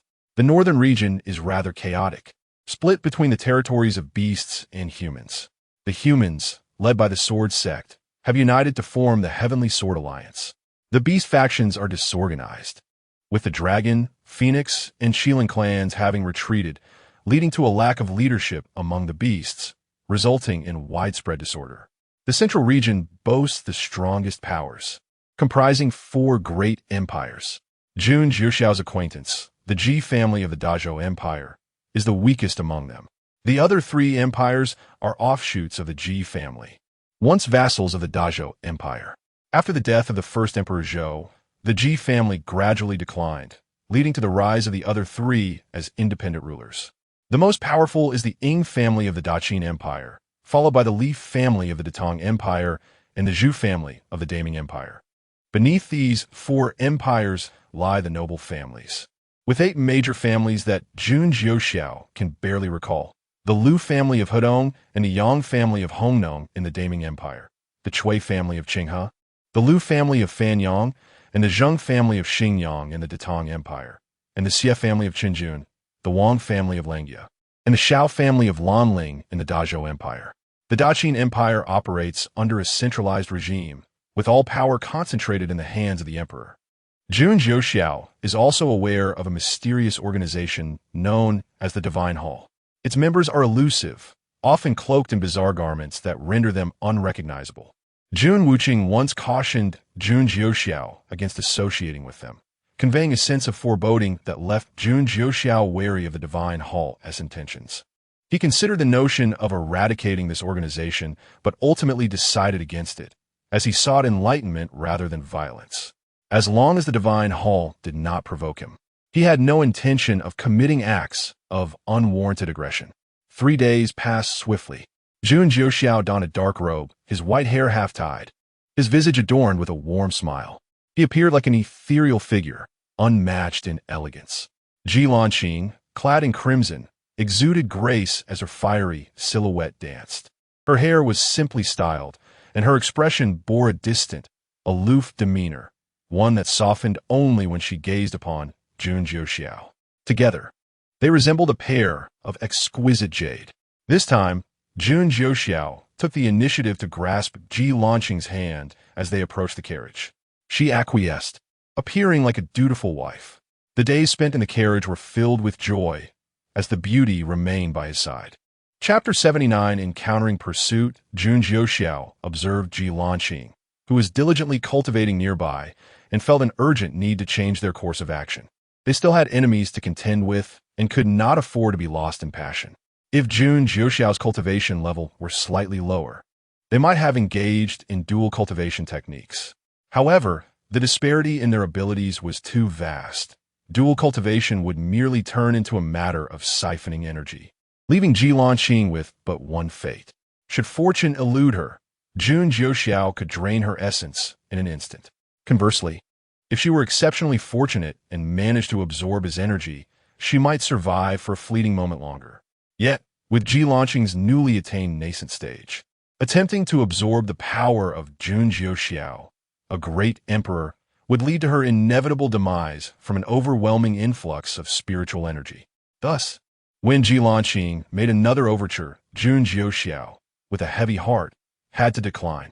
He remained unmoved by her deliberate temptations and instead encouraged her to focus on her cultivation. Ji Lanqing channeled all her thoughts into her training, striving to elevate her abilities rapidly, determined not to become Jun Jiuxiao as vulnerability or a mere sycophant. Satisfied with Ji Lanqing's swift adjustment, Jun Jiuxiao nodded in approval, recognizing her as the future Red Lotus Empress, her resolve unyielding. He refrained from interrupting Ji Lanqing's immersion in her practice, contemplating the upcoming Southern Region Pill Conference.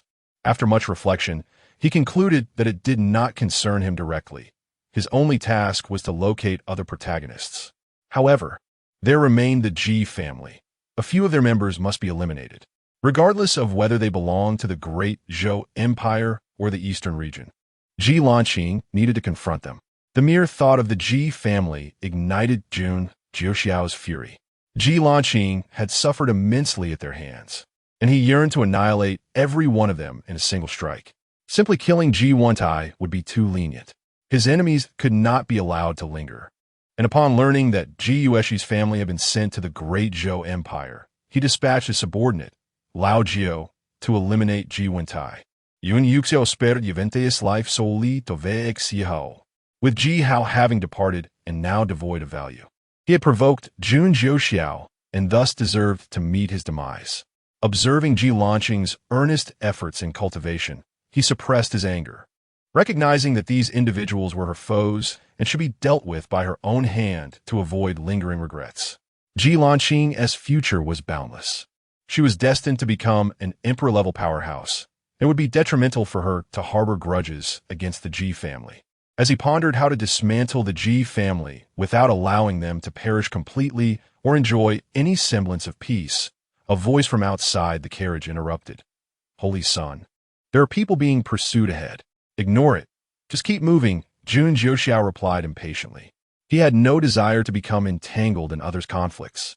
Should he inadvertently involve himself, he would find himself obliged to eliminate witnesses and eradicate the root of the problem, a tedious process he wished to avoid. He was neither a merciless killer nor an agent of the underworld. Lacking any murderous KPIs, it was best to refrain from meddling in affairs that did not concern him. His rapid advancement to the emperor level within a mere century was largely due to his disinterest in others' disputes. Wang Jie chose not to elaborate. He merely conveyed the information to Jun Jiuxiao without any intention of becoming embroiled in the matter. At that moment, a man among the pursued shouted, Ji family, if I, Qin Chuan, survive today, I shall ensure every one of you pays with your life." The pursuers responded with mocking laughter. "You must first survive to see that day." Qin Chuan and his companions had intended to attend the Southern Region Pill Conference, but found themselves unexpectedly confronted by members of the Ji family. Realizing they were outmatched, they sought to evade conflict and escape. Accompanying the Ji family was an elder of the Cave Heaven realm, who noticed that Qin Chuan's group lacked a protective elder and relished the opportunity to toy with them. They first inflicted injuries upon Qin Chuan's group, then feigned allowing them to flee while closely pursuing them, biding their time. Had Jun Jiuxiao been aware of their actions, he would surely have remarked on the irony of villains creating their own demise. Exhausted from their attempts to flee, Qin Chuan and his companions resolved to fight back against the Ji family, hoping to take down at least one adversary. At that moment, Elder Pu intervened, leaving only the weakest Ji family member, who was at the late nascent stage. An opponent Jun Jiuxiao had deliberately set aside for Ji Lanqing to practice against. Jun Jiuxiao had initially intended to remain uninvolved, but upon hearing Qin Chuan's declaration, he seized upon the opportunity. He commanded Elder Pu to eliminate all the Ji family members except for one, whom Ji Lanqing could practice against. Jun Jiuxiao rarely hesitated when it came to killing. One could never predict the unforeseen complications that might arise. Qin Chuan and his companions were left bewildered as the Ji family members who had previously toyed with them were suddenly reduced to a single, feeble survivor. Chapter 80. Ji Lanqing's Solo Battle. Jun Jiuxiao escorted Ji Lanqing out of the carriage. Upon witnessing the 9 dragon-like figures, Qin Chuan immediately approached to express his gratitude. "Thank you, Holy Sun Xiantian, for your rescue. I am Qin Chuan of the Qin family, and these are my younger cousins." "It was but a trivial matter," Jun Jiuxiao replied, not intending to save Qin Chuan and his companions. His goal was solely to eliminate the Ji family. Qin Chuan and the others were merely fortunate. However, he did not refuse their thanks, as he had indeed saved them. Observing the sole survivor of the Ji family, who was paralyzed with fear on the ground, Jun Jiuxiao asked, "Do you wish to live?" Upon hearing that there was still hope for survival, the Ji family disciple eagerly nodded. Jun Jiuxiao then turned to Ji Lanqing, inquiring if she had the confidence to defeat him. "Yes," she affirmed. Hearing her resolute response, he addressed the remaining Ji family disciple. "If you can defeat her, I shall spare your life." Overconfident, due to his advanced cultivation in the early stage of core formation compared to Ji Lanqing's initial stage, the Ji family disciple believed he would surely survive. Yet, he was naively mistaken. Jun Jiuxiao's promise not to kill him did not guarantee that old Pu would spare him either. Thus, regardless of whether he could defeat Ji Lanqing, death was the only outcome awaiting him. Even before breaking through to core formation, Ji Lanqing had successfully escaped from late-stage core formation beasts. Now that she had attained core formation herself, she had a significant chance of victory. Recently, Ji Lanqing had mastered several spells and sword techniques, and instead of launching an immediate offensive, she utilized the blazing fire sword technique. The Ji family disciple, seeing Ji Lanqing's initial stage of core formation, felt confident in his ability to defeat her and thus underestimated her.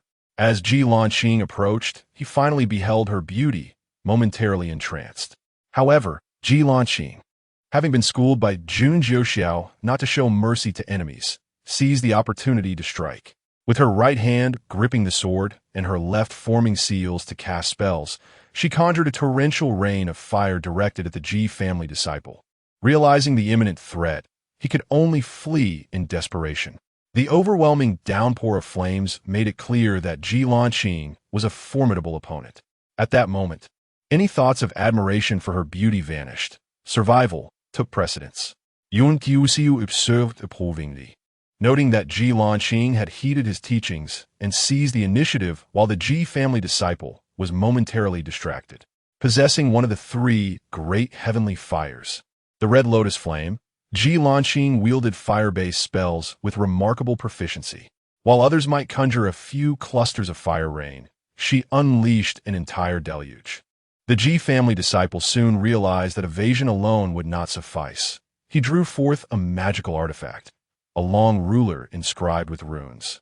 Channeling spiritual energy into the ruler, it emanated a brilliant light, forming an invisible barrier around him that extinguished the fire rain upon contact.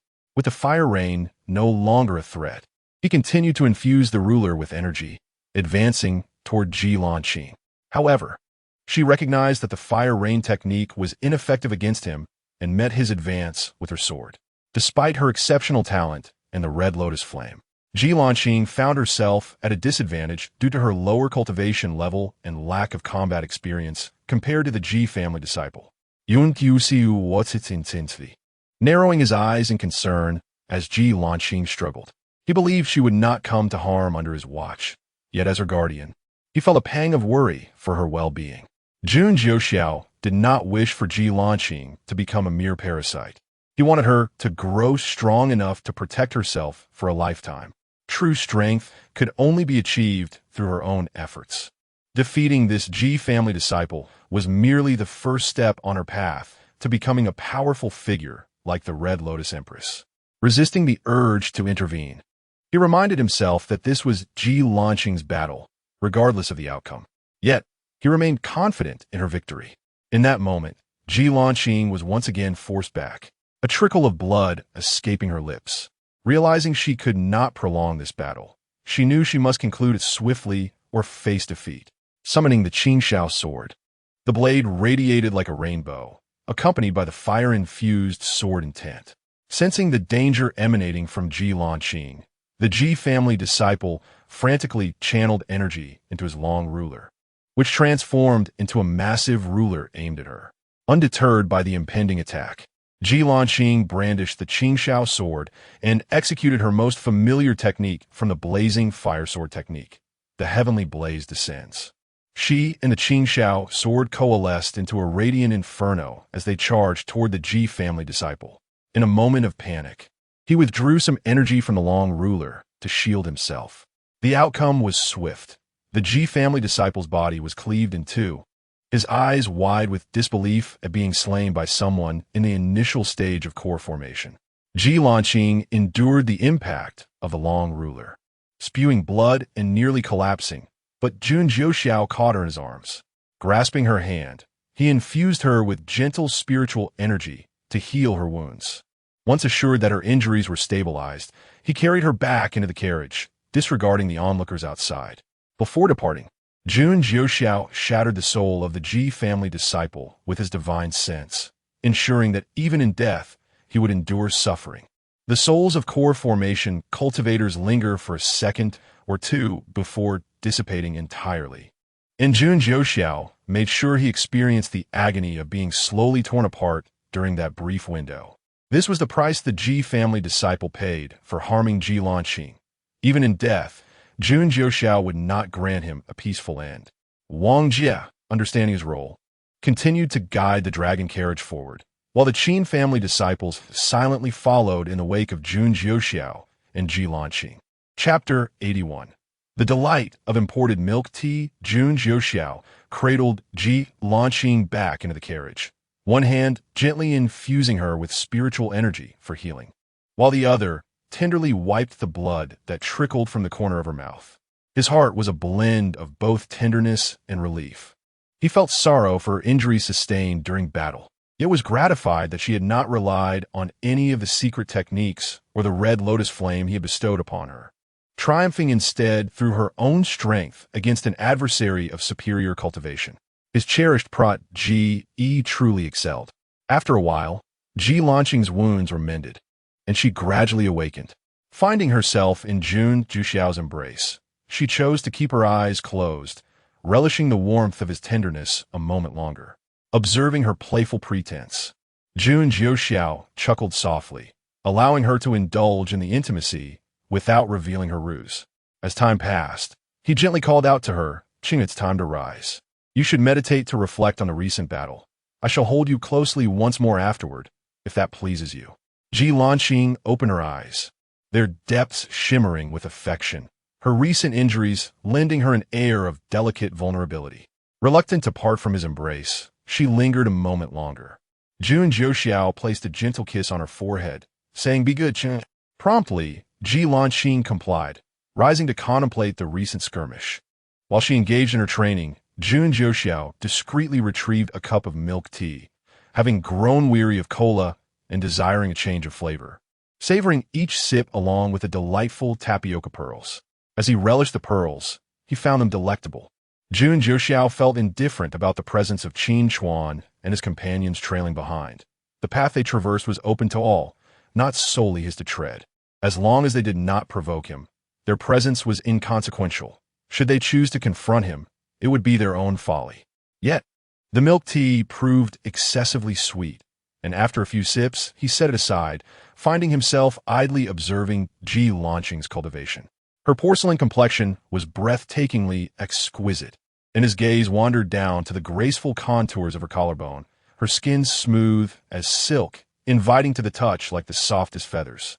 Her attire, slightly tattered from the recent confrontation, bore testament to her resilience. Ji Lanqing had withstood the formidable blow from a member of the Ji family, partially due to the latter's hesitance, and also because her garments possessed defensive properties that absorbed some of the impact. As Ji Lanqing sensed Jun Jiuxiao's gaze upon her, she feigned her meditation, wishing to capture his attention. The intensity of his scrutiny stirred her heart, causing her breath to quicken as she discerned that he recognized her completion of reflection. In an instant, he pulled her into his embrace, at which point Ji Lanqing noticed the blood on her clothes and remarked, "Holy Son, I must change into a fresh outfit." Though she could not help but refer to him as the Holy Son, Jun Jiuxiao found it inconsequential. Her affection was all that mattered. "No need," he began, but then caught sight of the milk tea still resting on the small table, an idea blossoming in his mind as he whispered into her ear. Upon hearing his suggestion, Ji Lanqing's eyes brightened with excitement. Without hesitation, she seized the milk tea and took a sip, relishing its sweetness, before leaning in to kiss Jun Jiuxiao, feeding him the drink. Jun Jiuxiao reveled in the imported milk tea, indeed finding it remarkably delightful. After feeding him, Ji Lanqing's cheeks flushed, her eyes sparkling with allure, and the fiery lotus mark at the corner of her right eye appeared even more vibrant, as if it had come alive. Having savored her tender offering, Jun Jiuxiao felt compelled to reciprocate. Chapter 82. Collision with the Ji family. After a few days of tender entanglement with Ji Lanqing, Jun Jiuxiao allowed her to return to a serious state of cultivation. He intentionally instructed Wang Jie to drive slowly towards the southern region, seeking comfort along the way. Although there was a grand teleportation array available, Jun Jiuxiao wished to take a leisurely journey, reveling in the sights of the cultivation world. Having been confined to his abode for nearly a century, with only a few excursions for practice, he felt the need to explore the surroundings. In the days that followed, Jun Jiuxiao engaged in light-hearted conversations with the members of the Qin family trailing behind them. He discovered that Qin Chuan was an intriguing individual, and the Qin and Ji families were already embroiled in a fierce rivalry. Jun Jiuxiao had played a pivotal role in this, as Qin Chuan had repeatedly humiliated the Ji family by producing countless copies of their disgraceful moments, thereby earning a substantial profit and trampling the Ji family's reputation into the dust. The Ji family, known for their cowardice, could not confront Jun Jiuxiao directly and sought to settle scores with the Qin family instead, leading to a deadly animosity whenever the two families crossed paths. Upon arriving in the southern region, Ji Lanqing ceased her cultivation, nestling in Jun Jiuxiao's embrace as they admired the breathtaking scenery together.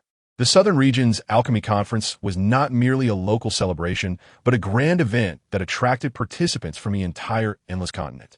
As they entered the Southern Region, the influx of people, primarily drawn to the Alchemy Conference, became increasingly evident. After a brief time in the Southern Region, Qin Chuan pointed ahead, saying, "Brother Wang, those dozen individuals in front are from the Ji family. Shall we take action?" Aware of Jun Jiuxiao's grudge against the Ji family, Qin Chuan proactively informed Wang Jie of the Ji family's presence, inquiring if Jun Jiuxiao intended to retaliate. Having engaged in a long-standing feud with the Ji family, Qin Chuan had memorized the faces of the younger generation from the Ji family. He would recognize them even if reduced to ashes. Jun Jiuxiao, seated in the carriage, overheard their conversation but chose to disregard Qin Shuan's ulterior motives. Through his interactions, he found that although Qin Shuan was cunning, he was also quite perceptive. Unlike some hypocrites who feign innocence while acting otherwise, Qin Shuan was straightforward about his intentions to use Jun Jiuxiao's power against the Ji family. Without hesitation, Jun Jiuxiao commanded Wang Jie to charge towards the Ji family. Upon receiving his orders, Wang Jie drove the dragon steed directly at the Ji family. Fully committed to the task, having begun to transform into an ardent admirer of Jun Jiuxiao. The Ji family's group of over 10 was engaged in jovial conversation aboard their flying vessel when Wang Jie crashed into it, shattering their defensive formations. The ensuing explosion injured 2 members of the Ji family with lower cultivation levels. Ji Lanqing remained unharmed, shielded by Jun Jiuxiao, while he released his pent-up frustrations against the Ji family, not allowing himself to be delayed by the trivial matters of a few insignificant disciples. Ji Lanqing felt an overwhelming sense of joy, realizing that Jun Jiuxiao's actions were entirely for her sake. No woman could resist the allure of her beloved man standing up for her. Her gaze towards Jun Jiuxiao grew even more fervent, and she vowed to diligently cultivate, ensuring that the Holy Sun would belong to her alone. She also contemplated the upcoming Southern Region Alchemy Conference, aware that many temptresses would be present, and resolved to keep a close watch on the Holy Sun to prevent him from being bewitched. The Qin family, following behind Jun Jiuxiao, passed by the Ji family with an air of arrogance, their expressions betraying their glee at the Ji family's misfortune. One member of the Qin family remarked to Qin Chuan, "Brother Chuan, the Xintian Holy Sun is truly imposing. I relish seeing the expressions of those Ji family members just now." Qin Chuan laughed heartily, affirming, "Of course. The Xintian Holy Sun is formidable. That group from the Ji family wouldn't dare to utter a word in defiance." As Qin Chuan recalled the sight of the Ji family's vessel being rammed by the Xintian Holy Sun, he couldn't help but chuckle at their forced smiles. Fearing retribution from him, after a considerable distance, he lamented not recording the incident with a reflection stone, considering it a missed opportunity. He resolved that in future encounters with the Ji family's disgraceful moments, he would remember to document them, ensuring not only their humiliation but also a chance for profit. The Ji family, forced to smile through their anger, only dared to exhibit their true emotions after Jun Jiuxiao's figure had completely vanished. With their vessel destroyed and no alternative flying apparatus at hand, they were left to rely on their own legs to traverse the journey. The Ji family had brought along an elder of the Dongtian realm, a tactic to save face for the younger generation, a common approach of theirs, sending the old to confront the young. As the elder of the Ji family prepared to emerge and express his outrage at the collision, he was met with the sight of a 9-headed dragon, its cultivation level surpassing his own, rendering him weak at the knees. He had witnessed Jun Jiuxiao single-handedly overpower the Ji family before, and the mere sight of him now instilled a paralyzing fear. Uncertain of the relationship between the Qin family and Jun Jiuxiao, he dared not act against them, enduring their mockery in silence. Chapter 83. Encountering a new male lead amidst the spectacle. The venue for the Southern Domain Alchemy Conference is situated in the heart of the Alchemist Alliance's stronghold, Dan City. Upon arriving in Dan City, Qin Chuan took the initiative to express gratitude to Jun Jiuxiao on behalf of their group, as they had benefited from his presence, drawing no small measure of respect and protection. While Jun Jiuxiao remained indifferent to this gesture, he appreciated the Qin family's courtesy, finding them to be commendably gracious. Reflecting on Qin Chuan's commendable character, he deemed him a person of potential worth remembering. Dan City was already bustling with crowds, the area's rich in spiritual energy having long been claimed.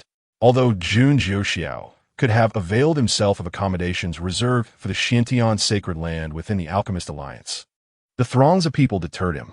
Having anticipated such circumstances, he had instructed his aide, Old Jiu, to make necessary arrangements well in advance of his participation in the Southern Domain Alchemy Conference. Jun Jiuxiao led Ji Lanqing and 2 others directly to the courtyard that Old Jiu had rented ahead of time. The courtyard, imbued with abundant spiritual energy and set in a tranquil environment, perfectly aligned with Jun Jiuxiao's preferences, prompting him to commend old Jiu's reliable handling of affairs. With time still on their side, Jun Jiuxiao considered taking Ji Lanqing for a leisurely stroll, while Wang Jie, displaying maturity, chose to remain behind in the courtyard, ensuring not to intrude upon their intimate moment. Before stepping out, Jun Jiuxiao presented Ji Lanqing with a veil to conceal her beauty, urging her to don it. Unlike the typical male leads who relished in ostentation and retaliatory displays against those who might disrespect their companions, Jun Jiuxiao had no penchant for such theatrics. He preferred to avoid unnecessary troubles. Although unafraid of confrontation, he was not one to seek it. Beyond the male lead archetype, few would desire a life spent courting adversaries and engaging in relentless conflict. Jun Jiuxiao, after all, cherished peace. Even with the veil, Ji Lanqing's exquisite beauty could not be obscured. Her graceful form moved with an elegance reminiscent of blooming lotus flowers. Having already ensured her disguise, Jun Jiuxiao felt prepared to respond should anyone foolishly challenge him. Unwilling to tolerate lewd gazes directed at Ji Lanqing, for her beauty was a treasure he wished to guard solely for himself. The vast expanse of Dan City unfolded before them as Jun Jiuxiao took Ji Lanqing's hand, leading her to procure medicinal elixirs. Without regard for the prices, he purchased every item that would benefit her. Ji Lanqing, delighted, followed him like a devoted wife, her typical demeanor of aloofness seemingly forgotten. Regrettably, the realm of cultivation lacked specialized attire, and even the system's marketplace failed to offer such garments, leaving Jun Jiuxiao disheartened once more. He resolved to expedite the acquisition of the Empress's attire for Ji Lanqing, a vision he had long cherished. As they wandered, Jun Jiuxiao noticed a gathering of onlookers, their whispers and excitement piquing his curiosity. The inclination to observe spectacles was deeply ingrained in the culture of the Huaguan Blue Star, and thus, he guided Ji Lanqing toward the commotion. Just as they approached, the voice of 2233, his system companion, erupted with excitement, alerting him to the presence of another male lead. Where? Jun Jiuxiao queried, astonished that amidst the spectacle, he would encounter the individual he sought. Truly, the angler never returns empty-handed. On stage, amidst the alchemical competition, the most handsome figure was indeed another male lead.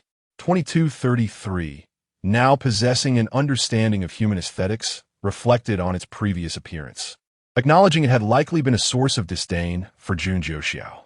Nevertheless, it maintained that the issue lay with human taste, asserting its superiority as the finest in the system. Skeptical of 2233's judgment, Jun Jiuxiao inquired, "Is that your standard of beauty or that of humanity?" "Undoubtedly human aesthetics. From my perspective, both of these individuals are so unattractive they nearly impede my coding," 2233 retorted, mimicking the eye-rolling gesture Jun Jiuxiao had previously directed at it. Taking 2233's words to heart, Jun Jiuxiao turned his gaze toward the stage. One contestant appeared unremarkable, lacking charisma and slightly hunched, a clear indication he was not the male lead. The other, however, possessed striking features, a noble brow and piercing eyes, standing tall in the Alchemist Alliance's uniform, his hair secured in a high ponytail by a crimson ribbon. Jun Jiuxiao nodded in approval, recognizing this individual as fitting the mold of a male lead. "Is it the youth with the crimson ribbon?" Jun Jiuxiao pondered, still skeptical of 2233's aesthetic judgment, seeking confirmation to avoid a blunder. "Indeed, it is him," 2233 affirmed in its mechanical tone. Chapter 84. Unable to access information on other male protagonists, then bring up his information for me to see, Jun Jiuxiao requested. He speculated that this male lead was likely an alchemist, adept in both alchemy and martial arts, destined to become a supreme figure in the realm of elixirs. 2233 remained silent. After a few seconds of waiting, Jun Jiuxiao recognized that 2233 had once again faltered. It was akin to a parent realizing their mischievous child had gone astray. With a deep sigh, Jun Jiuxiao inquired, "So, what went wrong this time?" "Host, I do not possess any information on this male lead," 2233 cautiously replied. Jun Jiuxiao was taken aback and exclaimed, "How can you lack his information? Wasn't the bug fixed?" Has it malfunctioned again? Shall I give you another punch? 2233, frightened, quickly clarified, Host, even if you were to punch me again, it would be futile. He is not my designated task target, so I certainly do not have his information. Just because he isn't a task target means you can't have his information. Can't you manipulate things behind the scenes? Host, my system does not contain any data on this male lead, no matter how much I might try to manipulate things. There is simply no information available, 2233 anxiously explained. Then how did you have Ji Lanqing's information back then? Jun Jiuxiao chuckled, suspecting that 2233 was deceiving him. Though he pondered that 2233 likely lacked the acting skills for such a ruse. I also don't know why I had her information. It seems to have been in my database all along, which is quite strange, 2233 pondered aloud. Is it true that each system can only access information on its designated task targets? Jun Jiuxiao felt something was amiss and sought further confirmation from 2233. Yes, that is correct, 2233 affirmed. Jun Jiuxiao felt ensnared in an intricate web. 2233 should not have known about Ji Lanqing's information, as if someone had deliberately provided it to him. Were they friend or foe? Jun Jiuxiao realized he was woefully uninformed, leaving him puzzled. Ji Lanqing observed Jun Jiuxiao as he watched the two individuals on stage in silence, alternating his gaze between them, now furrowing his brow. She thought to herself, could there be another male seducer attempting to allure my saint? Yet, judging by his usual demeanor, he seems disinterested in men. As she gazed at the fair-skinned youth on stage, Ji Lanqing resolved to keep him at a distance from the saint. As for the hunchbacked one, she trusted that Jun Jiuxiao's taste would not be so poor. Though Ji Lanqing remained wary of the fair youth, she would not allow her attention to be diverted from Jun Jiuxiao.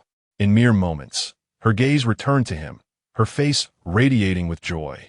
She mused that even when the saint furrowed his brow, he looked remarkably handsome. Such a beautiful saint ought to remain by her side on Zhentiang Peak. Unaware of Ji Lanqing's changing expressions, Jun Jiuxiao found himself lost in thought, unable to comprehend the situation, realizing he knew too little and could only proceed step by step. Nevertheless, he resolved to keep this male lead within his grasp. If 2233 had no information, then he would send Lao Jiu to investigate. He needed to uncover every detail of this male lead's life. Having settled his thoughts, Jun Jiuxiao felt a modicum of reassurance. He could not accept that his fate lay beyond his control. When he regained his focus, he realized both individuals on stage were nearing the completion of their elixirs, the fragrance wafting through the air. Not wishing to let uncertainty affect his world with Ji Lanqing, he suppressed his other emotions and smiled, asking, Chen, who do you think will emerge victorious?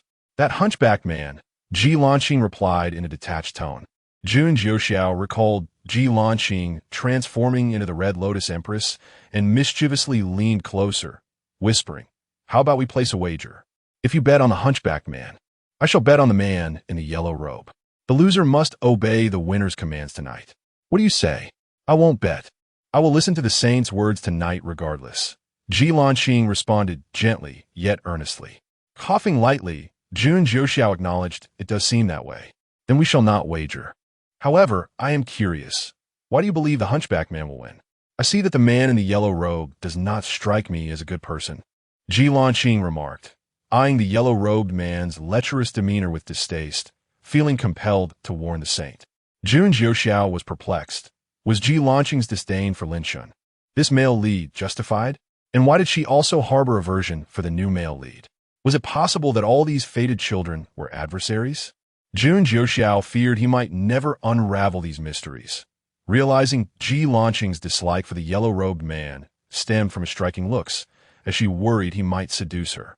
If Qing'er says he is not a good person, then he must not be. However, I believe he will win this contest. Jun Jiuxiao soothed her in agreement. Well then, it shall be the yellow-robed man who wins, Ji Lanqing declared, showing little interest in the outcome of the contest. Jun Jiuxiao asked her, and she merely guessed, displaying no disappointment in being wrong. As expected, the yellow-robed man emerged victorious, with a new male lead to consider. Jun Jiuxiao had many thoughts yet to unravel and preferred not to linger in the external world. He left a trace of his consciousness on the new male lead for future reference and departed with Ji Lanqing. As long as Ji Lanqing was with him, she could go anywhere. Staying at home was even better, for Jun Jiuxiao belonged solely to her. Chapter 85. The surge of Jun Jiuxiao's fortune. Jun Jiuxiao swiftly returned to the small courtyard with Ji Lanqing, who resumed her diligent cultivation. Jun Jiuxiao marveled at Ji Lanqing's unwavering dedication as an empress. It was no wonder she could ultimately suppress an entire dynasty. Jun Jiuxiao then turned to serious matters. Contacting Lao Jiao, investigate the background of the man in the yellow robe from today, leave no detail unexamined. As you command, Lao Jiao replied. He chose to reside at a location neither too far nor too close to Jun Jiuxiao. Left alone, Jun Jiuxiao began to contemplate the anomalies he had encountered that day. It was perplexing that 2233 could access Ji Lanqing's information despite being restricted to the profiles of task subjects. Such a discrepancy could not be merely coincidental. Jun Jiuxiao was reluctant to believe it was accidental. Had someone deliberately exposed these flaws, revealing him as a mere pawn? It seemed that a third party was likely involved in this game of exploitation, though it remained unclear whether it was the pawn's awakening or a third party seeking profit. Feeling the weight of his ignorance, Jun Jiuxiao resolved to extract information from 2233 and discern what it might know. 2233, are you there? He inquired. Host, I am here. 2233 responded. Currently, 2233 was under Jun Jiuxiao's control.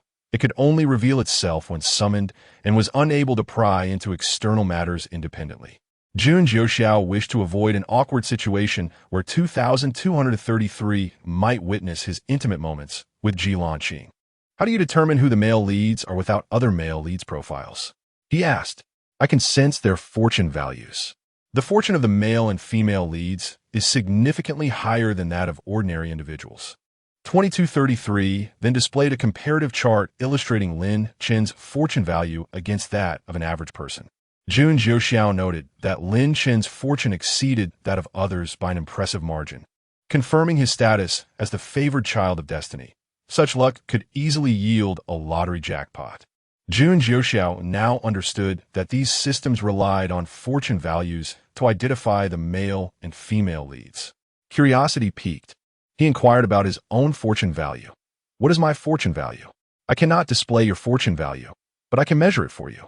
2233 replied while fiddling with some device. 2233 activated a screen stating, Host, observe the fortune value of task male lead Lin Chun, alongside the new male lead we just encountered. I will measure your fortune value immediately. As Jun Jiuxiao gazed at the large screen, he noted that the new male lead's fortune value surpassed Lin Chen's. It appeared this new pawn was more appealing than Lin Chen. As Jun Jiuxiao's fortune value climbed steadily, it soon eclipsed Lin Chen's. Host, your fortune value is astonishingly high. How is it possible you are not the male lead? 2233 exclaimed, witnessing Jun Jiuxiao's fortune value surpass that of the new male lead.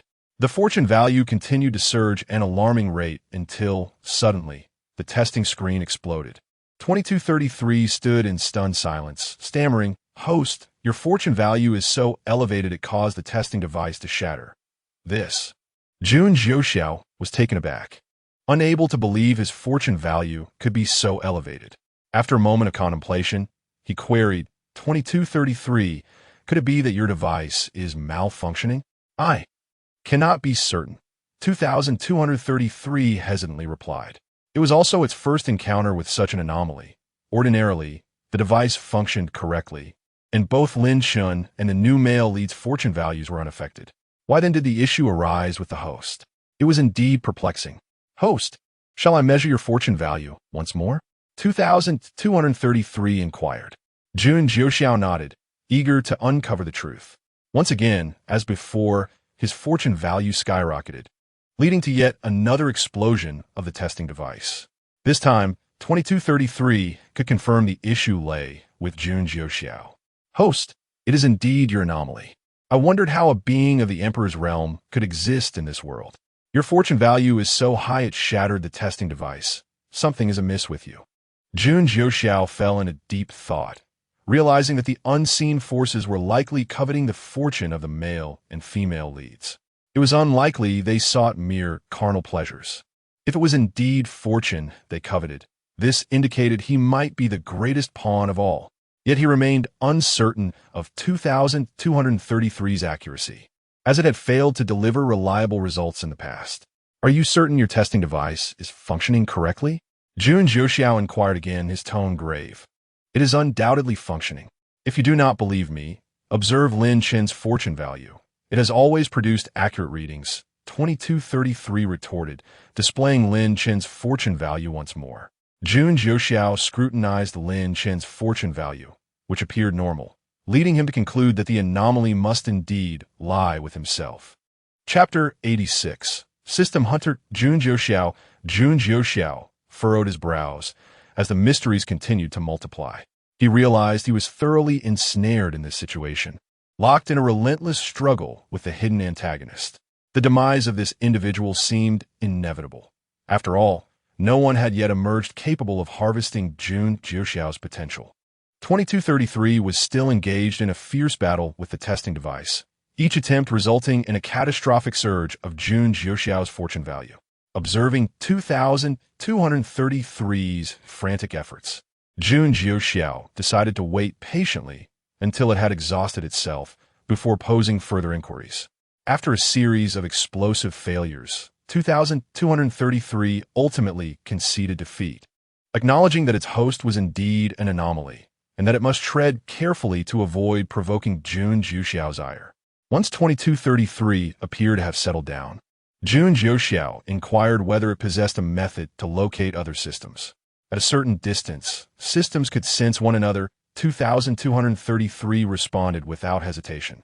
Is there a way to remain undetected by other systems while still being able to sense them? Jun Jiuxiao pressed onste. After a moment of contemplation, 2233 replied, "That would require your assistance, host. You must envelop me with your imperial consciousness, and the other systems will be oblivious to my presence." "Very well. I shall shroud you in my imperial consciousness henceforth. Should you encounter another system, inform me immediately." Jun Jiuxiao, suddenly struck by a flash of inspiration, he queried, "If I use my imperial consciousness to suppress other systems, could you pilfer their information regarding the protagonists?" Before 2233 could respond, Jun Jiuxiao continued, "And if I were to shatter these other systems, would you be able to seize their tasks and undertake them all yourself?" This notion had just flickered through Jun Jiuxiao's mind. Since they were all systems, what difference did it make whether 2233 executed the tasks assigned by it or by another system? With 2233 under his control, he could manipulate it at will. The other systems, not as easily deceived, would be better off perishing. Still reeling from a shock, 2233 found this idea exhilarating, something it had never contemplated before. "Host, no one has ever attempted such a thing. I am uncertain," it mused, pondering for a long while without arriving at a conclusion. "Then let us seek out another system next time to test this. First, to see if we can steal information, and, subsequently, to determine if we can usurp its tasks after eliminating it." "Host, this may not be prudent," 2233 cautioned, though its eyes sparkled with excitement. As a system, it was in direct competition with the others. Their demise would only serve to elevate its own status. Jun Jiuxiao was well aware of the nature of 2233. Its zeal for exploiting other systems surpassed even his own, and he knew 2233 would not shy away from such endeavors. If all systems were to perish, would that not leave you as the sole system in existence? Indeed, the position of the main system would then rightfully belong to you, and none would dare challenge you. You would be the only system in the world, and all would seek your favor. At that moment, Jun Jiuxiao fancifully envisioned himself addressing 2233 as Big Brother, prompting a chuckle within him. He relished in the idea of indulging 2233's fondness for such grandiose visions.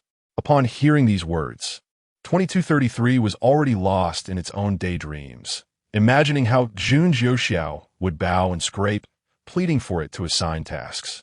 Observing 2233's rapture, Jun Jiuxiao could not suppress a cold smirk.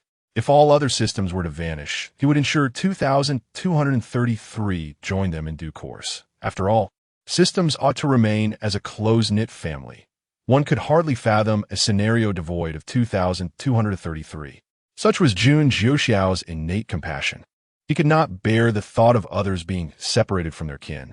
Having concluded its reverie, 2,233's expression hardened with determination, eager to take immediate action against the rival systems. Host, whatever your command, I shall follow. Shall we not seek out other systems to eliminate them now? Patience, my friend. Good things come to those who wait. We must proceed with caution, Jun Jiuxiao advised. He recognized that he was not yet ready to hunt systems. Clarity was required before deciding upon a course of action regarding them. Understood. I will heed your wishes, 2233 replied, its admiration for Jun Jiuxiao growing ever stronger. It found itself perplexed, as it could not shake the feeling that it could always place its trust in him. Each time, it unconsciously regarded Jun Jiuxiao's words as truth, unable to fathom the source of this conviction, and ultimately resolved to cease questioning it. Jun Jiuxiao, too, noted this peculiar dynamic. Previously, he had to exert effort to persuade 2233, yet now it seemed that mere fanciful notion sufficed. Had 2,233's bug been fixed, rendering its intelligence even more diminished? He did not dwell on it further, content that his objectives were being achieved. Chapter 87. The protagonist, Su Ning. The efficiency of the Ninth Elder was remarkable. Within a single day, a comprehensive background of Su Ning had been uncovered. Su Ning was indeed the name of the new protagonist.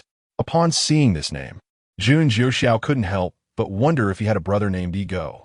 However, after perusing through Su Ning's information, Jun Jiuxiao concluded that this individual bore little resemblance to the archetypal protagonists found in previous novels.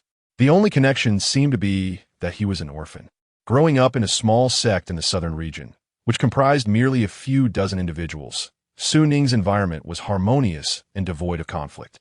The others in the sect held a deep affection for this junior disciple. Su Ning, while not a prodigy, possessed a talent deemed average, and such a character hardly fit the mold of a typical hero. Observing Jun Jiuxiao's pensive expression, the Ninth Elder inquired, "Holy Son, shall I eliminate them all?" Jun Jiuxiao, upon hearing this, wearily rubbed his temples. The Ninth Elder's penchant for violence had clearly clouded his judgment, as he often resorted to lethal measures. "No need for that. You need not intervene in this matter," Jun Jiuxiao asserted, dismissing the Ninth Elder with a wave of his hand. The Ninth Elder complied, albeit with a look of regret as he departed. Jun Jiuxiao scrutinized Su Ning's profile, finding it utterly inscrutable. It seemed imperative to extract more systematic information. 2233 is utterly useless. I must rely on my own wits, he mused, pondering whether this protagonist would possess a system to assist him, whether it would be directly bound to him or tied to a mere pawn to facilitate his growth. For the time being, it was best to nurture Su Ning and observe. "Host, why are you not taking any action against Su Ning?" After much internal struggle, 2233 finally voiced its curiosity. "What should I do to Su Ning?" Jun Jiuxiao, perhaps employ some underhanded tactics, akin to what you did to Lin Shen. 2233 continued to probe. Pointing to his own head, Jun Jiuxiao asked, "Do you think there is something amiss with my intellect?" 2233 shook its head. "Host, your mind is not only sound but quite resourceful. Then what is the point? If my mind is intact, why would I target Su Ning? There is no benefit in that." Jun Jiuxiao rolled his eyes at 2233, realizing that the bug fixing had seemingly stripped 2,233 of its last remnants of intelligence. "Yet, were you not targeting the protagonist?" 2233 pressed, emboldened by its newfound alliance with Jun Jiuxiao. "My targeting of Lin Shen was not without reason. You instructed me to serve as a stepping stone for him. Is it wrong to treat my enemy as such?"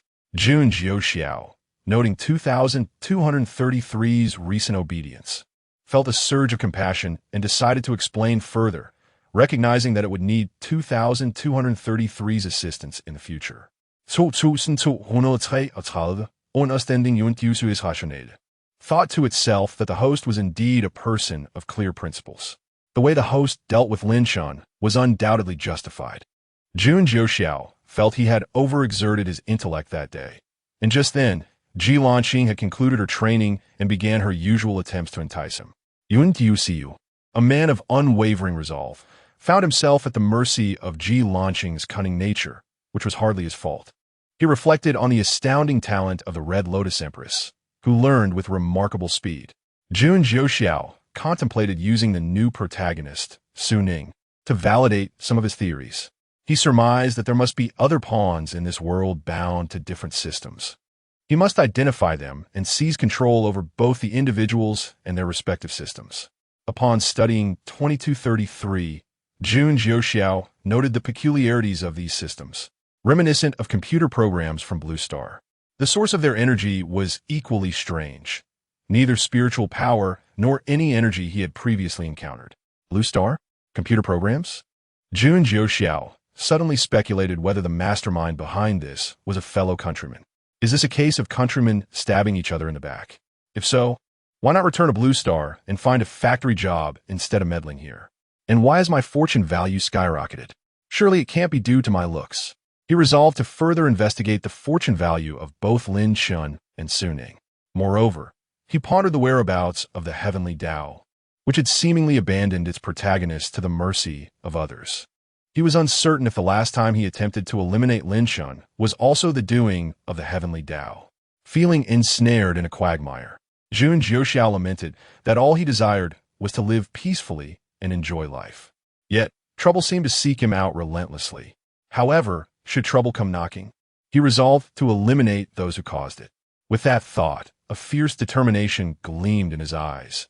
If there were no other options, he would shatter this continent, ensuring that none would emerge unscathed. Chapter 88. Lin Chun encounters an ambush upon receiving the command from Jun Jiuxiao.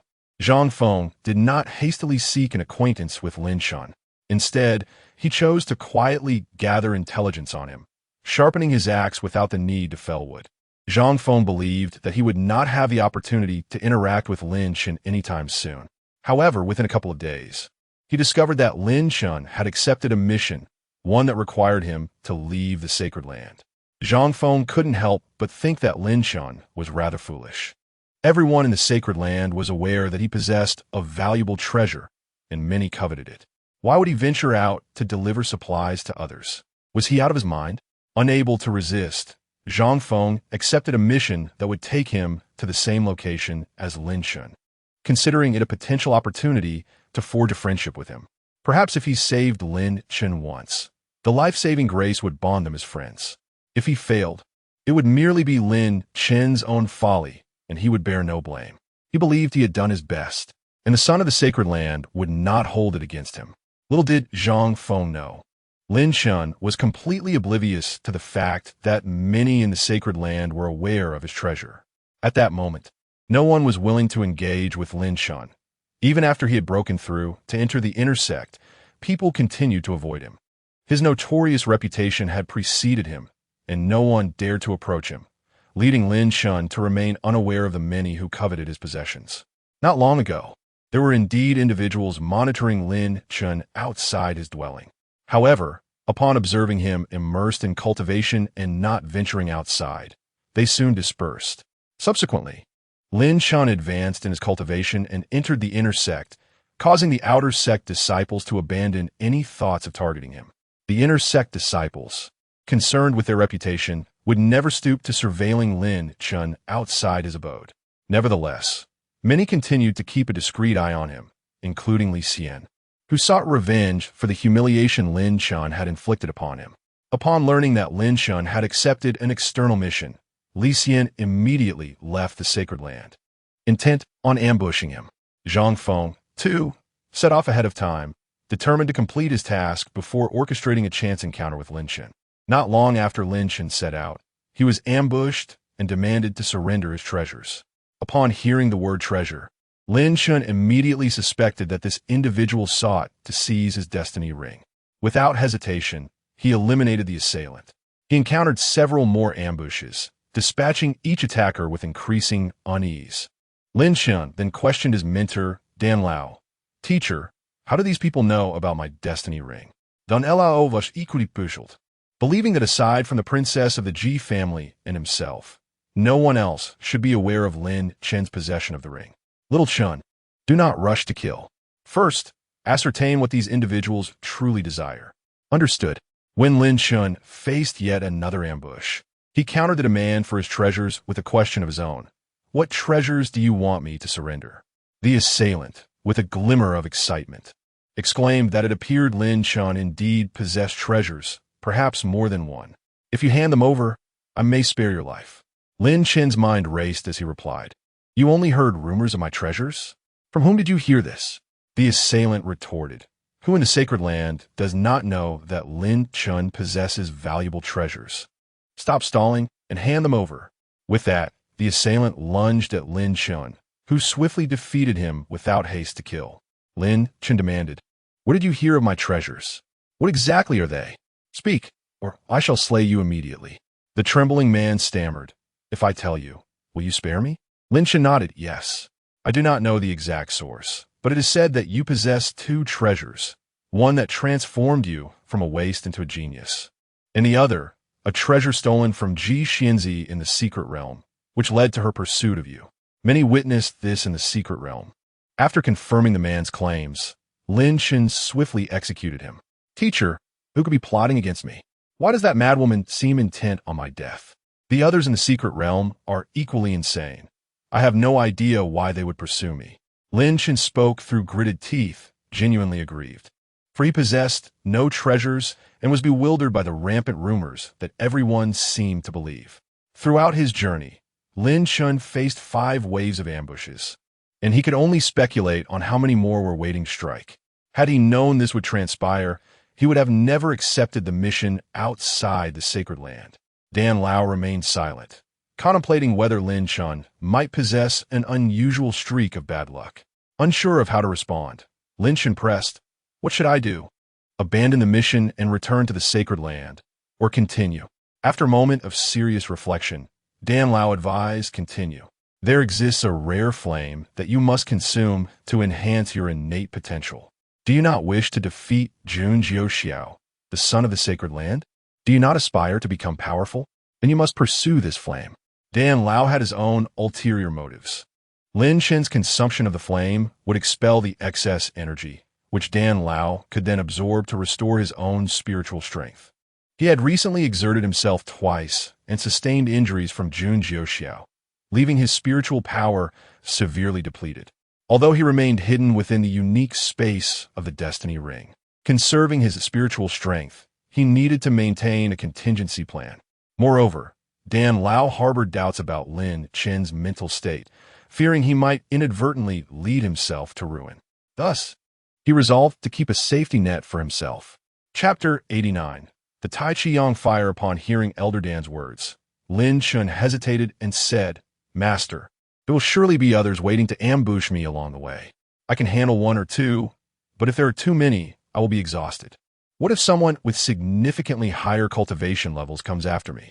Elder Dan acknowledged the validity of Lin Chen's concerns and pondered for a moment before suggesting, I will use my soul power to alter your appearance and aura. If you remain cautious, no one should recognize you as Lin Chun. Thank you, Master, Lin Chun replied, his face lighting up with joy. After Elder Dan employed his soul power to conceal Lin Chen's identity. Indeed, no one attempted to ambush him again. On his journey, Lin Chun encountered Zhang Feng engaged in combat with a beast. He chose to remain hidden and observe, not intending to intervene. This was a deliberate ploy by Zhang Feng. He had meticulously calculated Lin Chen's route and knew he would pass through this area. Zhang Feng had intentionally fought the beast here, having researched Lin Chen's character, knowing he would likely hide and look for opportunities. Just as Zhang Feng had predicted, Lin Chen arrived and concealed himself, aware that his cultivation was inferior to Lin Chen's.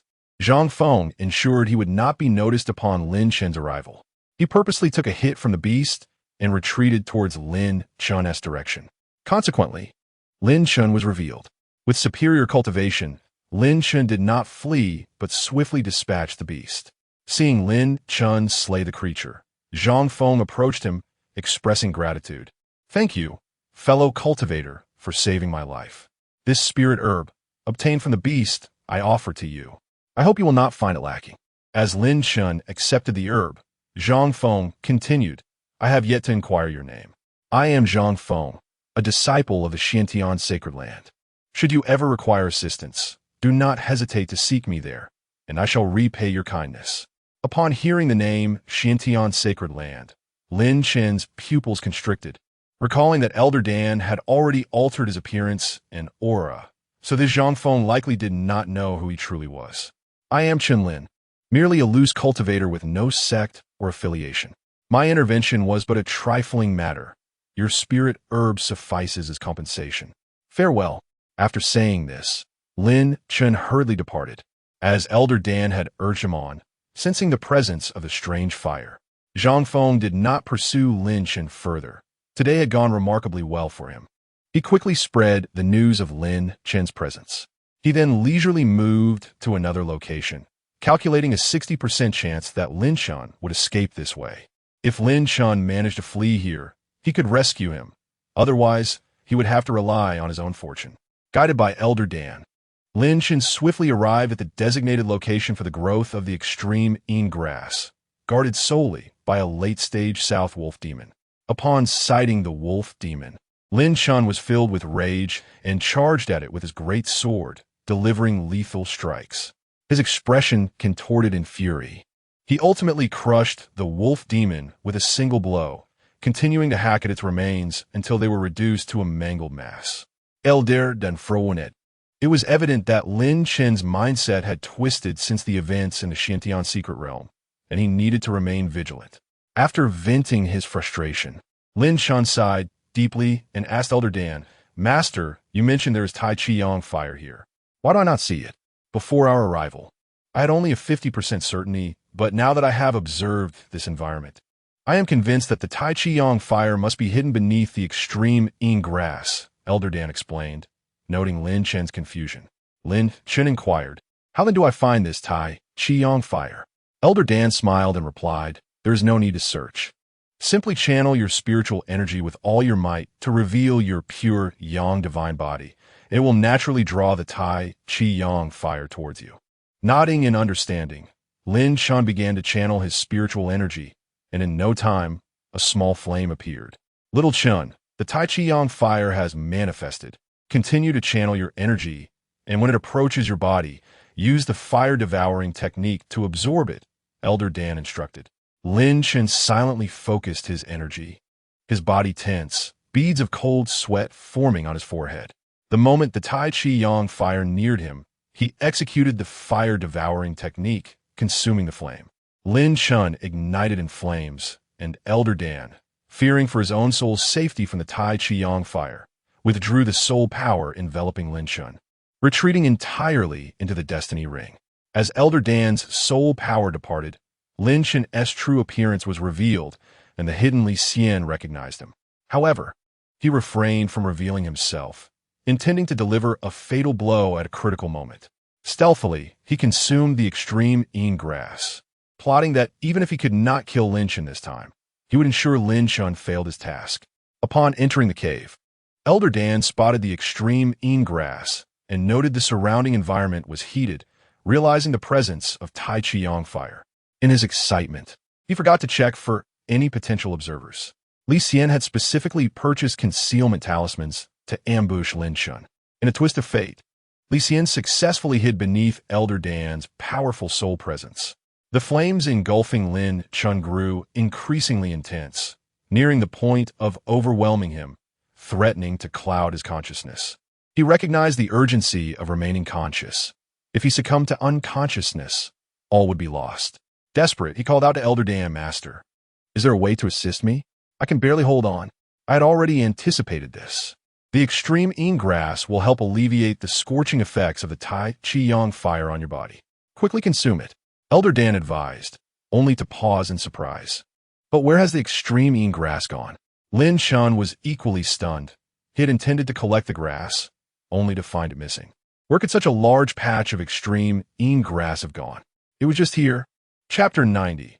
A second bloom. Elder Dan immediately scanned the surroundings with his divine sense and discovered Li Xian, the one-armed man.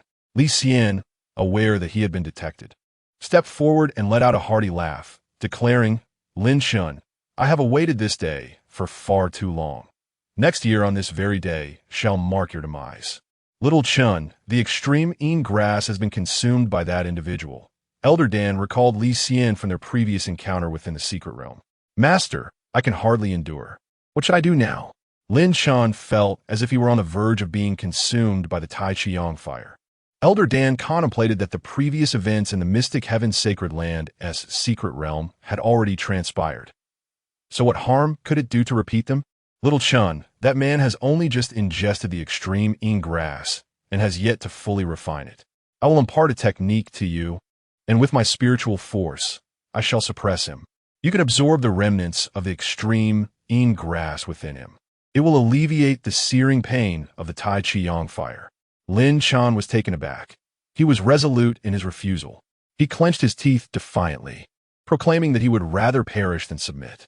Li Xian, perceiving Lin Chen's anguish, recalled the grievances Lin Chan had inflicted upon him and chose not to hasten his assault, instead allowing Lin Chen to endure a bit longer. Elder Dan observed Lin Chen's struggle and, unwilling to see him perish, urged him, "Little Chun, only by surviving can one become a formidable force. If you endure this, I shall reveal the truth about your mother. Moreover, once you have absorbed the effects of the extreme Yin grass, you can eliminate this man without anyone knowing." Lin Shun felt a flicker of wavering, yet he remained indecisive. Elder Dan continued, "Little Chun, one must endure hardship to ascend to greatness. Simply close your eyes and pretend you see nothing." Though Elder Dan spoke these words of encouragement, he was internally grappling with the nausea of having to restrain Li Xian.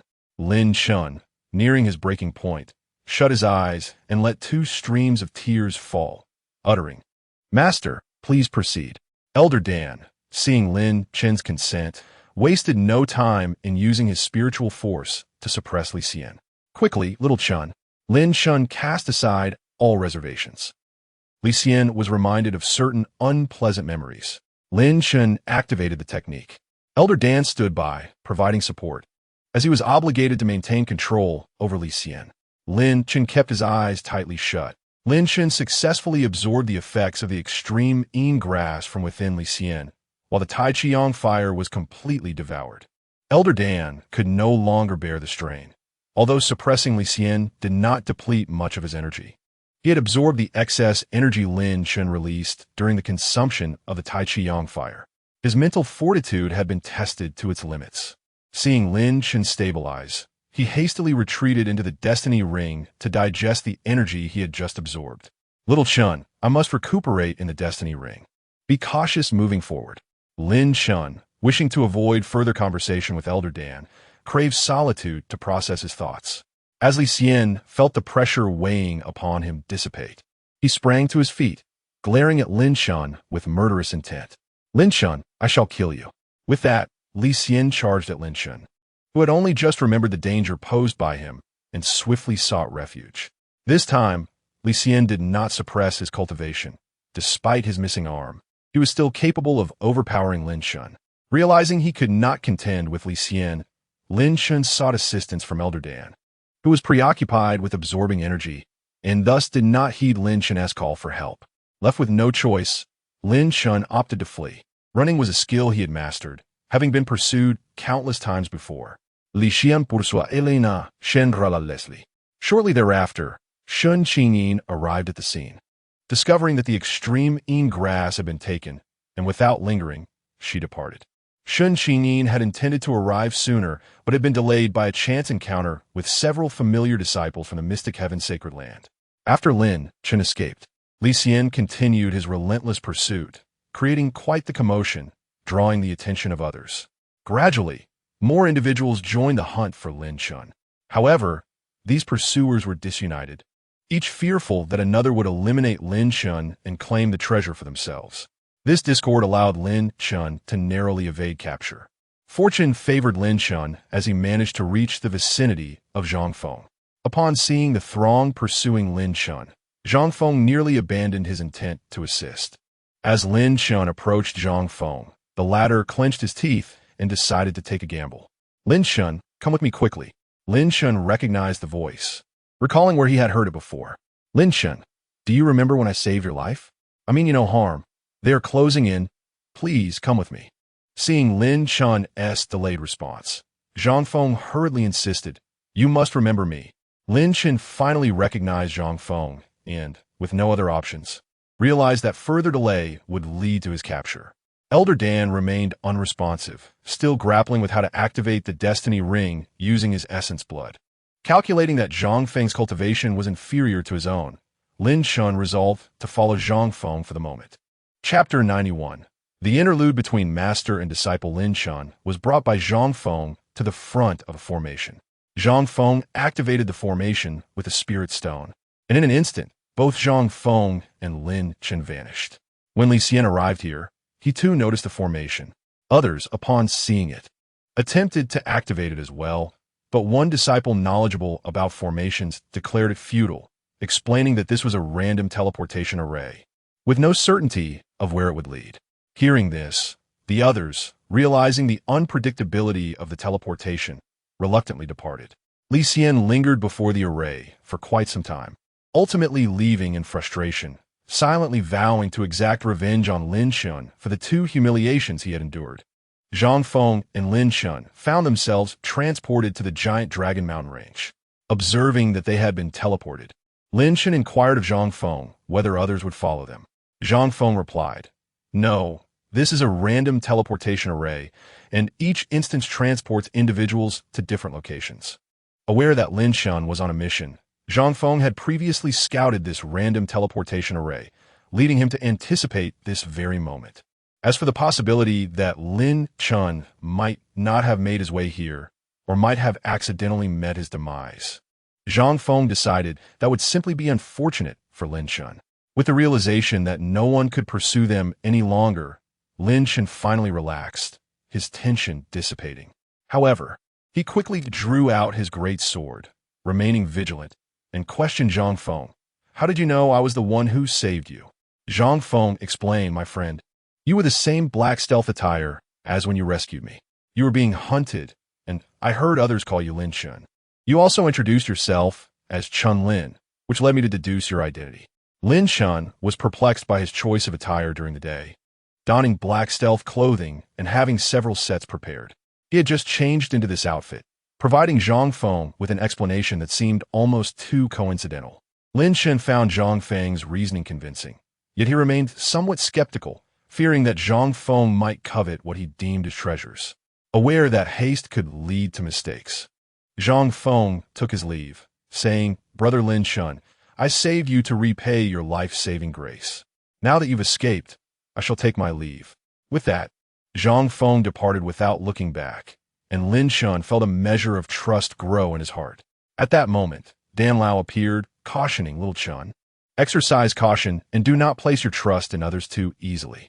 The arrival of Dan Lao reminded Lin Shun of the earlier incident when he had called out, but received no response while being pursued. Master, what were you doing? I called for you, yet you did not respond. I was nearly killed. Had it not been for Zhang Feng. Lin Shun's tone held a hint of reproach. Dan Lao had faltered on numerous occasions. Previously, he had failed to instruct Lin Shun to consume the extreme Yin grass first, resulting in Lin Shun having to absorb the medicinal effects from Li Xian's body. Feeling somewhat embarrassed, Dan Lao hastily clarified, Little Chun, I was aiding you by suppressing Li Xian's excessive consumption of soul power. At that moment, I was in the process of restoring my own soul power, hence I did not hear your cries for help. Lin Shun chose to believe him, as he had no choice but to accept the situation, especially since he had emerged unscathed. However, his trust in Dan Lao was increasingly waning. Dan Lao, too, sensed Lin Shun's growing distrust and began to guard himself against Lin Shun. Meanwhile, Jun Jiuxiao was unaware that a rift had begun to form between Lin Shun and his golden finger. He was engrossed in auction news, preparing to take Ji Lanqing to the auction as the Alchemist Alliance had sent an invitation. The Alchemy Conference was still a few days away, and before it commenced, there would be an auction hosted by the Alchemist Alliance, primarily featuring pills concocted by the Alliance. This auction was expected to showcase the youth preservation pill. Given Ji Lanqing's cultivation speed, she likely would not require it, as her own training could maintain her youthful appearance. Nevertheless, with an abundance of spirit stones at his disposal, he thought it would be delightful to acquire it to please Qing. Once Qing had finished her training, Jun Jiuxiao swept her into his embrace, noting her inviting demeanor, and he kissed her passionately. King draping one arm around Jun Jiuxiao's neck, while her other hand gently caressed his abdomen. Jun Jiuxiao, feeling a surge of desire, resolved to train Qing diligently. However, when Qing expressed a wish for a second encounter, he interrupted her, stating that he had serious matters to discuss. With her arms wrapped around his waist, Qing pressed her cheek against his chest, her eyes still shimmering with lingering allure. As Jun Jiuxiao caressed her smooth back, he broached the topic of the auction the following day, asking, "Would you accompany me?" To which Qing replied affirmatively. "Of course I must go. Last time, there were temptresses attempting to seduce the Holy Sun. I cannot afford to miss this." Jun Jiuxiao had already planned to take Qing with him. His inquiry was merely a formality. "Then, whatever you desire, I shall acquire it for you," he assured her.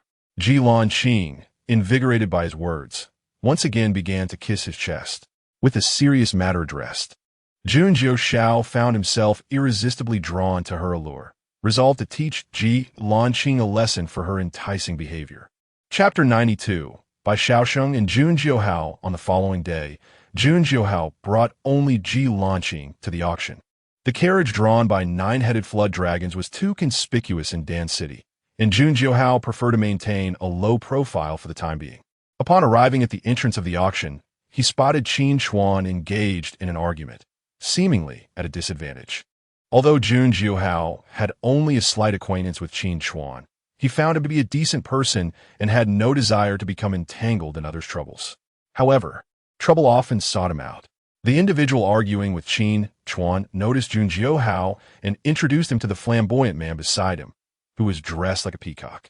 "Your Highness, the Seventh Prince, this is Jun Jiuxiao, the holy son of Xintian's sacred land, the one who drained Miss Yueshi's blood, causing her to endure the torment of the fire spirit physique each month." The peacock-like figure turned to Jun Jiuxiao, who discreetly shielded Qing from view. Instead of confronting Jun Jiuxiao, the peacock smiled and remarked that he had long heard of the esteemed holy son of Xintian and, upon meeting him today, found his demeanor truly remarkable. After flattering Jun Jiuxiao, he raised his chin and introduced himself. "I am Ji, the seventh son of the current emperor of the great Zhou Empire." The name Ji stirred memories for Jun Jiuxiao, reminding him of a certain old acquaintance. The seventh prince was indeed a person of great potential. Jun Jiuxiao, unaccustomed to the Ji family's arrogance, retorted with sarcasm.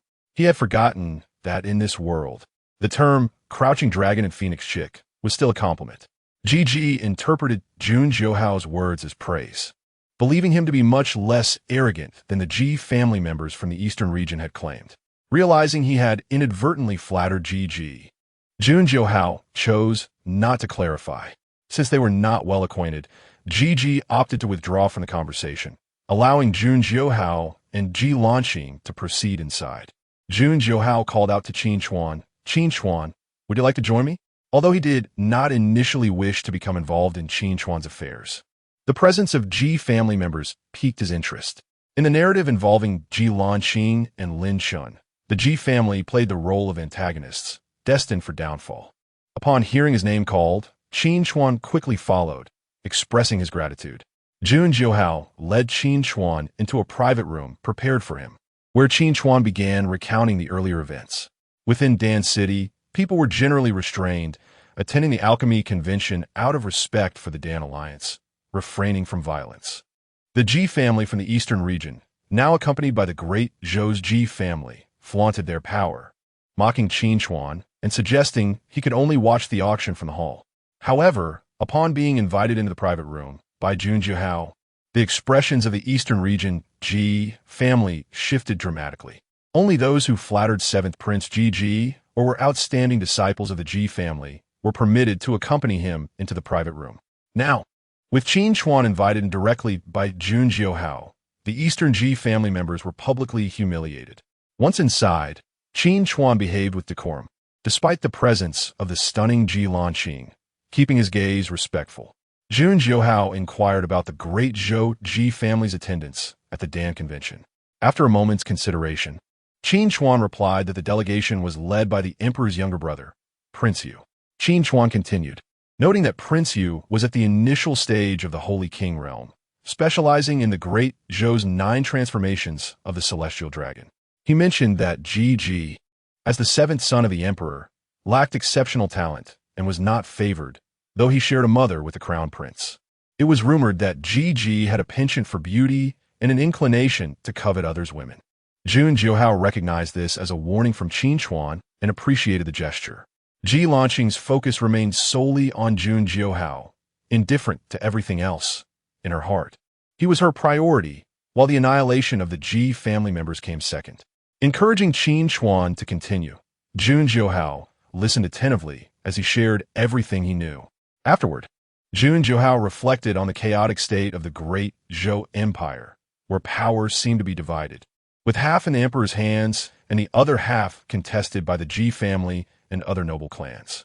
It appeared that the emperor's cultivation was insufficient to suppress dissent. If he were a powerful emperor realm cultivator, who would dare oppose him? Jun Jiuxiao recalled Qin Chuan's mention of the peacock's admiration for beauty. Although he had shielded Ji Lanqing from the peacock's gaze, he felt uneasy about the man's lingering interest. He resolved that once the Dan convention concluded, he would eliminate them all. For now, he had important matters to attend to and decided to let them live a little longer. Qin Chuan then spoke of other factions attending the event, mentioning that the saintess of the Yaoqi sacred land would also be present. Jun Jiuxiao's expression changed momentarily at the mention of the Yaoqi saintess. He was curious to meet her, particularly since she had inexplicably taken an interest in Lin Shun. Moreover, the name of the Yaoqi saintess, known as the Empress of Smoke, was one he had long admired. Ji Lanqing noted the fleeting change in Jun Jiuxiao's demeanor. While her face remained impassive, she mentally registered the name of the Yaoqi saintess, vowing that she would seize the opportunity to eliminate her when the time arose. Chapter 93. The Saintess of Yaoqi. Jun Jiuxiao listened intently as Qin Chuan spoke of the various factions as if he were recounting cherished family stories. And he found Qin Chuan to be quite an intriguing individual, possessing the potential to be a gossip columnist. Jun Jiuxiao surveyed the room and spotted Su Ning along with his fellow disciples. Upon noticing Su Ning's presence, Jun Jiuxiao promptly instructed 2233 to monitor Su Ning's fortune in real time. 2233 immediately activated the fortune testing device to lock onto Su Ning. Today, Jun Jiuxiao intended to ascertain whether the so-called protagonist's fortune would indeed grow in tandem with his opportunities. Seeing that Jun Jiuxiao had lost interest in further conversation, Qin Chuan fell silent. Ji Lanqing, seated beside Jun Jiuxiao, felt vexed at the sight of Qin Chuan. She had hoped for a moment of solitude with the saint's son. Yet this oblivious individual had intruded, demonstrating a lack of awareness. Jun Jiuxiao, noticing Ji Lanqing's apparent discontent, endeavored to comfort her, saying, "Qing'er, what troubles you? If you find anything of interest later, I shall capture it all for you. No need to conserve spirit stones on my account. My spirit stones are all for you to spend. There's nothing wrong. Being with the saint's son is always delightful." Ji Lanqing replied with a gentle smile directed at Jun Jiuxiao. He took her hand in his, and Ji Lanqing, lost in a state of bliss, pushed aside any other thoughts. As Jun Jiuxiao and Ji Lanqing exchanged tender glances, Qin Chuan, maintaining a facade of indifference, observed the scene with detached composure. Jun Jiuxiao felt that Qin Chuan's presence was rather intrusive. Ji Lanqing appeared exceptionally radiant at that moment, her cheeks slightly flushed, gazing at him with eyes full of affection, complimented by her exquisite beauty, making it difficult for Jun Jiuxiao to suppress his feelings. Although he managed to restrain himself, Ji Lanqing took the initiative to rise and settle into his embrace, wrapping her arms around his waist. With a beauty willingly in his arms, Jun Jiuxiao certainly did not decline, embracing Ji Lanqing in return. Qin Chuan remained present, having been invited by Jun Jiuxiao himself, making it inappropriate to dismiss him. Jun Jiuxiao merely held Ji Lanqing close, whispering, "Qing, you are so good." At that moment, Ji Lanqing recalled Qin Chuan's presence, and her desire to confront him intensified. She nestled obediently against Jun Jiuxiao, who was attentively toying with her long, fair fingers while she inhaled the scent of him, enveloped in happiness. Suddenly, a commotion arose from outside, prompting Jun Jiuxiao to glance in that direction. A woman clad in white, as pure as snow, entered the auction hall, captivating everyone's gaze. "Host, this is Lu Ruyan," 2233 chimed in Jun Jiuxiao's mind. Without needing the reminder, he had already surmised her identity.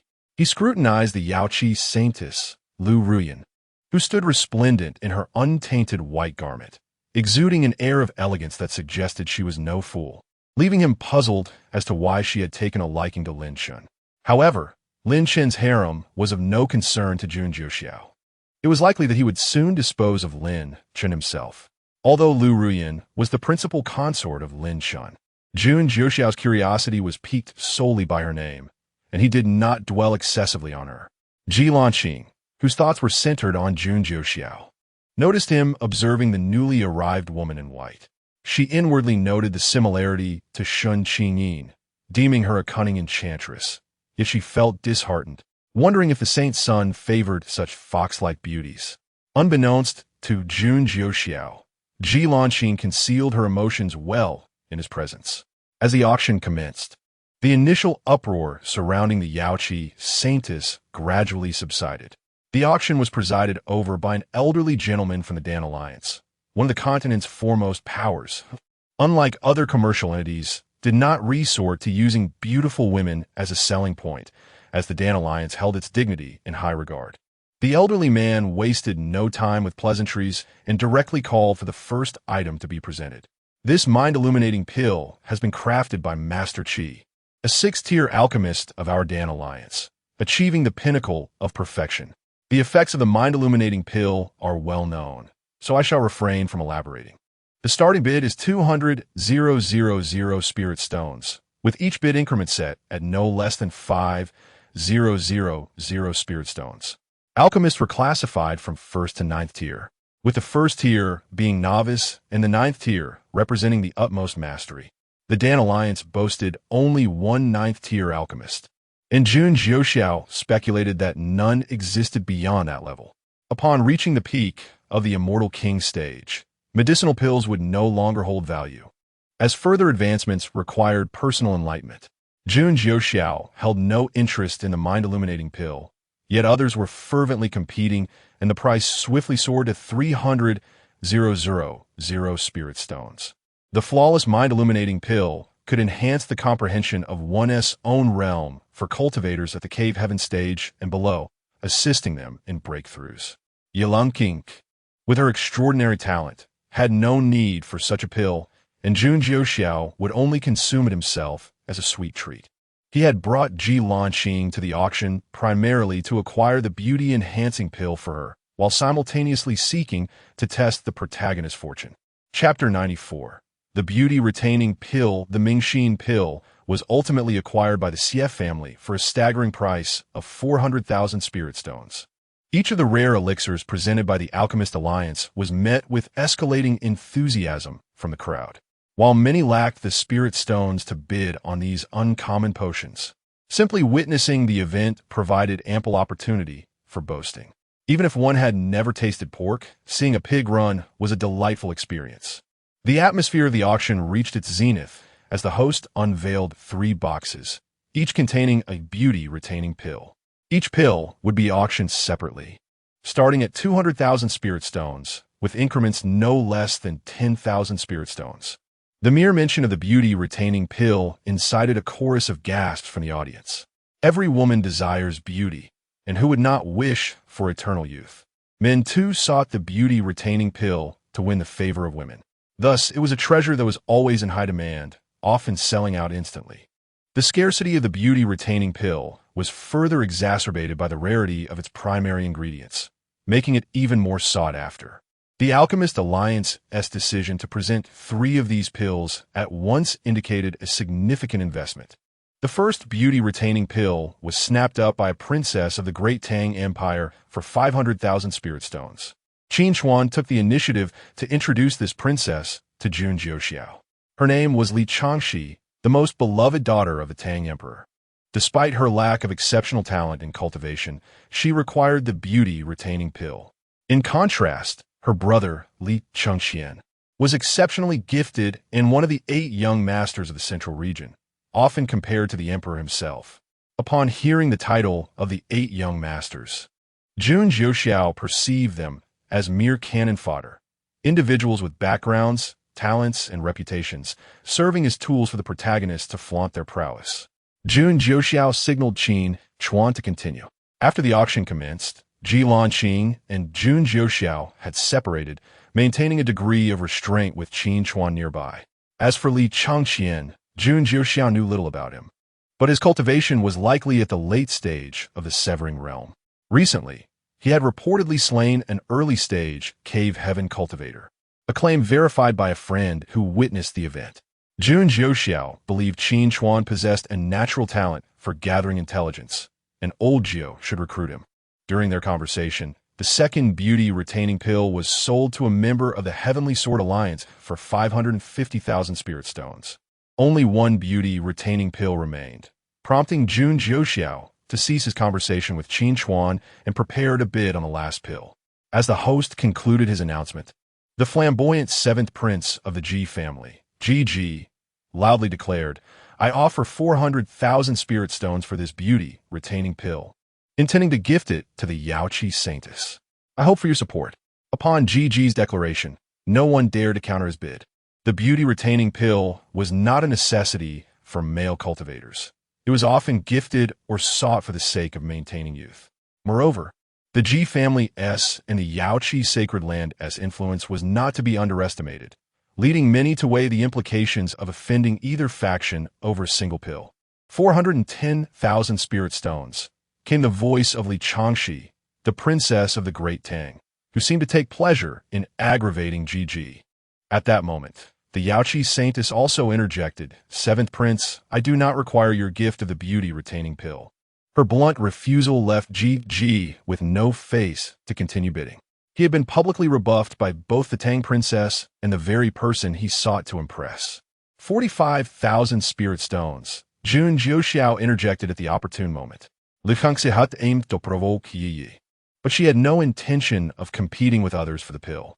The remaining bidders, wary of the conflict between the major factions, refrained from participating, allowing Jun Jiuxiao to acquire the beauty-retaining pill for a mere 450,000 spirit stones.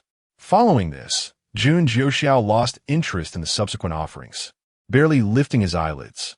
It was not until an ancient box containing a spherical object was presented that he felt a flicker of curiosity, suspecting it might be Su Ning's golden opportunity. Having examined it with his spiritual sense, Jun Jiuxiao discerned that the sphere contained the inheritance of a 9th-tier alchemist, a treasure for most, but of little interest to him.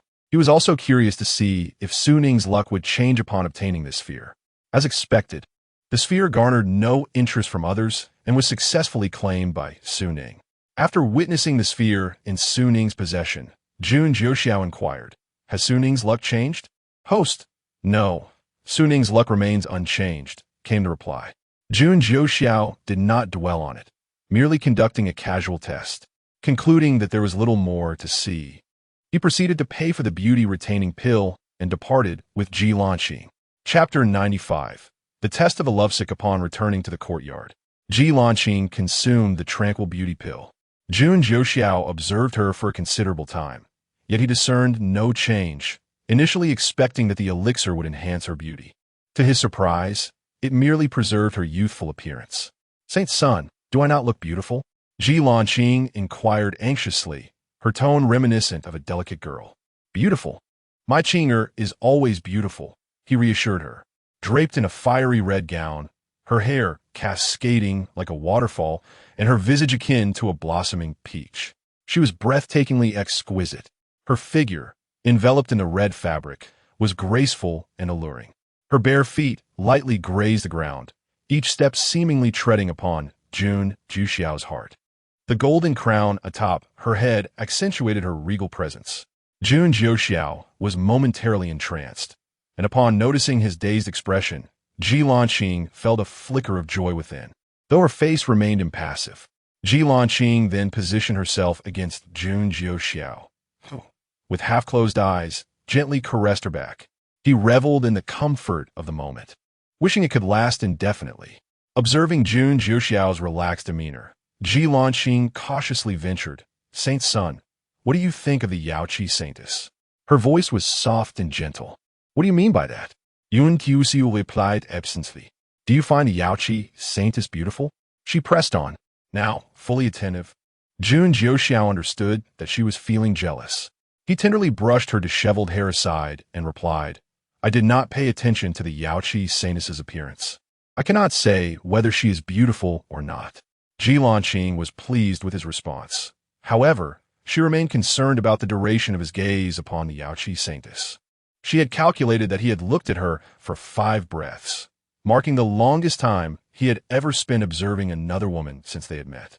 "Sanson, it seems you gazed at the Yaoqi saintess for quite some time," she teased, her tone playful, yet her eyes glinted with a hint of menace. "What are you implying?" "I was merely curious about her cultivation. As the saint son of Xiantian's sacred land, I must understand her to defeat and subdue her," he explained, trying to justify his curiosity about Lin Chen's main consort. "So, did you see the Yaoqi saintess? Do you find her beautiful?" Ji Lanqing's voice turned sultry as she traced circles on his chest, her gaze becoming increasingly frosty. From his earlier words, she inferred that he indeed had looked at the Yaoqi saintess. How can the saint's son look at others? "You belong solely to me," she thought, already conjuring 100 ways to eliminate the Yaoqi saintess. Unaware of the brewing tension, Jun Jiuxiao candidly remarked, "The Yaoqi saintess is not as beautiful as you. You are the unparalleled beauty, the most stunning woman on this continent." He felt quite proud of his answer, convinced of his cleverness. Ji Lanqing's expression remained unchanged as she continued her caresses, playfully suggesting, "Perhaps we should have the Yaoqi saintess serve you as well. What do you think?" Jun Jiuxiao frowned in confusion, looking down at Ji Lanqing. "What nonsense is this? I only need you." He had no desire for multiple partners. His feelings for Ji Lanqing were genuine, blossomed by chance. Observing his reaction, Ji Lanqing felt reassured that he was not lying and had not been swayed by the Yaoqi saintess, which brought her great joy. She leaned in to plant a fragrant kiss on his chin, whispering, "Saint's son, you are truly wonderful." After the kiss, she pressed herself closer to him and casually remarked, "A person as exceptional as you will undoubtedly attract countless women in the future. I just hope you do not forget me." Jun Jiuxiao lightly, pinching her cheek. "Do not overthink it. You are the only one for me. There will be no one else." "Really, saint's son?" Ji Lanqing's eyes sparkled with excitement as she gazed at him. "Indeed, I only desire you, and there shall be no other," he promised. He was inherently averse to complications. Having too many women would only bring trouble. He did not believe those so-called women in harem tales could coexist harmoniously. They would either have ulterior motives or could never tolerate sharing their man. He preferred to avoid such women, especially since he cherished Ji Lanqing and wished not to hurt her feelings for the sake of others. Ji Lanqing believed his words. Yet, she was determined to cultivate to surpass him so they could remain together on Xiantian Peak. Satisfied with his reassurances, she initiated another kiss with him. Jun Jiuxiao could never bring himself to refuse Ji Lanqing. In the following 2 days, Jun Jiuxiao devoted himself to aiding Ji Lanqing in enhancing her cultivation. Utilizing his own spiritual energy, he safeguarded her meridians while she consumed copious amounts of elixirs. Employing the red lotus calamity fire, he refined the elixirs, expelling unwanted impurities from her body, allowing Ji Lanqing to absorb the pure medicinal essence and swiftly reach the peak of the embryonic stage. She was merely awaiting the conclusion of this alchemical conference to break through to the next realm. This method was exclusive to Ji Lanqing, reliant on the red lotus calamity fire to refine the elixirs while Jun Jiuxiao meticulously protected her meridians. Otherwise, Others attempting such a feat would either be overwhelmed by the elixir's spiritual energy or suffer from blocked meridians and contamination, ruining their cultivation potential. Jun Jiuxiao only resorted to this method because he recognized Ji Lanqing's solid foundation. Nonetheless, cultivators must still progress step by step to reach greater heights. However, with Ji Lanqing by his side, it was permissible for her to occasionally take shortcuts without hindering her future cultivation. Chapter 96. The eve of the Southern Region Alchemy Conference. The Southern Region Alchemy Conference is divided into two age groups for competition. The first category comprises participants under the age of 50, predominantly second and third-tier alchemists. The second category includes those under 200, primarily fourth and fifth-tier alchemists. Alchemists of the sixth tier and above do not partake in the grand competition, as they are considered rare within the Alchemy Alliance. Achieving the rank of a sixth-tier alchemist is not merely a matter of time. It demands a blend of talent, diligence, and opportunity. The age of an alchemist is assessed differently from that of practitioners. For instance, someone like Jun Jiuxiao, who is 100 years old, is still regarded as a youthful contender in the realm of cultivation. In this domain, age disparities of 200 to 300 years can still be considered peers, given the prolonged lifespans of cultivators. Most practitioners are evaluated based on their cultivation level, as well as their status and mentorship. Jun Jiuxiao, being the scion of the Xintian Holy Sun, is thus considered a contemporary to the heirs and maidens of the Yaoqi sacred land, provided their age difference is not excessive. After all, one cannot equate a 5,000-year-old holy sun with one merely 100 years old. Furthermore, a holy son who has held his title for 5 millennia without ascending should reflect on his own capabilities. In the realm of alchemy, 50 years serves as a critical threshold. Should an alchemist surpass this age, regardless of their tier, they are no longer deemed among the younger generation. The Southern Region Alchemy Conference has been held countless times and possesses a well-established protocol. The Alchemy Alliance has thoughtfully prepared designated viewing platforms for each major faction, while lesser-known sects and wandering practitioners may congregate in the square. The conference is presided over by a 7th-tier alchemist from the Alchemy Alliance, who has already taken his place at the main stage. The competition square is packed to the brim, teeming with people akin to a horde of zombies, with only heads visible amidst the throng. Even before the event commences, murmurs ripple through the crowd. Who do you think is the strongest among the younger generation this time? Undoubtedly, it is Meng Qinghuan.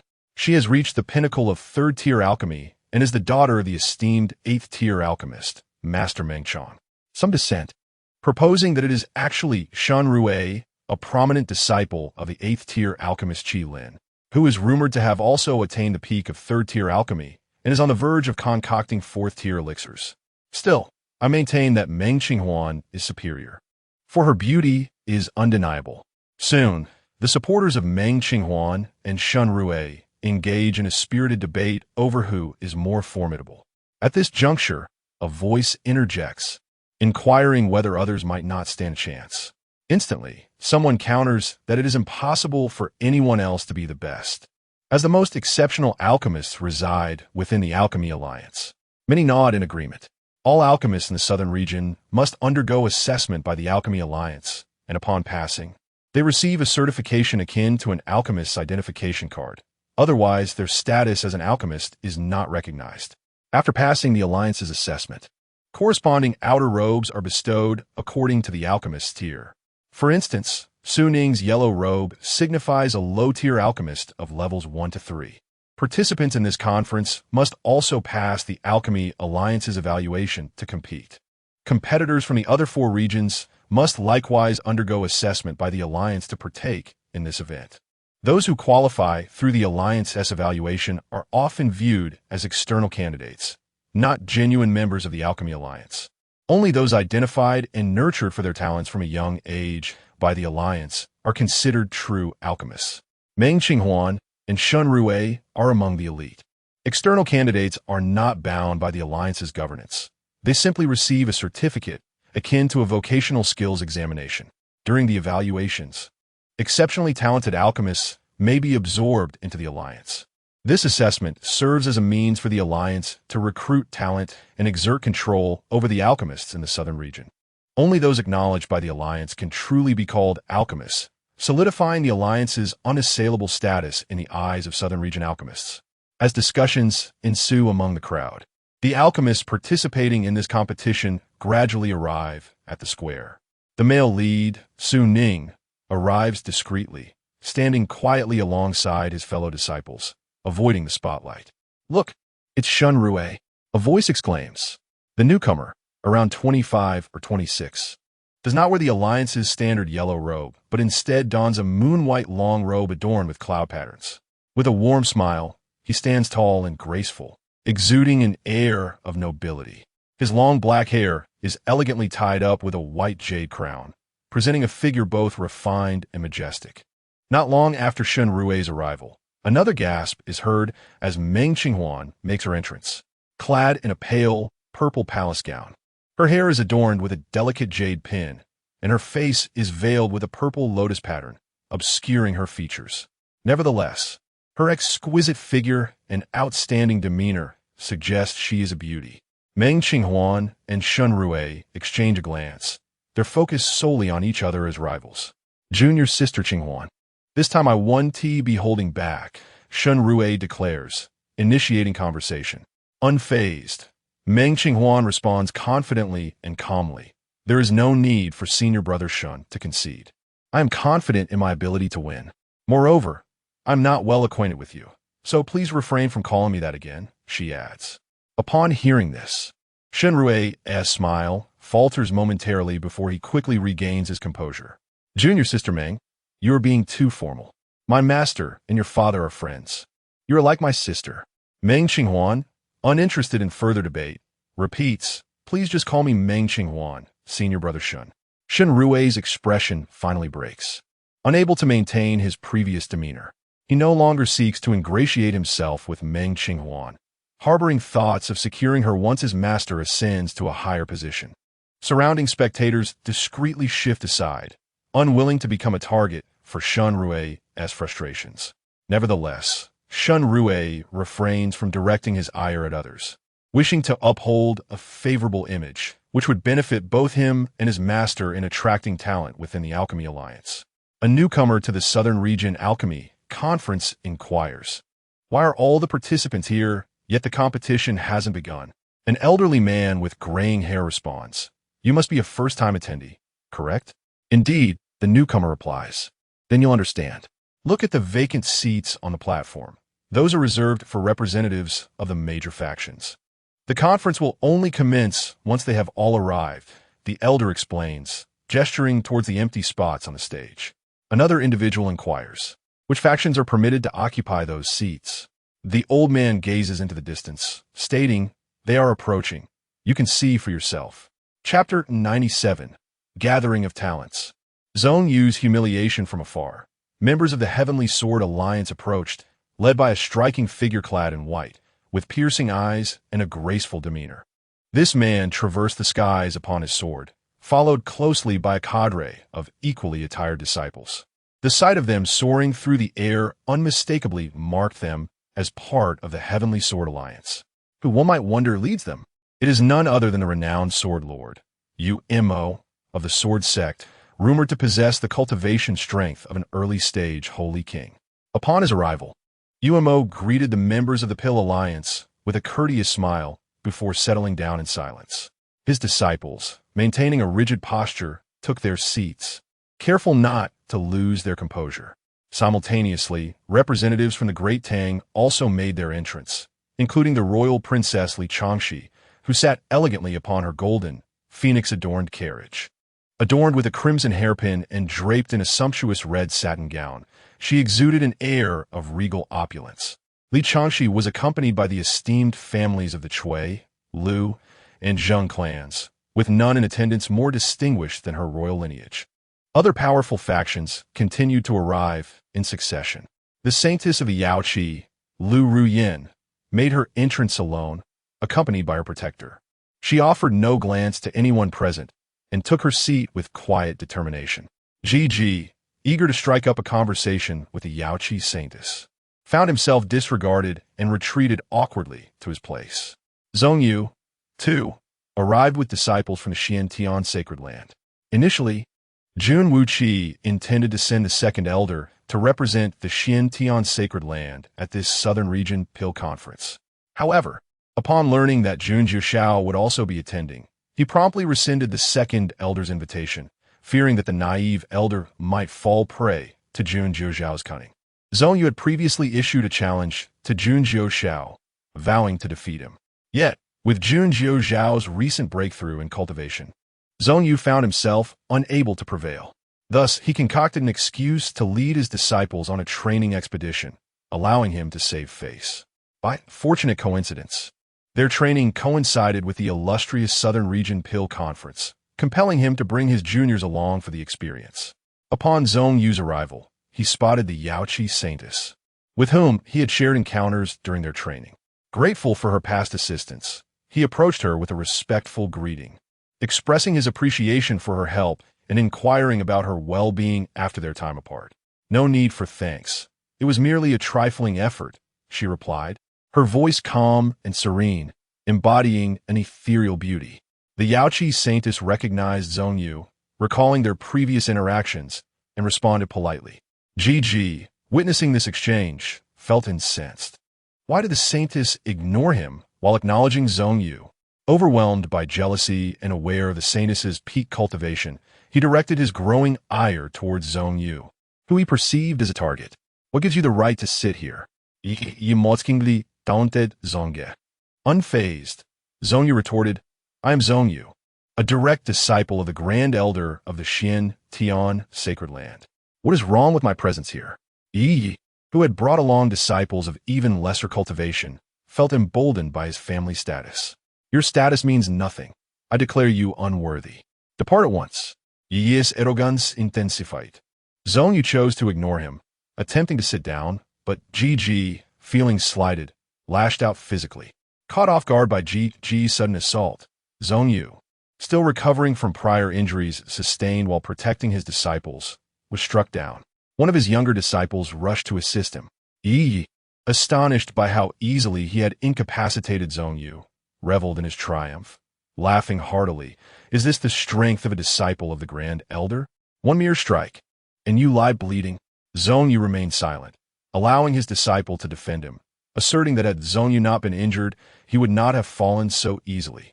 Ji, indifferent to Zhong Yu's condition, reveled in his victory over a disciple of the esteemed Xiantian sacred land.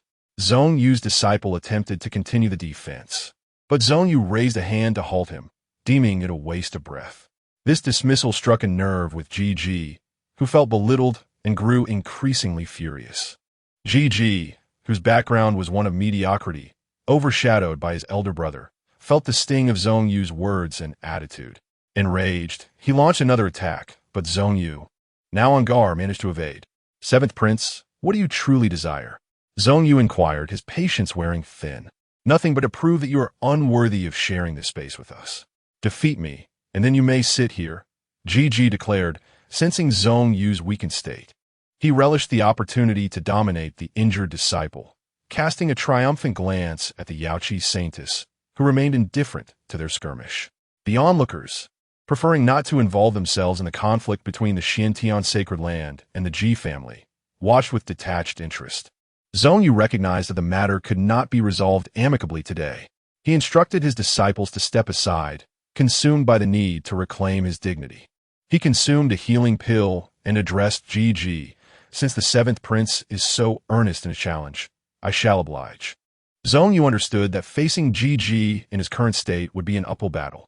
Nevertheless, for the sake of the Xiantian sacred land's honor, he felt compelled to engage.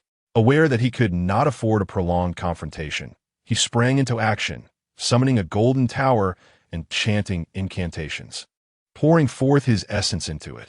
The golden tower, known as the Golden Light Tower, served as Zhong Yu's lifebound artifact. As it absorbed his blood essence, it emanated a brilliant glow. "Go," he commanded, and the tower surged forth, its radiance intensifying as it hurtled toward Ji. Yi, whose cultivation was artificially inflated by pills, had no hope of withstanding Zhong Yu's sacrificial attack. He hastily retrieved a one-time use protective artifact bestowed by his brother, the Linjia shield, capable of absorbing a strike from a revered being. In a bid to impress, Yi spotted no advance. After unleashing his assault, Zhong Yu was left too weak to rise, supported by his disciple. Witnessing Yi standing unstead. He could not contain his frustration, expelling a mouthful of blood. Today, he would endure this humiliation, preparing to depart with his disciples in tow. Chapter 98. The slap from the sky, Zhong Yu found himself unable to leave, beset by injuries that had yet to heal. After expending his vital essence to unleash a strike with his life-bound artifact, he could only stand with the support of his junior disciple. Remaining here would subject him to further humiliation at the hands of GG, a fate he preferred to avoid. It was far better to retreat and bide his time until he could seek vengeance after his recovery. At this moment, he refrained from uttering harsh words, knowing that such bravado would only render him more of a fool. GG obstructed Zhong Yu and his companions once more, demanding, "Who permitted your departure?" The disciple supporting Zhong Yu, indignant, retorted, "What more do you want? We are leaving. Is that not what you desire?" He smirked malevolently, reveling in his power over the talented. "I have suddenly decided that I no longer wish for you to leave. You, Zhong Yu, must admit your inferiority and beg for mercy from me before I allow your exit." The disdain in GG's laughter was palpable. He relished the feeling of trampling a genius underfoot. Zhong Yu's eyes blazed with suppressed fury as he shot back. "You dare to insult me, a disciple of Xiantian's sacred land? Your actions are an affront to it." GG's words were deliberately aimed at Zhong Yu's heart, inflicting wounds deeper than mere physical injuries. Zhong Yu struggled to articulate a response, hastily consuming another healing pill to regain his strength. "Seven Prince, step aside. We intend to leave." The humiliation GG inflicted upon him today would not be forgotten. He vowed to repay it 100-fold in the future. "I have told you that you must plead for mercy if you wish to leave," GG taunted, his arrogance swelling. Observing the lack of action from the 7th-grade alchemist of the Dan Alliance, Zhong Yu discerned he was aligned with the Ji family. Turning to the Jade Prince of the great Zhou Ji family, he inquired, "Will you truly allow him to humiliate me in my Xiantian sacred land?"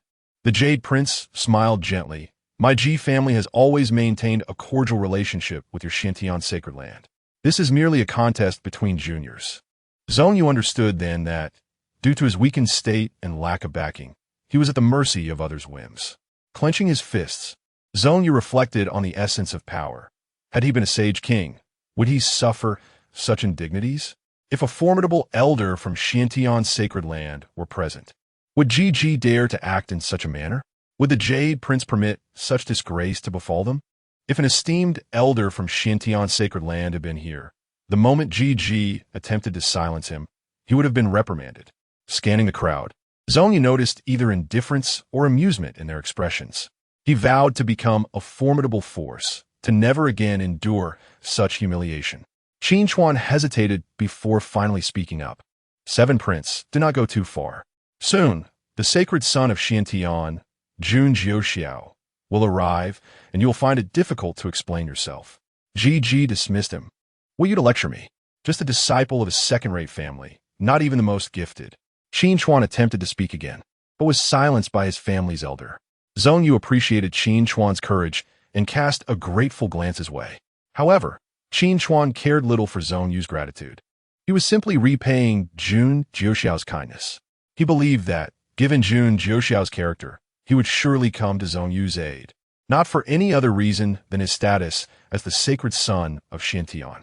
Zhong Yu ceased his verbal sparring, recognizing that neither he nor his fellow disciples would lose their lives today, but they were destined to endure humiliation before departing. At that moment, a flicker of hope ignited within him, wishing that Jun Jiuxiao would arrive soon to assist them. Yet, he quickly dismissed this naive notion, realizing that his faction was at odds with Jun Jiuxiao. It was unlikely he would come to their aid. He glanced back at his companions, who understood his resolve, each nodding with determination.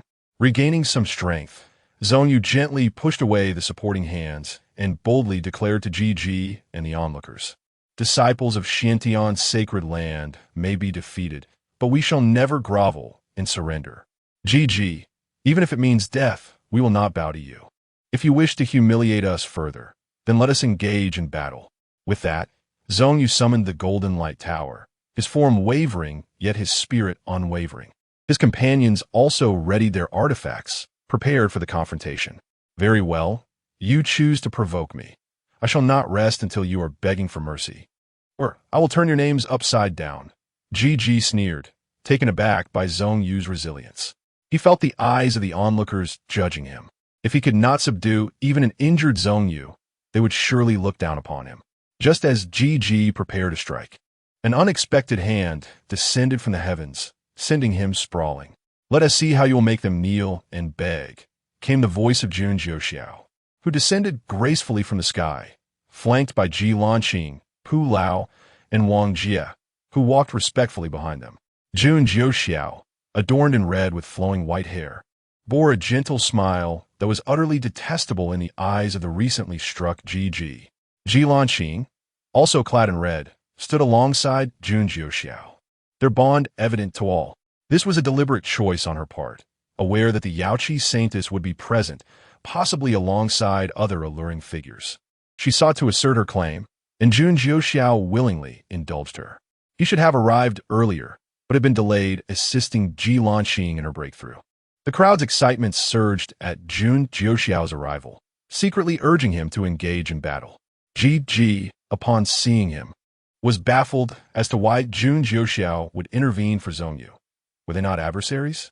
Unlike the other princes of the Great Zhou, who would not aid each other when humiliated, Ji failed to grasp that, as the sacred son of Xiantian, insulting one of his disciples was tantamount to insulting him. Jun Jiuxiao's rivalry with Zhong Yu was merely an internal struggle within Xiantian's sacred land. Outside, they were united as disciples, sharing both honor and disgrace.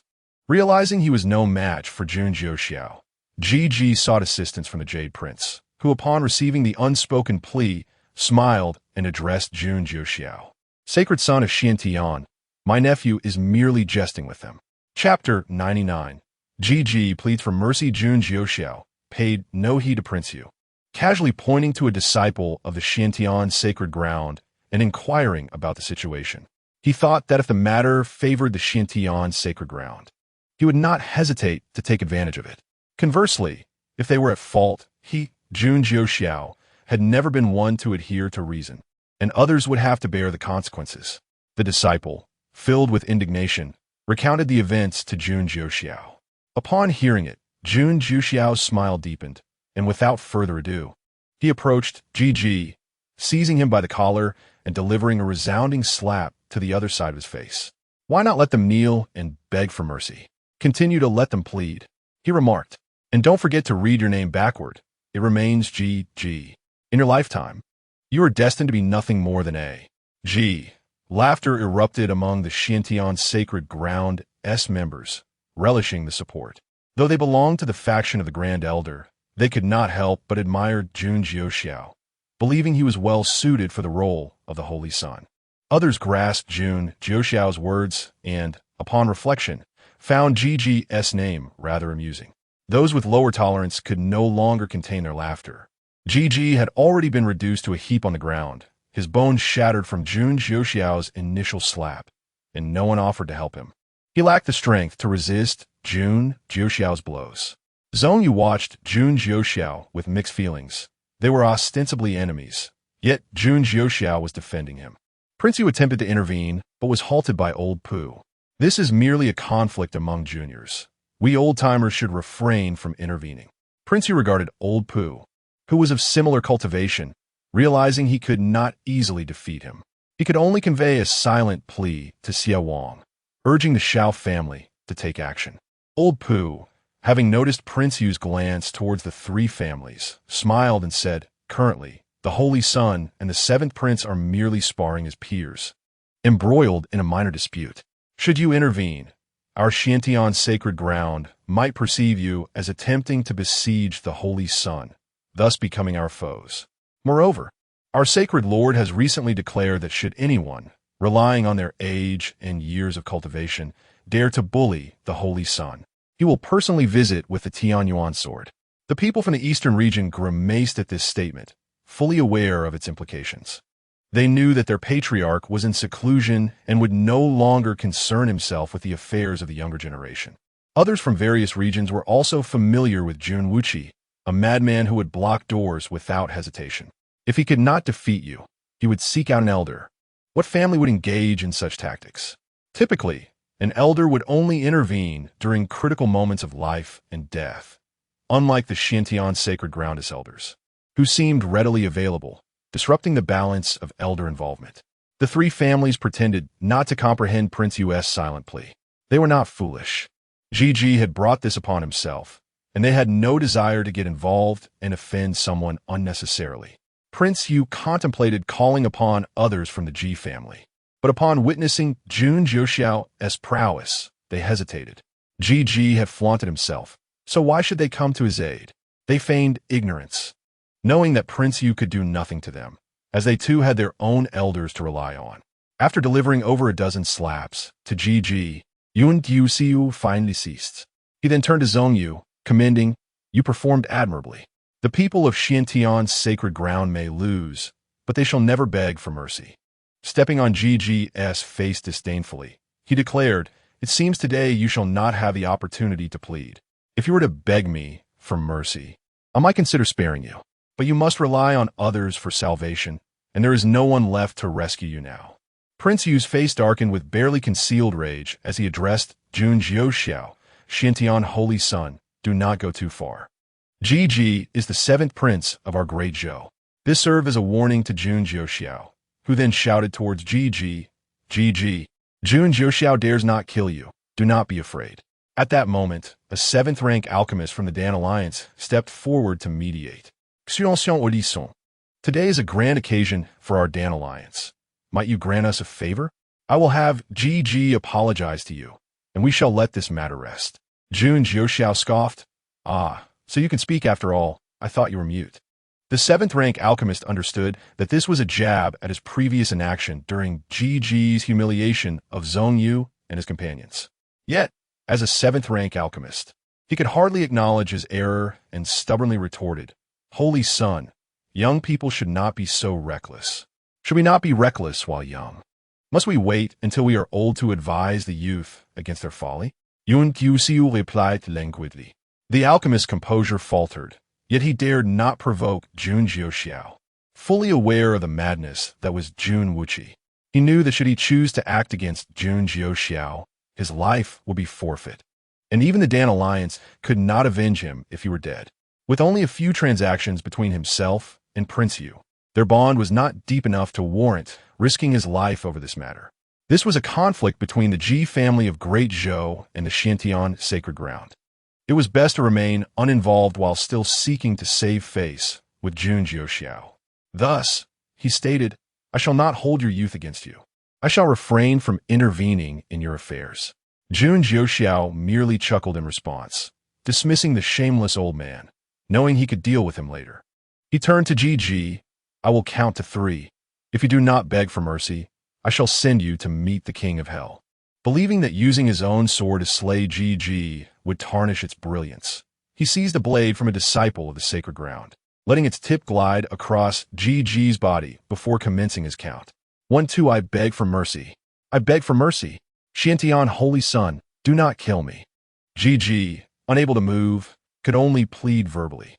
Jun Jiuxiao had been careful with the force and placement of his slaps, ensuring Ji could still speak despite the swelling and pain. Ji had long been intimidated by Jun Jiuxiao's imposing presence, and the sensation of the blade against his skin filled him with dread. He believed Jun Jiuxiao genuinely intended to end his life, and he could not afford to take that gamble. He had but one life. In Ji's eyes, his life was far more valuable than his pride. Prince Yu's face turned a sickly shade of green, and those from Great Zhou wore expressions of discontent, lamenting the disgrace brought upon their prince. "Did you not see that none of the Xiantian sacred ground members begged for mercy earlier? Are you truly this afraid of death?" They misjudged Jun Jiuxiao, who was indeed serious. If Ji did not plead for mercy, he would undoubtedly be slain. Zhongyu's disciples, filled with admiration for Jun Jiuxiao, had reached the pinnacle of their devotion, now fervently idolizing him. Zhong Yu observed the expressions of his juniors, recognizing their reverence for Jun Jiuxiao, and chose not to voice his thoughts, for he too had begun to admire Jun Jiuxiao. Chapter 100. The gaze of the Yaoqi saintess Ji pleaded for mercy. Yet Jun Jiuxiao remained relentless, continuing to entangle himself in this matter. After all, the Ji family was destined to perish within days.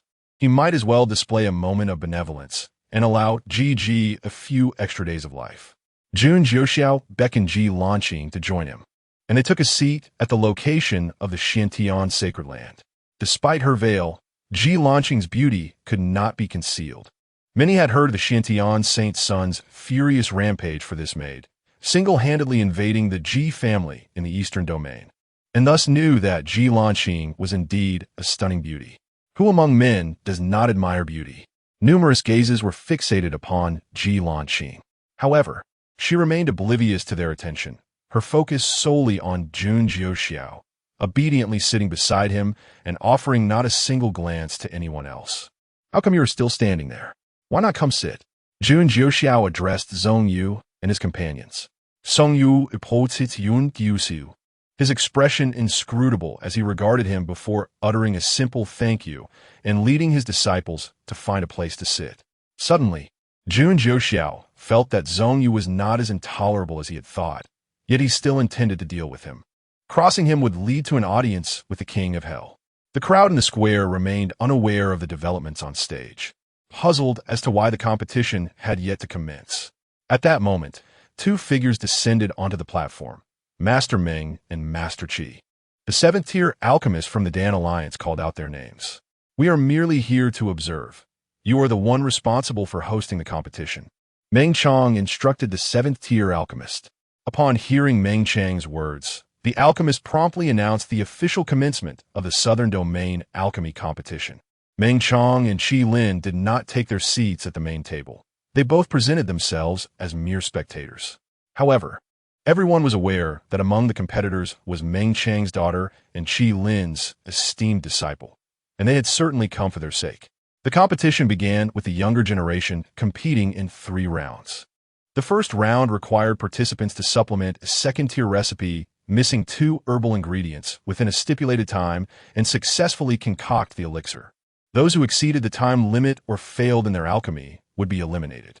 The second round mandated the refining of a third-tier elixir within a designated time frame, with the recipe provided by the Dan Alliance. Again, failure or exceeding the time limit meant elimination. The third round imposed no restrictions. Contestants could freely refine any elixir within the allotted time. The best elixir would be chosen by 3 6th-tier alchemists from the Dan Alliance, determining the ultimate victor. Jun Jiuxiao held little interest in the competition. He had merely come to observe Su Ning, the male protagonist. He paid no attention to the first 2 rounds, confident that Su Ning would undoubtedly advance to the 3rd round. Jun Jiuxiao sensed the Yaoqi saintess, Lu Ruyan, frequently shifting her gaze toward him. Ji Lanqing, too, noticed Lu Ruyan's scrutiny of Jun Jiuxiao and had now included her on her list of potential threats. However, Lu Ruyan's cultivation surpassed her own. Otherwise, Ji Lanqing would have already eliminated her. Ji Lanqing intentionally shifted her position to obstruct Lu Ruyan's view of Jun Jiuxiao. Her presence effectively shielded him from the saintess's gaze, and she aimed to assert her claim over Jun Jiuxiao, signaling to Lu Ruyan not to covet another's man. Saint Sun, the Yaoqi saintess has gazed at you numerous times. Will you not respond to her? Ji Lanqing's smile belied her inner resolve, akin to wielding a dagger. I hold no interest in her. Do not overthink it, Jun Jiuxiao replied, reaching out to grasp Ji Lanqing's hand. Ji Lanqing was taken aback by Jun Jiuxiao's public display of affection, her pale, cold visage tinged with a delicate blush. Jun Jiuxiao was utterly enamored by this side of Ji Lanqing. Indifferent to others yet tender toward him, she embodied the ideal partner for every man. The Yaoqi saintess was indeed beautiful and seemed to harbor interest in the saint's son. Could it be that he remained unmoved? A man of Jun Jiuxiao's caliber would surely attract the Yaoqi saintess's attention. Ji Lanqing lowered her head, feigning shyness, concealing the murderous intent she harbored toward Lu Ruyan. I have no interest in her. Stop your idle thoughts. I have declared that you are the only one I desire. Jun Jiuxiao, unfazed by her earlier remarks, reiterated his affection for her alone. Ji Lanqing's internal turmoil eased, her voice growing softer. Saint Sun, you are truly kind to me. Nevertheless, she had already marked the Yaoqi saintess for death. Any who dared covet her Saint Sun would meet their demise at her hands. The actions of Jun Jiuxiao and Ji Lanqing did not go unnoticed by the crowd. It appeared that the Xintian Saint Sun genuinely cherished his maid, unashamed in public. Lu Rian also observed Ji Lanqing's deliberate obstruction of her view. Although Ji Lanqing could not entirely conceal her from sight, the saintess refrained from further glances at Jun Jiuxiao. The first round had long concluded, with the second round nearing its end, the fragrance of elixirs wafting through the air. Jun Jiuxiao played with Ji Lanqing's hand. Her delicate fingers were soft and smooth, her skin like refined jade, her slender fingers resembling bamboo shoots, with a glimpse of her wrist resembling a white lotus root. The reason for Lu Rian's frequent glances at Jun Jiuxiao was simple. She sensed that he could be the key to her ascension as an emperor. It was common knowledge that each generation of Yaoqi saintesses practiced the secret technique of the Yaoqi sacred land, the Nine Heavens mystical maiden scripture, which Lu Rian had indeed mastered. In truth, the Yaoqi sacred land possessed another secret technique, the Supreme Induction Sutra. Born with a congenital Tao body, Lu Rian could sense the Tao. Upon witnessing her awakening, the Yaoqi Lord immediately urged her to cultivate this additional secret technique, which had only been practiced by the first-generation Yaoqi Lord. The Supreme Induction Sutra was not a method for enhancing cultivation. Rather, it was used to sense dangers and advantageous opportunities. Lu Rian had long sensed that this southern domain alchemy competition presented an opportunity for her to ascend as an emperor, which is why she ventured such a distance with only her protectors. She had also attended the auction to seek out her opportunity for ascension, yet it had eluded her. At that time, Jun Jiuxiao had surrounded his private chamber with the aura of an emperor, rendering her unable to sense him. Today, she sensed that her opportunity was drawing nearer, especially as Zhongyu remained silent in the face of their humiliation. The moment Jun Jiuxiao appeared, she distinctly sensed that he bore the opportunity for her ascension, prompting her repeated glances at him. She remained unaware of the reason why such an opportunity manifested in the Xintian Saint Sun, yet the Supreme Induction Sutra had never led her astray. She needed to devise a means to approach him. As for the hostility emanating from Jun Jiuxiao's maid, she sensed it but did not take it to heart.